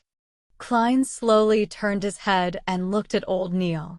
Indeed, he saw different colors in different parts of his body. The aura was both thick and thin at different spots. The purple color at his head was brightest and his limbs' redness was relatively dark. The overall whiteness to his body was somewhat faded as well. Indeed, he's getting on in age. Klein made a silent comment to himself. Only with what he saw did he feel that he had become a beyonder. I am now a beyonder. He shifted his gaze and carefully sized up Old Neil when suddenly he saw a translucent pair of cold and ruthless eyes without any brows in the void behind him. This nearly illusory eyes were staring at Old Neil intently, as well as him. This. Klein shuddered as he gaped and said, "You have a pair of eyes behind you." Old Neil was taken aback before he forced a smile. Ignore them. Chapter 33. Switch. The moment Old Neil finished his sentence, the illusory pair of eyes that lurked in the darkness behind him vanished. Even in his spirit vision state, Klein was no longer able to identify traces of its existence. "This is a characteristic of ritualistic magic," explained old Neil with a chuckle. "Fascinating. Is spirit vision an enhanced version of yin-yang eyes?" Klein felt like a child who had received a new toy. In excitement, he turned his gaze away and began observing every corner of the room. He wanted to see the differences of the alchemy room with and without the spirit vision.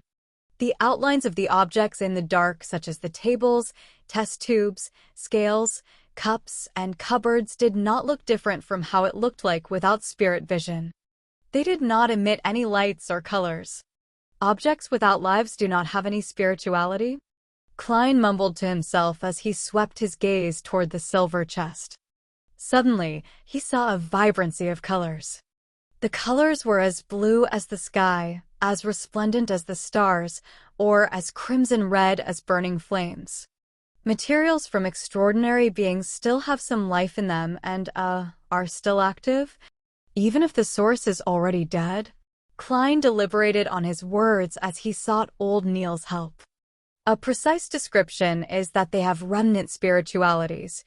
It is one of the crucial points of a successful potion concoction. It is also one of the reasons why a Beyonder will lose control. "Dunn should have already informed you," explained old Neil frankly. He suddenly laughed, having recalled something. "I remember that the formula of Corpse Collector requires a desiccated, mature black-spotted frog. To consume that potion requires a lot of courage." Klein imagined a little and found it disgusting. He did not echo old Neil's words and turned his gaze to a dark area. However, there were no spiritual bodies or ghosts that he looked forward to seeing. "Isn't it said that the world of spirits is everywhere?" he asked out of curiosity. Old Neil chuckled tersely before saying, "Punk, repeat after me. This is the headquarters of a Nighthawk squad. This is the ground beneath the church of the Evernight goddess. There are many Beyonders in here. Do you think we will allow spirits and souls to wander around in here? Furthermore, the spiritual world and spirit are two different concepts." Klein felt a little embarrassed as he turned his head, pretending to look at the faint light from the gas lamps at the entrance. "I get it." While speaking, the area between his brows began to spasm. "What's happening?" Just as Klein turned around to ask, he suddenly saw a figure standing quietly by the door at the periphery of the light. It appeared human, though its aura's colors and the darkness blended perfectly, making it impossible to discern. Hiss! Klein felt a painful spasm at his glabella one. His vision turned chaotic as he focused his attention again, but there was no formless figure. Strange. He turned around and asked, "Mr. Neil, the spot in between my brows is a little painful from spasms." "Haha, this is very common. You are a new Beyonder. Spirit vision places a great burden on your spirit body. Furthermore, it drains you constantly. Physical effects can be glabella spasms, headaches, oversensitivity, and minor bouts of hallucinations. And while viewing things with spirit vision, it's very easy to feel uncomfortable as a result of the unfamiliar surroundings. It's also very easy to have your emotions affected by others. These are things that require you to pay attention. You can become accustomed to and eliminate them with repeated practice. In addition, use it sparingly and end it in a timely fashion," answered old Neil with a smile. "Why does it feel like you are delighted by this?" Klein hurriedly asked for advice. Then, how do I exit from the state of having spirit vision? He had planned on mentioning the invisible figure he had seen, though when he heard of the minor bouts of hallucination among the symptoms, he struck that thought away. From the glabella spasm and headache, he could completely guess old Neil's answer. Like before, think of an item to divert your attention. It will bring you out of cogitation. Close your eyes and control your spirituality and repeatedly tell it to end. When you open your eyes again, you will discover that your spirit vision has ended. Old Neil described leisurely, and when he was done, added, "Of course, that is the most trivial and clumsy method. We can repeatedly hint to ourselves in cogitation from practice to affect our spirituality. That way, you will have a simple switch. For instance, tapping at your glabella twice lightly would allow you easily activate spirit vision. Another 2 taps will simply end it. As for how you set it up, it depends on your habits and preferences. Got it? Klein thought for a moment and planned to imitate old Neil to use tapping his glabella twice as a switch for his spirit vision.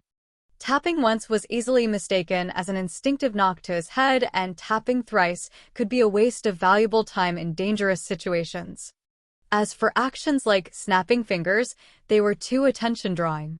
He eased his focus and imagined the stacked spheres of light and re-entered a state of cogitation. Under old Neil's guidance, after repeated hints and practice, he finally set up his switch.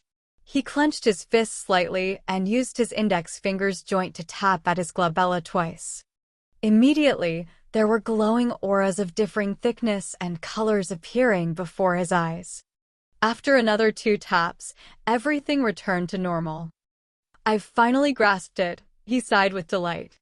Only then did he realize how exhausted he was, feeling like he could fall asleep at any time.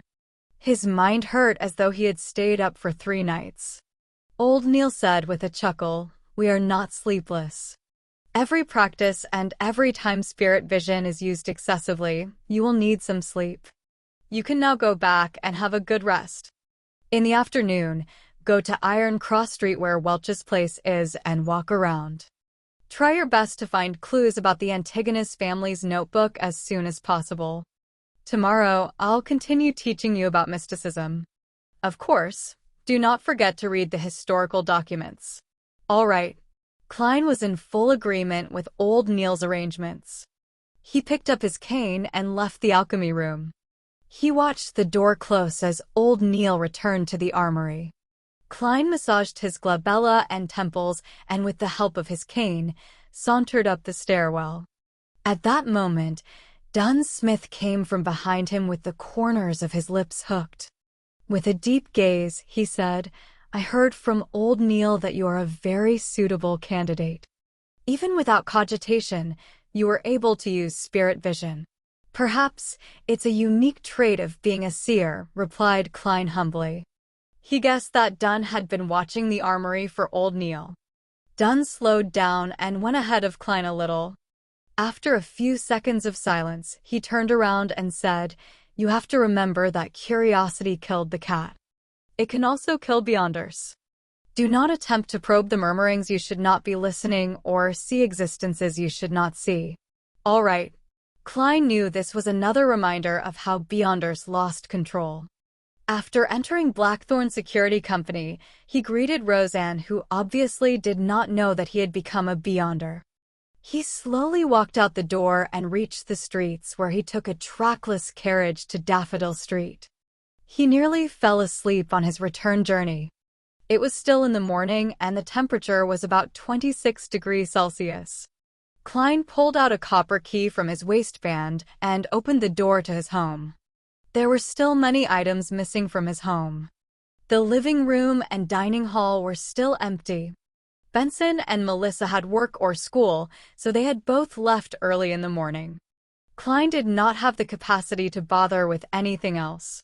He closed the door and briskly went to the 2nd floor and entered the bookshelf-equipped bedroom that belonged to him.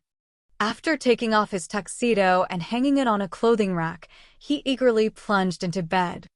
The moment his head hit the pillow, he fell asleep. Klein was awoken by bright sunlight. He turned his head and slowly opened his eyes to discover the burning sun outside. What time is it? Did I miss the tarot club in the afternoon? He struggled to get up and walked to the clothing rack to take out his pocket watch from the pocket of the tuxedo's inner lining. Not only had he forgotten about the matter, he had forgotten to close the door to his bedroom and pulled the curtains to the oriel window. Puh.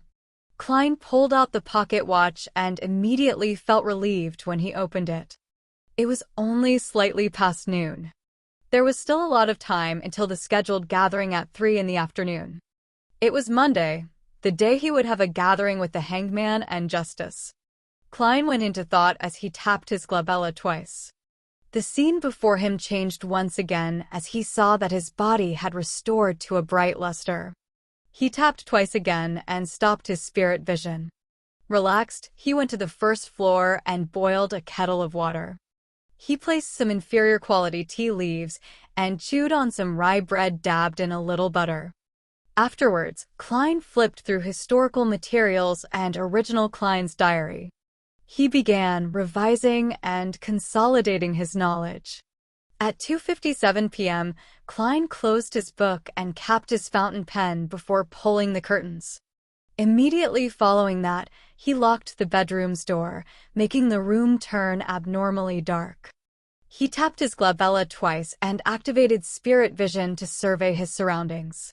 After confirming that there were no invisible spiritual bodies in his room, Klein stopped the spirit vision and took out his pocket watch to check the time. Tick-tock. Tick-tock. 1 minute before 3, he opened up his pace and, like before, walked 4 steps in a counterclockwise manner in a squarish shape. He incanted in Chinese softly. Only this time, he did not prepare any staple food.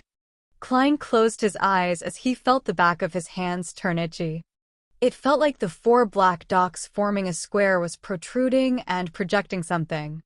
Hysterical shouts and alluring murmurs began resounding, but Klein realized that the headache was not as bad as the first time. It was not that he was unaffected, but that he was doing his best to stop himself from listening.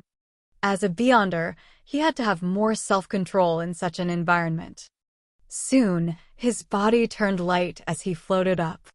He saw the grayish-white and blurry fog that emanated. Then, he saw dark red stars. 2 of them had a minuscule connection with him with an abnormal sense of familiarity. Klein looked at his blurry self and muttered in confusion, "The astral projection that old Neil mentioned?" He remained calm for a few seconds and again transformed the opulent divine palace with the tall bronze table under the domed ceiling, as well as the 22 high-back chairs that corresponded to the different constellations. Klein calmly walked to the seat of honor and made his body and face be immersed in thicker gray fog.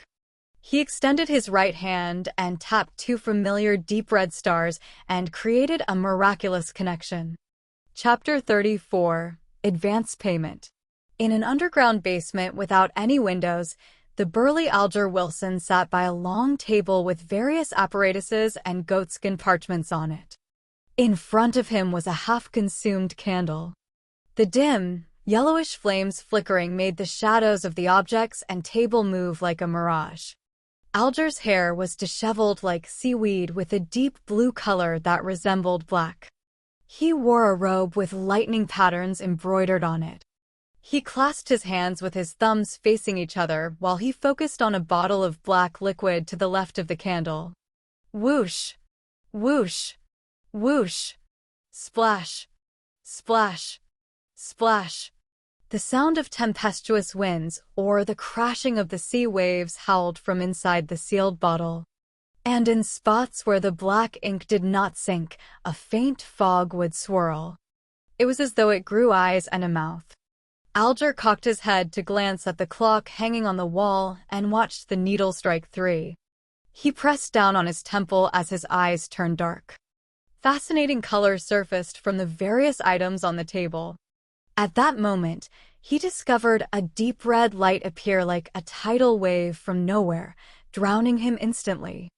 Backlund, Empress Burrow, inside the Hall family's luxurious mansion.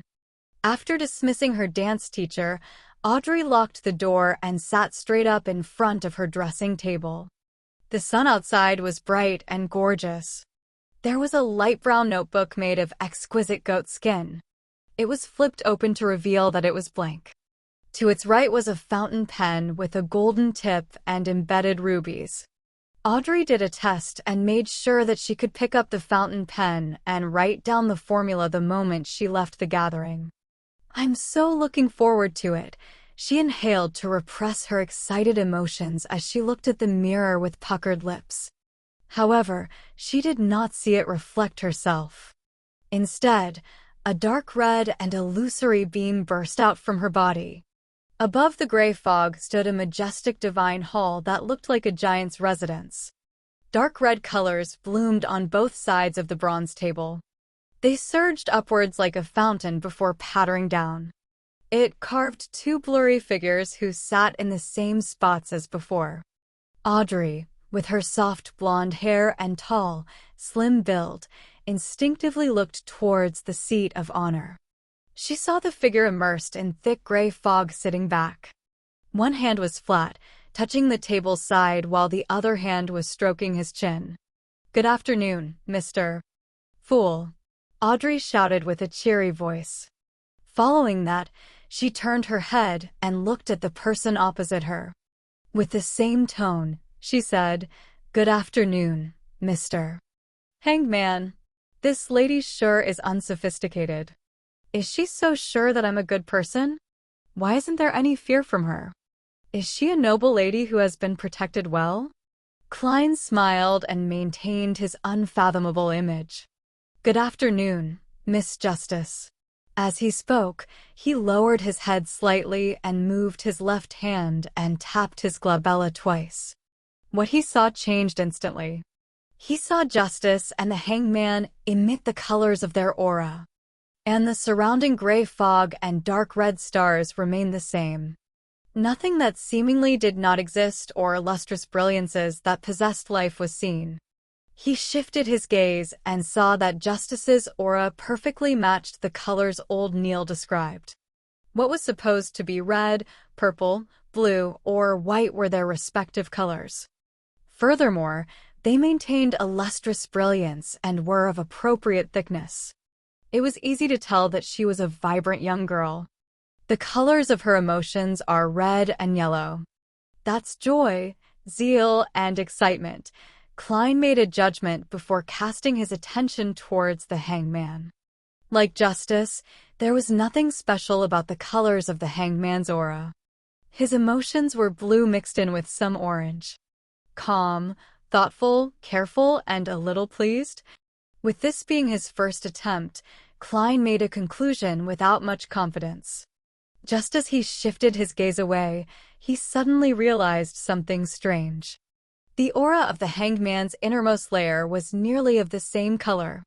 Klein focused his mind and took another careful look. He could faintly see that deep within the Hangman's ether body was a deep blue, akin to the sea. It felt like a tidal storm. His astral projection? Or should I say the surface of his astral projection? From the looks of it, he's really a beyonder, and one that's apparently stronger than old Neil, Klein analyzed as his mind was filled with questions. Not necessary. It might have to do with this being a unique environment. It's only because this is my home ground that I'm able to see these things that old Neil did not manifest.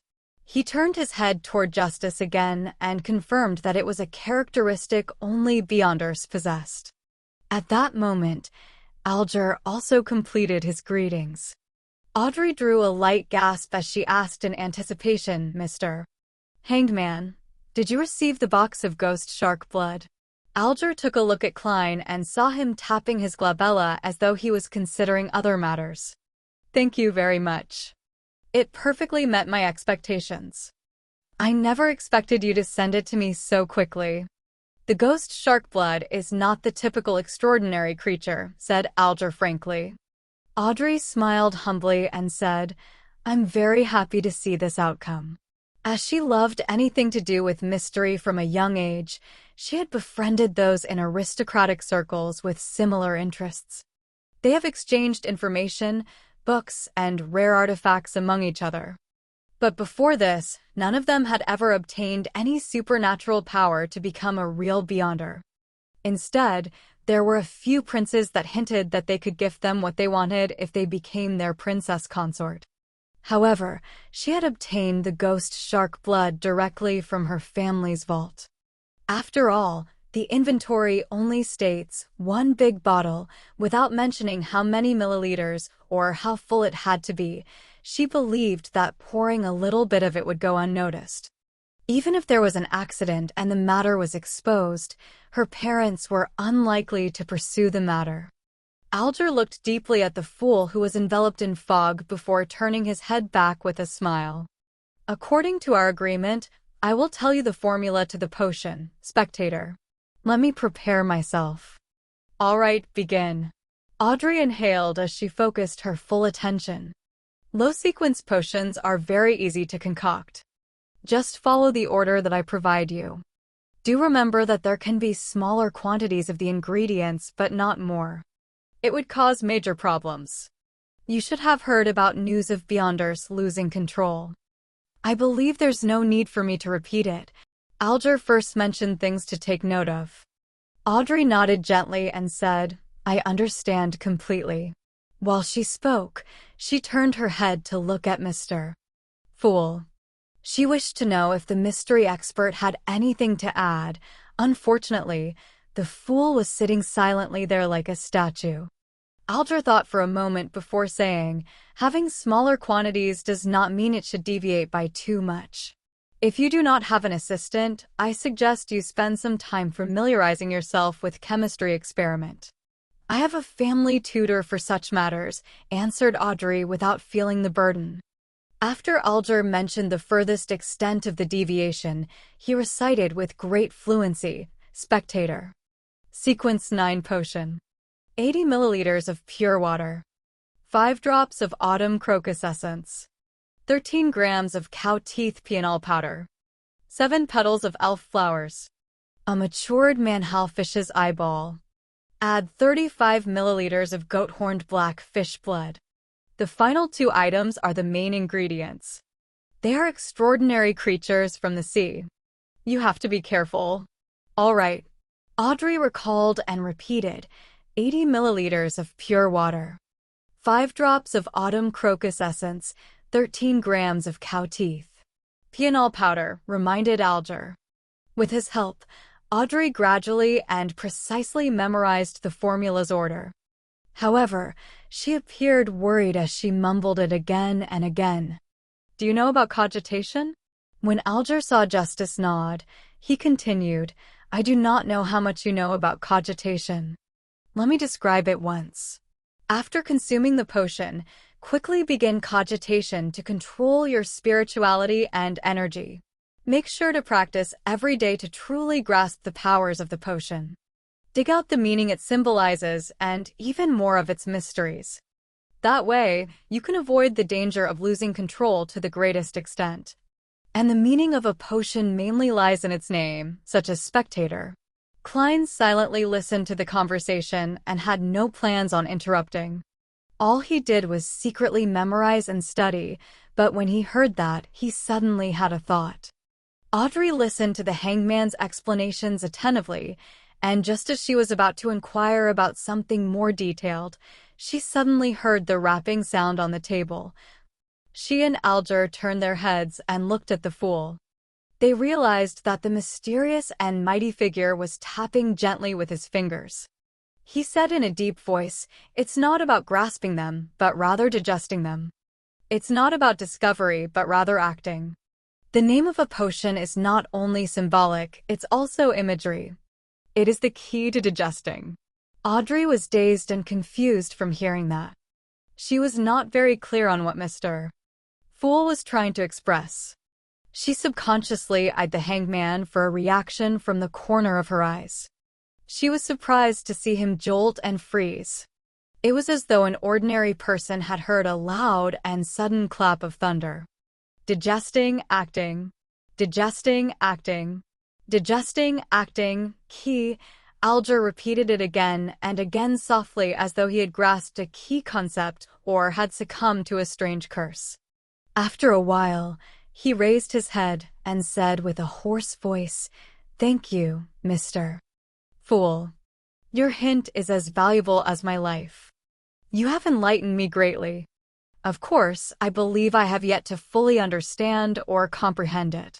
Klein maintained his mysterious and unfathomable image by saying with a smile that was an advance payment.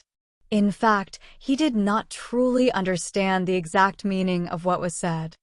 He was just certain that Emperor Roselle was more powerful than the typical Beyonder and stronger than the Hangman. Advance payment. Audrey looked at the Hangman's reaction and knew that the hint from before was precious. As she ruminated over it, she asked, "Mr. Fool, what do you wish for us to do?" Opposite to her, Alger said with a nod, "What matter might you wish to entrust us with?" Klein leaned back slightly as he glanced at the two of them before saying in a soft and pleasant voice, "Collect Roselle Gustave's secret diary on my behalf, even if it's just one page of it." Chapter 35, Exchange of Information. Roselle Gustave's secret diary? Emperor Roselle? Indeed, only such matters are worth the concern of a mighty figure like Mr. Fool. Audrey was first taken aback before she realized that she found it nothing surprising. Rumor had it that Emperor Roselle had once seen the blasphemy slate. It was said that the secret cards he created hid the 22 paths of the divine. This was something every high-sequence Beyonder would definitely pay attention to. Diary? That's a diary. Alger frowned slightly as he keenly noticed this tidbit. The item which Roselle Gustave had left behind had been described by Mr. Fool as a diary. How did he know? How did he determine it? Could he know the way to decipher Roselle's cryptic text? Faced with the Hangman's question, and having obtained the desired effect, Klein leaned back into his chair and interlocked his hands. He answered in a relaxed manner, "Let us first view it as a diary for now." He did not deny or confirm it. Audrey had heard the children of other nobles mention the matter. However, she had never really learned much of it. With her curiosity piqued, she asked, "It said that Emperor Roselle's, diary was written in a cryptic language or symbols he invented." "Yes," answered Alger simply. "Some people believe that it is a unique set of symbols from mysticism. Others believe that it is a hieroglyph. But up to today, no one has found the correct way of deciphering it. At the very least, that's all I know." With that said, he turned his head at Klein in a bid to get some confirmation or show his suspicions. They are texts that have been passed down for generations, so are no longer in their original state. According to your line of thought, how can it be deciphered? Klein maintained his calm as he secretly gave a self-deprecating laugh. As for how to handle the symbols of mysticism, he instantly thought of a ridiculous and funny scene. Dressed in a black pointed hat and long robe, an evil mage pulls up his sleeve to reveal a symbol tattooed on his arm. It was said that this was a symbol with mysterious power left behind by Emperor Roselle. They were written in two blue, large simplified Chinese characters. "Retarded Joker." The corners of Klein's mouth curved up slowly as he found himself in a good mood. After hearing the Hangman's description, Audrey said in a stumped manner, "We can't understand the symbols or the words. Then, how are we to pass the information to you, Mr. Fool? Or are we to mail it somewhere? This is quite an important question. I do not have the means to accept an item secretly." Klein was in no hurry to answer. He repeatedly released his thumbs from his interlocked hands before tapping them back again. Soon, he thought of a solution. "Since I can create a divine palace and table according to my wishes in here, would it be possible to project the content in the minds of others here? I'll give it a try." At that moment, Audrey and Alger saw Mr. Fool slowly sit up amid the thick grayish fog. "Miss Justice, let us give it a try. Imagine a paragraph of text and give it the emotions of writing it with urgency. Yes, pick up the fountain pen beside you and write on the piece of paper."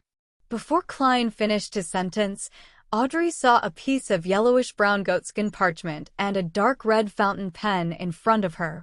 She picked up the fountain pen both curiously and doubtfully. In accordance with the instructions, she imagined a poem Emperor Roselle once wrote. "If winter comes, can spring be far behind one?" After scrutinizing the text, she picked up her fountain pen and imbued them with the desire of projecting them out. Klein sensed the emotions, and using the fountain pen as a medium, he guided her. The moment Audrey landed her fountain pen, she saw a line appear on the goatskin parchment. If winter comes, can spring be far behind? Goddess, how fascinating! Audrey exclaimed in astonishment while feeling rueful. Following that, she looked at Klein with some fear. Mr. Fool, can you read what I'm thinking? No, I'm only guiding you. I simplified the process of writing for you and made it become an imprint. If you did not wish to express it, nothing would appear. Klein placated her with a low tone. Is that so? Then we can only memorize the symbols or the way the cryptic text looks like. Then, we can present it directly as we wish. Audrey heaved a sigh of relief as she asked in enlightenment. Yes, Klein answered. That's not a bad method. Miss Justice, do not doubt your memory. After becoming a spectator, you will receive immense improvement in this aspect. Alger had watched the attempt from the side, fully coming to the realization that the fool was more powerful and mysterious than he imagined. As for his memory, he believed that the next advancement would improve it sufficiently. Regarding this, Audrey nodded in delight. You have delighted me with this reminder. Mr. Hangman, do you have any other guidance on spectators? With that said, she looked toward the seat of honor. Mr. Fool, I will work hard to complete your mission. I will do my best to gather more of Emperor Rozel's secret diary. I mentioned before that I'm a person who likes a fair and equal exchange. The advanced payment I gave is only equivalent to 2 pages of the diary for each person. If there are more, I will give additional in return, Klein said calmly, like he was an adult who did not take advantage of children. As for where the additional payment could come from, it was naturally from the newly acquired Emperor Rozel diary pages. This formed a virtuous cycle.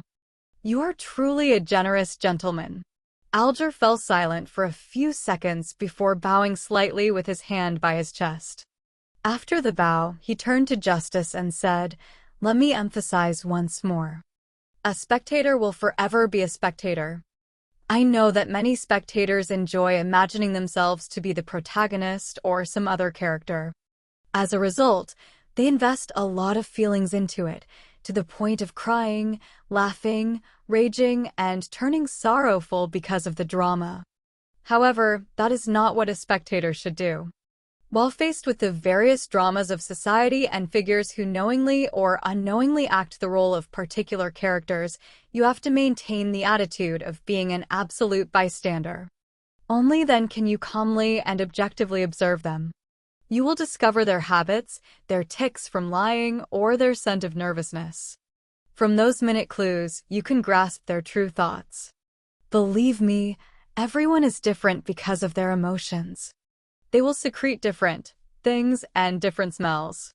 However, only a real spectator can sniff it out. Once you invest too many of your emotions, your observation will be influenced. Your sensitivity towards the emotions of others will deviate. Audrey listened attentively as her eyes brightened gradually. It sounds really, really interesting. Klein's heart stirred when he heard that. The spectator potion's requirement when summarized seemed to be an absolutely objective and neutral spectator. In a particular sense, it was equivalent to acting. Acting?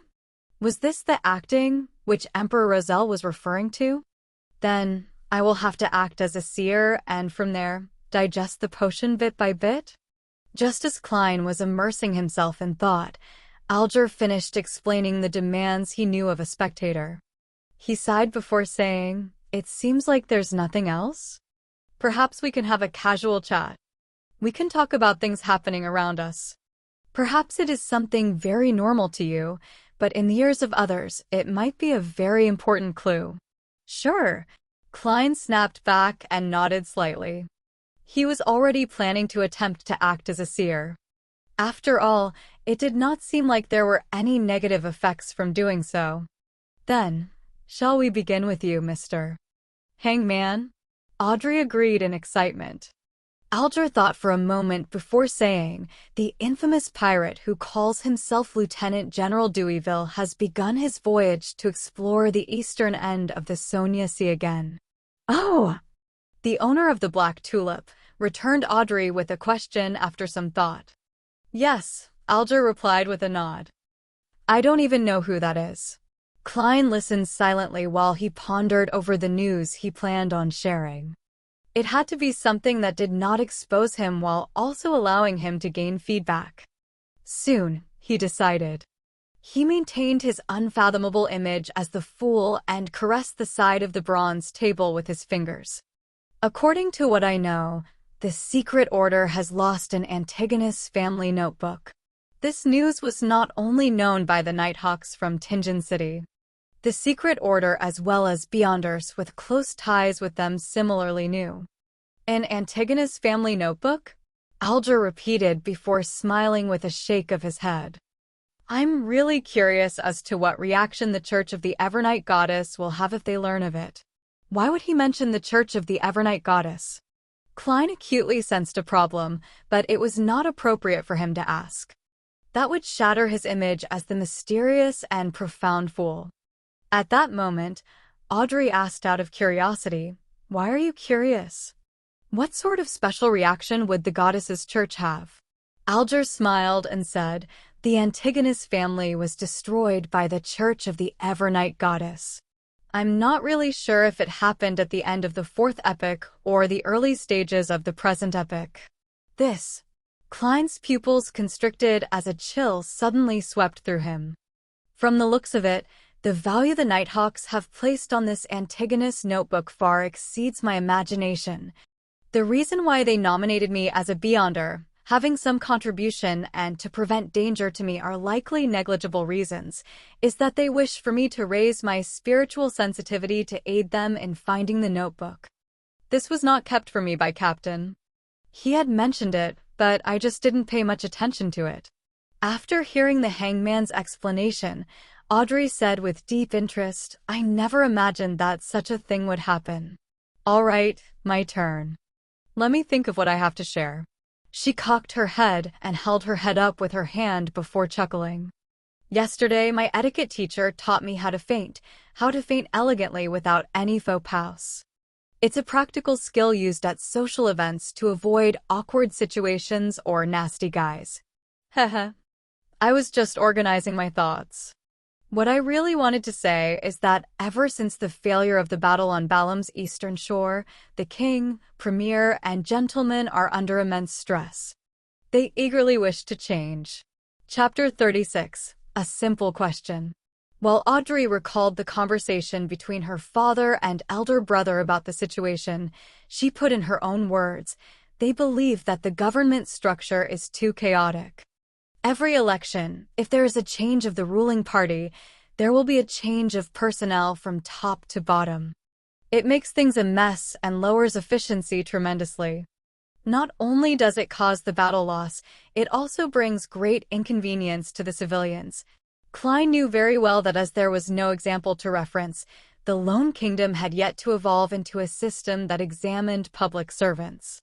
The political situation was still in its preliminary stages. Therefore, after every election victory, many so-called positions would be awarded to members and supporters. Emperor Roselle not establishing such an institution in Intis does not match his personality. Could it be that he diverted his focus to other things later in life?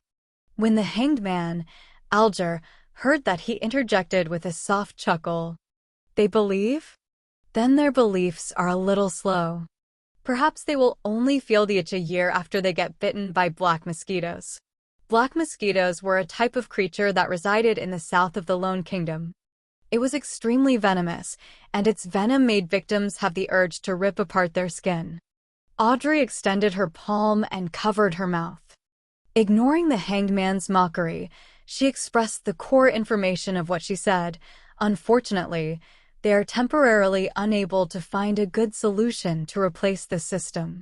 Klein listened carefully and felt that the topic was in the domain of his expertise. He smiled faintly and said, "This is a simple problem.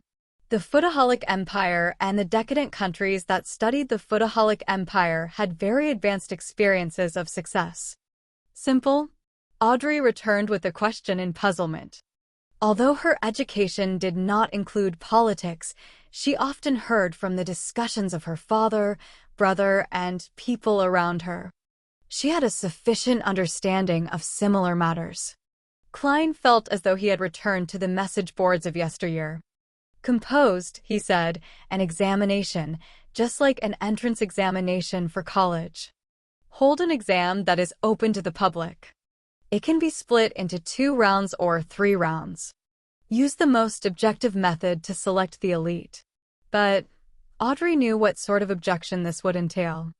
Before she had the chance to arrange her thoughts, Klein continued, after which, use these elites to fill the positions of the cabinet, the county government, the city government, and the various towns. Yes, the positions that are directly handling matters, such as the secretary of the cabinet. Different positions should be given different requirements. The second or third rounds can be tested based on locale and region. Professional matters should be left to the professionals. As for political positions such as ministers, governors, or mayors, they will be left to the parties that win the election. That is a slice of the pie they deserve. Alger, who lacked interest in such matters, unknowingly turned his head and listened carefully. Audrey frowned slightly as she fell into deep thought. There's no hurry in replacing everyone at once. The cabinet and various agencies in the civil service will be crippled if that happens. You can have an examination every year or every 3 years. They can be gradually replaced. Finally, in light of the kingdom's expansion and the salaried civil servants' resignations that will bring in vacancies, you can systematically allot spots. Klein fully expressed his talent as a keyboard politician. He then faced his palm outwards and said, such a design can bring the kingdom's insightful elites into the government. Regardless of the party in power or who the minister is, the civil service will allow the kingdom to maintain its basic and effective operations. Of course, a side effect was the birth of the undying devil that was bureaucracy. While considering the suggestion, Audrey asked out web audio channel announcement.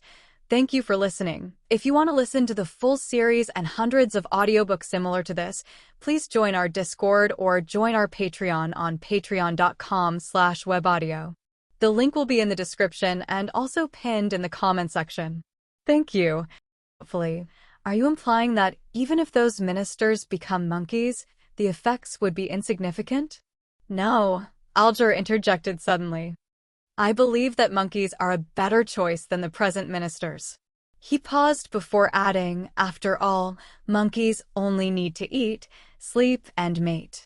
They would not come up with foolish ideas and insist on brainless projects. Mr. Hangman, it sounds you have quite a terrible superior. Klein sat at his seat of honor and shook his head in silent amusement. Audrey ruminated over the suggestion Mr. Fool had offered and after a while said in surprise, it sounds like it actually might work. It's a very simple but effective solution. She looked at Klein and sincerely marveled, Mr. Fool, you must be an elderly person with outstanding intelligence who is very experienced in life. The corners of Klein's mouth twitched a little as he looked at the hangman and Justice for a few silent seconds.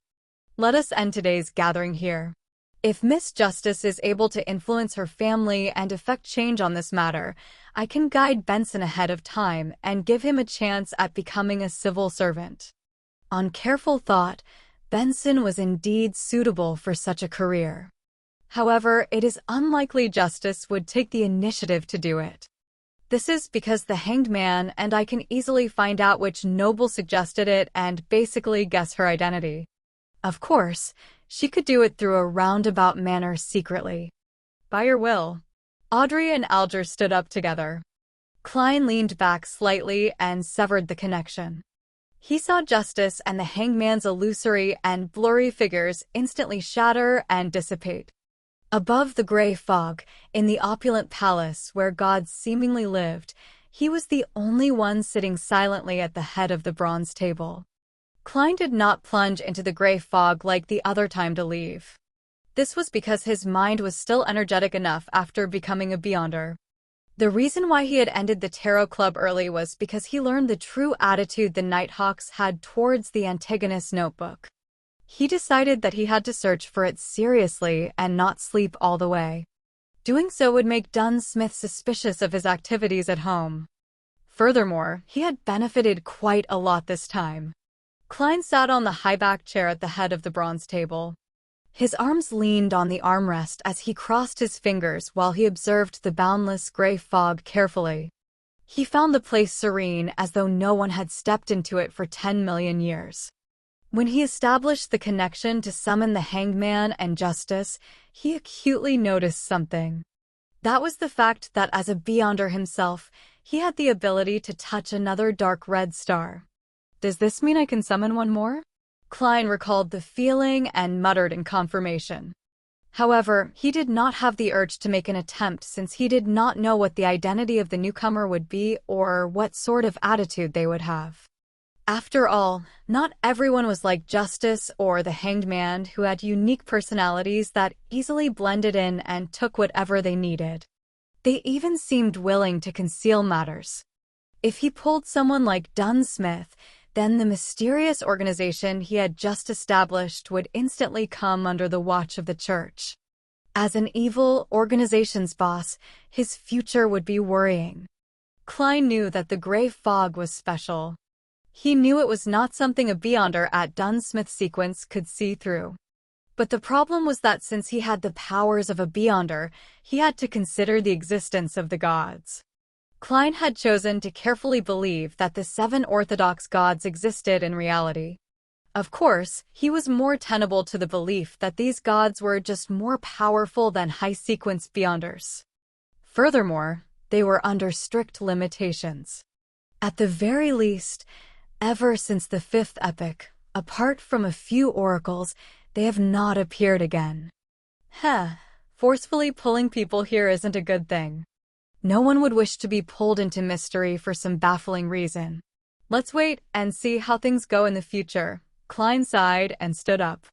He released his spirituality and sensed his body's existence. Then, he began imitating the heavy feeling of rapidly plunging down. The scenes in front of him changed. The gray fog and dark red instantly departed him. Klein felt like he had torn through endless water membranes before ultimately seeing the real world, his room in darkness. This time, he was fully awake and seriously took in the entire experience. Strange. There are some differences between the gray fog and the spirit world. Klein moved his limbs and felt the existence of his body. After he seriously thought through the experience, he shook his head, walked to the desk and pulled open the curtains. Whoosh! The curtains were drawn as sunlight poured in, illuminating the room. As he looked at the street outside the oriel window and the pedestrians going back and forth, Klein took a deep breath and muttered silently, "It's time to go out and work. How should I act as a seer? It cannot be rushed. All I can do is use spirit vision now." Backlund, Empress Burrow. Audrey Hall looked at herself in the mirror. She saw her cheeks flushed red with excitement and her eyes, so bright that they would have daunted anyone from looking into them. She did not examine any of this as she hurriedly recalled. She picked up the ruby-studded fountain pen and wrote the formula to the spectator potion on the exquisite goatskin parchment. 80 milliliters of pure water. 5 drops of autumn crocus essence, 13 grams of cow teeth penal powder. 7 petals of elf flowers. A matured manhalfish's eyeball. 35 milliliters of goat-horned black fish blood. Phew. Audrey heaved a sigh of relief as she read it a few times to confirm that she had not made any mistakes. She had the urge to dance again, but reminded herself to remain restrained. After some thought, she began writing various chemical names around the potion's formula. She then faked the page into complicated and messy chemistry. Yes, as long as one doesn't read it carefully, a person who flips through this randomly will not discover the details I have hidden in here. Excellent. Audrey praised herself and turned her mind towards the acquirement of the materials. I'll first search the few vaults we have. I'll then attempt to exchange for the missing parts with others. If I still can't gather them all, I can only seek help from the hangman or the fool. What can I offer as payment? After some thought, Audrey closed the notebook and placed it on a tiny bookshelf. Following that, she briskly walked to the door and pulled it open. A golden retriever was sitting obediently outside. The corners of Audrey's mouth curled as she revealed a radiant smile. Susie, you completed the mission perfectly. In the serialized stories on the newspapers, detectives would often have a capable assistant. I think there should be a huge dog supporting a real spectator. In an underground basement lit only by a flickering candle, Alger Wilson raised his palm and looked at it carefully. After a long while, he let out a sigh. It's still that miraculous. I was unable to figure out any specific details at all. Despite having made sufficient preparations, he failed to understand how the fool had completed the summoning. He moved his gaze down and looked at the goatskin parchment on the table in front of him. At the title head of the yellowish-brown parchment, there was a Hermes sentence written in dark blue ink. 7. Seafarer. Chapter 37. The Club. Under the scorching afternoon sun, Klein left his house. Since he had to walk all the way from Iron Cross Street to Welch's place, he wore a linen shirt instead of his formal attire of top hat and leather boots. He wore a matching brown coat, a round felt hat, and a pair of old leather shoes. That way, he did not need to worry that the stench of his sweat would contaminate the rather expensive suit. As he went down Daffodil Street, he strolled toward Iron Cross Street. When he passed by the square around the corner, he subconsciously took a glance. The tents had already vanished. The circus troupe from before had left after finishing their performance. Klein originally imagined the animal trainer who had helped him tell his fortune to be a hidden expert. He believed she had purposely appeared to guide him after discovering something unique about him, and that she would meet him and provide hints for the future. However, none of that happened. She left for the next stop in the tour with the circus troupe. How can there be so many cliched tropes? Klein shook his head while grimacing a smile. He turned toward Iron Cross Street. Iron Cross Street was not characterized by just a single street. Like its name suggested, it was formed by two roads that crossed each other. With the intersection at its core, it was split into Left Street, Right Street, Upper Street, and Lower Street.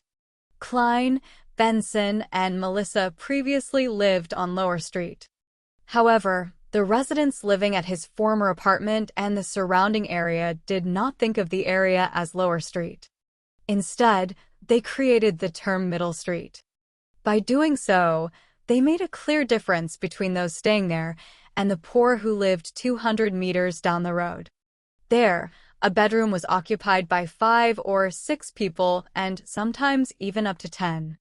Klein walked along the periphery of Left Street as he let his mind wander. He recalled the Antigonus family's notebook and how it was missing. He thought of its importance to the Nighthawks and thought of the deaths that resulted from it. His heart slowly turned heavy as his face turned ashen. At that moment, a familiar voice sounded. "Lad." "Oh!" Klein turned his head curiously and found himself by Smyron Bakery's entrance. Mrs.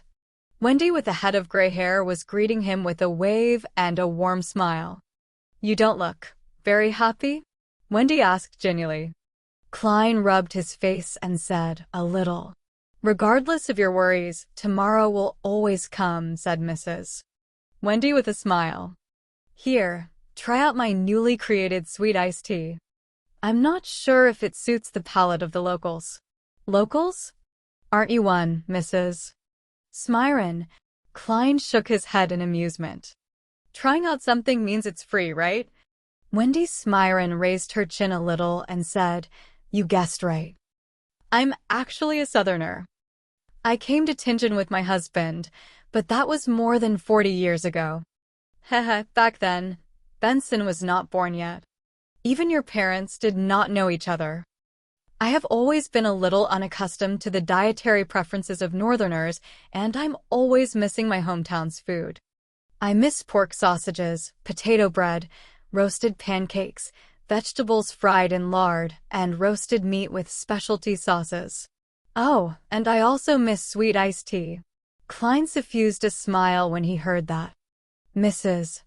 Smyron, this sure is a topic that makes me hungry, but I feel a lot better. Thank you very much. Delicacies can always cure sorrow. Wendy handed him a cup of brownish-red liquid. This is sweet iced tea I made according to my memories. Try it and tell me if it's nice. After thanking her, Klein took a sip and found it resembling iced red tea from Earth. However, it was not as stimulating. The taste of tea was stronger and felt more refreshing. It instantly expelled the heat brought by the burning sun. It's excellent, he marveled. That puts me at ease. Wendy smiled with squinted eyes as she watched him finish the cup of tea in a genial manner. After chatting with Mrs. Smyron about his moving, Klein returned to the street he was most familiar with. There were far fewer street-side hawkers in the afternoon. They gathered again after 5:30. The ones that stayed behind looked drowsy and listless. The moment he entered the area, Klein's heart suddenly felt overwhelmed by darkness. His heart felt heavy, down, and gloomy for an inexplicable reason. What's happening? He sharply sensed something wrong about himself. He immediately stopped and observed his surroundings, but did not see anything strange. After some thought, Klein raised his hand and tapped his glabella like he was thinking. The extent of his vision immediately transformed. The auras of the hawkers and pedestrians all appeared. Before Klein could observe the colors of their health, his attention was pulled away by the colors that represented gloominess. He was unable to determine the exact thoughts of the observed, but the despondent, apathetic, and gloomy impression was deeply carved into his heart. As he surveyed the area, he realized that even the sun could not disperse those dark colors. It was a sense of gloom that tainted them from years of repression. Upon seeing this, Klein instantly understood the reason. Just as old Neil said, activating his spirit vision easily pulled him into unfamiliar environments and made him feel discomfort. It was also easy for himself to be affected by the emotions of others. A similar principle could be used on an ability like perception. This was an ability he obtained without additional practice after becoming a seer. It was a passive sense that could not be declined. It allowed him to directly sense the existence of anything abnormal. There was bound to be a level of interaction when perceiving things. Therefore, in the beyonder eyes of someone like a spirit medium, the intensity of everyone's perception is clear. It is like a fire in the night. Therefore, people with high perceptivity were naturally affected by the intense atmosphere of anything abnormal. It could only be repeatedly practiced to grasp, control, and adapt to such outcomes. Such a repressed color is probably formed over extended periods of time, right? Klein sighed as he shook his head, feeling somewhat affected.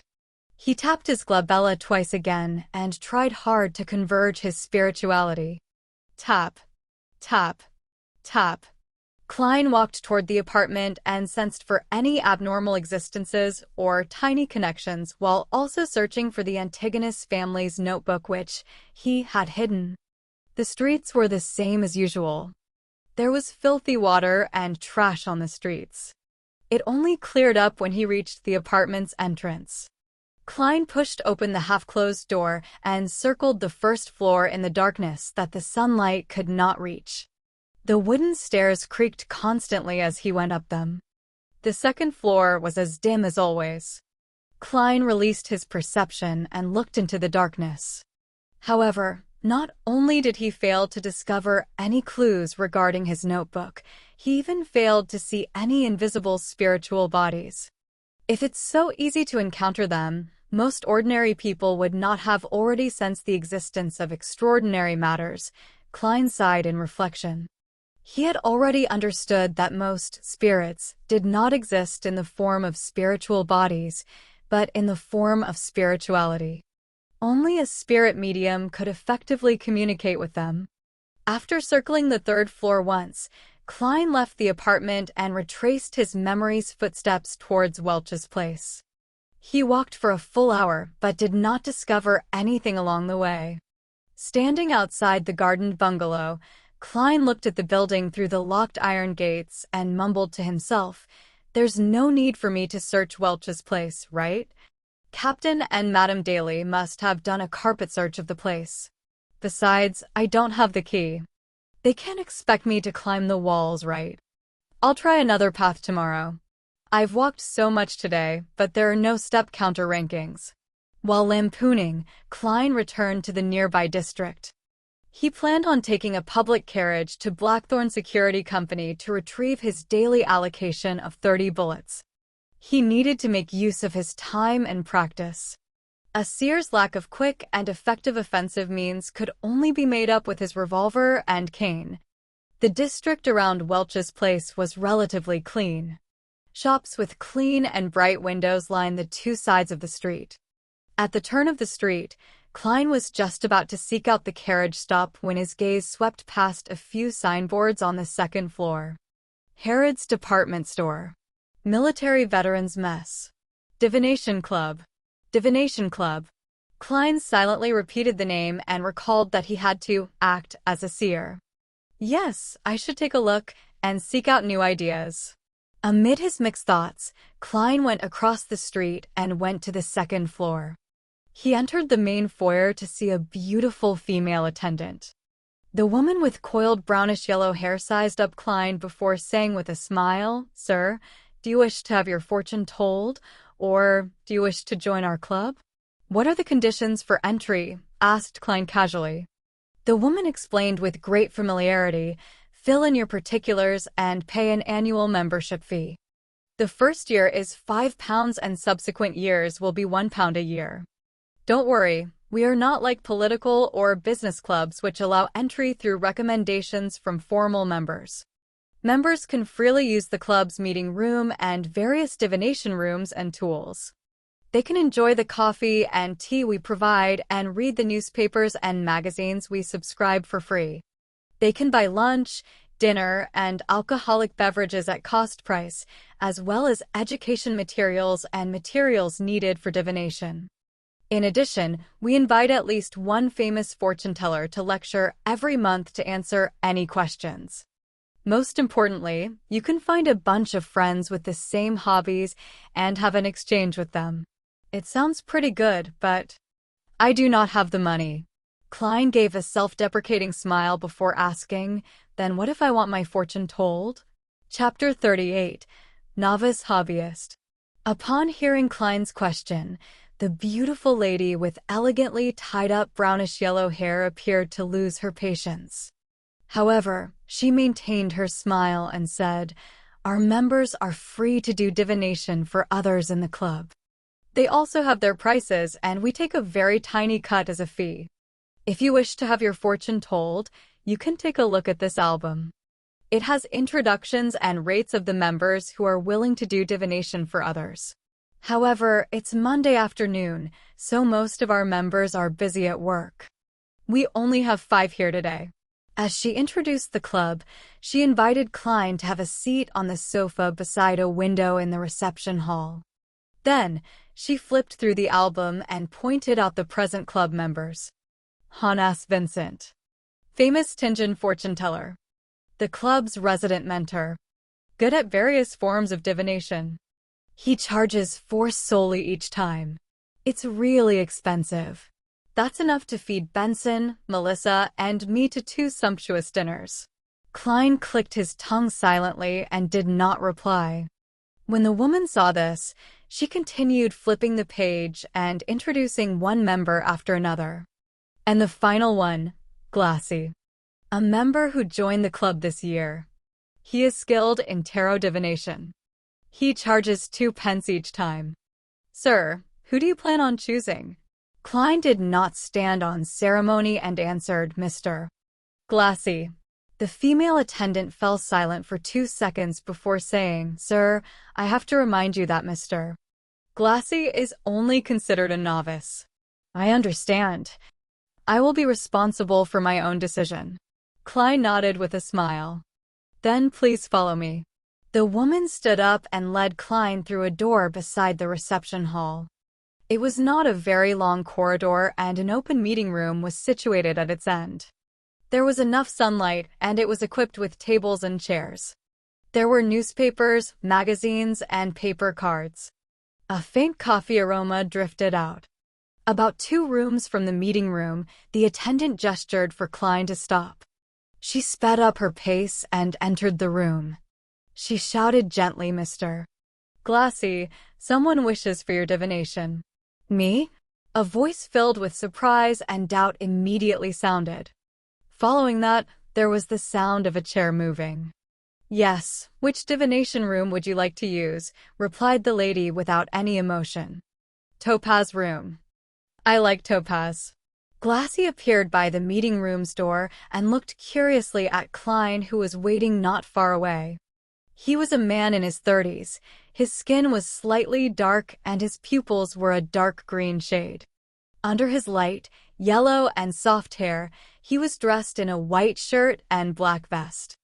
A monocle hung from his chest and he seemed to have a good disposition. The attendant did not say anything further as she opened the door to the Topaz room, which was next to the meeting room. The curtains inside were tightly shut, making it dim. It appeared that only by doing so would one gain revelations from the gods and spirits to obtain an accurate divination outcome. Hello there. I'm Glassy. I never expected you to choose me for your divination. Glassy gave a gentleman's bow, briskly stepped into the room, and sat behind a long table. Frankly, I'm only attempting divination for others. I do not have much experience. For now, I'm not a good fortune teller. You still have a chance for regret. After Klein returned the bow, he entered and closed the door behind him. By the light seeping through the curtains, he said with a smile, You're a really honest man, but I'm someone who is very firm on his choices. Please have a seat. Glassy pointed at the seat in front of him and thought for a few seconds. Divination is my hobby. Haha. In life, one often receives guidance from the divine, but the ordinary person is unable to accurately understand the meaning. This is the reason why divination exists and also why I joined this club. In this aspect, I still lack confidence. Let's make the divination that follows an exchange a free exchange. How do you like my suggestion? I'll cover the fees the club requires. It's just 1/4 pence. Klein did not agree or shake his head. Instead, he smiled. From the looks of it, you have a pretty well-paying and decent job. While he said so, he leaned his body forward slightly. He held his forehead with his right fist and tapped at it twice. But that does not enhance the accuracy of my divination, answered Glassy humorously. Does your head hurt? Do you want to divine problems regarding health? A little. I wish to divine where an item is. Klein had already thought of an excuse as he slowly leaned back. In his eyes, Glassy's aura clearly presented itself. The orange colors by his lungs were dark and sparse. They even influenced the brightness in other areas. This is not a symptom of exhaustion. Klein nodded in an indiscernible manner. Are you searching for a lost item? Glassy thought for a few seconds before saying, Then let's do a simple determination. He pushed the neatly stacked tarot cards on the black table toward Klein. Calm down. Think of that item and ask yourself, can it still be found? While doing so, shuffle and cut the deck. All right. Klein actually did not remember what the ancient notebook looked like. All he could do was repeat the question to himself, can the Antigonus family's notebook still be found? While he repeated the thought, he skillfully shuffled and cut the deck. Glassy picked the topmost card and pushed it in front of Klein. The card was facing down horizontally. Turn it clockwise until it sits vertical. Then flip it open. If the card is inverted, which means the picture on the card is facing away from you, it indicates that the item cannot be found. If the card is upright, then we can continue the divination and seek its actual location. Klein followed his instructions and turned the horizontal card vertical.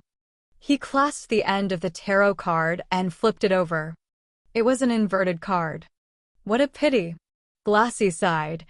Klein did not respond because his attention was focused on the tarot card in front of him. The inverted card's picture was dressed in gorgeous clothes and splendid headdress, the Fool. It's the Fool again? It can't be so coincidental, right? According to the Hangman and Old Neil, divination is the outcome of the communication of spirituality and the spirit world with a higher dimensional, me. Tarot cards are only a convenient tool to read what the truth symbolizes. In theory, using any divination item doesn't matter as it doesn't affect the outcome. Klein frowned as he thought for a moment. Can it be divined whether the item is already in the hands of others? Of course. Follow the same procedure and do it again. Glassy nodded with rich interest. Klein shuffled and cut the deck while thinking of his question. He drew a card and placed it horizontally before turning it vertical clockwise. He finished all the preparations with a serious expression. Taking a deep breath, Klein reached out his hand and flipped over the tarot card. Please do not be the Fool again. While praying, he suddenly relaxed because the card was that of the Star and it was inverted. From the looks of it, the item has not been taken by others yet, interpreted Glassy with a smile. Klein nodded and raised his right hand. He tapped his glabella, looking as though he was deep in thought. Then, he took out 2 pennies with a dark copper luster from his pocket and pushed it towards Glassy. Didn't I say it was free? Glassy said with a frown. Klein laughed as he got up. This is the respect divination deserves. All right, thank you for your generosity. Glassy stood up and reached out his hand. After shaking his hand, Klein took 2 steps back and turned around. He walked to the door and twisted the doorknob. Just as he was about to leave, he suddenly turned his head and made a terse sound. Mr. Glassy, I suggest that you see a doctor as soon as possible. Focus on your lungs. Why? Asked Glassy in surprise. Are you cursing me because you aren't pleased with the divination results? Klein thought for a moment before saying, it's a symptom based on the color of your face. Well, your glabella seems dark one. Glabella seems dark. It was the first time Glassy was hearing such a description. Klein did not explain further as he walked out the room with a smile. He closed the wooden door behind him. Is he an unlicensed doctor or a herbalist? Glassy shook his head, amused. He then picked up his monocle for divination. On careful look, he realized his glabella was indeed dark. But this was a problem of the environment. In the darkness due to the closed curtains, not only was his glabella dark, his entire face was shrouded in darkness. It's not a very likable joke, Glassy muttered. He worriedly divined his own health to make sure that everything was all right. After leaving the divination club, Klein had an additional plan for the future. It was to save as much money as possible to pay the annual fee to become a member of the club. After which, he could begin acting as a seer. As for why he did not choose to do it independently, it was because he temporarily lacked the resources and channels. He could not bring himself to stand on the streets as a hawker since he cared for his reputation. A few minutes later, the public carriage arrived. He spent 2 pence and reached Sitland Street, which was not very far off. He pushed open the door to Blackthorn Security Company, but did not see the familiar brown-haired girl. He only saw the black-haired, green-eyed Leonard Mitchell with his poetic bearing behind the reception counter. Good afternoon. Where's Roseanne? Klein asked after taking off his hat and bowing. Leonard smiled and pointed at the partition. It's her shift tonight at the armory. Without waiting for Klein to ask another question, Leonard said, as though he was pondering over a matter, Klein, I have a question that has always puzzled me. What is it? Klein was puzzled. Leonard stood up and smilingly said with a relaxed tone, "Why did Welch and Naya commit suicide on the spot while you returned home? It likely has to do with how the unknown existence made me take the Antigonus family's notebook away to hide it," answered Klein with the official surmise. Leonard paced around before turning to look straight into Klein's eyes. If your suicide was meant to silence you and wipe out any clues, why weren't you made to destroy the notebook there and then? Chapter 39. Interesting trick. In fact, I do not know if the notebook is destroyed or hidden, but by using backward reasoning, if it is to be destroyed, it could have been done on the spot. There was no need for me to take it away to carry out the destruction. Upon hearing Leonard's question, Klein instantly went into keyboard detective mode and said with a sigh, "Perhaps when Welch, Naya, and I made contact with the unknown existence, it enjoyed the sacrifice of life or wished for similar situations to continue. With the suicide definitely easily discoverable, I was made to take away the notebook to hide it so as to prepare for the existence's second round of entertainment. However, some mishap happened during the process and I failed to succeed in my suicide." This was a reason guess Klein made from his consumption of novels, movies, and TV dramas which involved cult sacrifices. As for the mishap that happened midway, he knew very well that it was due to the unexpected variable of him being a transmigrator. Quite a good explanation, but I believe there might be other possibilities. Welch's and Naya's suicide sacrifice might have made it possible for the unknown existence to descend on this world. Then, that notebook is a vessel or a breeding ground for evil. It made you take it away to hide it, worried that we would destroy it if we discovered its birth before it became strong. Leonard Mitchell suggested another possibility. Having said that, he stared into Klein's eyes and smiled slightly. Of course, perhaps the notebook has been destroyed. The goal is to hide its content, to conceal the vessel or the brooding of evil. That way, there is a sufficient reason for your failed suicide. What does he mean? Is he suspecting me? Is he suspecting that the original Klein's body is a vessel or used for the brooding of evil? No, what he's being a vessel for is a transmigrator. Actually, brooding isn't a correct term. Klein was taken aback. While he secretly criticized the idea, he weighed his words. I will not try to defend myself since I've lost memories from that period. Be it Captain or Madam Daly, they've already confirmed that I'm fine. Your joke isn't funny. I'm only considering a possibility.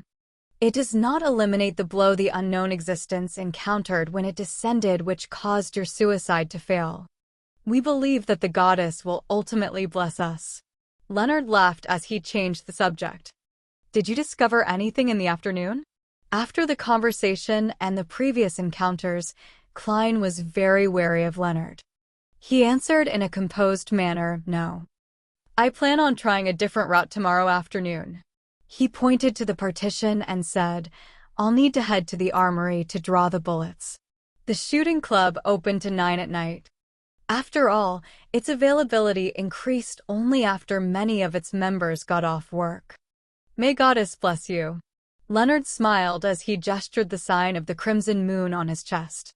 He watched Klein pass through the partition and listened to his footsteps down the stairs.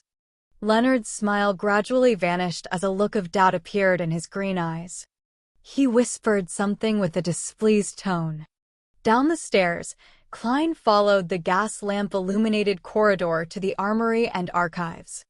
The iron door was open and the brown-haired Roseanne was standing in front of the table. She was chatting with a top hat-wearing middle-aged man with a thick black beard. "Good afternoon, no. Good evening. It's always night here. Klein, I heard from old Neil that you have become a Beyonder. It's called Seer." Roseanne turned her head and deluged him with her questions. She did not hide her curiosity and concern. Klein nodded with a smile. "Good afternoon, Miss Roseanne. It's indeed always night here, but it makes one feel a sense of serenity. The description you gave wasn't accurate enough. It should be said that the sequence potion I consumed has the name Seer. You still chose to become a Beyonder after all, Roseanne said with a sigh as she fell into a deep thought. Klein looked at the middle-aged man beside her and asked politely, "You are another Nighthawk member or one of the other two civilian staff I have not met?" Roseanne puckered her lips and said, "Brett, our colleague. He wishes to change slots with me to free up the night after tomorrow. He plans on going to the theater in the North District with his wife to watch The Prideful One. It's to celebrate their 15th-year wedding anniversary. He's truly a romantic gentleman."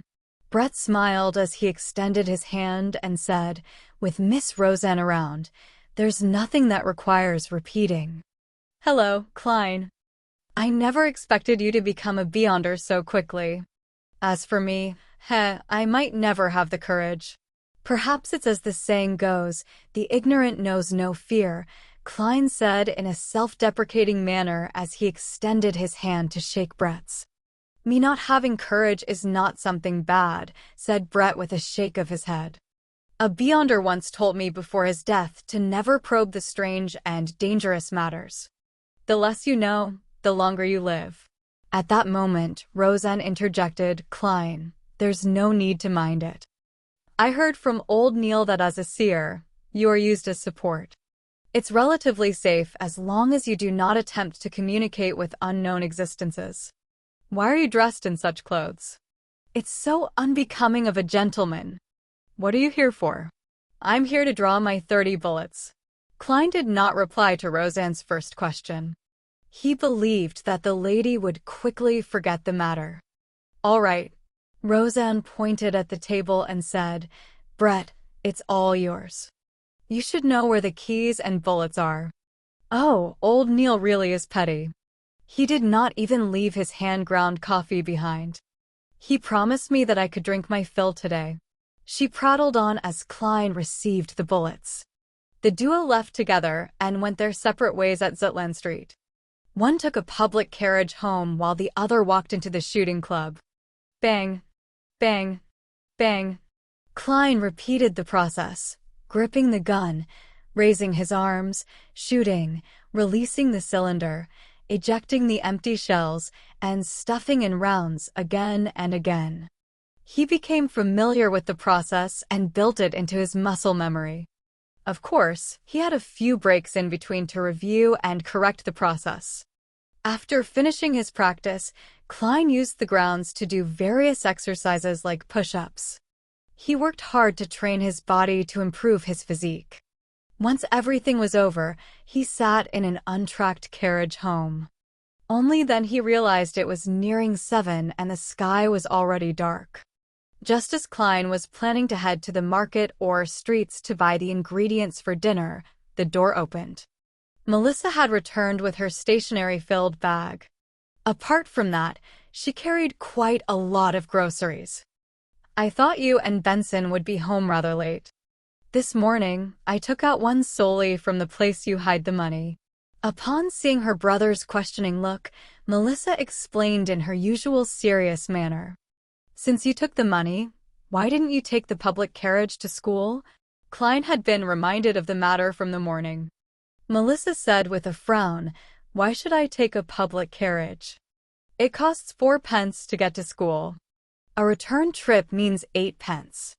Counting Benson and you, we will be spending 24 pence on transportation daily. That's a whole solely. In a week, yes, without counting Sunday, that's still 12 pence. It's almost equal to our rent." Stop, stop, stop. Don't flaunt your mathematical prowess." Klein lowered his palm in an amused manner. Melissa first stopped before adding, "It's pretty good walking to school. Our teacher said that everyone should exercise frequently. Besides, I can pick some damaged components on the way." Klein chuckled and said, "Then let's do the math again. The public carriage costs 12 solely. The rent is 12 solely and 3 pence. It's a total of £1, 4 solely and 3 pence.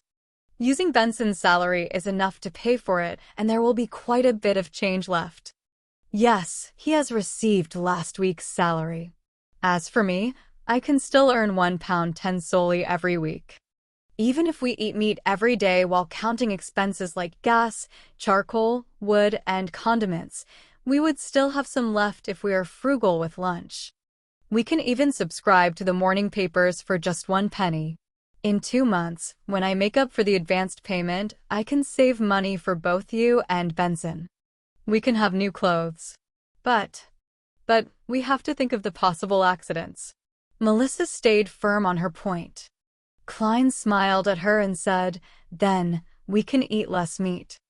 Don't you find spending 50, no, 100 minutes on the road a waste of time?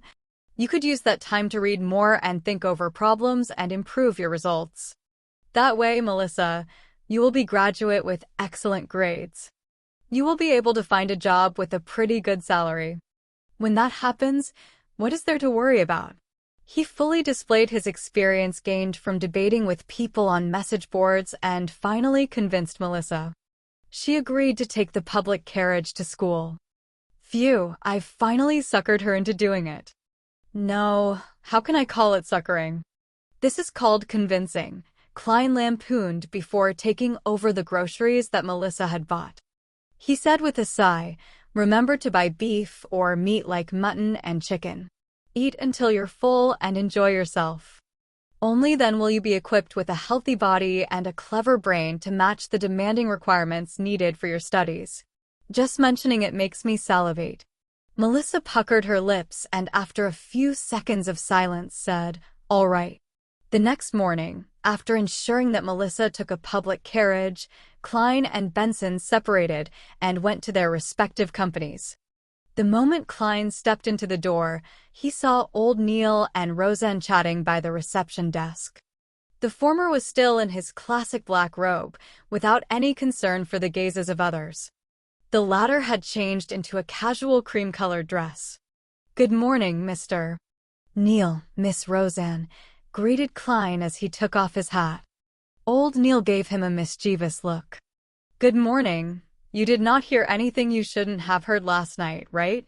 "No, I slept very well." Klein was also quite puzzled over that. He could only put it down to his inadequate perception. "Haha, don't mind that. Actually, it's not that easily heard."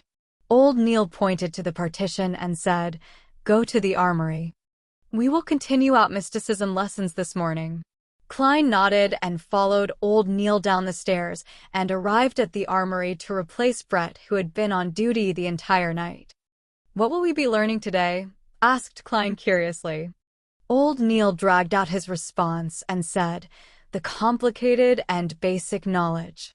But before that, let me teach you an interesting trick." He pointed at the silver chain on his wrist. There was a pure moonstone hanging from the chain. Chapter 40. Mysticism Curriculum. "An interesting trick?" Klein asked out of extreme curiosity. Old Neil chuckled and said, "I'll complete my patrol of the armory, storeroom, and archives. Use the 2 cups on the table to make 2 cups of coffee. In one of the cups, put something unpleasant. As for what it is, you can decide for yourself. Use your imagination. The only request from me is to not waste too much coffee powder. Those are coffee beans grown on the Faina Potter Plateau and hand-ground by me." "All right." Although Klein was unsure what old Neil was up to, he happily agreed to it. He watched him open the iron gates to the armory with a copper key and then heard the echoing footsteps inside. Slowly, he settled the cups down and confirmed that there was still hot water in the kettle. He removed the silver tin can's lid and using a tiny spoon with a metallic sheen, Klein scooped a spoonful of rich aromatic coffee powder into each of the 2 cups. Then, he poured in the hot water and stirred it. As a transmigrator who came from an era abundant in resources, he was no stranger to coffee. However, it was only limited to instant coffee. After finishing the task, Klein pondered for a moment and sat down. He crossed his right leg and took some of the mud which had stained the bottom of his leather boots and placed it in the left cup. Then, he carefully stirred it again until the colors and smells of the 2 cups of coffee were practically indistinguishable. A few minutes later, Old Neil walked out the armory while swinging his keys. He then closed the iron gates with a clang. "Are you done?" Turned his slightly turbid dark red eyes over and looked at Klein across the table. "Yes," replied Klein with a nod. Old Neil chuckled and removed the silver chain around his wrist and sat down. His expression quickly turned serene. He held out his chain-holding left hand and allowed it to hang over the coffee cup to his right. The moonstone nearly touched the liquid. Amid the relaxing calmness, the moonstone trembled suddenly. It began spinning the chain in a counterclockwise manner. "This cup is the one with the unpleasant thing," said Old Neil surely. Without waiting for Klein to confirm, he put away the silver chain and picked up the other cup of coffee and took a sip. "Do you like bitter coffee?" "I'm used to having a tablespoon of sugar and a tablespoon of milk." Klein did not reply, but instead asked with his interest piqued, "Your divination sure is accurate." "Was it because of the moonstone?" "That was moonstone, right? This is known as pendulum dowsing in divination. It's also called spirit dowsing. It relies on your own astral projection's connection with the spirit world and space to communicate with spiritual intelligence through the aid of natural materials such as crystals, gems, or special metals. The good and bad of things can be divined. Let's talk about the 2 cups of coffee. A counterclockwise motion implies bad, while a clockwise motion is good. If it doesn't move, it's neither good or bad. You can write the statement on a piece of paper. Take note, it's a statement and not a question. Old Neil put down the cup of coffee and explained in detail. Klein asked as though he was thinking, "Does that mean one should use questioning sentences?" "Yes, you cannot use, 'Is so-and-so willing to be my fiancé?' but you should instead use, 'So-and-so is willing to be my fiancé.' Write it on a piece of paper and place it on the desk. Then use your dominant hand to hold the pendulum chain." "Take note, use your dominant hand," said Old Neil with a chuckle.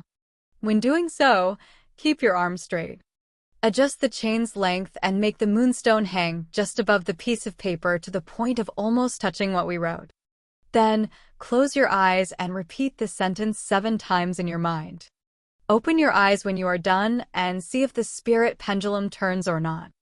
If it doesn't, close your eyes again and repeat the process until it moves." Klein nodded slightly and asked, "Counterclockwise means no, and clockwise means yes?" "It can also be interpreted as success or failure," corrected Old Neil. He taught Klein the other usages and details of spirit pendulum divination. Klein pondered over the matter and discovered that it was a very useful divination trick. For instance, he could quickly use it in an unfamiliar environment to determine if the food he was offered was poisonous or not. He did not need any additional knowledge of field biology. Of course, such divination methods were overly simple. The answers he could receive were limited to 2 or 3. There was no way for deeper investigation or interpretation.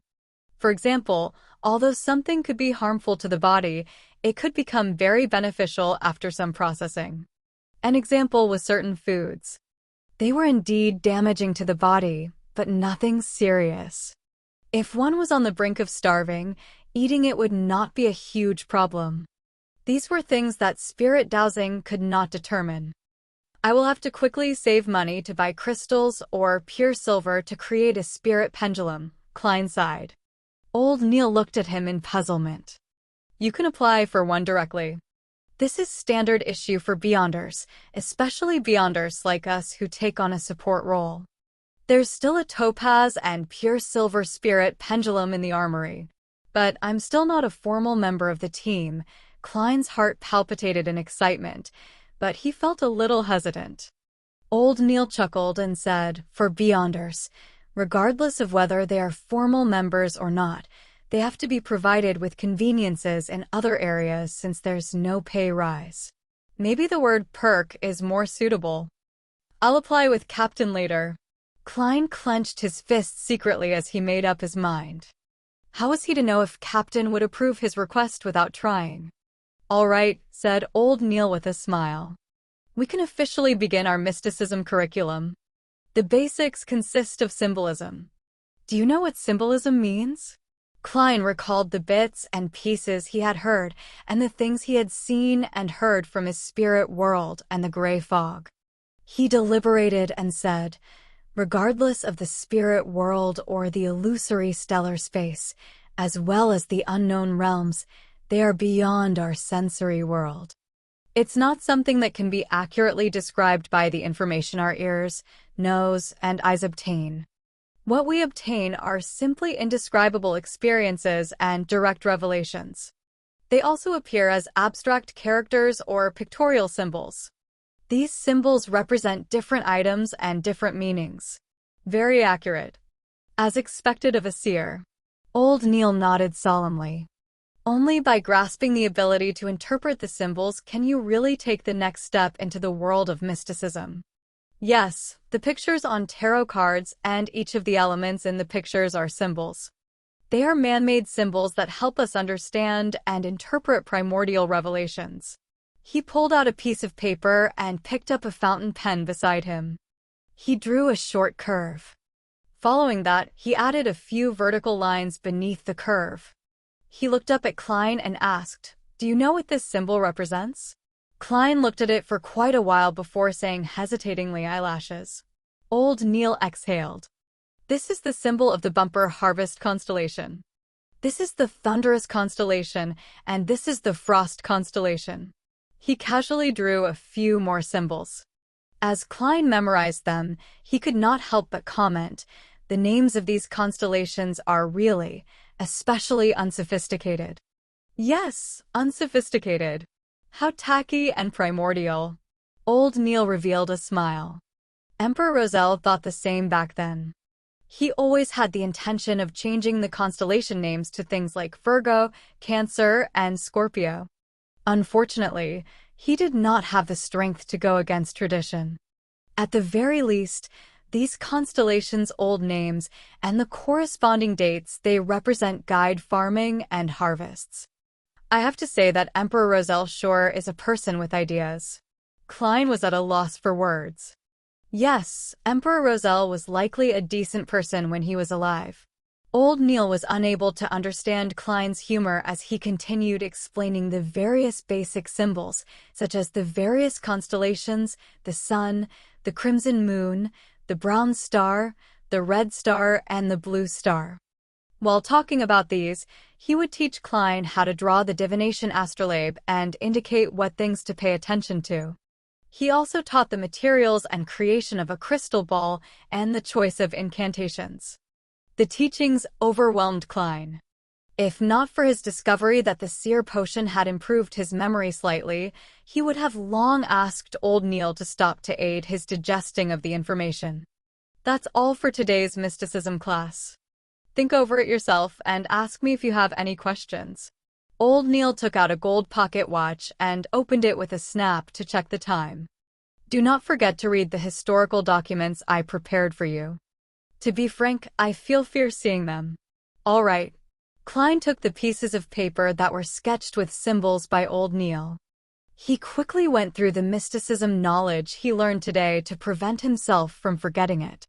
Old Neil took a sip of a newly brewed cup of coffee and said, "Memory itself won't do. You have to use it often. That way, you can make the knowledge instinctual.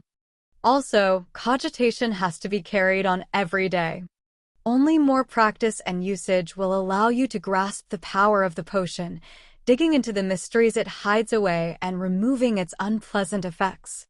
With this raised, Klein recalled acting and the divination club. He probed, "My potion's abilities are related to divination. Practicing by myself will not do. I need to make contact with lots of people and divine for them to quickly grasp it. I plan on joining the divination club after having some spare cash, the one on House Street in Northborough, to become a real seer." This was not something he could hide from the Nighthawks in the future. It was better to prepare them.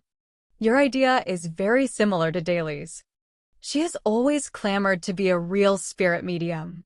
Old Neil shook his head and laughed. But why must you wait till you have spare cash? You can apply to Dunn and get him to approve of the expenses. Organizations like a divination club might also have cultists or members of evil organizations in them. As a civilian staff member of the Nighthawks and a standard Beyonder, your membership makes it easy for us to monitor them. It's part of the job. We would regularly monitor these places, but as we lack manpower, we can't keep watch on them for long. Now, it can be handled to you.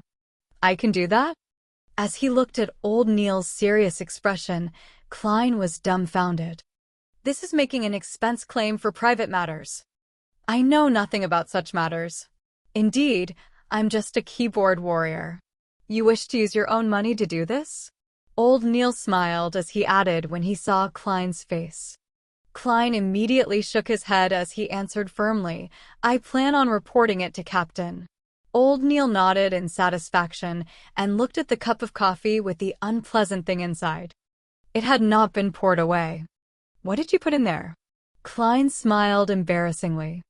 It's just some dirt underneath my boots. Its color and your coffee powder looks almost the same. Old Neil was taken aback as he suddenly clasped his mouth and roared, Why aren't you pouring it away yet? Chapter 41. Audrey and her Susie.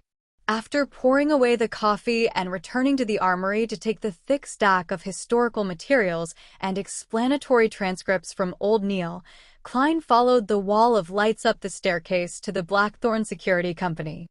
Tap, tap, tap. His footsteps echoed in the sealed and quiet basement. After Klein left the spiral staircase, he pushed open the door and identified his bearings before heading for the second office opposite of him. After familiarizing himself for 2 days, he had a general understanding of the layout of the Blackthorn Security Company. The entrance brought visitors to a huge reception hall with sofas and tables. Through the partition, there was an inner region. To the left of the corridor were 3 rooms. From the nearest to the furthest, they were Mrs.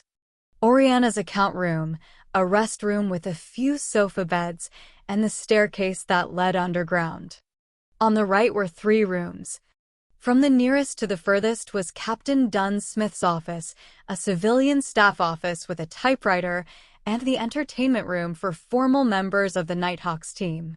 Klein had previously seen Leonard Mitchell playing cards with 2 other teammates in the entertainment room. He guessed that they were playing Fighting the Landlord.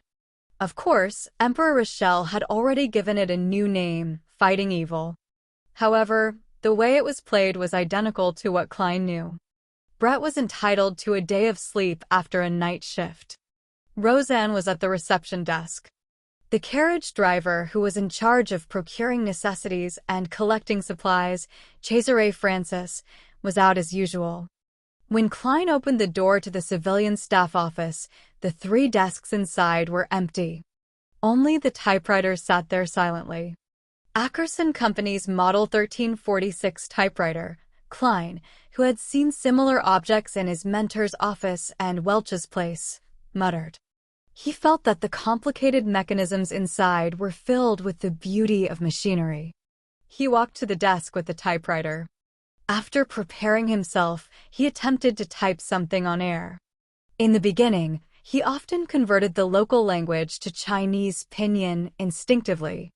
Only after he was familiar with it did he digest the original Klein's corresponding memory fragment and no longer made mistakes. Tap, tap, tap. The rhythmic tapping on the typewriter sounded like a melody composed from the heavy marriage of metal and industry. Under this melody, Klein quickly typed the expenditure application. However, he was in no hurry to meet Dunn Smith. Instead, he focused his mind and read the materials provided by Old Neil seriously. It was both revision and new material. When it was almost noon, he stretched his neck and put away the documents. He then read and consolidated what he had learned on mysticism in the morning. Only after all that did he take his application to the office next door and knocked on the door gently. Dunn was waiting for lunch to be delivered.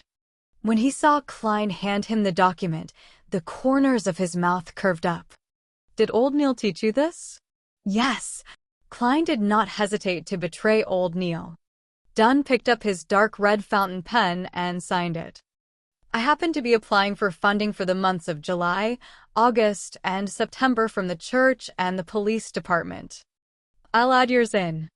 When it's approved, get the money from Mrs. Oriana. You can draw the spirit pendulum in the afternoon. All right, Klein answered simply and vigorously. His tone and eyes were obviously filled with joy.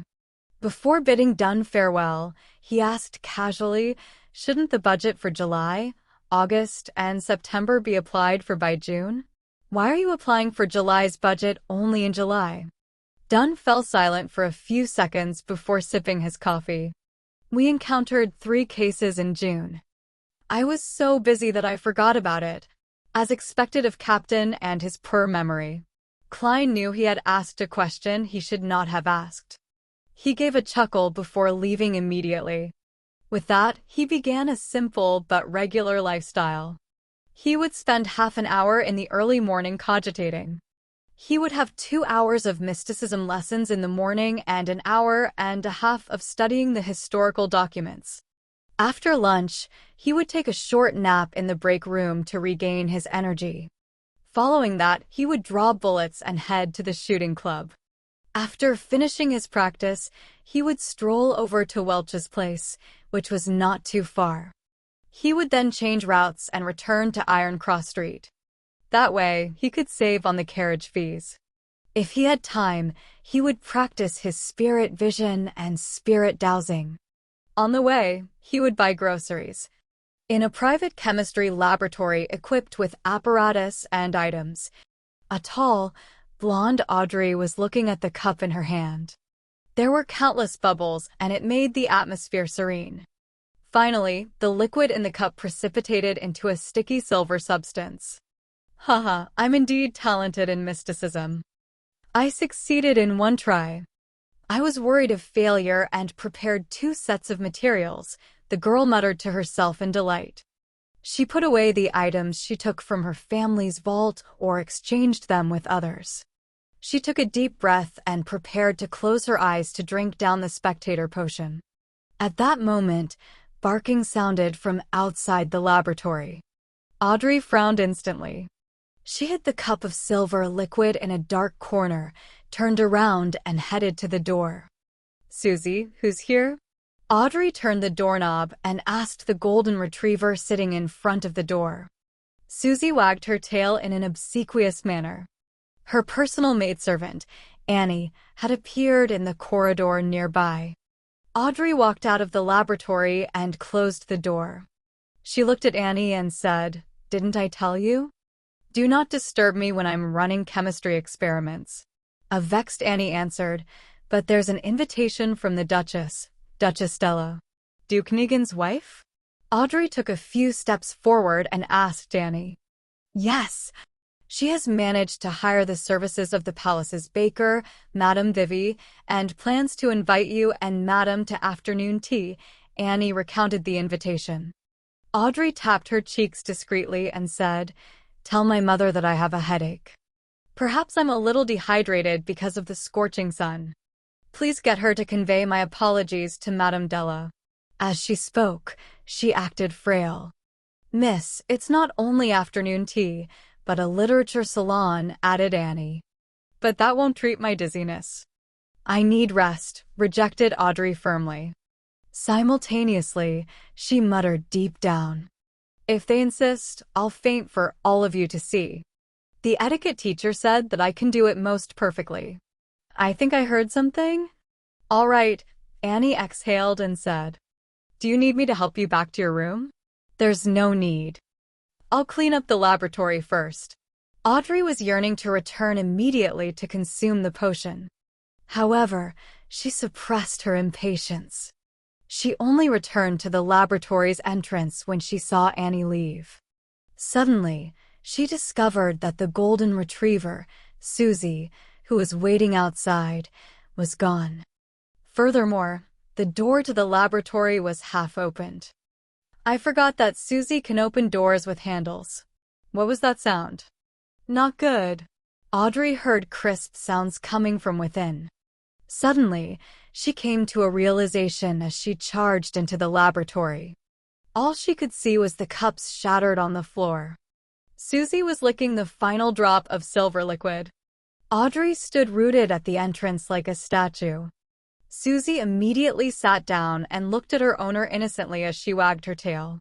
In the seas beyond the Pritz harbor, there was an island perennially enveloped in storms. An ancient sailboat was docked at its harbor. A blond man dressed in a robe with lightning patterns was looking at Alger Wilson opposite to him. He asked, perplexed, "Alger, you could have returned to the kingdom and become a captain of a mandated Punisher team or a reputable bishop. Why did you choose to voyage out into sea and become the captain of the Blue Avenger?" Alger wore a stoic expression on his rough face. He replied solemnly, "The sea belongs to the storm.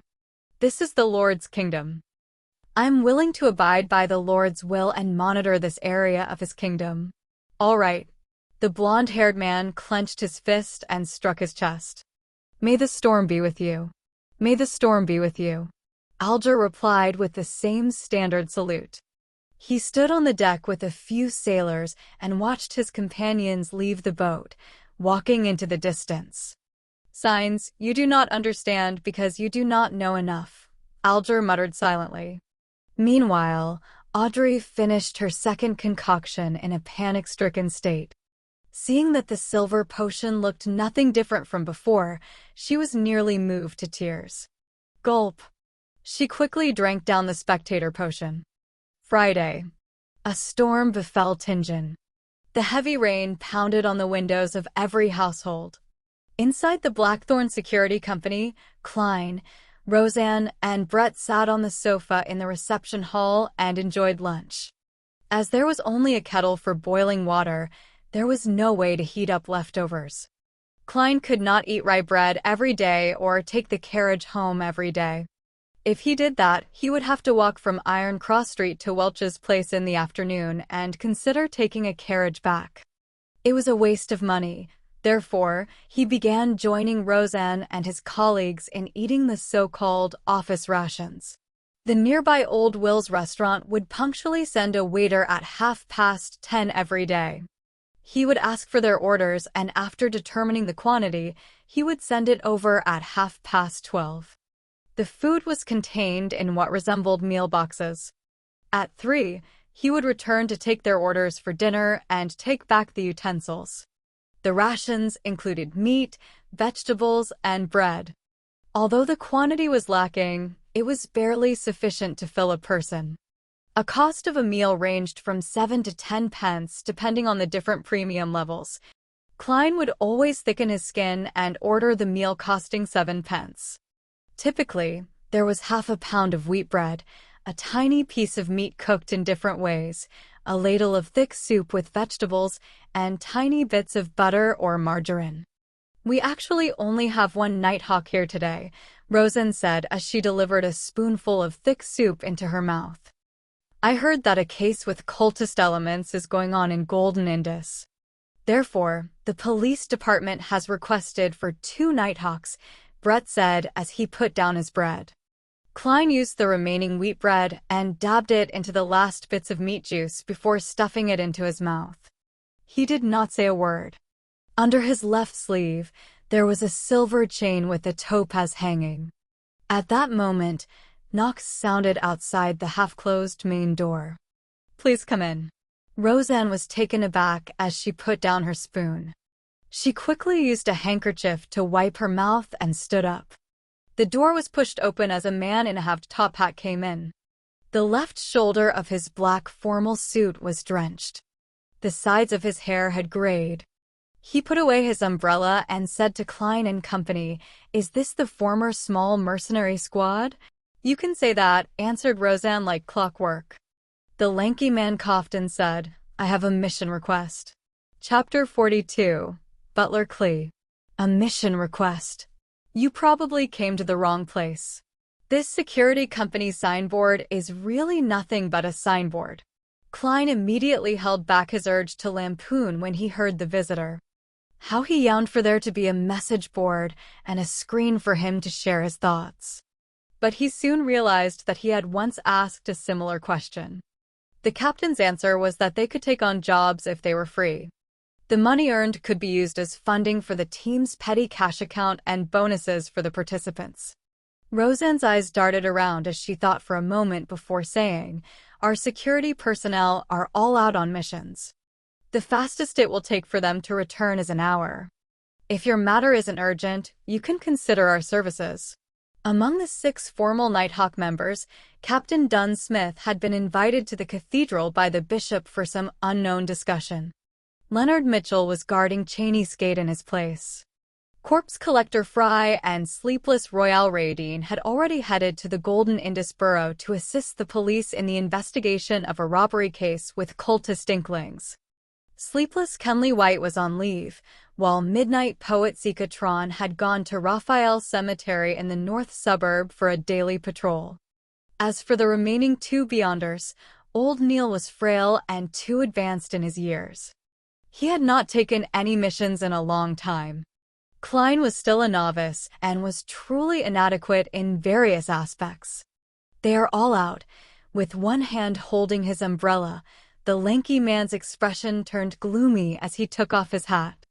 He bowed and said, "Sorry for intruding." "Goodbye."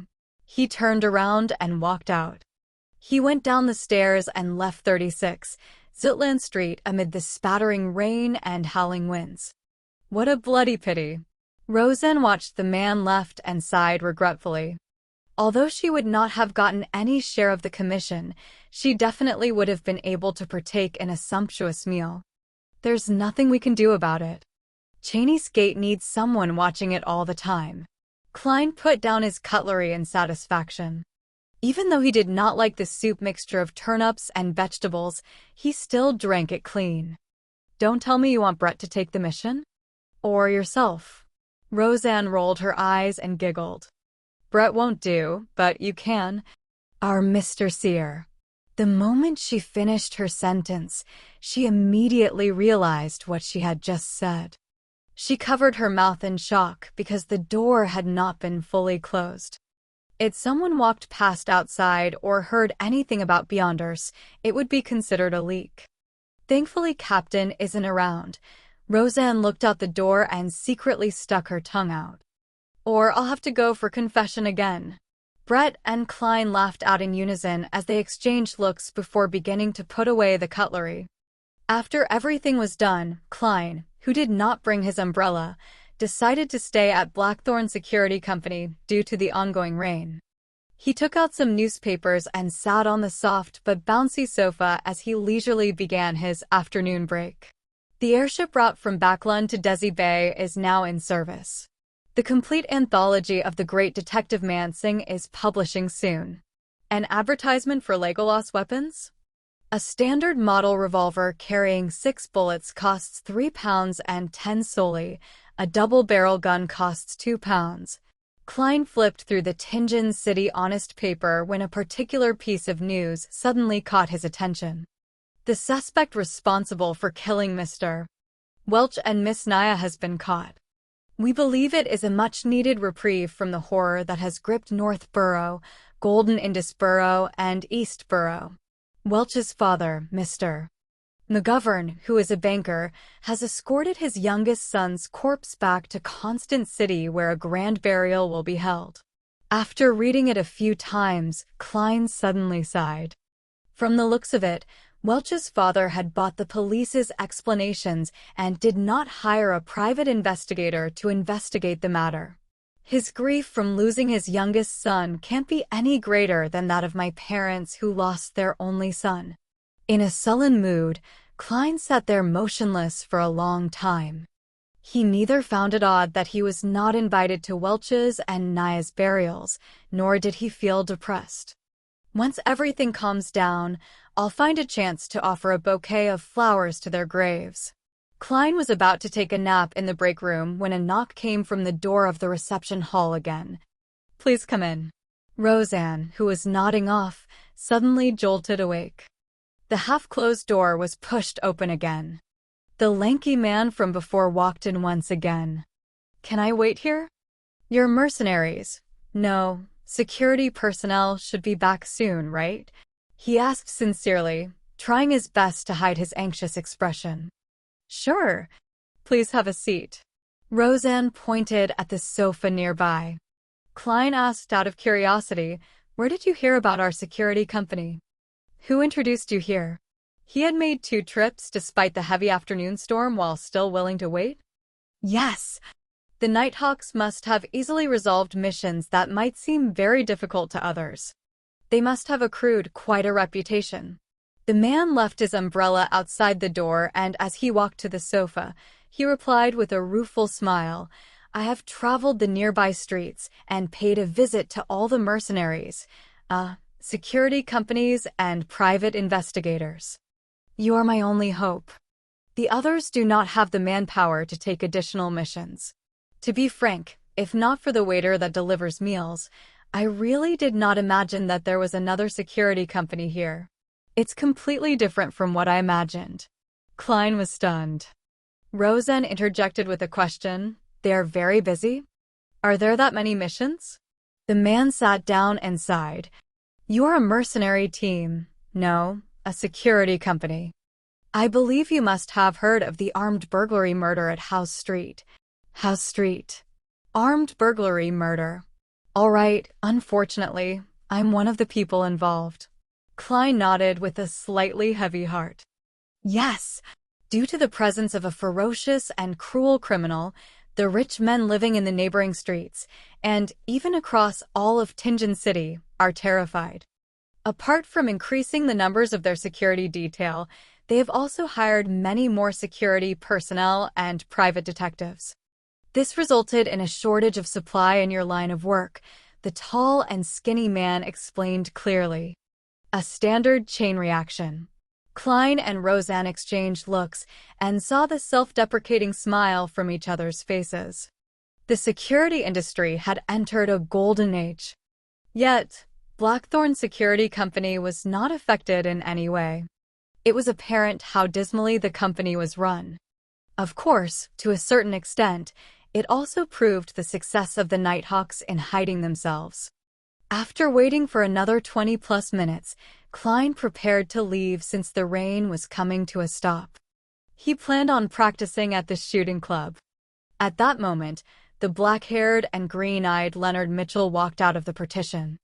He looked curiously at the sofa. This is a client.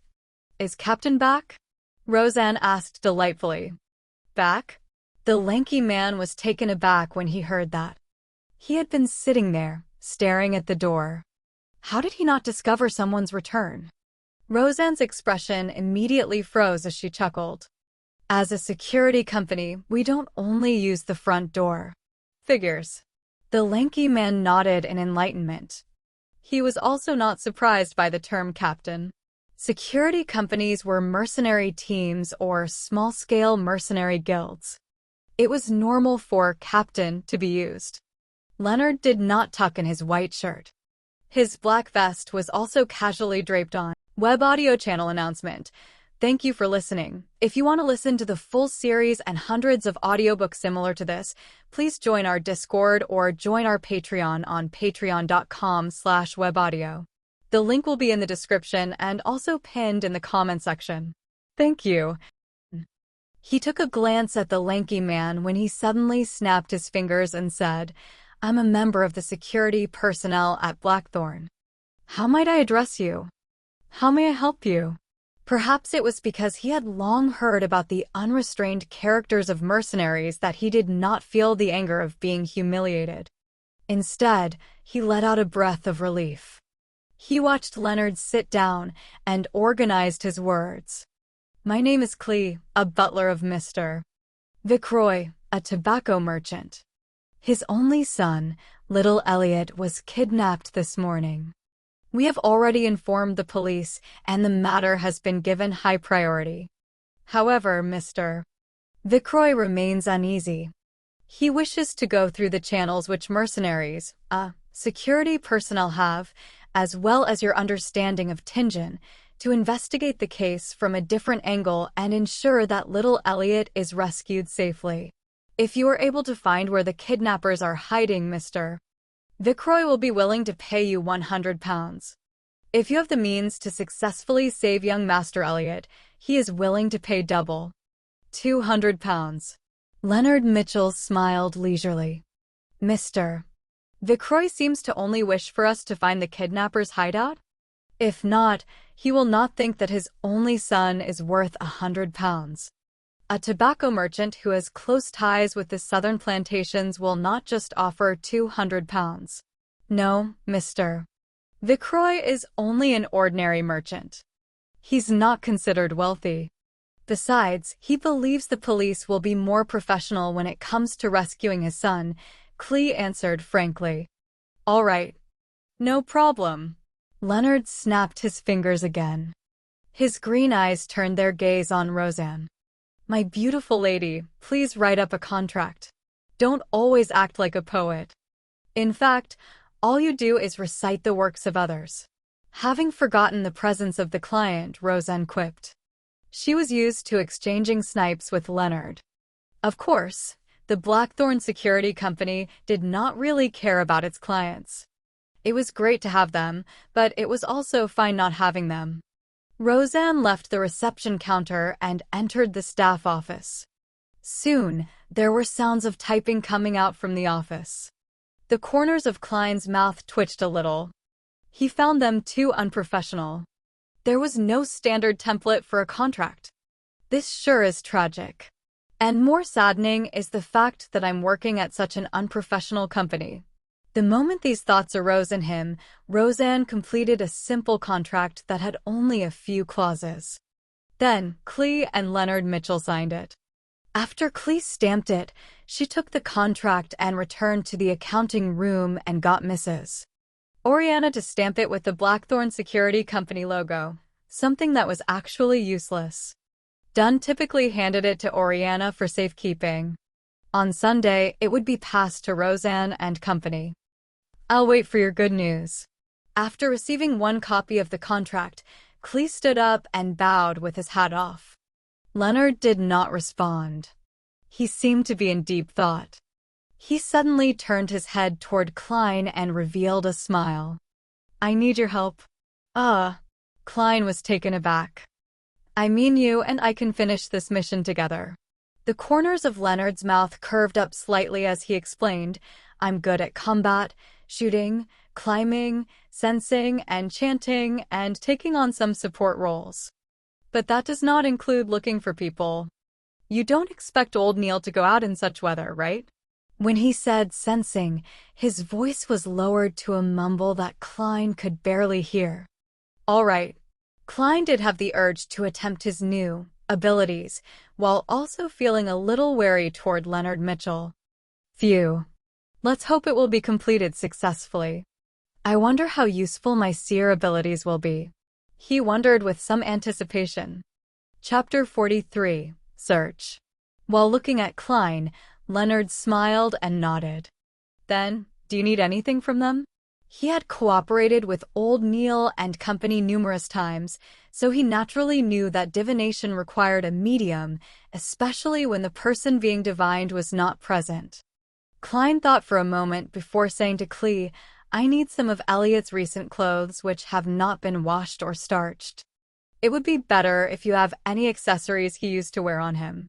He tried to choose ordinary mediums, not something that would normally invite questions. But even so, Clee wore a look of puzzlement. Why? After his question, he added, I have a picture of young Master Elliot on me. Why? Because we are divining his location. Klein was momentarily at a loss for an answer. If he answered truthfully, ignoring the fact that it violated the confidentiality clause, Clee would likely storm out immediately and rip apart the contract while cursing, this bunch of cheats. If that works, why don't I find the most famous spirit medium in Awa County? By the side, Leonard Mitchell chuckled and said, Mr. Clee, my partner, colleague rears a unique pet. Its sense of smell is sharper than a hound's. That's why we need clothes that little Elliot wore and items he used to wear on him to aid us in finding him. As you know, clues typically bring you to a general region. As for the picture, we would need it too. Both of us need to know what little Elliot looks like. Clee accepted the reason by nodding slowly. Will you be waiting here, or will you be going with me to Mr. Vicroy's residence in the city? Let's go together. It saves time, replied Klein simply. Not only was he eager to try out his abilities as a Beyonder, but he also wanted to save the child. All right, the carriage is downstairs. As Clee spoke, he took out a black and white photograph and handed it to Leonard.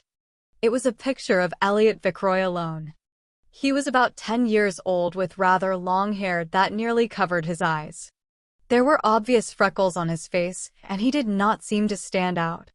Leonard glanced at it and handed it to Klein. Klein took a careful look and placed the photograph into his pocket. Then, he took his cane and put on his hat. He followed the two out of Blackthorn Security Company and boarded the carriage downstairs. The carriage's interior was rather spacious. It was lined with thick carpet and a tiny table to rest items on. As Clee was around, Klein and Leonard did not say a word.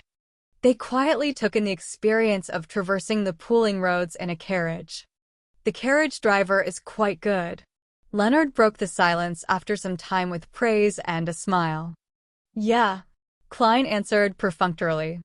Clee forced a smile and said, Your compliments are his honor. We will be there soon. As they were afraid of alerting the kidnappers, the carriage did not stop at the Vicroy's residence. Instead, it stopped at the side of a nearby street. Clee held an umbrella and returned along. After waiting for some time, Leonard talked to Klein again. My surmise the last time was not without a goal. I was just trying to tell you that the notebook will definitely appear again. Perhaps it might be soon. That really isn't a happy surmise. Klein used his chin to gesture towards the carriage driver outside, indicating that he did not wish to discuss sensitive topics with outsiders around. Leonard whistled and turned his head to look out the window. He saw raindrops streak across the glass, leaving behind blurry marks. It made the world outside a complete blur. After a while, Clee returned with a bag of items. Since he walked in a hurry, the edge of his trousers were soiled and his shirt front was slightly wet. These are the clothes young Master Elliot wore yesterday. This is the storm amulet he used to wear. Klein took it and glanced at it. He discovered it to be a miniature gentleman's formal suit, a small shirt, vest, bow tie, etc. And the storm amulet was made of bronze. It was carved with symbols representing gales and sea waves, but they did not trigger Klein's perception. I'll recount in detail the incidents leading up to young Master Elliot's kidnapping. Hopefully, it will let you find him easier. Clee sat down and described the nightmare that happened in the morning, hoping that the helpers he went through great trouble to hire would be of help. Klein and Leonard held no interest in the specifics. All they cared about was the number of kidnappers, if anything unusual had happened, or if they had any weapons. 3. Normal. Armed with firearms, after obtaining the desired information, they bade Clee farewell and hired a two-wheeled light carriage. Unlike public carriages, private hire carriages were either four-wheeled or two-wheeled. They were charged either by time or distance. The latter was at 4 pence a kilometer in the city and 8 pence a kilometer outside. The former cost 2 soldi per hour or part thereof. After the first hour, there were additional charges of 6 pence every 15 minutes.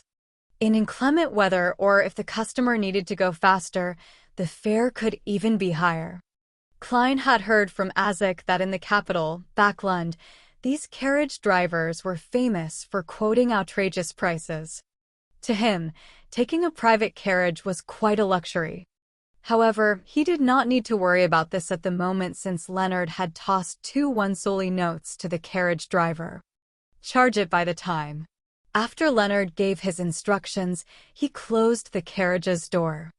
Where are you going? The carriage driver was delighted and puzzled as he held the 2 notes. Wait a moment. Leonard cast his gaze at Klein. Klein nodded slightly and took out Elliot's clothes. He spread it out on the carriage's floor and then wound the storm amulet around his cane's handle. He held the silver-inlaid black cane and hung it straight over Elliot's clothes. He gathered the sphere of light in his head as his mind rapidly turned still. His brown eyes quickly turned deeper in color as he entered a half-cogitation state. He felt his body's spirit turning light. He vaguely saw the world of spirits everywhere. He silently said, "Elliot's location." After repeating it 7 times, he released his grip of the black cane, but the cane did not fall to the ground. It remained standing in front of him even though the carriage was shaking. Minute but invisible stirrings happened around Klein, and he felt as if pairs of eyes were looking at him. Over the past few days, Klein had felt this sensation occasionally when he was in the state of cogitation or spirit vision. With a little fear, he looked at the cane with his deep black eyes. He recited once again in his heart, "Elliot's location. Elliot's location." After he finished saying that, the cane fell and pointed straight ahead. Straight. Klein held the cane and said in a deep voice. His voice sounded a little ethereal, as though it could penetrate the unknown world. This was one of the divination abilities he had grasped. It was called dowsing rod seeking. The tool of choice had to be wooden, metallic, or a mixture of both. In ordinary circumstances, he would require 2 real dowsing rods. Dowsing rods were shaped like 2 straight metal wires tapered to an edge. He would hold on to the shorter side and turn it to ascertain the correct direction. But as a seer, Klein realized that through practice, he could search for people directly using this method. He could also use his cane as a replacement for dowsing rods. The direction in which the cane fell was the direction of the item he was seeking.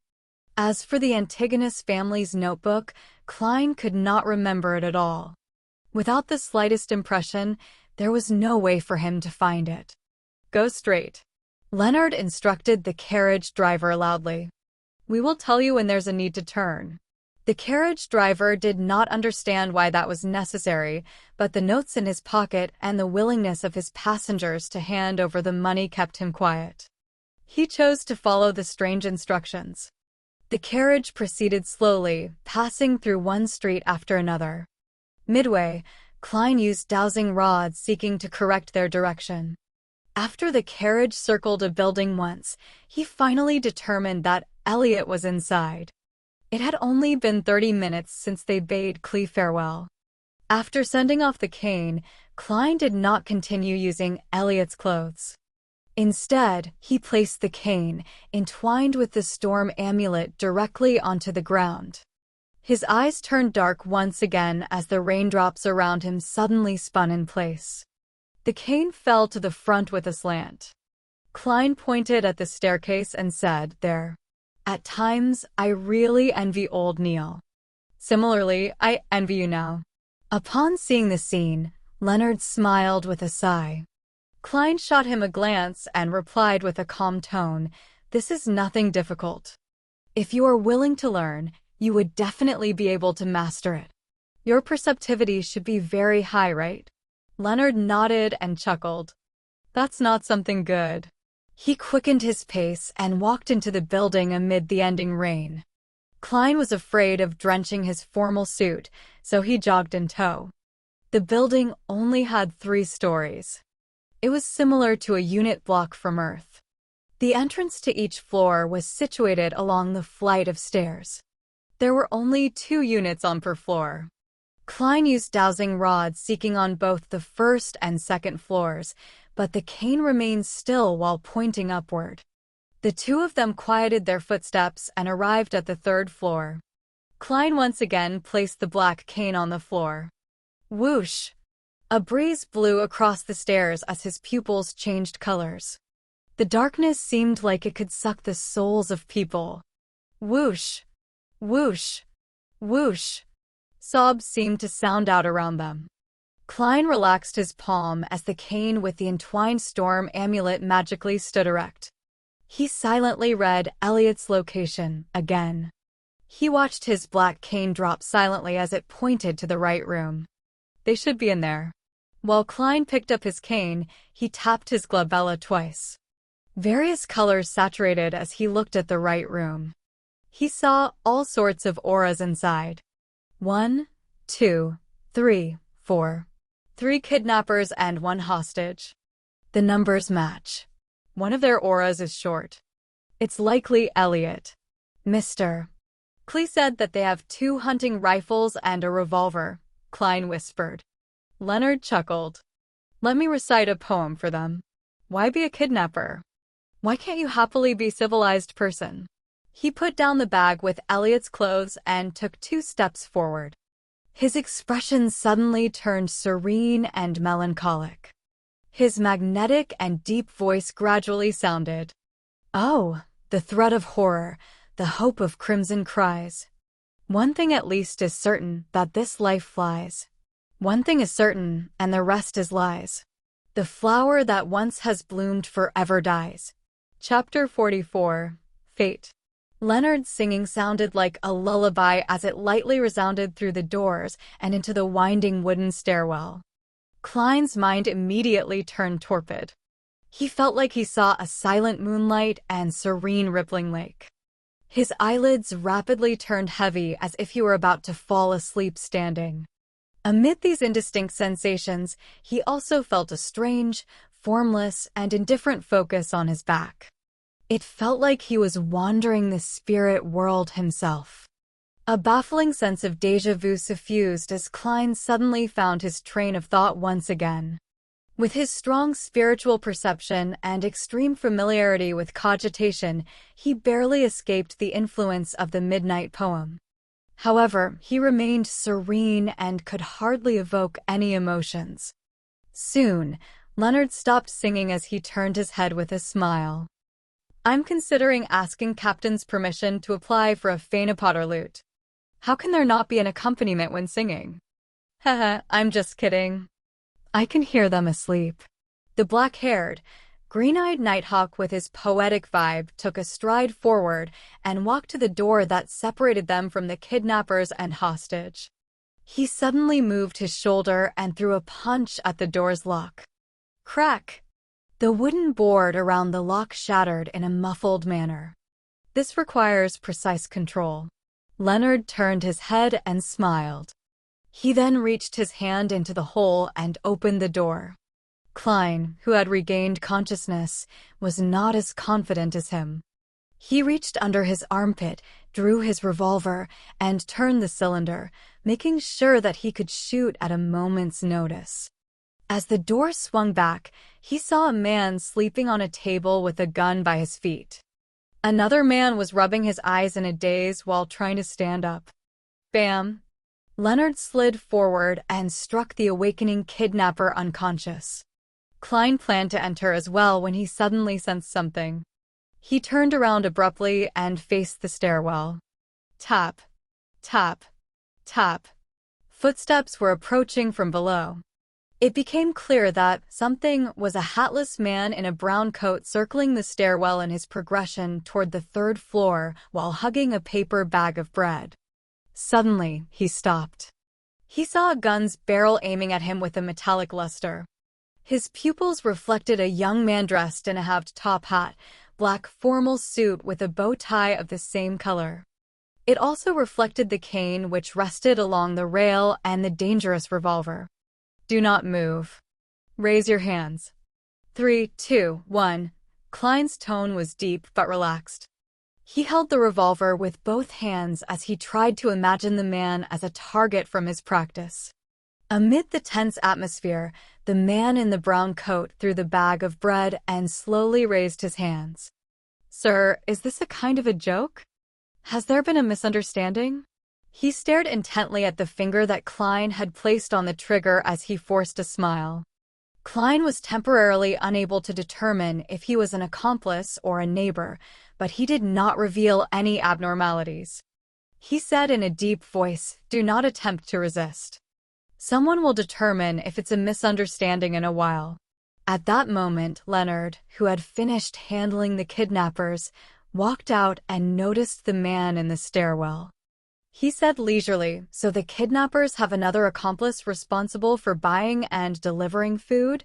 Upon hearing this, the man's pupils constricted as he suddenly raised his foot and kicked the bag of bread up in an attempt to block Klein's vision.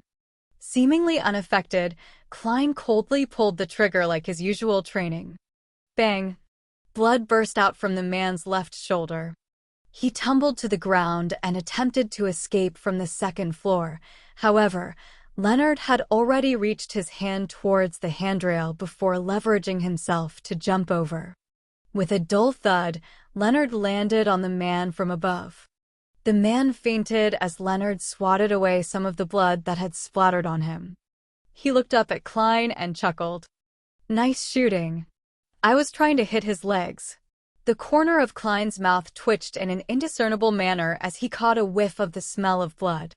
He discovered that despite not having any enhancements to his visual, auditory, or tactile senses after consuming the seer potion, he could still see obstructed objects and hear faint footsteps, allowing him to take preemptive judgment. Was this in the scope of spiritual perception? Klein nodded in thought as he watched Leonard find a sharp dagger in the accomplice's possession and drag him into the room.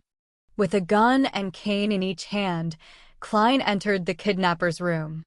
They saw Elliot Vickroy jolt awake from the gunshot as he straightened his body and sat up slowly from a huddled position. Leonard had securely tied up the 3 kidnappers with the rope they used against Elliot. Bunched together, they were thrown in a corner. The lack of rope was made up by tearing their clothes. The unconscious man who had been shot in the shoulder was bandaged, but Leonard disdained getting his hands dirty, so he did not help him extract the bullet. "Who are you people?" Elliot stammered in pleasant delight when he saw the scene before him. "Yes, you guessed right. Very precise." The genuflecting Leonard answered casually. "I never expected this bastard to have some humor cells in him."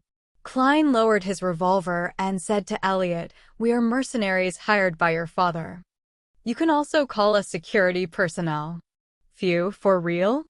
Have I been saved?" Elliot said joyfully without daring to make any movements. It was apparent that he had suffered quite harshly in the short few hours of being a kidnapping victim. He did not have the kind of rashness someone his age normally would have. Leonard stood up and said to Klein, "Go downstairs and find some patrolling cops. Get them to inform the tobacco merchant. I do not wish to walk out with a child and 4 idiots like a kidnapper." Klein, who was wondering about the aftermath, nodded. He put away his revolver, picked up his cane, and walked to the staircase. As he went down the stairs, he had a nagging feeling that he had forgotten something. In addition, he heard Leonard say to Elliot, "Don't be nervous.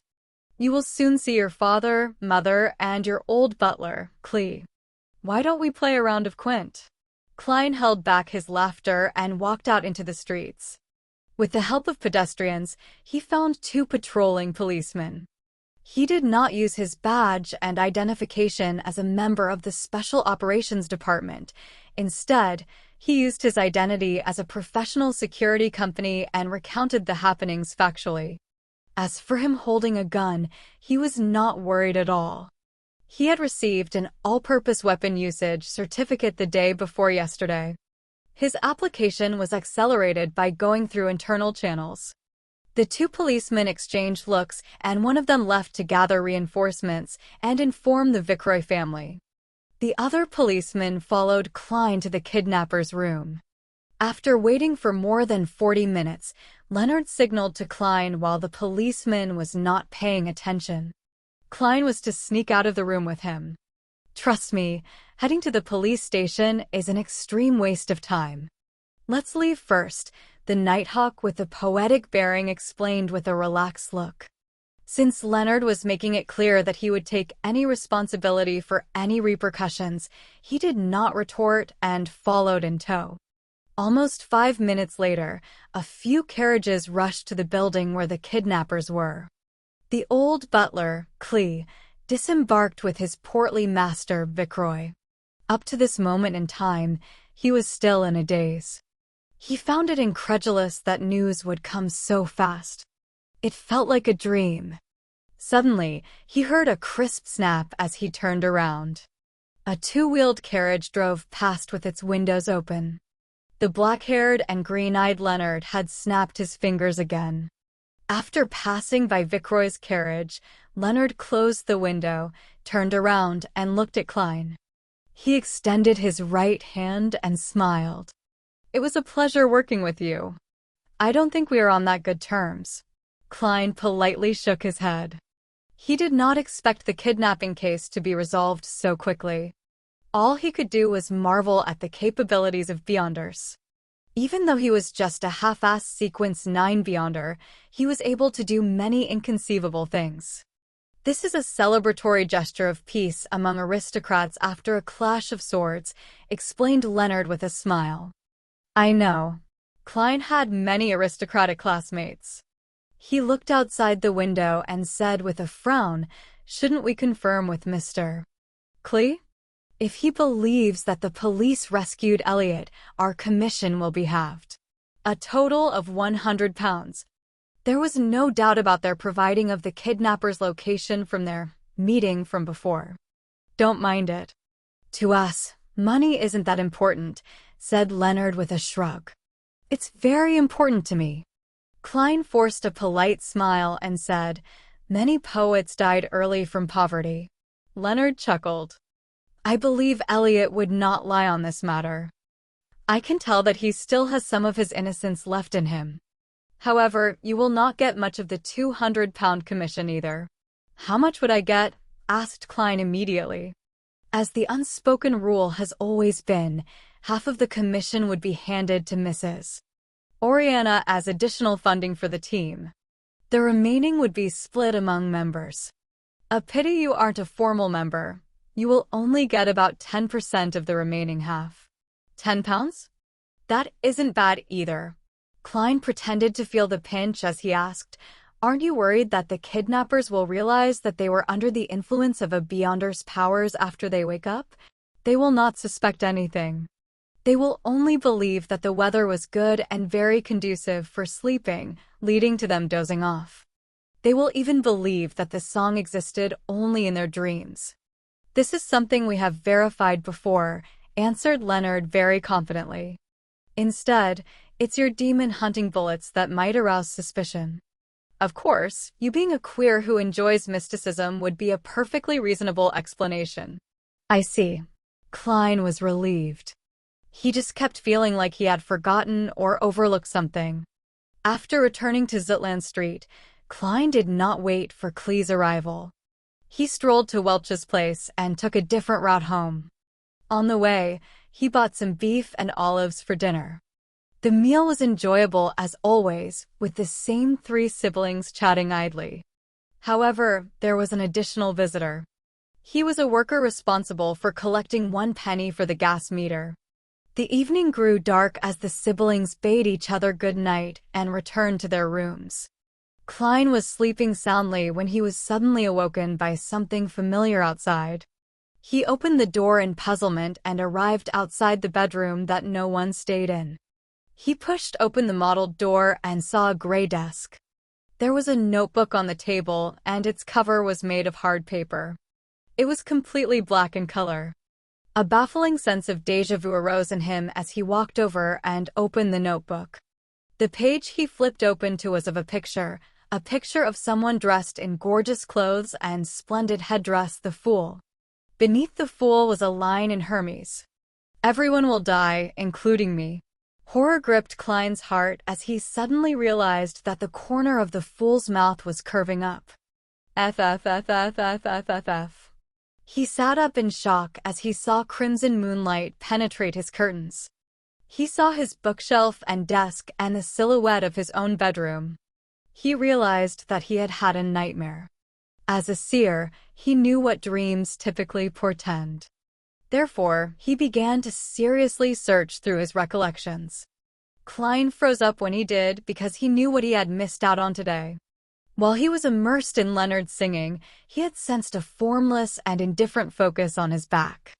The feeling of being observed felt different from the usual cogitation or experience he had from using spirit vision. It gave him a sense of déjà vu. According to Captain Dunn, once a feeling of déjà vu arose in him, it probably means. Klein suddenly sat straight and confirmed the feeling. Yes, it's that notebook. That Antigonus family's notebook. Chapter 45, Returning. The Antigonus notebook is in the apartment across the kidnappers. Although it was very coincidental, Klein believed that his intuition was correct.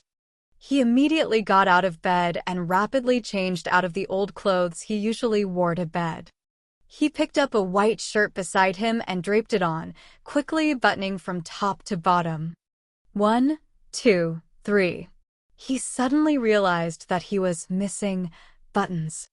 The left and right sides did not seem to match. On careful look, Klein realized that he had made a mistake buttoning the first button, causing the shirt to warp.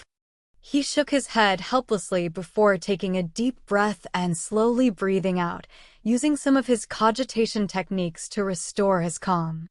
After putting on his white shirt and black trousers, he barely managed to wear his armpit holster steadily.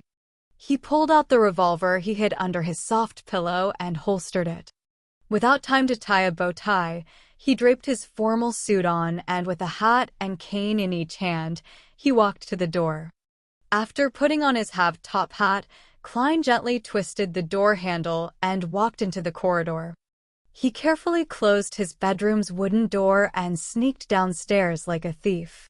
He used a fountain pen and paper in the living room to leave a note, informing his siblings that he had forgotten to mention that he had to be early for work today. The moment he was out the door, Klein felt a cool breeze and his entire being calmed down. The street in front of him was dark and silent without any pedestrians.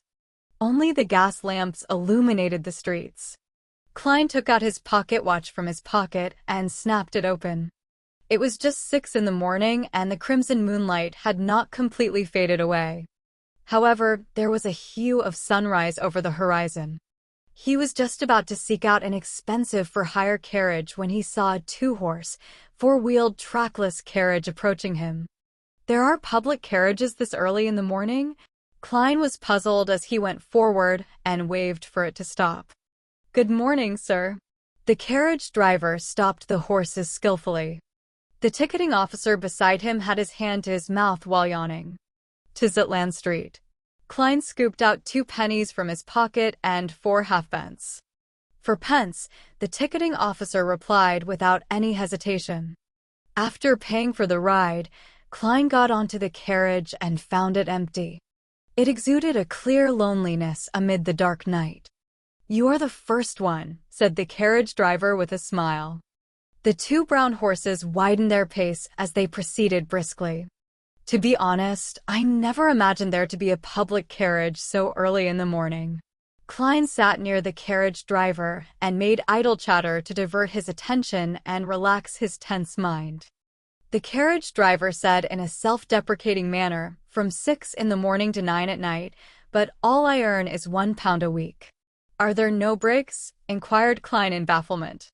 We take shifts to rest once a week. The carriage driver's tone turned heavy. The ticketing officer beside him added, we are in charge of plying the streets from 6 to 11 in the morning. Following that, we have lunch and an afternoon break. Near dinner time, which is 6 in the evening, we replace our colleagues. Even if we do not need rest, the 2 horses will need it. It wasn't anything like that in the past. There was an accident that should not have happened. Due to fatigue, a carriage driver lost control of his carriage and it toppled. It resulted in us having shifts. Those bloodsuckers would never become this kind so suddenly otherwise. The carriage driver scoffed. Under the illumination of dawn, the carriage drove towards Zetland Street and picked up 7 to 8 passengers on the way. After Klein was less tense, he did not converse further. He closed his eyes and recalled the experiences from yesterday, hoping to notice if he had forgotten anything. By the time the skies were bright when the sun was fully up, the carriage finally arrived at Zetland Street. Klein pressed his hat with his left hand and briskly jumped off the carriage. He quickly stepped into 36 Zutland Street and arrived outside Blackthorn Security Company after going up the flight of stairs. The door was still closed and had yet to open. Klein took out the ring of keys by his waist and found the corresponding brass key and inserted it into the keyhole and twisted it. He pushed forward as the door slowly opened. He saw the black-haired, green-eyed Leonard Mitchell sniffing at a recently popular cigarette. "To be honest, I prefer cigars." "You seem to be in a rush," the poet-like Nighthawk asked in a relaxed and cozy manner. "Where's Captain?" Klein asked instead of answering. Leonard pointed at the partition. "He's in the office." As an advanced sleepless, he only needs 2 hours of sleep in the day. "I believe it's a potion those factory owners or bankers would like the most." Klein nodded and quickly passed through the partition. He saw that Dunn Smith had opened the door to his office, and he was standing at its entrance. "What's the matter?" Dressed in his black windbreaker, he held a gold-inlaid cane with a solemn and stern expression. The feeling of déjà vu came to me. It should be the notebook. The Antigonus family's notebook. Klein tried hard to make his answer clear and logical. "Where was that?" Dunn Smith's expression did not have any obvious changes. However, Klein's intuition told him that a clear and invisible stir had happened in him. This was possibly a flash of his spirit or a change in his emotions. "It's at the place, Leonard, and I saved the hostage yesterday. Opposite the kidnapper's room." "I didn't notice it back then until I had a dream and received a revelation." Klein did not conceal anything. "From the looks of it, I missed out on making huge contributions." Leonard, who had walked to the partition, chuckled. Dunn nodded slightly as he instructed with a solemn expression, "Get Kenley to replace old Neil's watch of the armory. Let old Neil and Fry come with us." Leonard stopped acting frivolous as he immediately informed Kenley and Fry, who were in the Nighthawk's entertainment room. One of them was a sleepless and the other was a corpse collector. 5 minutes later, the two-wheeled carriage that came under the jurisdiction of the Nighthawks began driving down the sparse streets in the morning. Leonard wore a feather hat, a shirt, and a vest. He stood in as the carriage driver, lashing out a whip from time to time, sending out a crisp crack. Inside the carriage, Klein and old Neil sat on one side. Facing them were Dunn Smith and Fry. The corpse collector's skin was so white it looked like it either had not been under the sun in a very long while, or he had a severe blood deficiency. He looked to be in his 30s with black hair and blue eyes. He had a high nose bridge and his lips were very thin. He had a cold and dark demeanor and had a faint smell from often touching corpses. "Repeat the situation again in detail." Dunn adjusted the collar of his black windbreaker. Klein stroked the hanging topaz in his sleeve as he began from their mission commissioning until the dream. By the side, old Neil chuckled. "Your fate seems to be entwined with that Antigonus family's notebook. I never expected you to meet it in such a manner." "That's right. Isn't this too much of a coincidence?" Thankfully, Leonard just mentioned that there was no indication of hidden factions of mysterious powers at play from the preliminary investigations of Elliot's kidnapping. It was solely a crime motivated by money. Otherwise, I would really suspect if someone had deliberately arranged for this to happen. Klein found the situation rather curious. It was too coincidental. Dunn did not express his ideas as he was in deep thought. Likewise, corpse collector Fry maintained his silence in his black windbreaker. Only when the carriage stopped at the building mentioned by Klein was the silence broken. "Let's go up. Klein, you and old Neil walk behind. Be careful, very careful." Dunn got off the carriage and pulled out a strange revolver with a clearly long and thick barrel. He stuffed it into his right pocket. "All right." Klein did not dare take point. After Leonard found someone to watch the carriage, the 5 Beyonders walked orderly into the building. With very light footsteps, they arrived at the 3rd floor. "Is this the place?" Leonard pointed at the apartment opposite the kidnappers.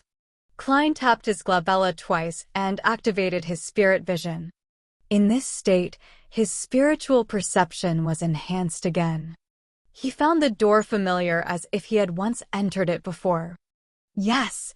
He nodded in affirmation. Old Neil also activated his spiritual perception, and after observing carefully, he said, "There's no one inside, nor are there any spiritual glows of magic." Corpse Collector Fry added with his hoarse voice, "There aren't any evil spirits."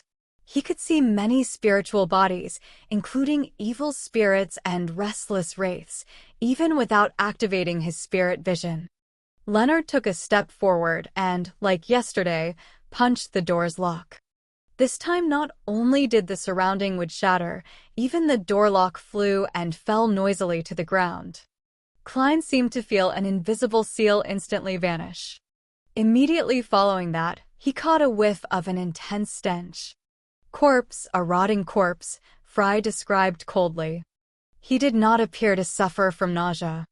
Dunn reached out his black-gloved right hand and pushed open the door slowly. The first thing that they saw was a chimney. For early July, there was an abnormal heat emanating the room. In front of the chimney was a rocking chair. Sitting on it was an old woman dressed in black and white. Her head hung low. Her body was abnormally large. Her skin was blackish-green and swollen. It felt like she would explode from a simple prod, spewing a foul rotting stench from within. As maggots and other parasites squirmed between her flesh, blood, and rotting juices or clothes and wrinkles, they appeared like points of light in spirit vision. They seemed to cling close to an extinguished darkness. "Pa! Pa!" The old woman's eyeballs dropped to the floor and rolled a few times, leaving behind a yellowish-brown streak. Klein felt disgusted, and being unable to tolerate the putrid stench any longer, he bent over and puked. Chapter 46. Portrait. You! Klein squatted there, vomiting involuntarily. He was soon done with his puking since he did not eat breakfast.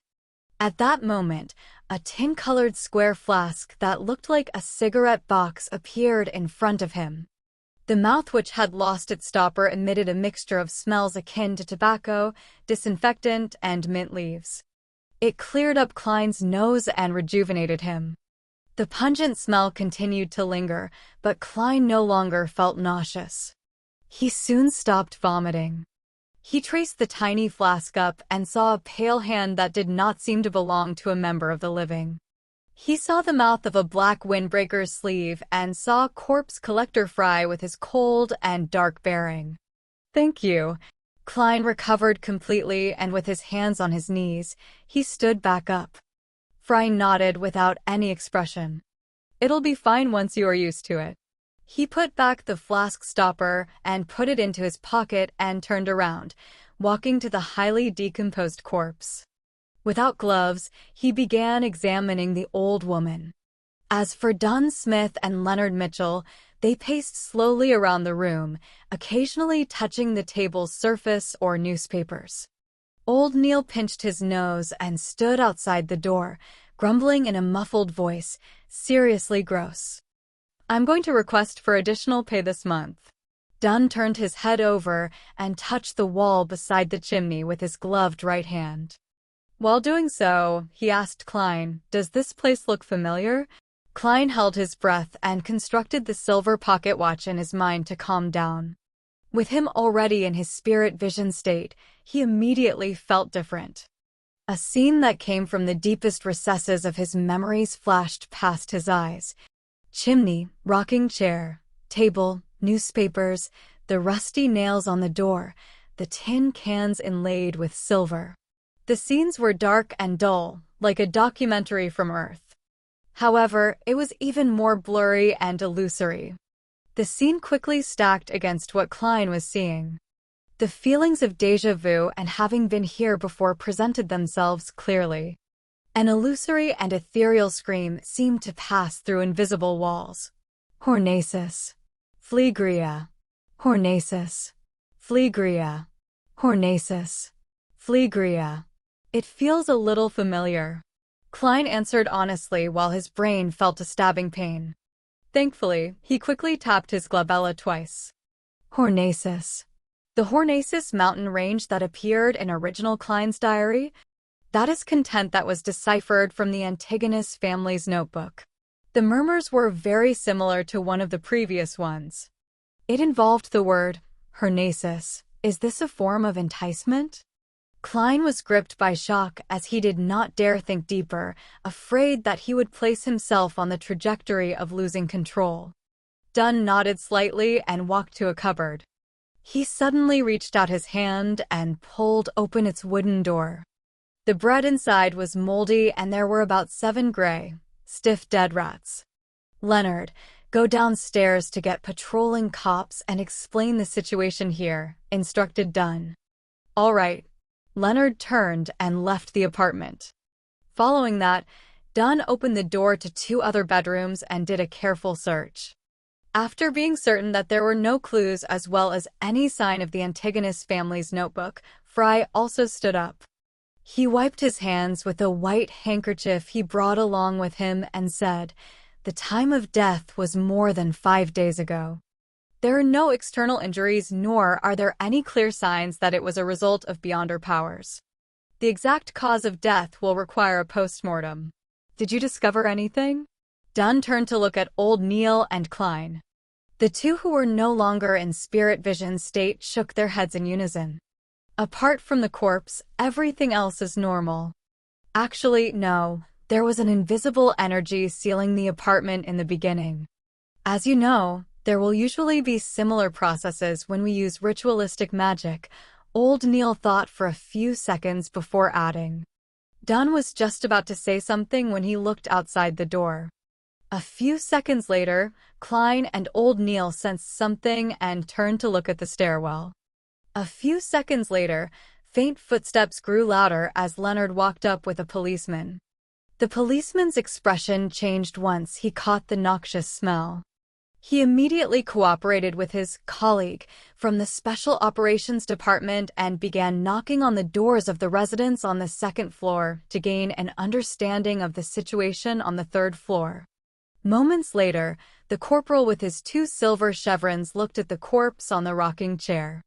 Katie Stephania Bieber, between 55 and 60 years old. Widow. Has rented this apartment with her son, Ray Bieber, for more than 10 years. Her husband was formerly a gem artisan. Her son is about 30 years old and is single. He inherited his father's trade and earns about £1 and 15 soldi a week. According to their neighbors, they have not seen them in more than a week. Before the policeman continued, Klein already knew the critical point that followed. Missing. To be more precise, it was unknown where Ray Bieber had gone to. The ancient notebook could very well be on him. Do you have a picture of Ray Bieber? Dunn looked at the police officer. He was acting as the role of a high-ranking inspector. However, it was not really acting since he was indeed a high-ranking inspector on the police department's roster. His salary and various allowances were also paid according to his rank. Of course, it did not include his salary from the church. The police officer shook his head nervously and said, "I'm not sure. I'll have to return to the station to search for it. It's not typical for us to have pictures of every single person." Got it. Continue questioning the residents on the 1st floor. Ask them in detail. Dunn gave the order. As he watched the police officer leave, he closed the door and turned to Old Neil. "I'll leave the rest to you. If not, we will have to make all the residents sleep and obtain Ray Bieber's looks." "Yeah, I don't really trust sketches based on verbal descriptions." Old Neil nodded. He took out a few thumb-sized bottles from a pocket in his black classic robe and scattered the liquids in a particular order. Immediately following that, he pulled out a clump of powder and scattered it in a circle around him. Strangely, a biting smell spread and was not influenced by the nauseating smells in the room. Klein also suddenly noticed that there was an invisible force field around him. It separated him from the environment and everyone else. It was like the room in its previous state. Old Neil half closed his eyes as his lips mumbled a soft and indiscernible incantation. Without being prepared, Klein vaguely heard the words, "Goddess, give me strength, we look forward to the protection of the night." Hum! A sudden wind tore through the windows and blew up the powder. Klein's heart quaked suddenly as he felt goosebumps all over him. He found it difficult to describe. A terrifying smell that made him afraid of looking directly spread rapidly. He was confused as he tensed up, unable to relax. It felt as though he had plunged into a state similar to what one would have after working on a highly advanced mathematical problem. Suddenly, old Neil's eyes opened, his eyes pitch black. He took out a fountain pen from his pocket and began drawing on a piece of scrap paper on the table. He was so fast that his entire body was trembling. Klein focused his gaze and saw a face with recessed eyes and a tall nose bridge rapidly appear. When the natural curly short hair was done, old Neil wrote a single line beneath the portrait. Black hair, deep blue eyes. Left of his mouth is a fully ceramic tooth implant. Pada. The fountain pen in old Neil's hand fell onto the paper as his body convulsed a few times. This is the image of Ray Bieber according to what's left in the room. Old Neil whispered as the color of his eyes restored rapidly. Then, he turned back to his original spot and slowly circled it. The invisible force field that isolated things immediately dissipated in the form of a breeze. Praise the lady. Old Neil tapped his chest in 4 spots, forming the shape of the crimson moon. Klein's taut nerves relaxed as he made more acute observations. He discovered that there was nothing special about Ray Bieber's facial features. He had a relatively mild bearing. The only thing was that his philtrum sagged clearly. I'll try using dowsing rod seeking. He picked up the portrait and found male clothes in the bedroom and spread them onto the ground. Done. Leonard and old Neil did not stop him as they watched him place the black cane above the clothes and portrait. Fry was as silent as always. Klein's eyes turned from brown to black as he finished his recitation, only to release his grip. The black cane stood silently like it was embedded in the ground. Ray Bieber's location. Klein silently repeated to himself again. With the sound of humming wind, the cane fell down but kept changing directions while falling. Finally, it began spinning in slight circles. Without any external help, the black cane stood stably again. Klein repeated a few times with the same outcome. All he could do was shake his head at Dunn and old Neil. A strange power was interfering with his divination. Dunn took off his black glove and said to Leonard and Klein, "Take Ray Bieber's portrait and inquire the residence for a final confirmation. Following that, we will issue a warrant of arrest against him for the murder of his mother." All right. Klein held his cane and bent down to pick the portrait. After the neighbors confirmed that the portrait was indeed Ray Bieber, Dunn instructed Leonard and the police officer to finish the procedures at the station. He and Fry headed to a few bars in Tingen City to seek help via other means. Klein and old Neil returned to Blackthorn Security Company on a public carriage. It was not even 8 by the time they arrived. Roseanne had not even clocked in. After closing the door, Klein cocked his head at old Neil and, hoping to learn and answer his questions, asked him, "Why would I send the Antigonus family's notebook to Ray Bieber's home?" This was completely in a different direction from Iron Cross Street where Welch stayed. Old Neil walked to the sofa and chuckled. Isn't that obvious? Who knows what powers inside the notebook you invoked? Maybe you did some described ritual out of curiosity and ended up provoking a strange existence that you should not have. The motive of this existence was to have the notebook sent to Ray Bieber and sever all clues to prevent anyone from discovering it. Therefore, apart from you who were selected, Welch and Naya committed suicide. Regarding you. To be frank, I still have no idea how you survived. I would like to know too. Klein sat down as well as he deliberately replied with a wry smile.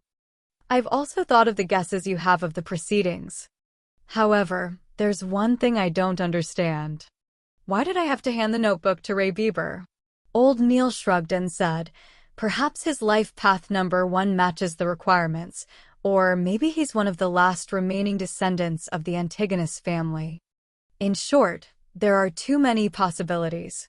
And why the notebook was sold to Tingen City would have similar reasons. I do not think it's because he's a descendant. Klein suddenly felt enlightened before he sighed. Unfortunately, I did not discover immediately that Ray Bieber and that notebook have vanished. Old Neil laughed. This is something that Dunn has to worry about. As for you, it's something good. Why do you say so? Klein frowned in puzzlement. Chapter 47. Old Neil's Lack of Money. Old Neil rubbed his temples and said, I believe we have a general idea of why the 3 of you engaged in a mass suicide. That notebook is also now purportedly in Ray Bieber's hands. Furthermore, the matter has already been exposed. Regardless of whether you are alive or dead, it will hardly influence any subsequent developments. I believe that the surreptitious existence or mysterious power that caused all of this will not pay you any special attention. It's just like how you would not pay attention to the ants on the ground. Haha, as long as you do not try to make him recall you. And our arrest warrant for Ray Bieber will quickly reach the secret order. They will also be able to guess that it is related to the Antigonus family's notebook. Believe me, for a secret organization that has been in existence for more than 1,000 years, it has many channels of information. Therefore, their focus will be diverted to Ray Bieber's whereabouts in a bid to find the notebook before us. They will not, nor is it possible for them to harass, stalk, or deal with you. Lad, congratulations on stepping out from the shadows of the past. What follows will be a brand new journey filled with sunlight. Klein nodded when he heard that as he said in a happy and relieved manner, I hope so. Having transmigrated here, he had been enveloped in uncertainty. Now, it felt like it had finally dissipated. However, Klein was still feeling uncertain because the notebook seemed to be tied to him in a certain manner. It went to the point of him bumping into remnant clues coincidentally from a normal mission of rescuing a hostage. He was afraid that there would come a day when a delivery man would send him a parcel, only to realize that it was that Antigonus family notebook after opening it up. Let's hope everything will go as old Neil described. He silently prayed. When old Neil heard his reply, he immediately scoffed. You don't seem to be a devout believer of the goddess. At this moment, shouldn't you be drawing the sign of the crimson moon at your chest and say, May goddess bless us? Mr. Neil, you don't seem like one either. A real devotee would not say, what follows will be a brand new journey filled with sunlight. Having been studying mysticism under old Neil, Klein had established a decent friendship with him, so he did not stand on ceremony to return a sarcastic remark. Both of them locked eyes and chuckled with great rapport. At the same time, they tapped their chests 4 times. Praise the lady! At that moment, they heard the grinding sounds of machinery as the main door to Blackthorn Security Company opened. The elegant Mrs. Oriana with her fashionably coiled hair stepped into the reception hall with a light green dress. Good morning, Mr. Neil. Good morning, Klein. She held a small leather handbag as she greeted with a smile. It's another fabulous day today. A pretty good day. Good morning, Oriana. You're still as beautiful as 10 years ago, replied old Neil with a chuckle. Oriana's eyes turned to slits as she upturned her face. Mr. Neil, the way you praise is still as infuriating as 10 years ago. She enunciated the words 10 years. Is that so? Old Neil looked at Klein, confused. He wore a perplexed look. Never mention anything that will remind the ladies of their age. As a keyboard warrior that knew a little of everything, Klein instantly understood what had peeved Mrs. Oriana. He smiled lightly and said, Good morning, Mrs. Oriana. You're as beautiful as always. Thank you, our outstanding Koei University graduate. Oriana smiled with a nod before saying that old butler has already paid the mission's commission. According to Captain's rules, half of it will be used as additional funds, while the other half will be split between you and Leonard. But since you aren't a formal member, you can only take 10% of the half. Come over later to sign for it. How much did he pay? Klein asked happily while also feeling the pinch. 200 pounds. This was what he said back then. Lord, the esteemed Storm. I never imagined or believed that this was resolved just like that. This is even harder than us having a dream. Why is your security company so unknown? It's an insult to the entire industry. Mrs. Oriana mimicked the old butler's southern accent. Klein thought seriously for a few seconds before saying humorously, "This is just too unfair for those kidnappers." Two Beyonders had resolved the problem quickly using methods that could be described as easy and pleasant. This is like an adult bullying a few kids while in full combat attire. They were just too unlucky. They must have lost the protection of the divine, said Oriana with a soft laugh. I told the butler that we were only lucky. One of our informants happened to see the kidnappers bring the child into the hideout. Therefore, do not have too much hopes for us. We really are just a very ordinary security company. Typically speaking, the more you emphasize something is ordinary, the more extraordinary it is. Klein lampooned with a smile. He watched Mrs. Oriana walk through the partition and entered the accounting room. Old Neil puckered his lips by the side and said enviously, "You really are a lucky lad. You haven't joined us for long and you've encountered a job worth 200 pounds. Is that very rare?" Klein asked in puzzlement. Prior to this, he was either studying history or mysticism, or wandering aimlessly outside, hoping to find clues with his spiritual perception. According to Oriana's accounts, we might not encounter a single job an entire week. And most jobs are worth less than 20 pounds. Old Neil rubbed the moonstone by his wrist and sighed. Following that, he looked at Klein with anticipation. If you encounter any similar jobs in the future, remember to inform me. Upon hearing old Neil's words, Klein suddenly felt a strange feeling arise in him. Therefore, he asked directly, Mr. Neil, you seem to be lacking in money. How much do you get paid a week? If you aren't comfortable telling me, just ignore my question. Old Neil leaned back into the sofa and chuckled. This isn't something that needs hiding. I've been here for so many years. At present, I will obtain salaries from both the church and the police department every week, a total of 12 pounds. A weekly salary of 12 pounds? Klein blurted out in surprise. A weekly salary of 12 pounds with 52 weeks a year, that meant more than 600 pounds a year. Back when he read the Tianjin Morning Post and Honest Paper, they had mentioned that high-profile lawyers only earned 800 to 1,000 pounds a year. And those were the best lawyers. As for the managers of Benson's trading company, they only earned 6 pounds a week. That was already quite a decent job. Yes, such a salary is actually quite generous, and we do not need to pay any taxes, added old Neil with a smile. Klein had heard from Benson that one had to pay E-type taxes when their weekly salaries exceeded 1 pound. In other words, the government and corporate employees had to pay 3% of taxes if they earned 1 to 2 pounds, 5% for 2 to 5 pounds, 10% for 5 to 10 pounds, and 15% for 10 to 20 pounds, capping at 20% for those above 20 pounds. Other than that, he also read of 4 other kinds of taxes on the newspapers. A-type was related to land, housing, and other earnings from material items. It included property and rent. B-type was a tax paid by farmers.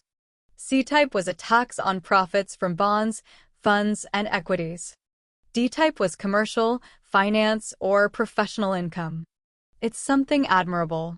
Klein echoed old Neil. However, old Neil shook his head. Such a salary is insufficient for beyonders like us who have to frequently study the hidden mysteries, practice and attempt rituals. Aren't materials obtainable via application? Asked Klein in puzzlement. Old Neil scoffed. There's a limitation to it.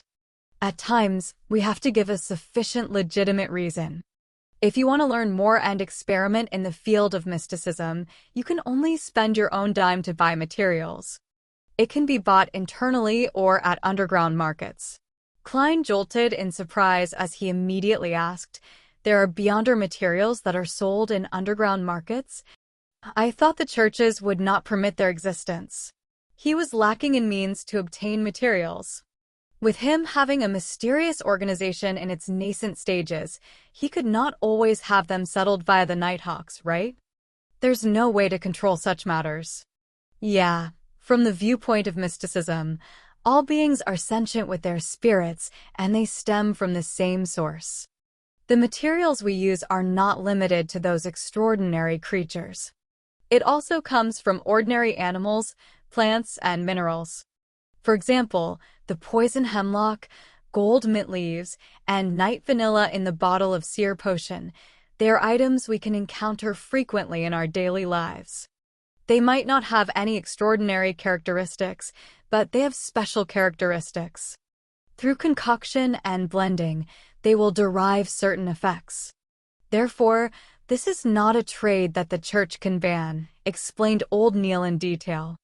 Without waiting for Klein to say a word, he continued, besides, it's not only the core of extraordinary beings that are of use. For example, the Lavos squid. Apart from its blood, its eyeballs, skin, and tentacles are pretty good materials. Unless the church captures it entirely with its own manpower, to completely corner and control any outflows would be a tremendous financial burden. The lower the grade of the extraordinary material, the more it is so. They can only do their best to prevent the more special materials from flowing out. Old Neil suddenly laughed. There's another important reason. It's better to know of an underground market than not knowing of it. Under the premise that secret organizations have not been fully eliminated, this is a pretty good strategy.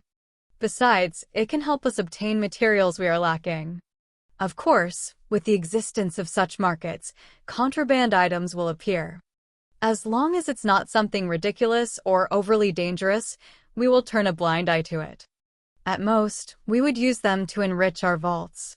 Is it because the few large churches put each other in place, so no one can take excessive action? Klein guessed. Old Neil acknowledged tersely, but did not elaborate. I'm a seer. In the future, I'll definitely need to practice and will need more materials. Mr. Neil, can you take me to the underground market to have a look? Klein requested with a valid reason. Old Neil appeared to be placed in a difficult position. In fact, those guys who are active in those places are mostly not beyonders. Some of them might be aristocrats that like mystery or rich people who have inclinations towards mysticism. All right.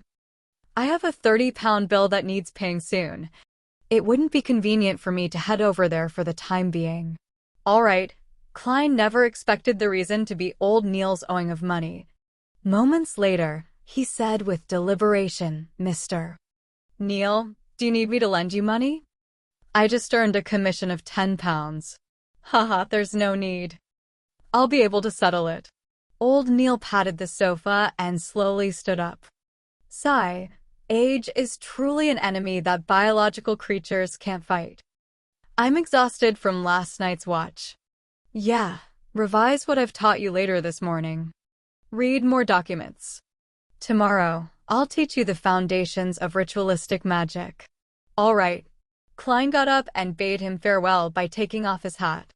When Captain Dunn did not return at noon, Klein pretended that he was still searching for the notebook as he roamed the streets again. Having earned 10 pounds, he no longer needed to wait for the next disbursement of the funds. He could head directly to the divination club. Cogitation and spirit vision have been occasionally producing murmurings and illusions. It made him eager to begin acting. Chapter 48. Honas Vincent. In the divination club situated at the second floor of 13, House Street, North Borough of Tingen City. Klein saw the beautiful lady that attended to visitors once again. She was still having her brownish-yellow long hair coiled, making her look mature and elegant. It was hard to tell her age. "Hello, Mr. Glassy isn't here today. Would you like to change fortune tellers today?" said the beautiful lady with a smile. Upon hearing that, Klein, who had just taken off his silk hat and put it back on, was immediately surprised. "You still remember me? That was already 5 days ago." The woman puckered her lips into a smile. "You're the first customer that sought Mr. Glassy's services. You're also the only one to this very day. It's hard for me not to have a deep impression of you." Was this the image of him being penny-wise, pound-foolish? Klein lampooned himself as he deliberated a question. "When was the last time Mr. Glassy came to the club?" The lady shot a glance at him and answered seemingly in recollection. "To be honest, we are unable to grasp when our members will come and go. They have their free will and personal matters to tend to." "Well, I do believe that Mr. Glassy hasn't come to the club since he told your fortune that day. I wish him the best of luck. May the goddess bless him." Klein prayed and did not ask further. Instead, he asked with a smile, "I'm not here for divination services this time. I plan to join the club." "Really? That's our pleasure." The lady expressed a timely look of surprised delight. "For the first year as a member, the membership fee is £5. It will be £1 a year thereafter. I believe there's no need for me to describe in the details again." Klein took out a £5 note he recently received as he watched Henry Augustus I's portrait depart him. After seriously checking the anti-counterfeit watermark, the woman stored away the note seriously and handed a form to Klein. "Please fill in your detailed information. Let me prepare the receipt for you." "There's a receipt? You should bill it to Blackthorn Security Company." Klein was amused by his own thoughts as he picked up a fountain pen on the desk. With the blackish-blue ink, he filled in his name, age, address, and company information. However, he had deliberately left his date of birth empty. To a seer, that provided profound mysteries about his body through his life path number. After receiving the receipt and finishing his registration as a member, the lady extended her right hand. "Congratulations on joining Tingen City's Divination Club. I'm Angelica Barhart, your hardworking server. This is your member cufflinks. There are special inscriptions on them which will identify you as a member." "Hello, Madam Angelica." Klein shook her hand and took the dark gold cufflinks. He realized that the special inscription was written with the root word for fortune teller in Hermes. Angelica retracted her left hand and thought for a few seconds. "Might I ask what divination arts you are most familiar with? Or would you prefer to learn some divination methods from the club? We will consider inviting famous fortune tellers of the corresponding domain to give classes. We will also introduce you members with similar expertise so that you can have a good time interacting with them. I know a bit of every divination art. There's no need to give me any special considerations." Klein replied with some embellishments. In addition, he inquired, "Can I begin telling the fortunes of others? I'm not a total rookie." He was here to act as a seer and not learn the divination methods ordinary people could learn. Angelica maintained a polite smile as she said, "You can tell the fortunes of people anytime in the club. However, before we confirm your skills, we will not promote you when our customers ask." "How much do you plan on charging for your fortune telling?" "2 pence." Klein decided to gain an advantage with price while he was still unknown. "We will go by the standard of taking an eighth, so we will be taking a 1/4 pence for fees." Angelica repeated the various rules first before writing Klein's information into the fortune teller album which customers could choose from.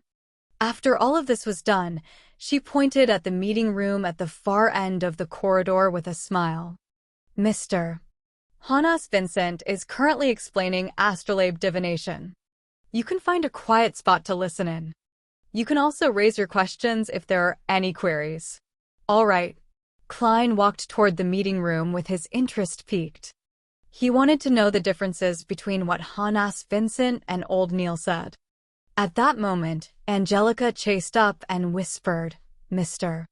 Moretti, would you want coffee or tea? We provide side black tea, Southville coffee, and Desi coffee." Klein, who had been reading the papers regularly, knew that these coffees and black tea were considered as one of the inferior varieties, but he also knew that they were definitely of better quality than the ones he had at home. After some thought, he said, "A cup of Southville coffee. 3 teaspoons of sugar without milk, please." Lone Kingdom Southville was famous for its beer and red wine. Many important figures were fond of them. However, their coffee was relatively unknown. "All right, I'll send it to you in a bit." Angelica pointed towards the meeting room. Klein slowly walked to the half-closed door and heard a voice in a thick Awa accent explaining, "Astrolabe divination is a relatively more complex one among the divination arts. But that's only for ordinary people." Klein silently tagged on a sentence for the speaker. He saw about 5 tables placed in a circle inside the meeting room. It surrounded a middle-aged man in a black classic robe, Jonas Vincent. The gentleman had obvious dark circles. His brown hair was thick and hard. Each strand stood firmly like a porcupine's spikes. Apart from that, there was nothing unique about him. Upon seeing Klein enter, Jonas Vincent nodded gently without stopping his class. He only slowed down his speech. Klein had one hand in his pocket while the other held his cane. He found a seat to the sides and sat down, leaning back comfortably in the process. He scanned the circle of 6 members. There were 4 men and 2 women. Some of them were attentively taking notes, whispering, or returning Klein a rueful smile. After placing his cane down, Klein adjusted his halved top hat and tapped his glabella twice in the process. He cast his gaze at Jonas and saw the different colors, brightness, and thickness of his aura. Dark red. He's a little worried. Actually, every other part of his body is healthy except that part. I wonder what's wrong. Klein listened to the class while muttering to himself. At that moment, he clasped his right hand and covered his mouth to prevent his laughter from sounding. He suddenly felt like he was a quack. He was rather pleased with his spirit vision ability. Although he could only make a general judgment and not the details, it was enough to gain him many useful information. After surveying his surroundings, he tapped his glabella twice again, as though he was pondering over what Jonas had just said. Astrolabe divination was one of the astromancy divination methods. However, ordinary people could also attempt to interpret things. For instance, the most basic birth horoscope was to determine the inquirer's fate by determining the positions of the sun, moon, blue and red stars at their birth, the corresponding spots in the sky, matching the representative symbols to the astrolabe, and the corresponding situations of the different constellations. This required the fortune teller to be able to calculate the states of the planets and constellations, which was rather complicated. Of course, there were publications that aided people to look up the values. Some even simplified it by making a vague read with just the constellations. Klein listened silently without interjecting or asking any questions. From time to time, he would caress the hanging topaz at his sleeve or take a sip of the Southville coffee which Angelica had brought in. After some time, Jonas rubbed his glabella and said, "Perhaps you will need to attempt at creating your own astrolabe. Ask me if you have any questions. I will be in Moonstone." After he left, a young man in a white shirt and black vest got up with a smile and walked to Klein's side. "Nice to meet you. I'm Edward Steve." "My pleasure. I'm Klein Moretti." Klein stood up and returned the bow. "Astrolabes are too complicated. Every time I hear about it, I can't help but doze off," said Edward self-deprecatingly. Klein grinned and said, "That's because Mr. Vincent can't help but pass the knowledge he grasps to us. It's like giving us an Intis feast. It's just indigestible. I'd be able to finish the Intis feast. They usually use a huge plate to serve tiny bits of food. Edward chuckled and sat up. He asked out of curiosity, "Are you new?" "I've not seen you in the 2 years I was here." "I just joined the club today," answered Klein frankly. "What are you good at?" "I'm best at tarot and poker divination," Edward casually asked. "I know a little of everything, but just a little." Klein gave a description he used to give himself. He was not being modest since there was just too much mysterious knowledge he had not grasped in the domain of divination. Just as the other members were thinking of talking about horoscope divination, Angelica walked into the meeting room. "Mr. Steve, someone wants you to tell their fortunes." "All right." Edward stood up with a smile. "I can tell you are an excellent fortune teller," said Klein as he looked at him. "No, it's because my price is most suitable," said Edward with a soft chortle. "When ordinary people come to have their fortunes told, they will absolutely not choose the most expensive ones. And unless they had their heads kicked by asses, they would definitely not be choosing the cheapest few. It's easiest to gain opportunities if you are in the middle. I'm one of those that had their heads kicked by asses." When he saw Edward leave, Klein suddenly shook his head with a wry smile. "It seems the price I said is problematic." He stood up, picked up his cane, and left the meeting room. He found Angelica again. "I wish to change the prices of my divination." Set it to 8 pence. Angelica took a deep look at him and said, "We will satisfy your request, but we will also tell customers that you only recently joined the club." "No problem." Klein did not mind as he nodded. At times, mystery was also an important element for a seer to attract customers. After changing his details, Klein returned to the meeting room. At that moment, he saw Hannes Vincent walk out of Moonstone.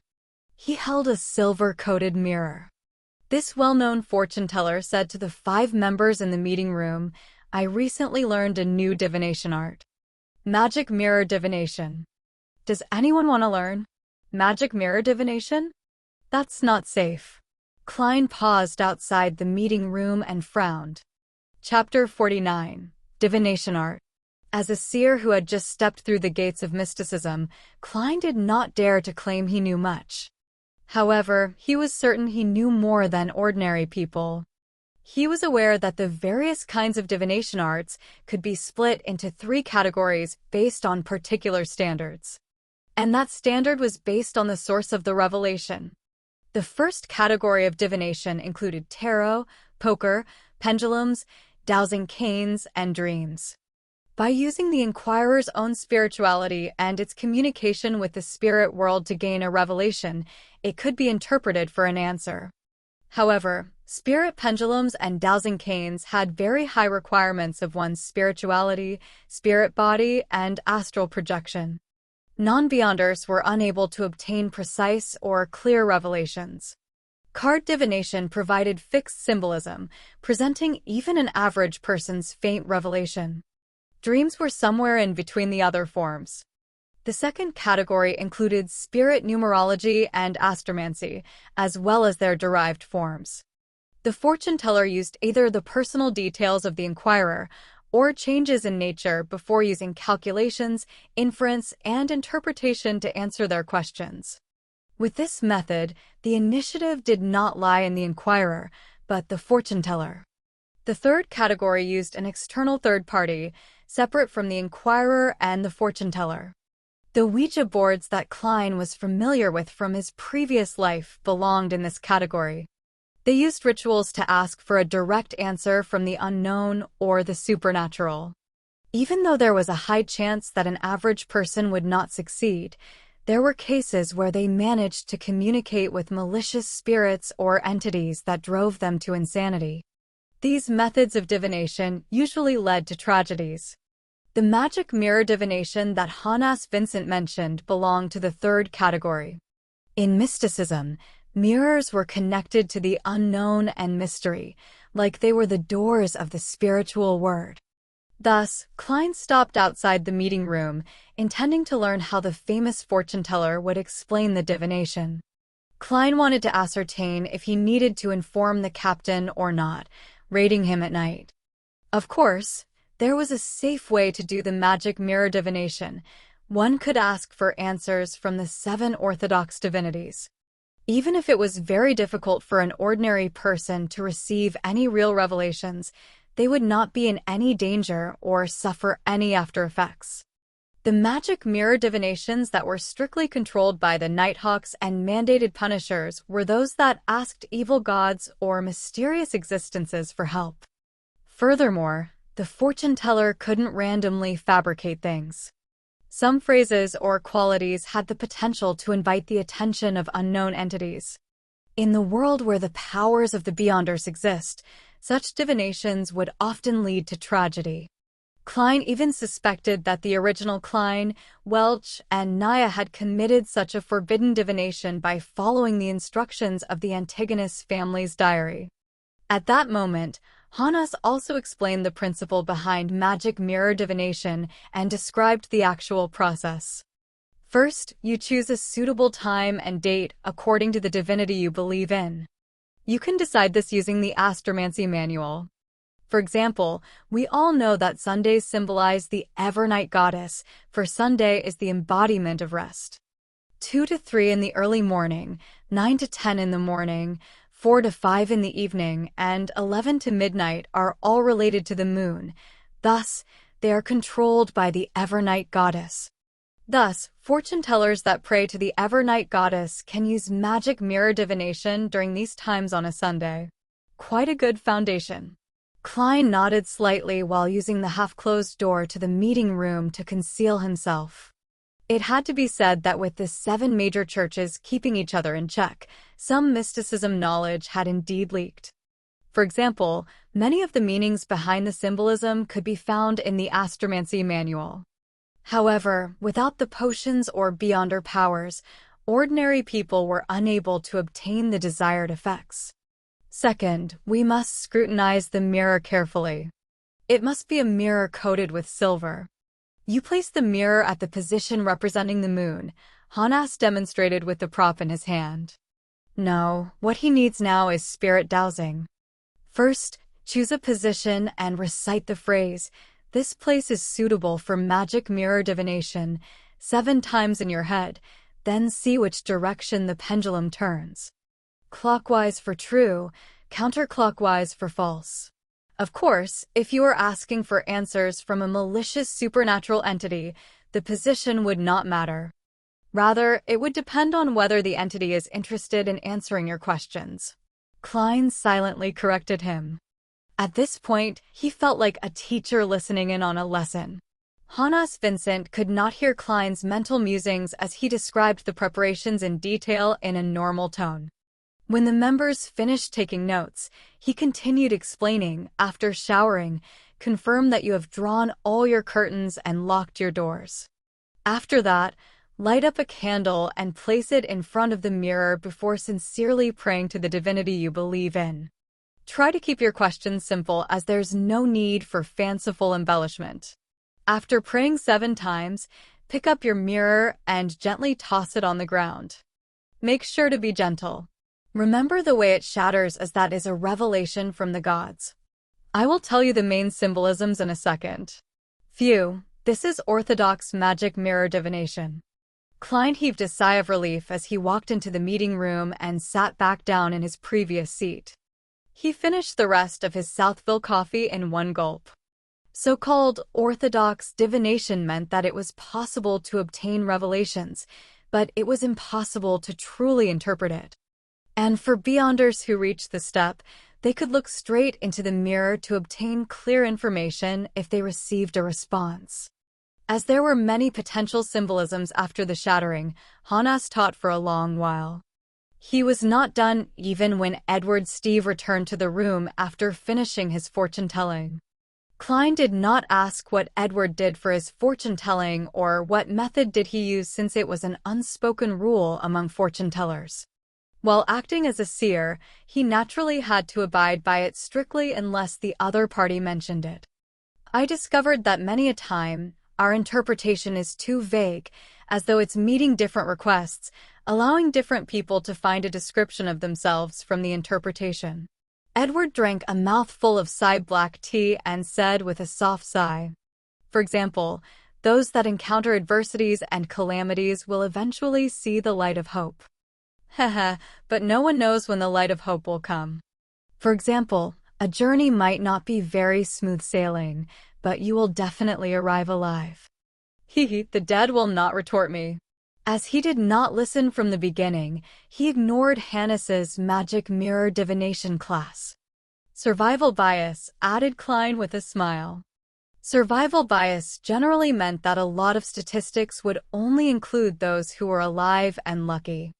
The data would ignore the dead, therefore, the results would be clearly biased. Right. Emperor Roselle was really a philosopher, marveled Edward.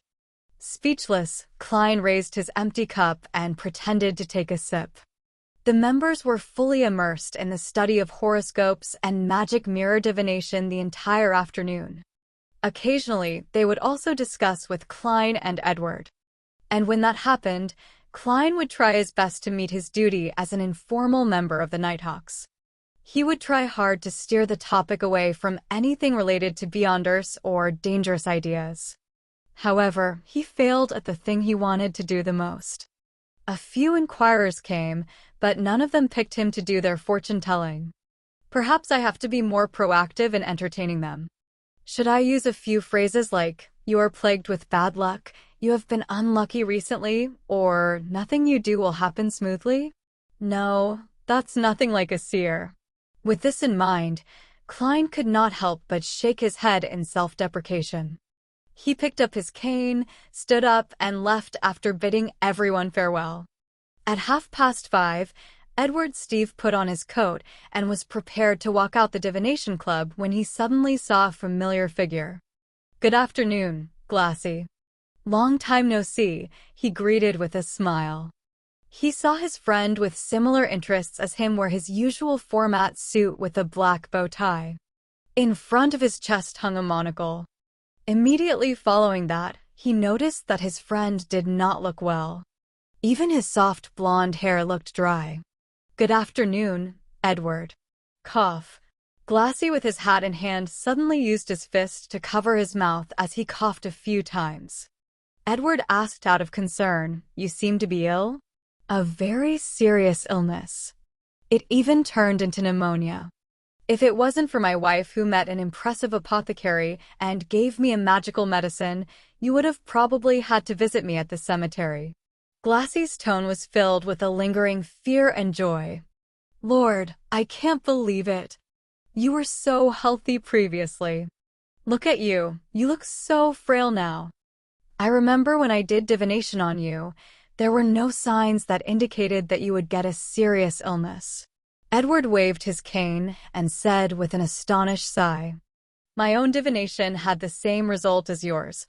Perhaps we are not qualified fortune-tellers."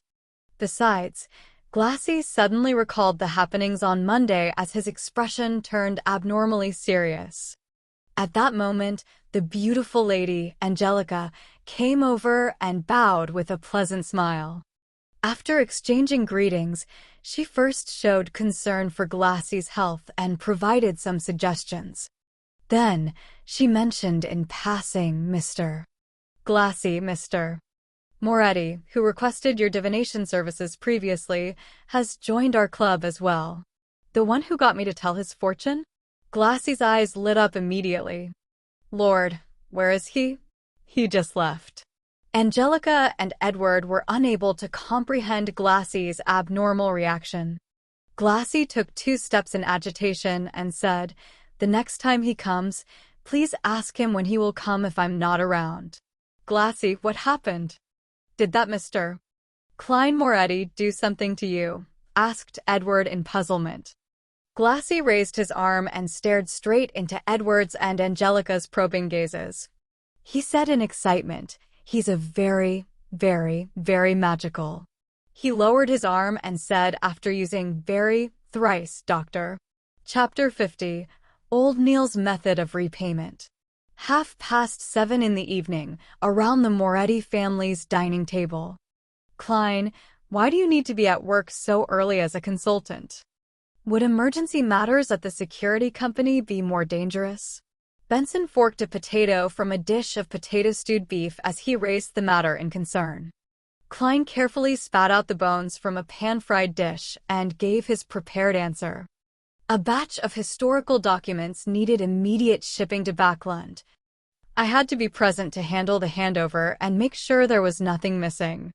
As you can guess, the bunch of fist-swinging bastards don't know any FASAC. Upon hearing his answer, Benson, who had finished chewing his food, could not help but sigh.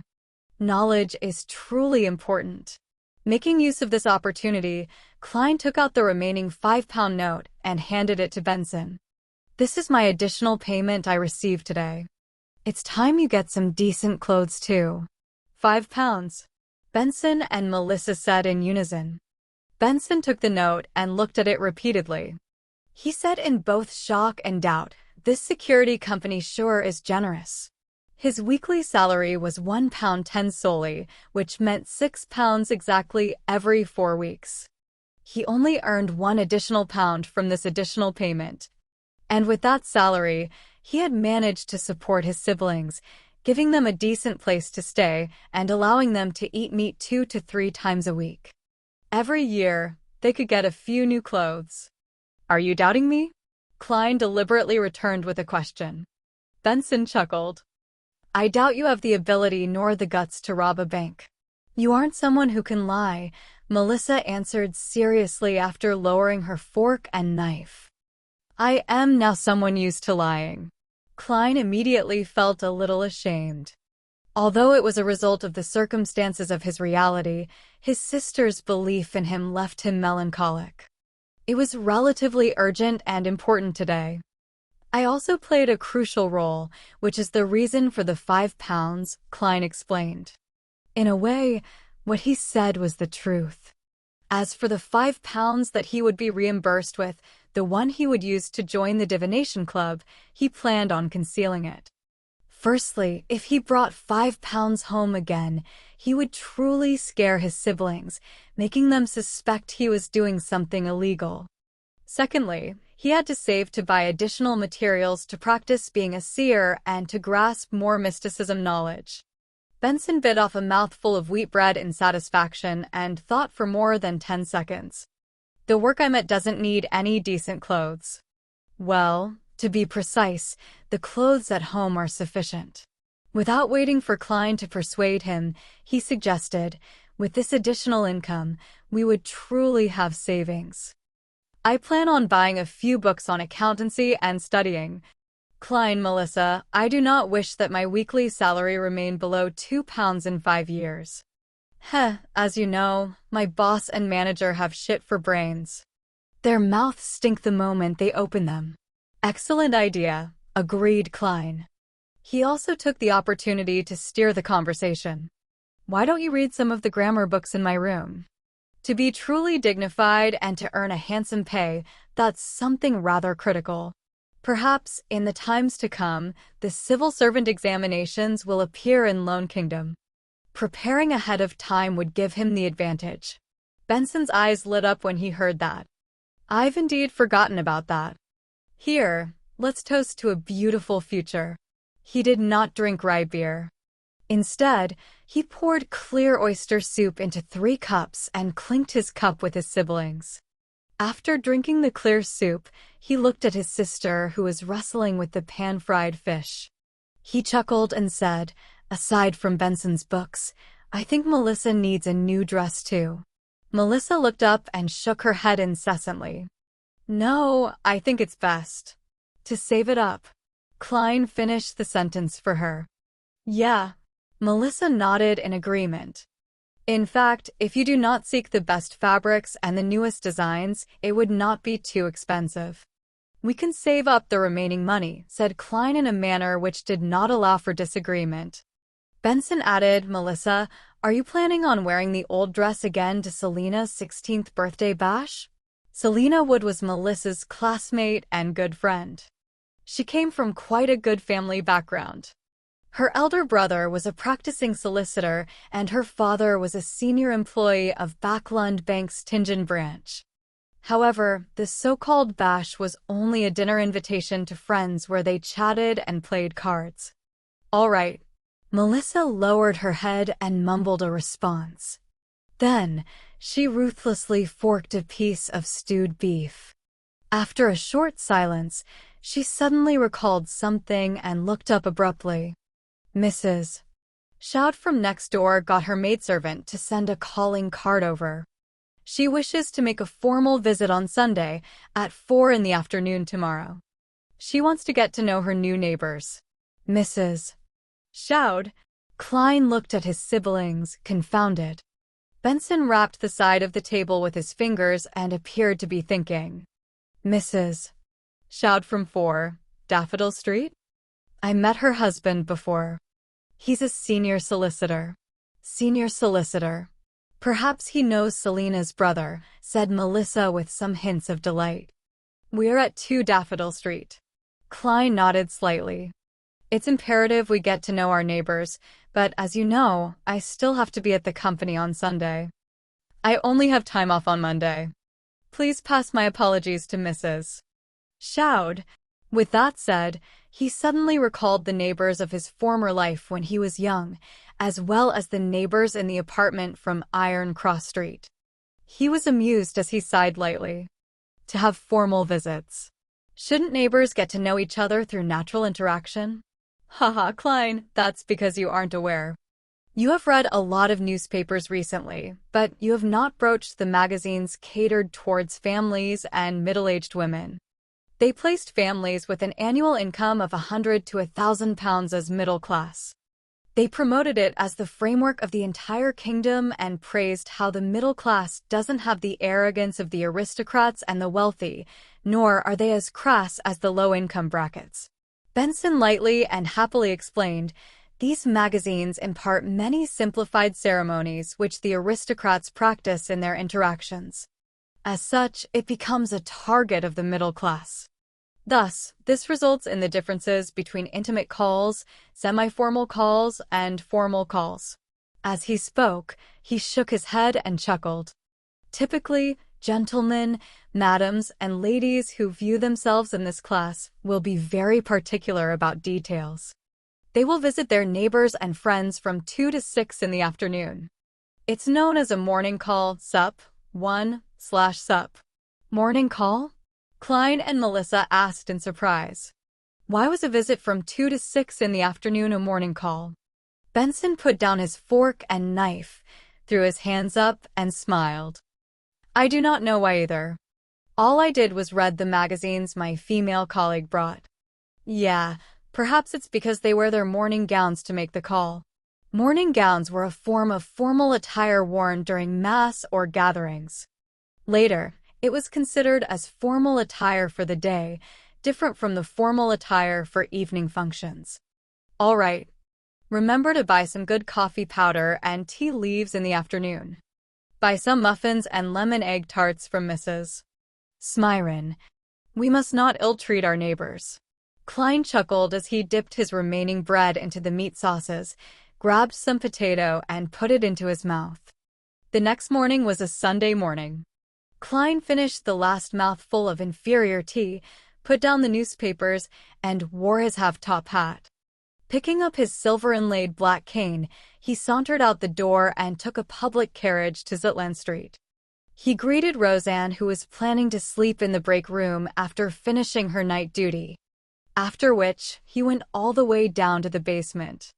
After turning a corner, he met a Nighthawk member, sleepless Royale Ray Dean. She looked like a cold lady. Her brows were long and slender, sitting atop large eyes. Her hair was a silky smooth black. Good morning, Madame Ray Dean, Klein greeted with a smile. Royale used her deep blue eyes to glance at him and nodded indiscernibly in return.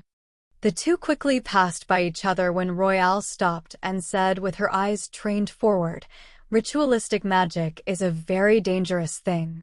Ah. Klein was taken aback. By the time he turned around, all he saw was her departing back. Thank you. He frowned and shouted at Royale Riadine's back. After taking a left band, he quickly met old Neil inside the armory, as well as Brett, who should not have been there. Let's go to my place. I've already received the corresponding materials. Brett has agreed to watch the armory for me, said old Neil with a chuckle. Klein was immediately surprised. We aren't doing it here? Old Neil held a silver chest and tooted. There's no space here to practice ritualistic magic. Klein did not ask further. He followed old Neil up to the streets and took a public carriage to the Northborough suburbs. Old Neil's place was a bungalow. The garden in front of it was filled with roses, golden mint, and other materials. The moment he entered, there was a carpeted foyer. There were 2 high-back chairs and an umbrella rack. Through the foyer was an expansive living room. The walls were plastered with light-colored wallpaper. The floors were a dark brown color. In the middle of the room was a tiny carpet with floral imprints, and placed above it was a heavy round table. Surrounding the table were comfortable long benches, single-seaters, and a piano. My deceased wife loved music. Old Neil pointed at the piano and mentioned in passing, the sofa and coffee table are in the bedrooms. Let's do the ritualistic magic in the living room. All right, Klein replied cautiously. After old Neil put down the silver chest, he laughed and said, "Let me demonstrate to you ritualistic magic. Make sure to observe and remember the ritual." As he spoke, he took out a fake goatskin parchment from the chest. It was specially made, and it had strange pictures drawn on it with black ink that exuded a serene fragrance. Klein kept watching and finally discovered that old Neil was seemingly, likely, possibly drawing an IOU. When old Neil filled in the corresponding field with the number 30 and the corresponding pound symbol, Klein could not help but ask out of puzzlement and confusion, "Mr. Neil, what kind of ritualistic magic are you doing?" Old Neil coughed and answered very seriously, "I'll be using magic to settle that debt of 30 pounds today." "You can do that?" Klein's eyes widened as his mouth gaped.